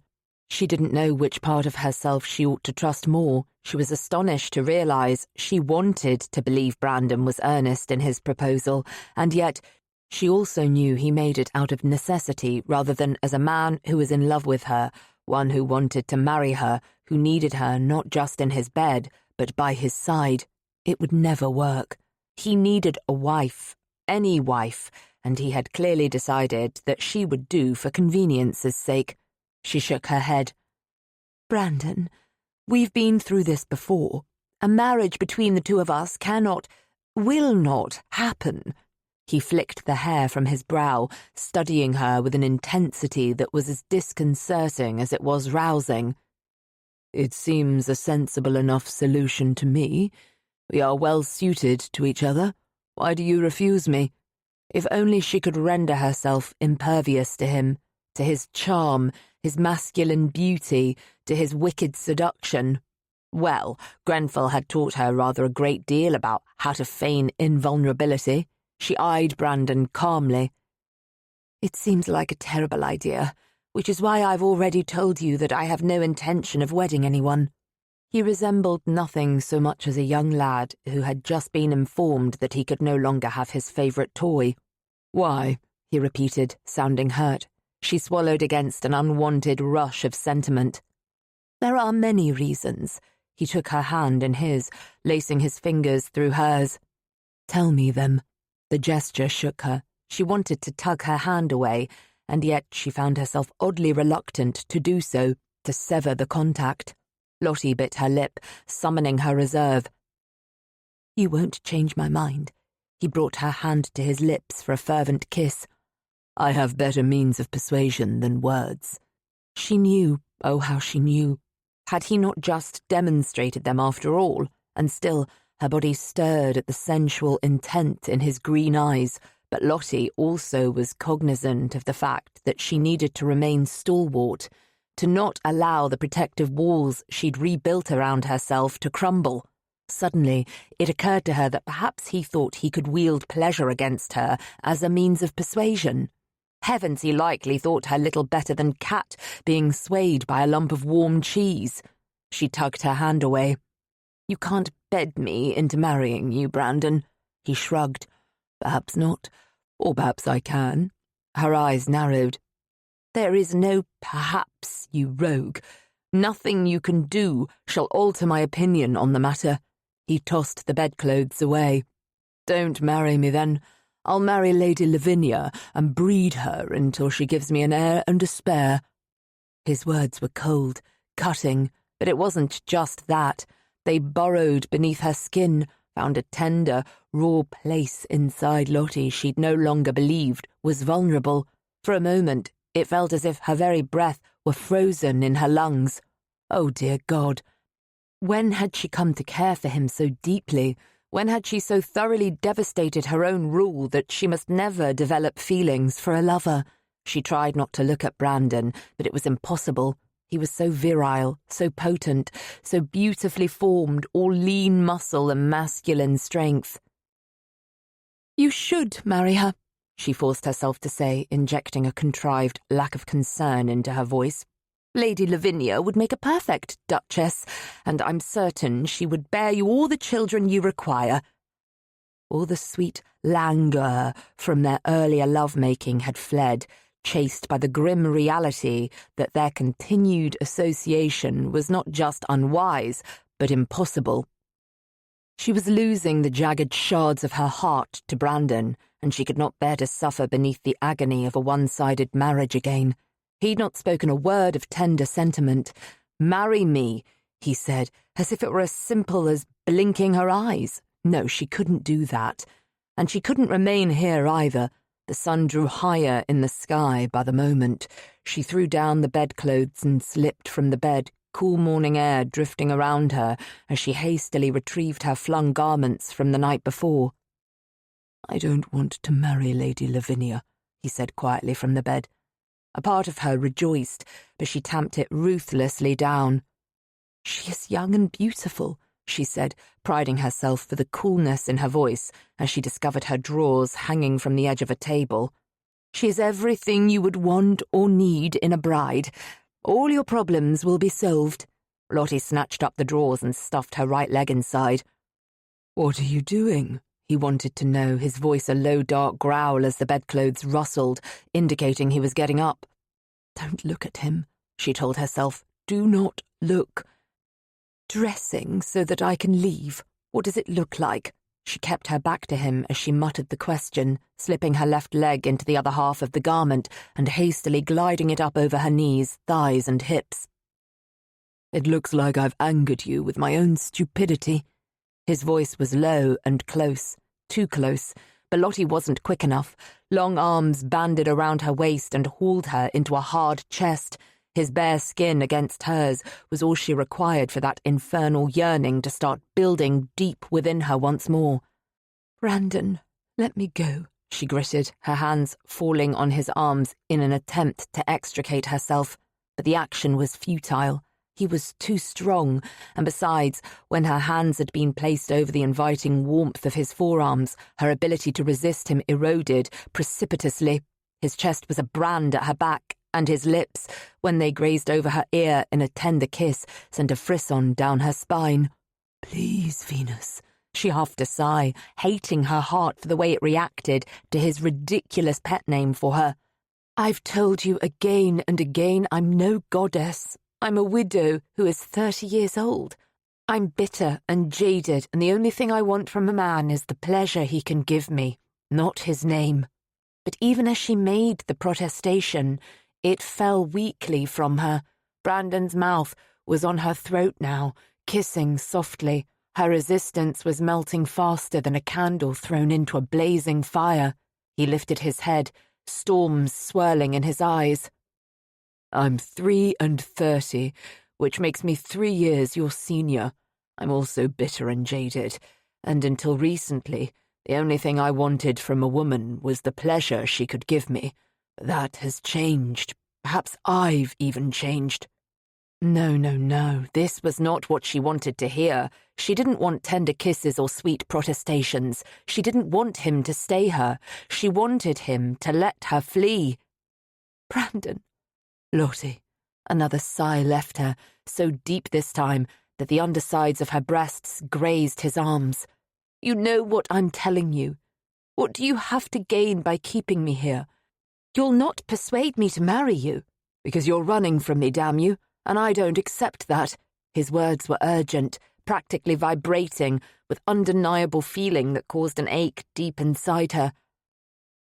"I've thoroughly enjoyed your company these last few weeks." "You've enjoyed my body," she countered grimly. "You'll find another woman to warm your bed with ease, never fear." "Yes, but she won't be you, damn it." He spun her about suddenly so that she faced him, trapped in the circle of his arms, her bare breasts pinned to him, her nipples crushed into a wall of muscle, her hands settling on his broad shoulders. But it was not his finely honed body alone that made a curious tingling pass through her. Rather, it was the way he was looking down at her, such raw tenderness in his eyes, in the relaxed lines of his countenance.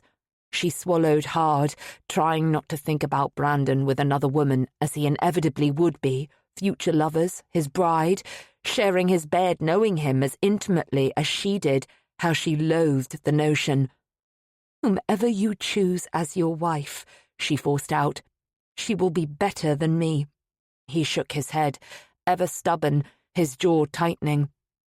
"No one can be better than you." Was that his charm talking? He couldn't truly believe that no other woman would make him a better wife. She was too bitter, too old. She had known too much of the disappointments life inevitably had in store, and she didn't want any more. "Your grandmother is holding your feet to the fire with an impending marriage, else you'll lose Wingfield Hall," she continued, determined to reason with him. "Surely you cannot believe she would be satisfied with you marrying a jaded widow of my advanced age, and one with a noted reputation for taking lovers of her own." "She cannot choose my bride," he vowed. "I would sooner see my odious cousin walk away with the estate." "If he did that, there would be no reason for you to wed," she pointed out quietly.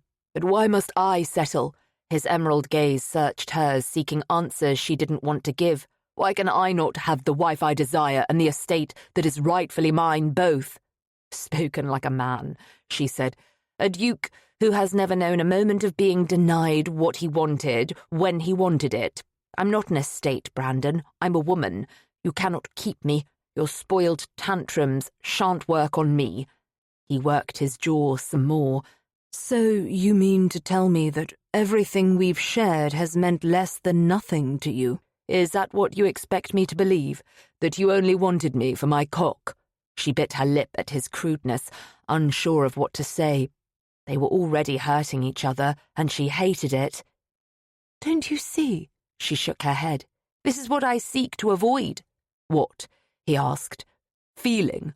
I hate to tell you, darling, but life is all about feeling. You cannot exist for a second on this earth without feeling something. It's a sheer impossibility that defies all logic and reason.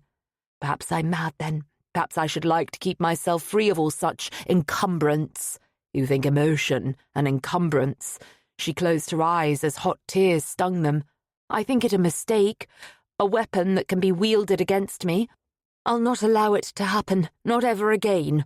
Her voice was shaking, her hands trembling. "I hate that bastard for hurting you," he growled. Lottie opened her eyes, still trying to keep those foolish tears where they belonged. "Neither of us can change the past. It's made me who I am. I'm sorry, but this is all I can give you." "You refuse to marry me," he repeated, his mouth drawn in a taut, harsh line. "It's for the best. I vowed I would never marry again, and I meant it." "What if you're carrying my child?" Her heart tripped over itself. Not that she hadn't thought of the possibility, but it had seemed so very far-fetched until he'd uttered it aloud, but she didn't dare allow him to see the effect it had upon her. She raised a brow, marshalling her countenance into one of complete serenity. "Then I'm carrying your child." His jaw tensed. "Lottie, Brandon, I'm likely barren," she said quietly. "There was no issue in the years of my marriage to Grenfell. It doesn't matter to me if you are. But it should. You'll want an heir, surely." "I would far prefer to have you." Those stupid tears pricked her eyes again, but this time it wasn't sorrow for herself she felt. It was an incredible depth of emotion for the man holding her in his arms, as if she were precious to him, as if he couldn't bear to part from her. It was sadness over what might have been, but what could never be. "You can't have me," she told him softly, painfully. "Find a suitable bride. You're running out of time." They stared at each other, at an impasse. And then he released her so abruptly, she swayed on her feet, bereft, without his heat and his strength. She had finally convinced him to surrender to defeat. She felt no joy in knowing she had won this particular battle. There was only a tremendous sense of mourning. Without uttering another word, Brandon helped her to dress. Lottie waited until she was in her carriage, John Coachman taking her home, before she allowed herself to weep. Chapter 19.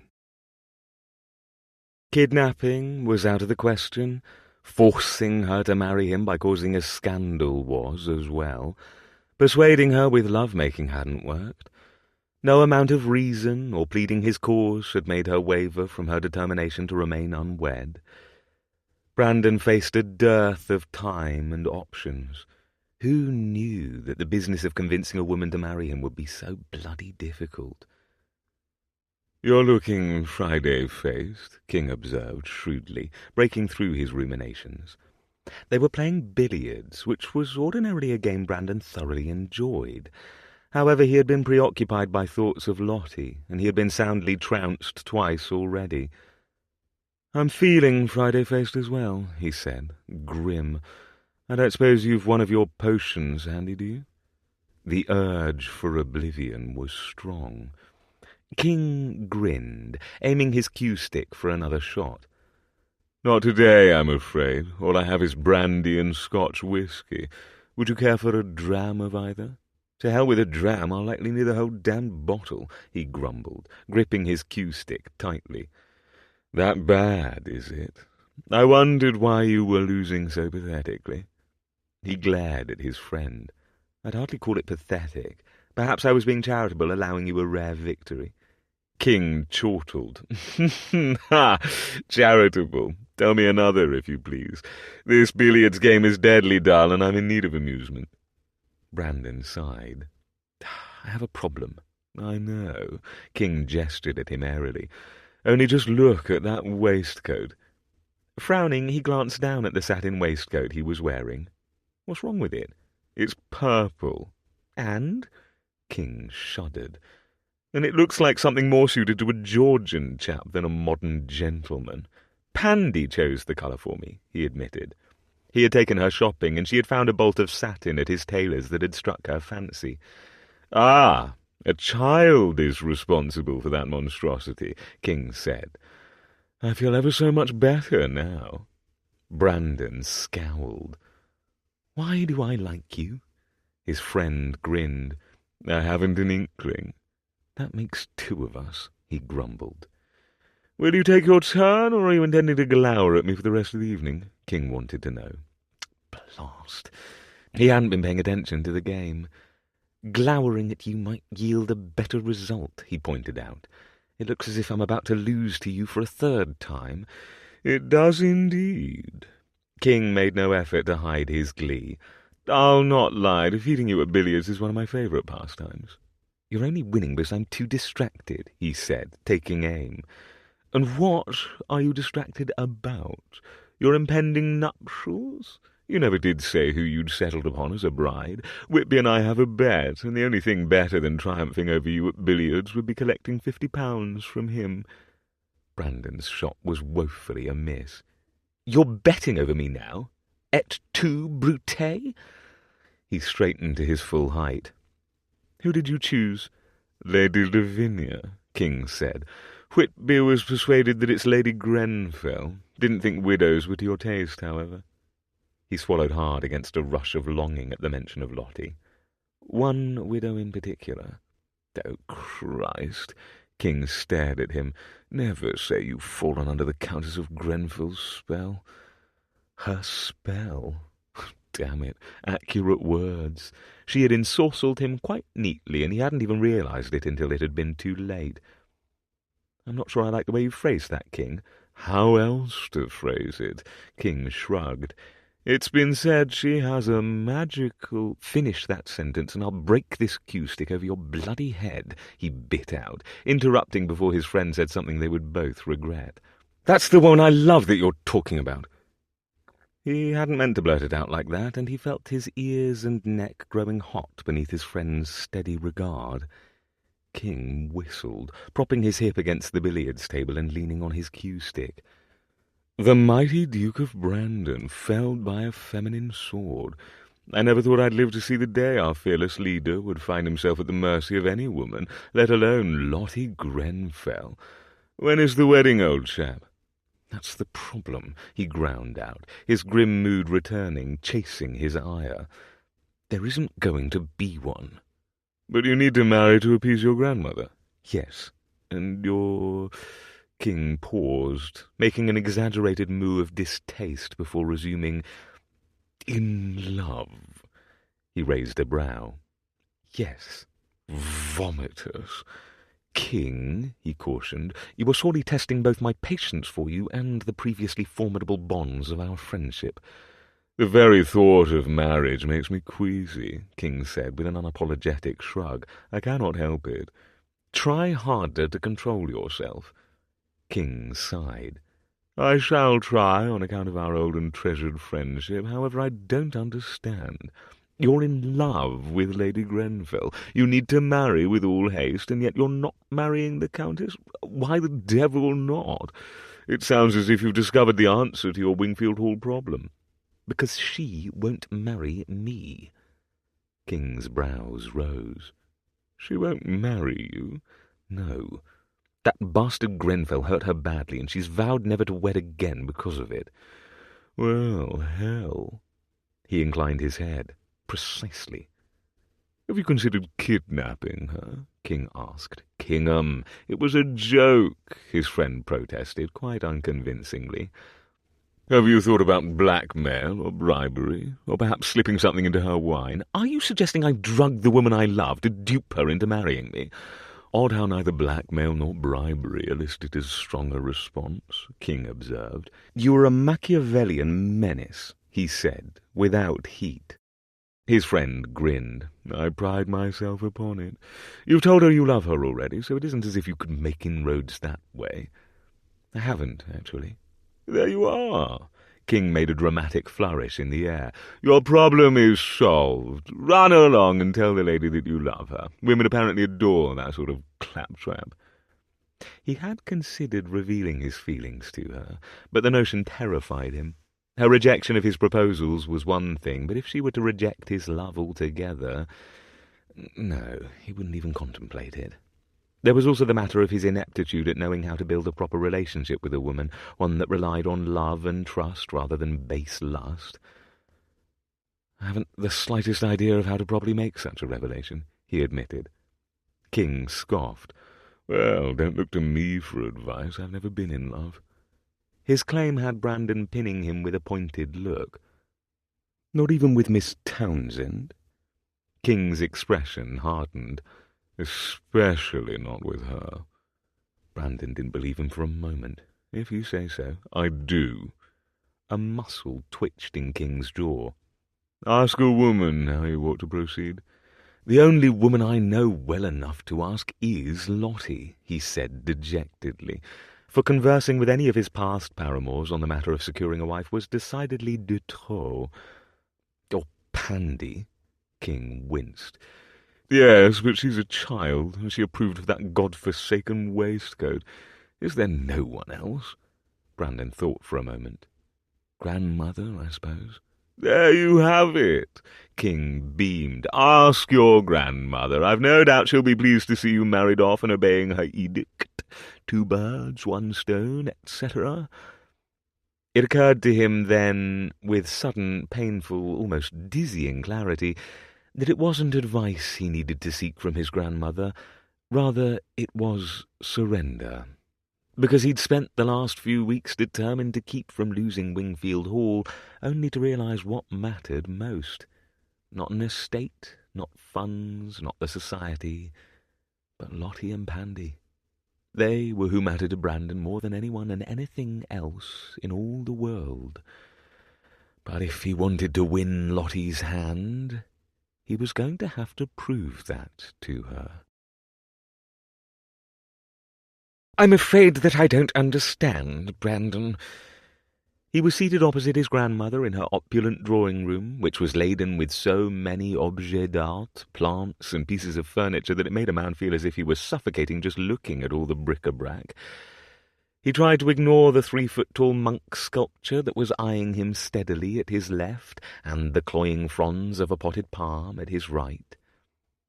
You may give Wingfield Hall to horrible Horace, he repeated, more than aware that he was being churlish. He couldn't help it. He'd never liked the oafish clodpole. He liked him even less now. Somehow Brandon would have to make amends to his friends for the loss of Wingfield Hall. If he had to dig into his own coffers to do so, he would, because he refused to marry anyone but Lottie, and she didn't seem any more inclined to wed him now than she had when he'd first proposed. "That is a most unkind sobriquet," his grandmother chastised, frowning as she stroked the pug curled in her lap. Idly he wondered how many dogs grandmother had collected. He'd counted no fewer than 8 during his brief call already. "It is an accurate one," he pointed out, unapologetic. "You've chosen not to marry, then?" she asked, in a tone that dripped with disapproval. "On the contrary, I intend to marry. However, the lady in question is reluctant to wed. I very much doubt I'll be able to persuade her to marry me in less than a month's time. Therefore I felt it pertinent to inform you." It pained him to admit it. Failure was a novel sensation for Brandon, but he could swallow his pride. He could forfeit that which was rightfully his. He could survive the loss of Wingfield Hall. What he couldn't fathom was losing Lottie. "Is the lady's reluctance regarding the institution of marriage in general, or is it down to marrying you in particular, Brandon?" grandmother wanted to know. "Marriage in general, I believe. Having endured an unhappy union, she is deeply hesitant to entrust herself to a marriage again."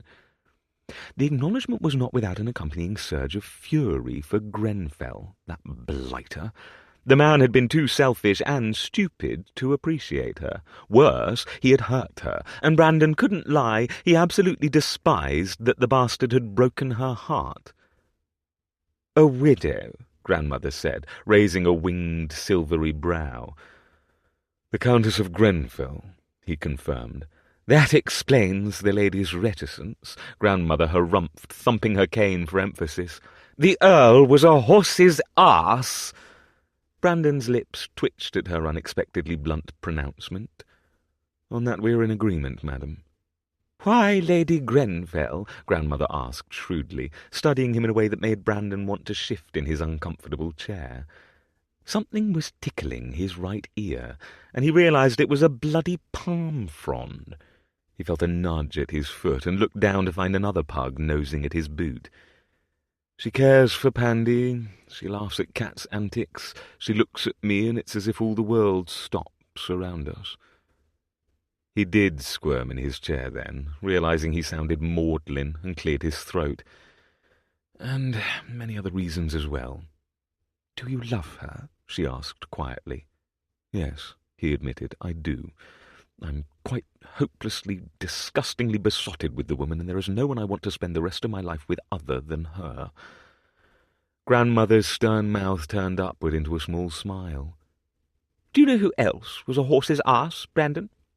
"Myself, on innumerable occasions," he admitted wryly, preparing himself for a richly deserved scold.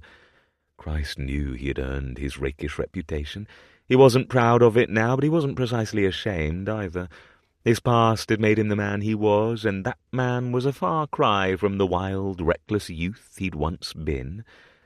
"I shan't argue with you on that account," grandmother said.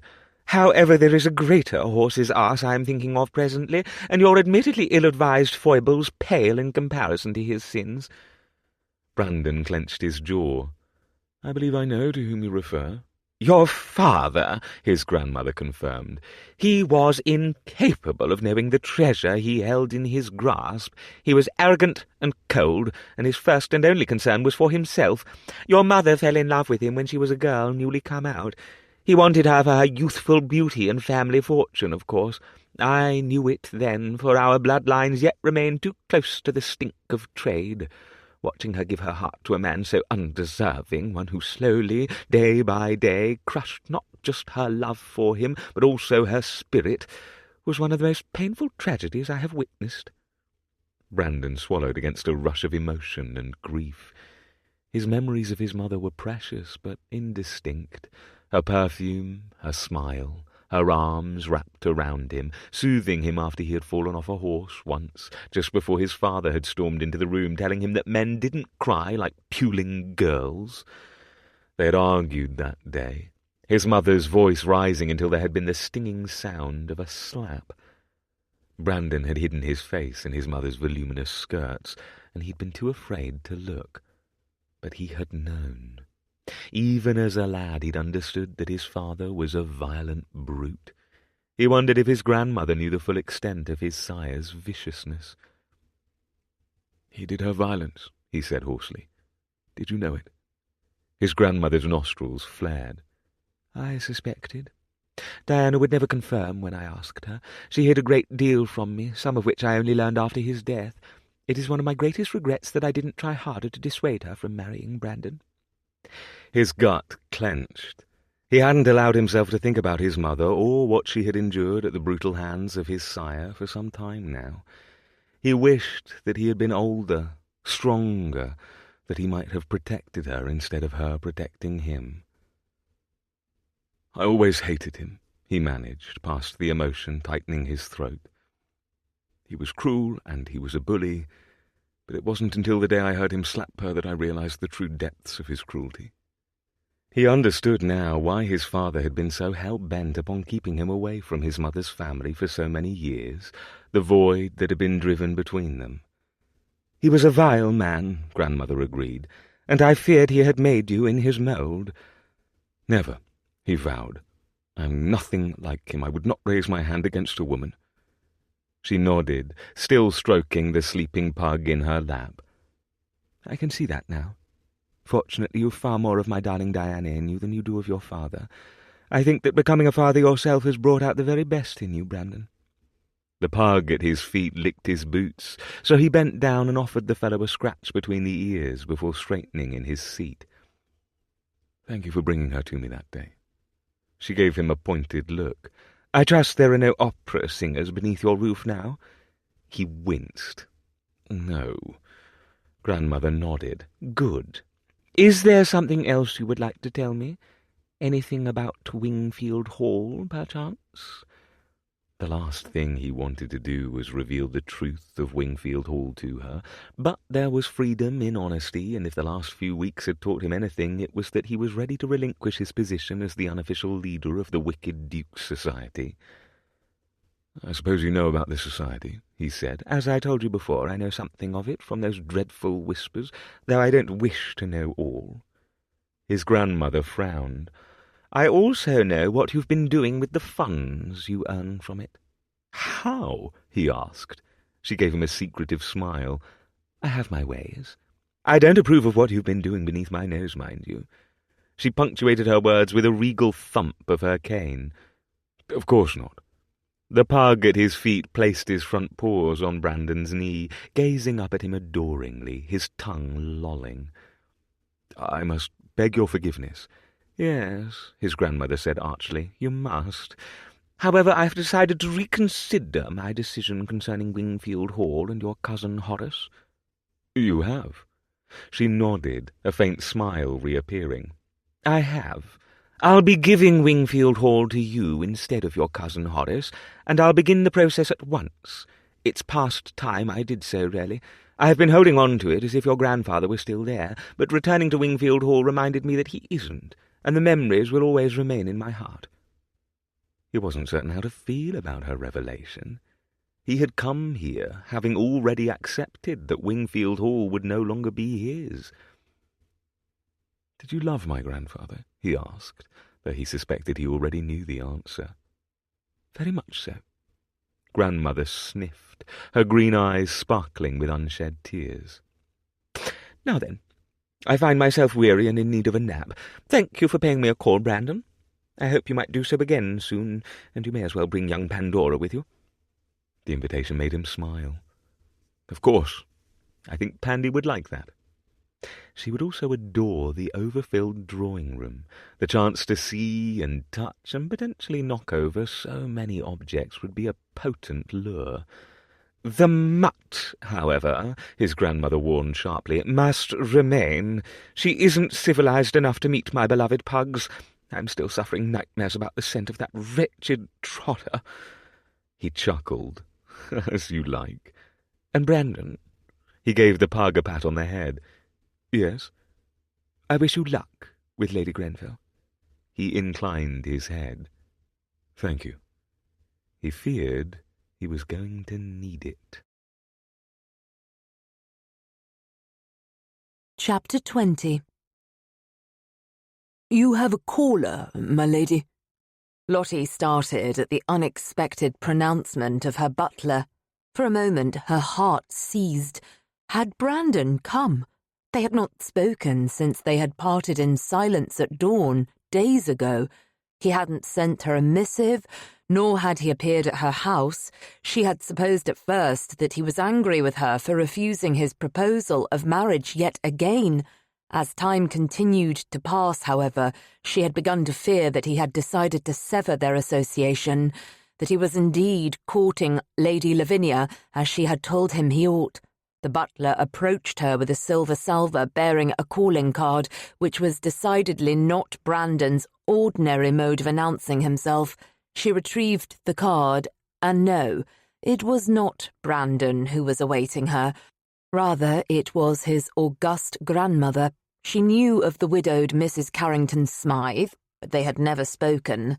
Lottie frowned, wondering what the woman could possibly want from her. "See her in, if you please," she directed her butler, deciding it would be too impolite to refuse Mrs. Carrington Smythe, even if Lottie harboured some misgivings about the reason for that lady's call. "And send in a tray of tea as well." Brandon's grandmother crossed the threshold with the grace of any queen, though she relied heavily upon a gilt-handled cane, thanks to her arthritic gait. She was dressed primly in black silk trimmed with navy lace, quite as if she were in mourning. She greeted Lottie with cool civility and a shrewd gaze that was the same emerald green as her grandson's. They exchanged pleasantries and seated themselves as the tray of tea arrived. The maid had scarcely taken her leave of the room when Mrs. Carrington Smythe spoke. "I hope you can forgive me for paying you an unexpected call, Lady Grenfell." Her forthrightness was unexpected, but Lottie appreciated it nonetheless. "You need not ask forgiveness from me, Mrs. Carrington Smythe."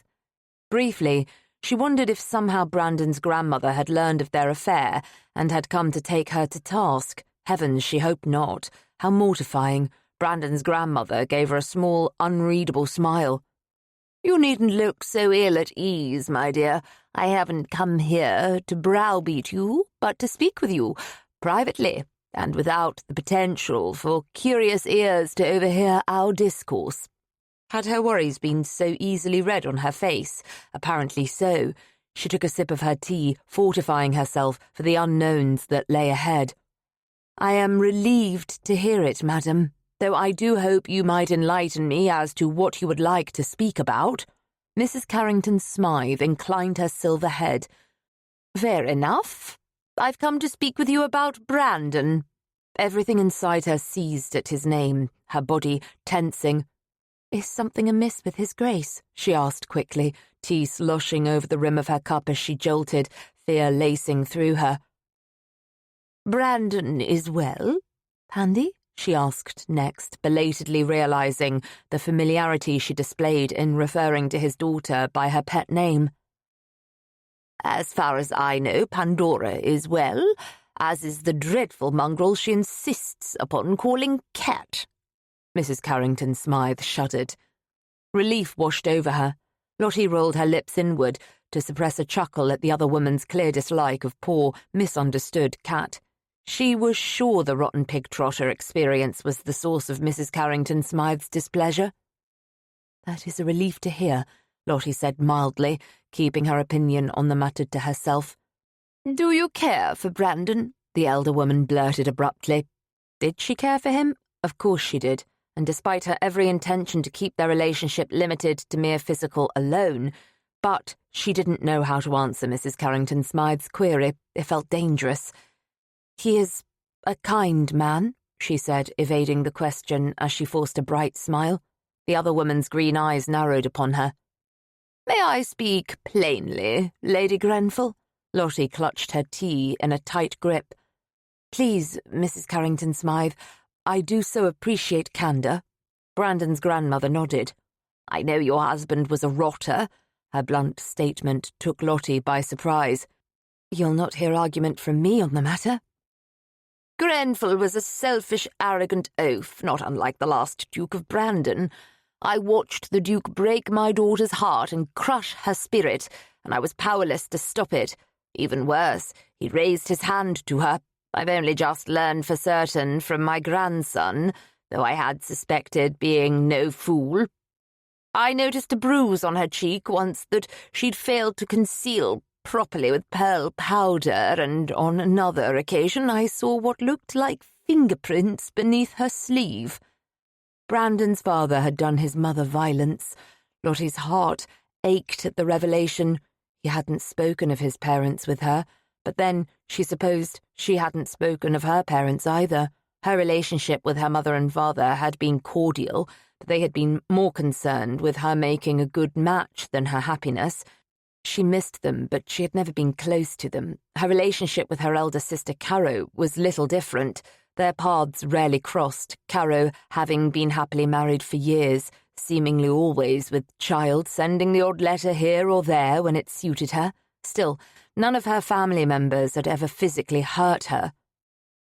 "I am so very sorry to hear that, Mrs. Carrington Smythe," she said earnestly. "As am I." The older woman blinked, her eyes glittering for a moment with what may have been tears before she sternly overcame them. "However, I did not relay the sordid secrets of my family's past to garner your sympathy." "Why did you then, madam?" Lottie asked. "Because my grandson paid me a visit this morning, and Brandon never makes morning calls. Heavens, I cannot even remember the last time he visited me of his own volition. I am always the one who must unceremoniously arrive at his townhouse, demanding an audience, oftentimes refused. I have become quite adept over the years at coercing his butler, Shilling, into doing my bidding, however." Lottie wasn't at all shocked to hear that Mrs. Carrington Smythe had managed to circumvent Brandon. The woman was formidable. "I'm glad to hear Brandon did his familial duty in calling upon you," she offered, still perplexed. Mrs. Carrington Smythe's conversation was meandering along a confounding path. "I love all my grandchildren, Lady Grenfell, but Brandon has always been especially beloved to me." Mrs. Carrington Smythe's voice was undeniably tender now, fondness evident in the softened lines of her haughty face. "He may have been born the future Duke of Brandon, but in many ways his life was far more difficult than the lives of his cousins. I suspect it is my affection for him that caused me to ignore the fact that he was using my family's estate to host some manner of illicit society engaged in heaven knows what sort of wickedness." Lottie stared. "You didn't think I knew, my dear." Brandon's grandmother shook her head. "He didn't either until recently, but of course I did. Though for years I did my best to pretend as if I hadn't an inkling that Brandon has been collecting exorbitant sums from the members of polite society to attend his house parties at my estate. I may be old, but I'm not a fool." "Of course not, Mrs. Carrington Smythe," she agreed. "Has he told you what he has been doing with his portion of the society's earnings?" the older woman asked. Yet again, Lottie found herself perplexed. "It is hardly my business, madam." "As I thought." Brandon's grandmother nodded. "I shall tell you myself then, my dear. Brandon has been sending his allotment of the funds to an orphanage that was important to my daughter.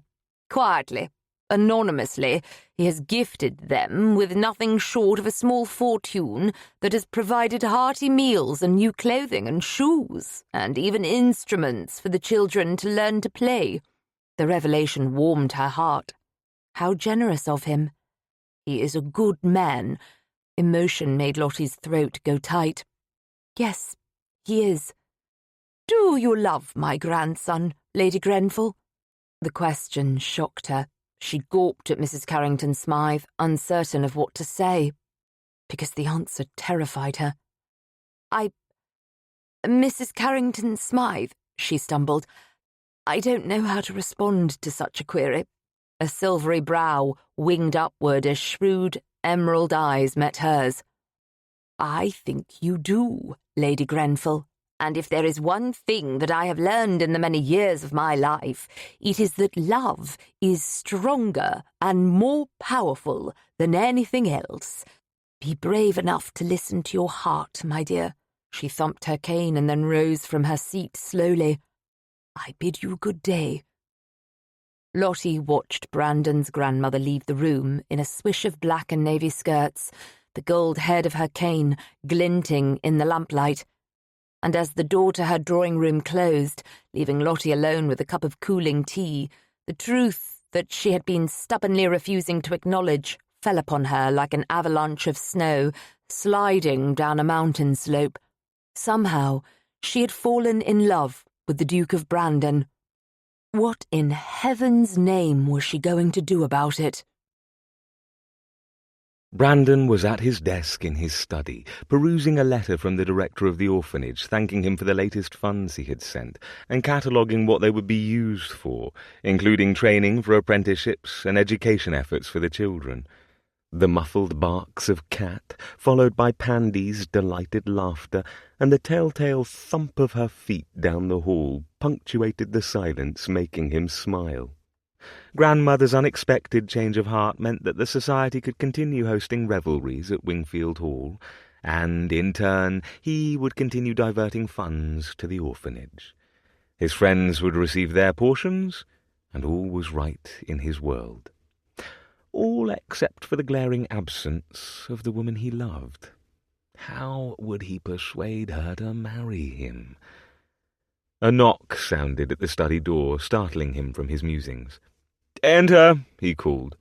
Schilling opened the door. A blur of fur raced past him in the hallway behind, but to his credit the butler didn't even flinch. "Cat!" Pandy cried, enthusiastically racing after the spaniel. "Come back here!" "Is Miss Pandora playing chase again?" he asked Schilling, unable to keep from grinning. "Yes, Your Grace. Miss Bennington gave Miss Pandora a break from the nursery for 1/4 hour." And his Pandy girl was using her freedom wisely. "I see. Was there something you required of me, Schilling?" "There is a caller to see you, Your Grace," Schilling said. "Lady Grenfell." Lottie. Lottie was here? Lottie was here. He shot from his seat as if it were fashioned of hot coals. "Send her in, if you please." Brandon glanced down at his clothes. No stains on his shirt. His waistcoat was in a staid shade of grey rather than the purple King had despaired over. His trousers were a bit wrinkled. No hope for it. He hadn't time to change. He raked a hand through his hair, hoping he was presentable. Ink smudged his fingers. Blast! He extracted a handkerchief and hastily wiped them before recalling that he'd given the handkerchief to Pandy earlier, and she'd used it to wipe the white mucus from Cat's eyes when she had awoken that morning. Now he had sticky dog-eye mucus and ink on his fingers. "Fuck!" he muttered, frantically trying to find a square of linen that was unsullied. "I hope you don't curse like that around Pandy." He looked up. And there she was, crossing the threshold of his study, wearing a blue afternoon dress that hugged her figure and brought out the brilliance of her eyes and hair. Blonde lace lined her décolletage and peeked from her sleeves, and she was so bloody beautiful that it was all he could do to keep from rushing to her and taking her in his arms. Belatedly it occurred to him that she had chastised him, and that he was still holding the besmirched handkerchief like an idiot. He stuffed it into his pocket again. "Of course I don't curse around Pandy," he said, offering her a bow. "At least not often.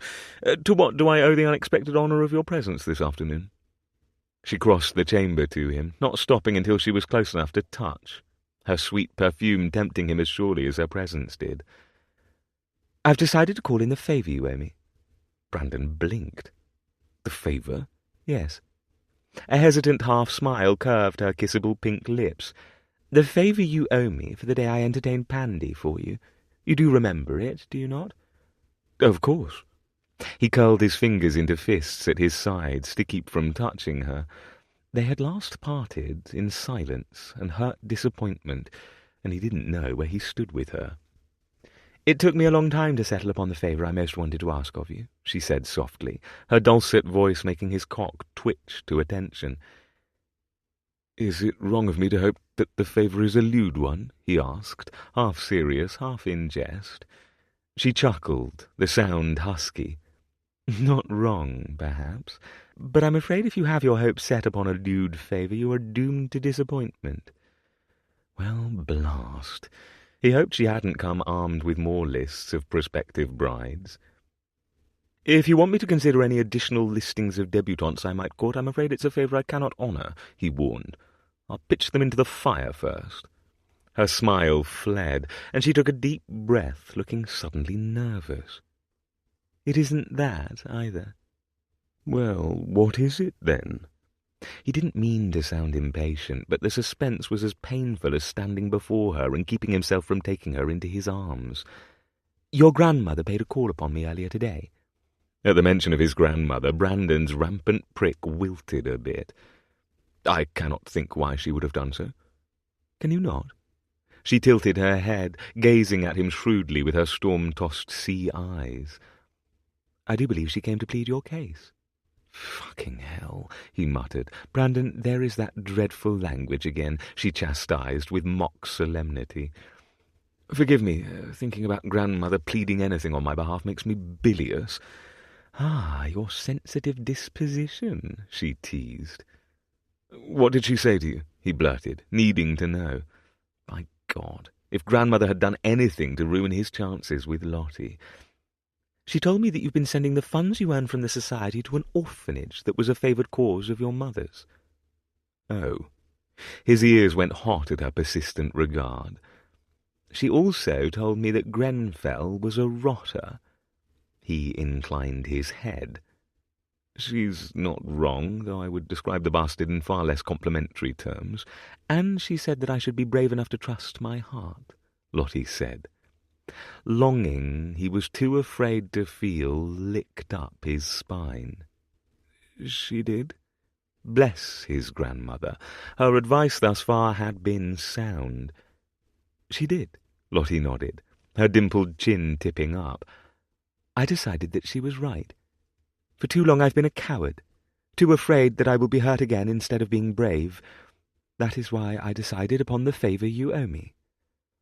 His breath felt as if it had seized in his chest. The tenderness in her countenance was raw and unguarded in a way he had yet to see. He couldn't help himself then. He reached for her hands, lacing their fingers together. "What's the favour, Lottie?" Her fingers tightened over his, her eyes searing him with twin blue flames. "I was wondering if you might ask me to marry you again." He didn't hesitate. "Will you marry me?" "Nothing has changed since the last time you asked me," she said. "I'm still terrified of what you make me feel. I may not be able to have your children. I can't compare to young and beautiful debutantes." "The devil you can't," he interrupted. Lottie smiled. "I'm grateful you think so, but I'm well aware that I'm all too flawed and imperfect." He brought her hands to his lips for a reverent kiss, one on each.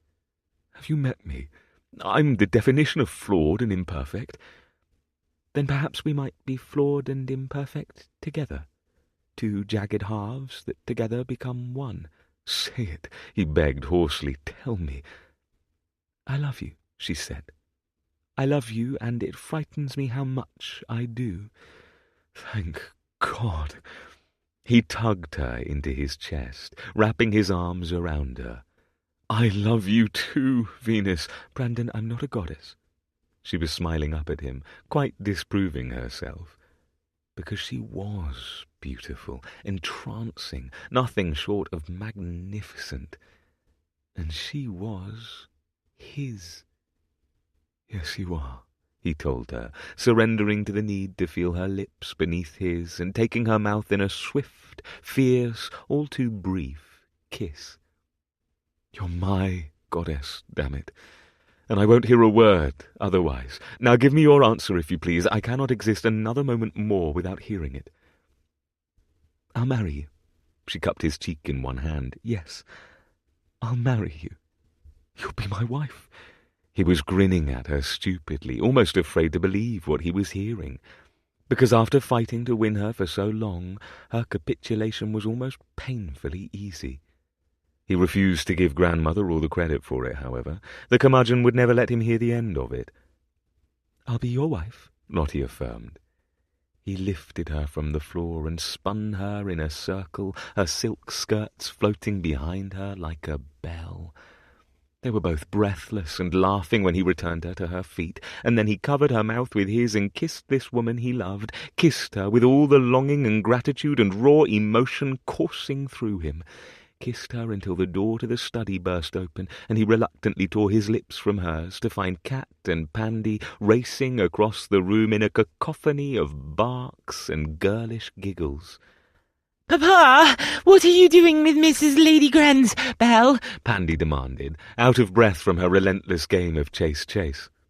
"I'm marrying her," Brandon told his daughter, smiling down at her and ruffling her dark curls. "Huzzah!" Pandy launched herself at them, throwing one arm around Lottie's skirts and the other around his leg. Not to be left out, Cat joined her, bounding on her hind legs, tongue lolling as she gave an excited bark. "Welcome to the family," Brandon told Lottie wryly above the din. And his beautiful goddess just laughed, her eyes dancing with merriment and love. "Thank you. I do believe I've finally found the place where I belong." Chapter 21. It was her wedding night. Her second wedding night, so different from her first. This time, Lottie was not naive and 18, inexperienced and woefully unprepared for the future looming before her. Instead, she was 30, experienced, and more than that, she was prepared for the life awaiting her with a husband she loved and who loved her in return, along with their sweet, silly daughter and her furniture-nibbling spaniel. "Will you be needing anything else this evening, Your Grace?" Jenkinson asked politely. Your Grace, a reminder that she was married now, a duchess, Brandon's wife. She smiled at her lady's maid. "That will be all, thank you." Jenkinson quietly exited the chamber, leaving Lottie alone to anticipate her new husband. She wore a wrapper over a gold silk nightgown that had been designed by the famed Mrs. Loverton specifically for the occasion. It was wispy and transparent, and she had no doubt that Brandon was going to love her in it. Her hair was unbound, trailing over her shoulders and all the way down her back, and she couldn't lie. She felt just a bit like the goddess her husband insisted she was. A tap sounded at the door separating their chambers, and she called for him to enter. They had spent the day in a flurry of activity. First, the wedding with hundreds of guests, the church festooned in flowers of her choosing. Next, the wedding breakfast, with all their friends and family, including a beaming Mrs. Carrington Smythe. Cat had managed to find her way into the celebration, stealing nearly a plateful of Bayonne ham until a footman had caught her and sent her off to the nursery. Pandy had been on her best behaviour, and there hadn't even been a hint of a rotten pig trotter. The day had been wondrous and exhausting, but now it was time for Lottie and Brandon to be blissfully alone at last. The door opened to reveal him, handsome in bare feet and a black silk dressing-gown, a swath of his chest visible beneath, his wavy, dark hair tousled rakishly over his brow. She took one look at him and her heart thudded, a rush of heat flooding her. "Alone at last," he said, a sensual smile curving his lips. And not a moment too soon. Returning his smile, she reached for the belt on her wrapper, shrugging it to the floor. His smouldering stare devoured her as his long strides ate up the distance separating them. "I thought you were beautiful in your wedding gown earlier, but my God, Lottie, you're perfection." He pulled her into his tall, hard form, and she felt the rigid thickness of his cock prodding her belly as she looped her arms around his waist. "Do you like my nightgown? I had it made just for you and this evening." "Like it? I love it. I want to tear it off you with my teeth." She chuckled at his vehemence. "No tearing it, if you please. It was far too dear for that." He pressed a kiss to her throat. You smell so bloody good." She had applied some of her scent there and to her inner wrists, knowing too well the effect it had on him. Lottie inhaled deeply, rubbing her breasts against his chest subtly as she did so. You smell good too. No thanks to Cat, he grumbled. The imp leapt on me and licked my face and neck while I was taking off my boots. She laughed, envisioning the spaniel attacking him with her lolling tongue, and brushed her lips over his temple. I hope you rinsed off her slobber. He kissed his way to her ear. Of course I did. Which reminds me, I discovered a frog in my wash basin. I suspect Pandy found him in the gardens. I'll need to have a word with her about bringing creatures into the house again. He caught her earlobe in his teeth and tugged. I did warn you that you were joining a menagerie, and I told you there was nowhere else I would rather be, she reminded him, finding the buttons on his dressing gown and plucking them free, one by one. He cupped her breast through the fine fabric of her nightgown, swirling his thumb over her hard nipple. I love that you're here. He caught her nipple between his thumb and forefinger, pinching it lightly and sending a rush of molten desire through her. I love that you're my wife. His mouth trailed a path of hot kisses along her collarbone. I love you. And I love you. She opened the last button of his dressing gown, leaving it parted, and stepped back to admire him. His cock protruded thickly from between the parted ends of fabric, calling for her attention. She wanted to lavish pleasure upon him, to show him, with deeds rather than words, how much he had come to mean to her. Against her will, she had fallen beneath this beautiful rake's spell, and she wouldn't change a moment of it, not one single second, because he was hers, she was his, and their love had proven stronger than the obstacles between them. She lowered herself to her knees. Lottie, he protested. My love, she countered, and grasped the base of his shaft, his skin hot and smooth and soft, stretched taut. She brought the tip of him past her lips, her tongue lashed over the crown, teasing him, taunting him, tasting the salty essence of him.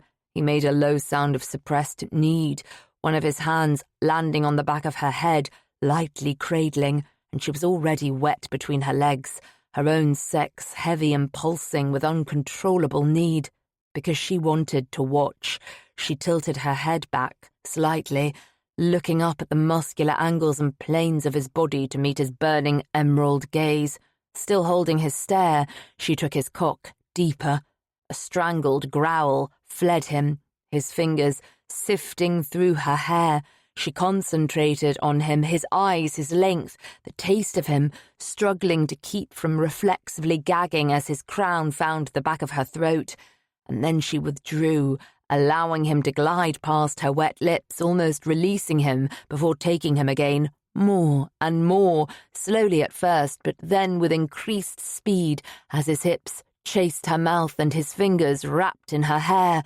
She inhaled through her nose, loving the scent of him, male, musky, heady. He was hers, and she revelled in it, in the taste of him, the feeling of him. Venus, he said raggedly. My Venus, if you don't stop, I'll come in your mouth, and that isn't how I intended for this night to proceed. His warning made her wetter still and more determined to bring him to release.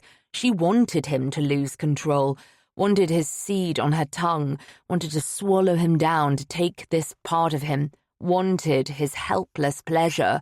He moaned again as she continued, lavishing long sucks and slow, teasing licks on the vein at the underside of his shaft when she needed a breath, and still she held his gaze all the while, held his gaze until his long dark lashes fanned over those brilliant green orbs, and his head fell back, his lips parting, his Adam's apple on prominent display, his chest heaving with the force of his need. God, Lottie, your mouth, I'm going to spill, final warning. His voice was low and decadent, like his French wine, and soft as velvet. She loved the helpless need lacing it, loved knowing she was responsible for his loss of control, that she was the one who was about to bring him to completion, the one to force his surrender. She withdrew, stroking over his slick cock with her hand to keep him primed, and said, I want you to come in my mouth, on my tongue. I want to swallow your seed. Filthy words. These were not the words a sweet, virginal debutante would ever give the man she married, but she was neither sweet nor virginal. She had embraced her sensual nature, her needs and desires, and she had learned not to be ashamed, but to be proud of who she was, the goddess he imagined her, the woman he had chosen. She took his beautiful cock back into her mouth, giving him what they both wanted. "Fuck," he groaned, his hips pumping wildly now, his cock hitting the back of her throat again. And then there was the hot flood of him down her throat, over her tongue, so much that her mouth was filled with him, and she swallowed and swallowed, taking every last drop of him as hers. "My turn," Brandon told Lottie when he had caught his breath and regained his wits after she had drained him dry. He had her on the bed in an instant, her gossamer nightgown stripped away.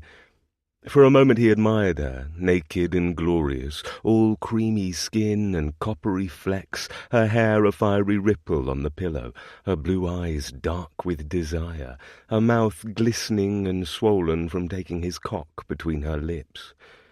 But he was voracious, so he didn't look long before he settled between her thighs. "Open for me, Venus." And she did, spreading her legs, cupping her bare breasts as she watched, toying with her pert pink nipples. The sight was enough to have his limp prick filling again, the rush of need returning with a vengeance. Her cunny beckoned, glistening and pretty as a blossoming flower. He bent, licking her seam, savouring the taste of her on his tongue, pleased to find she was already wet from sucking him. He licked into her then, filling her as he would soon with his cock, stroking her pearl lightly as he did so. Her hips danced beneath him. She was all he could breathe, all he could feel, his tongue darting in and out of her hot cunny, fucking her, driving them both wild. And then he pulled back her folds, revealing the swollen, sleek nub of her sex, before he latched onto it, sucking hard as he sank a finger deep inside her tight, wet depths. She came apart in his hands, against his lips, her cunny clenching hard on him. And he stayed there with her, licking and sucking, devouring her, worshipping her as she had him, until he could not withstand another moment. His cock was hard again, ready for more. At last he tore his mouth away, lips wet with her dew and rose, taking himself in hand and rubbing the head of his cock along her slippery pussy. "More," she commanded, and he gave her more. With one thrust he filled her, her sheath contracting deliciously around him as the pulses of her release fluttered through her. He glanced down to where they were joined, watching as he fucked her, his ruddy cock sinking into the hot, velvet depths of her cunny, then gliding out and in again. "I love you," he told her, bending to take the peak of one breast in his mouth and suckling as he continued his pace. "And I love you," she gasped, her fingernails raking down his shoulders, her hips undulating to meet him thrust for thrust. She was his wife. Almost impossible to believe that this woman was his forever. They moved together, their rhythm faster, harder. He took her lips with his, kissing her deeply, giving her his tongue. She sucked on it, threading her fingers through his hair, and then she came again, her cunny pulsing around him deliciously as she moaned into his mouth. Another pump of his hips, and he followed her, the hot rush of his spend jetting from him and into her. She held him to her, their hearts hammering like a blacksmith on an anvil, and he buried his face in her throat, breathing deeply of Lottie, of the scent of the two of them intertwined. For the first time neither of them would leave at dawn, and the knowledge that he would fall asleep with her and wake alongside her filled him with a deep, sweet contentment. In 2 days' time they would be leaving for France with Pandy on their honeymoon. Brandon intended to show Lottie the wineries she had dreamt of seeing. Their life together was just beginning. Epilogue. 1 year later. Gently, Pandy girl, Lottie said as she placed the swaddled baby in a seated Pandy's waiting arms. You must support his head and take care not to move or you will disturb him. Oh, Mama, Pandy said, her voice hushed. Albert's hands is so small. His hands are small, Lottie corrected, smiling down at the two children who, though they had not been born of her womb, were hers. It had taken time to earn that place in Pandy's eyes and in her heart, but slowly, surely, they had bonded, and when one day Pandy had burst into tears over a skinned knee after she'd been skipping on the garden's gravel path and had rushed to Lottie for comfort, calling her Mama for the first time, Lottie herself had been moved to tears. Are small, Pandy repeated, gazing in wonder at her new brother. He's sleeping. A recent arrival at the orphanage, Albert had been left by a young mother who was already overburdened with too many mouths to feed. Lottie had been taking tea with the orphanage director, Mr. Slatkin, when the baby had arrived, and something within her had simply known that she was meant to be his mother. Babies sleep a great deal when they are small, Lottie told Pandy. They need their strength to grow big. Big like me, Pandy said, puffing up her shoulders importantly. Big like you, Lottie agreed, smiling as she straightened at last, aware she had been hovering over little Albert. The way Pandy was positioned on the settee, a pillow at her side, meant that the baby was in no danger of sliding from his sister's lap. As Lottie watched the two of them together, she had to blink furiously to clear away the prickle of tears. I'm biggerer than Jane, Pandy declared. You ain't, declared her 5-year-old sister as she dashed into the room, Cat trailing happily at her heels. Behind her came Brandon, grinning at the antics of their other daughter, whom they had also brought home from the orphanage. She and Pandy had made fast friends, and they shared a true sisterly bond that extended to rivalries, arguing and the occasional bit of naughty antics from Pepper on each other's pillows to tying together the laces of each other's boots. I'm older than you, Pandy pointed out quietly, displaying a remarkable restraint Lottie hadn't been certain the spirited child possessed. That means I'm biggerer, Jane harumphed, likely the result of spending too much time with Brandon's grandmother, and flounced onto the settee at Pandy's side. I'm tallerer. I'm the tallerest, Pandy countered, Albert shifting, beginning to make sounds of protest. Hush, you two, Brandon cautioned tenderly. You're disturbing your brother. You can argue over which of you is tallest later. Cat settled on the carpet at the foot of the settee, curling up with a contented sigh. With two girls to play chase with her, Cat now no longer had quite the surfeit of enthusiasm she had a year ago. Lottie bent and gave the spaniel's silken head a fond scratch as Brandon reached her, placing an arm around her waist and pulling her into his side. "I've missed you," he murmured, pressing a chaste kiss to her cheek for the benefit of the children.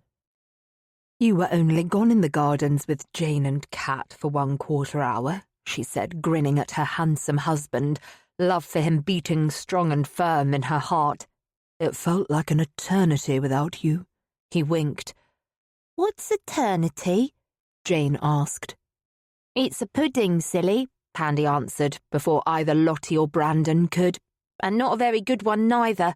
They shared an amused glance.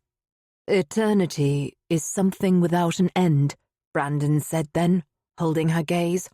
Like the love I have for your Mama and for all of you, my family. And her heart, already bursting with an abundance of love, filled just a bit more. 1 year later. Something miraculous had happened. Lottie didn't know quite how to tell Brandon. Their family had grown and blossomed over the 2 years of their marriage. Pandy, Jane, Albert, Cat, and a new third addition as well, ironically a grey and white cat who had aptly been named Dog by Jane. Lottie had revelled in being a mother, in embracing that part of herself that she had thought she would never know. Each day was one of new challenges and triumphs, of love and laughter and fur and barking and meowing and the occasional game of chase and tears and sniffles and tricks and games of hide-and-go-seek. It was crumbs and spills, mayhem and peace, all wrapped in family and home. Lottie had the happiness, the family, and the husband she had once only dreamt of having, and now their family was going to grow just a bit more.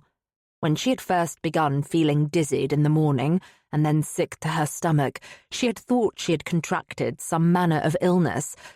But then she had spoken with her friends Hyacinth and Rosamond, who had realised what was amiss when she had nearly swooned during tea. Lottie was with child. Yet again, something she had never thought possible for her.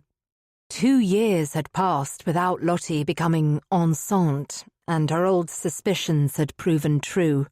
She was barren. But she had been wrong. This morning, the doctor had confirmed her suspicions. It was time to tell her husband. Lottie stopped at his study door and knocked. He spent mornings tending to business affairs in the sanctity of his study, and shared the afternoons and evenings with her and the children. Her news could not wait until afternoon, however.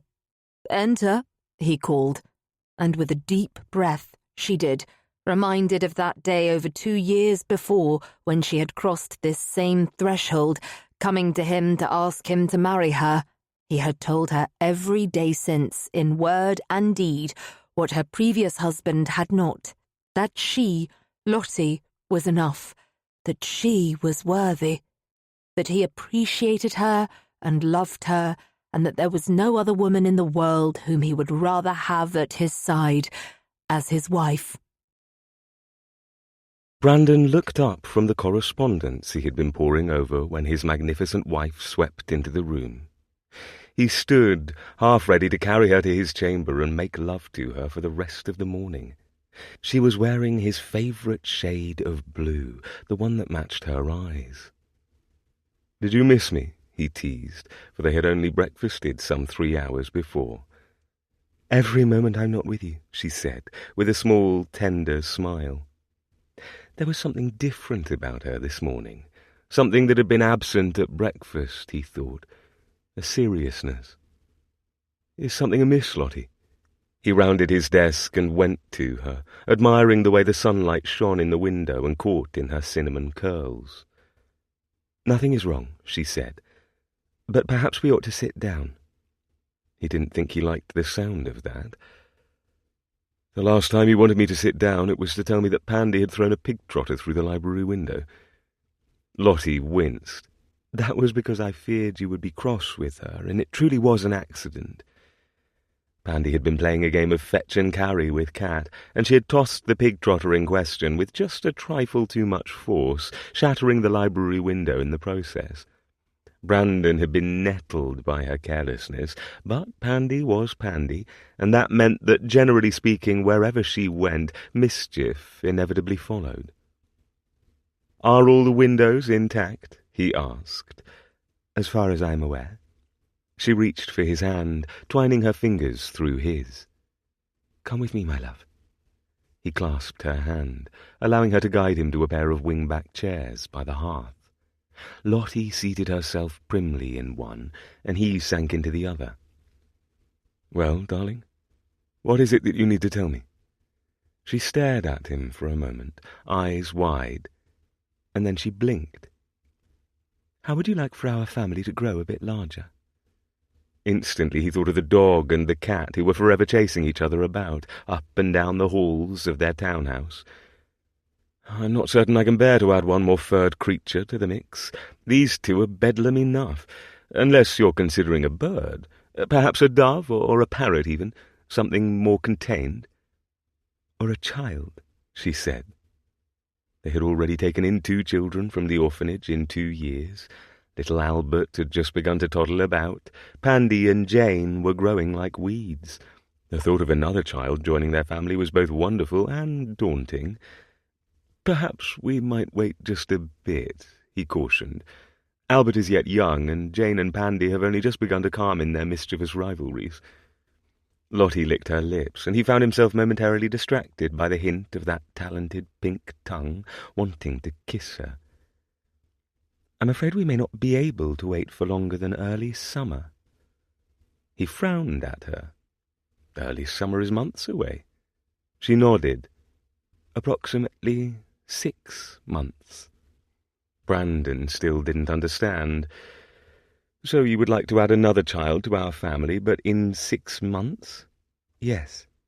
"Well, then I reckon we shall have ample time to ponder the notion and to see what the children think before we make our decision."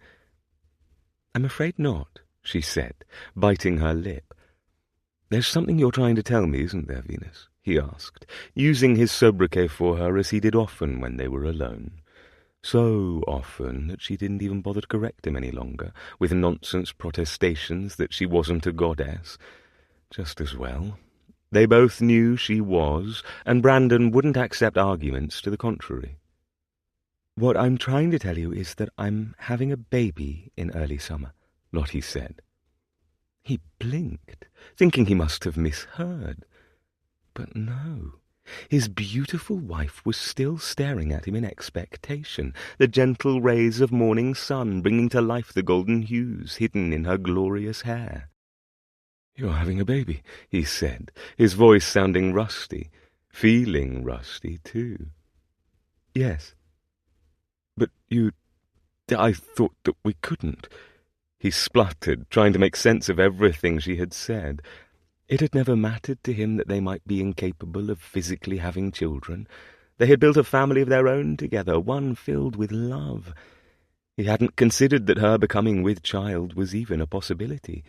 The notion now seemed astonishing for how very foreign and terrifying it was. "I thought so as well," she said gently. "But I have missed my courses, and the doctor assures me that I'm going to have a baby come summer." "We're going to have another baby," he said in wonder. 4 children in less than 3 years, she agreed. "Do you think that's too many?" "I think that our family is perfect." He reached for her hand again, bringing it to his lips for a reverent kiss. "You're perfect. I'm petrified at the very thought of you enduring what you must for this, but you're perfect, my love, just as you've always been." "You will be brave for me," she said, her eyes glittering with unshed tears. "You've been brave enough for the both of us," he countered, cupping her face and catching a tear as it fell with his thumb. "What's this, my love? Tears of sadness?" "No." She pressed a kiss to his palm. "Tears of happiness. I never thought I would find such contentment, such joy as I have with you and our children, and yes, even our cat and dog." "I remain firm on no more furred creatures," he said, feeling the prickle of answering tears in his own eyes. "Cat and dog are quite enough for the moment. I shudder to think of what will be next. A fox named Hen, a canary named Duck." "I suppose it could be anything," Lottie said, smiling. "Only think of what shall happen when Albert is old enough to make friends in the garden. Or this little one." She patted her midriff. Brandon couldn't remain where he was a moment longer. He stood, and in one graceful move scooped Lottie into his arms. "For the moment there's only one thing I want to think about, and it hasn't a thing to do with creatures or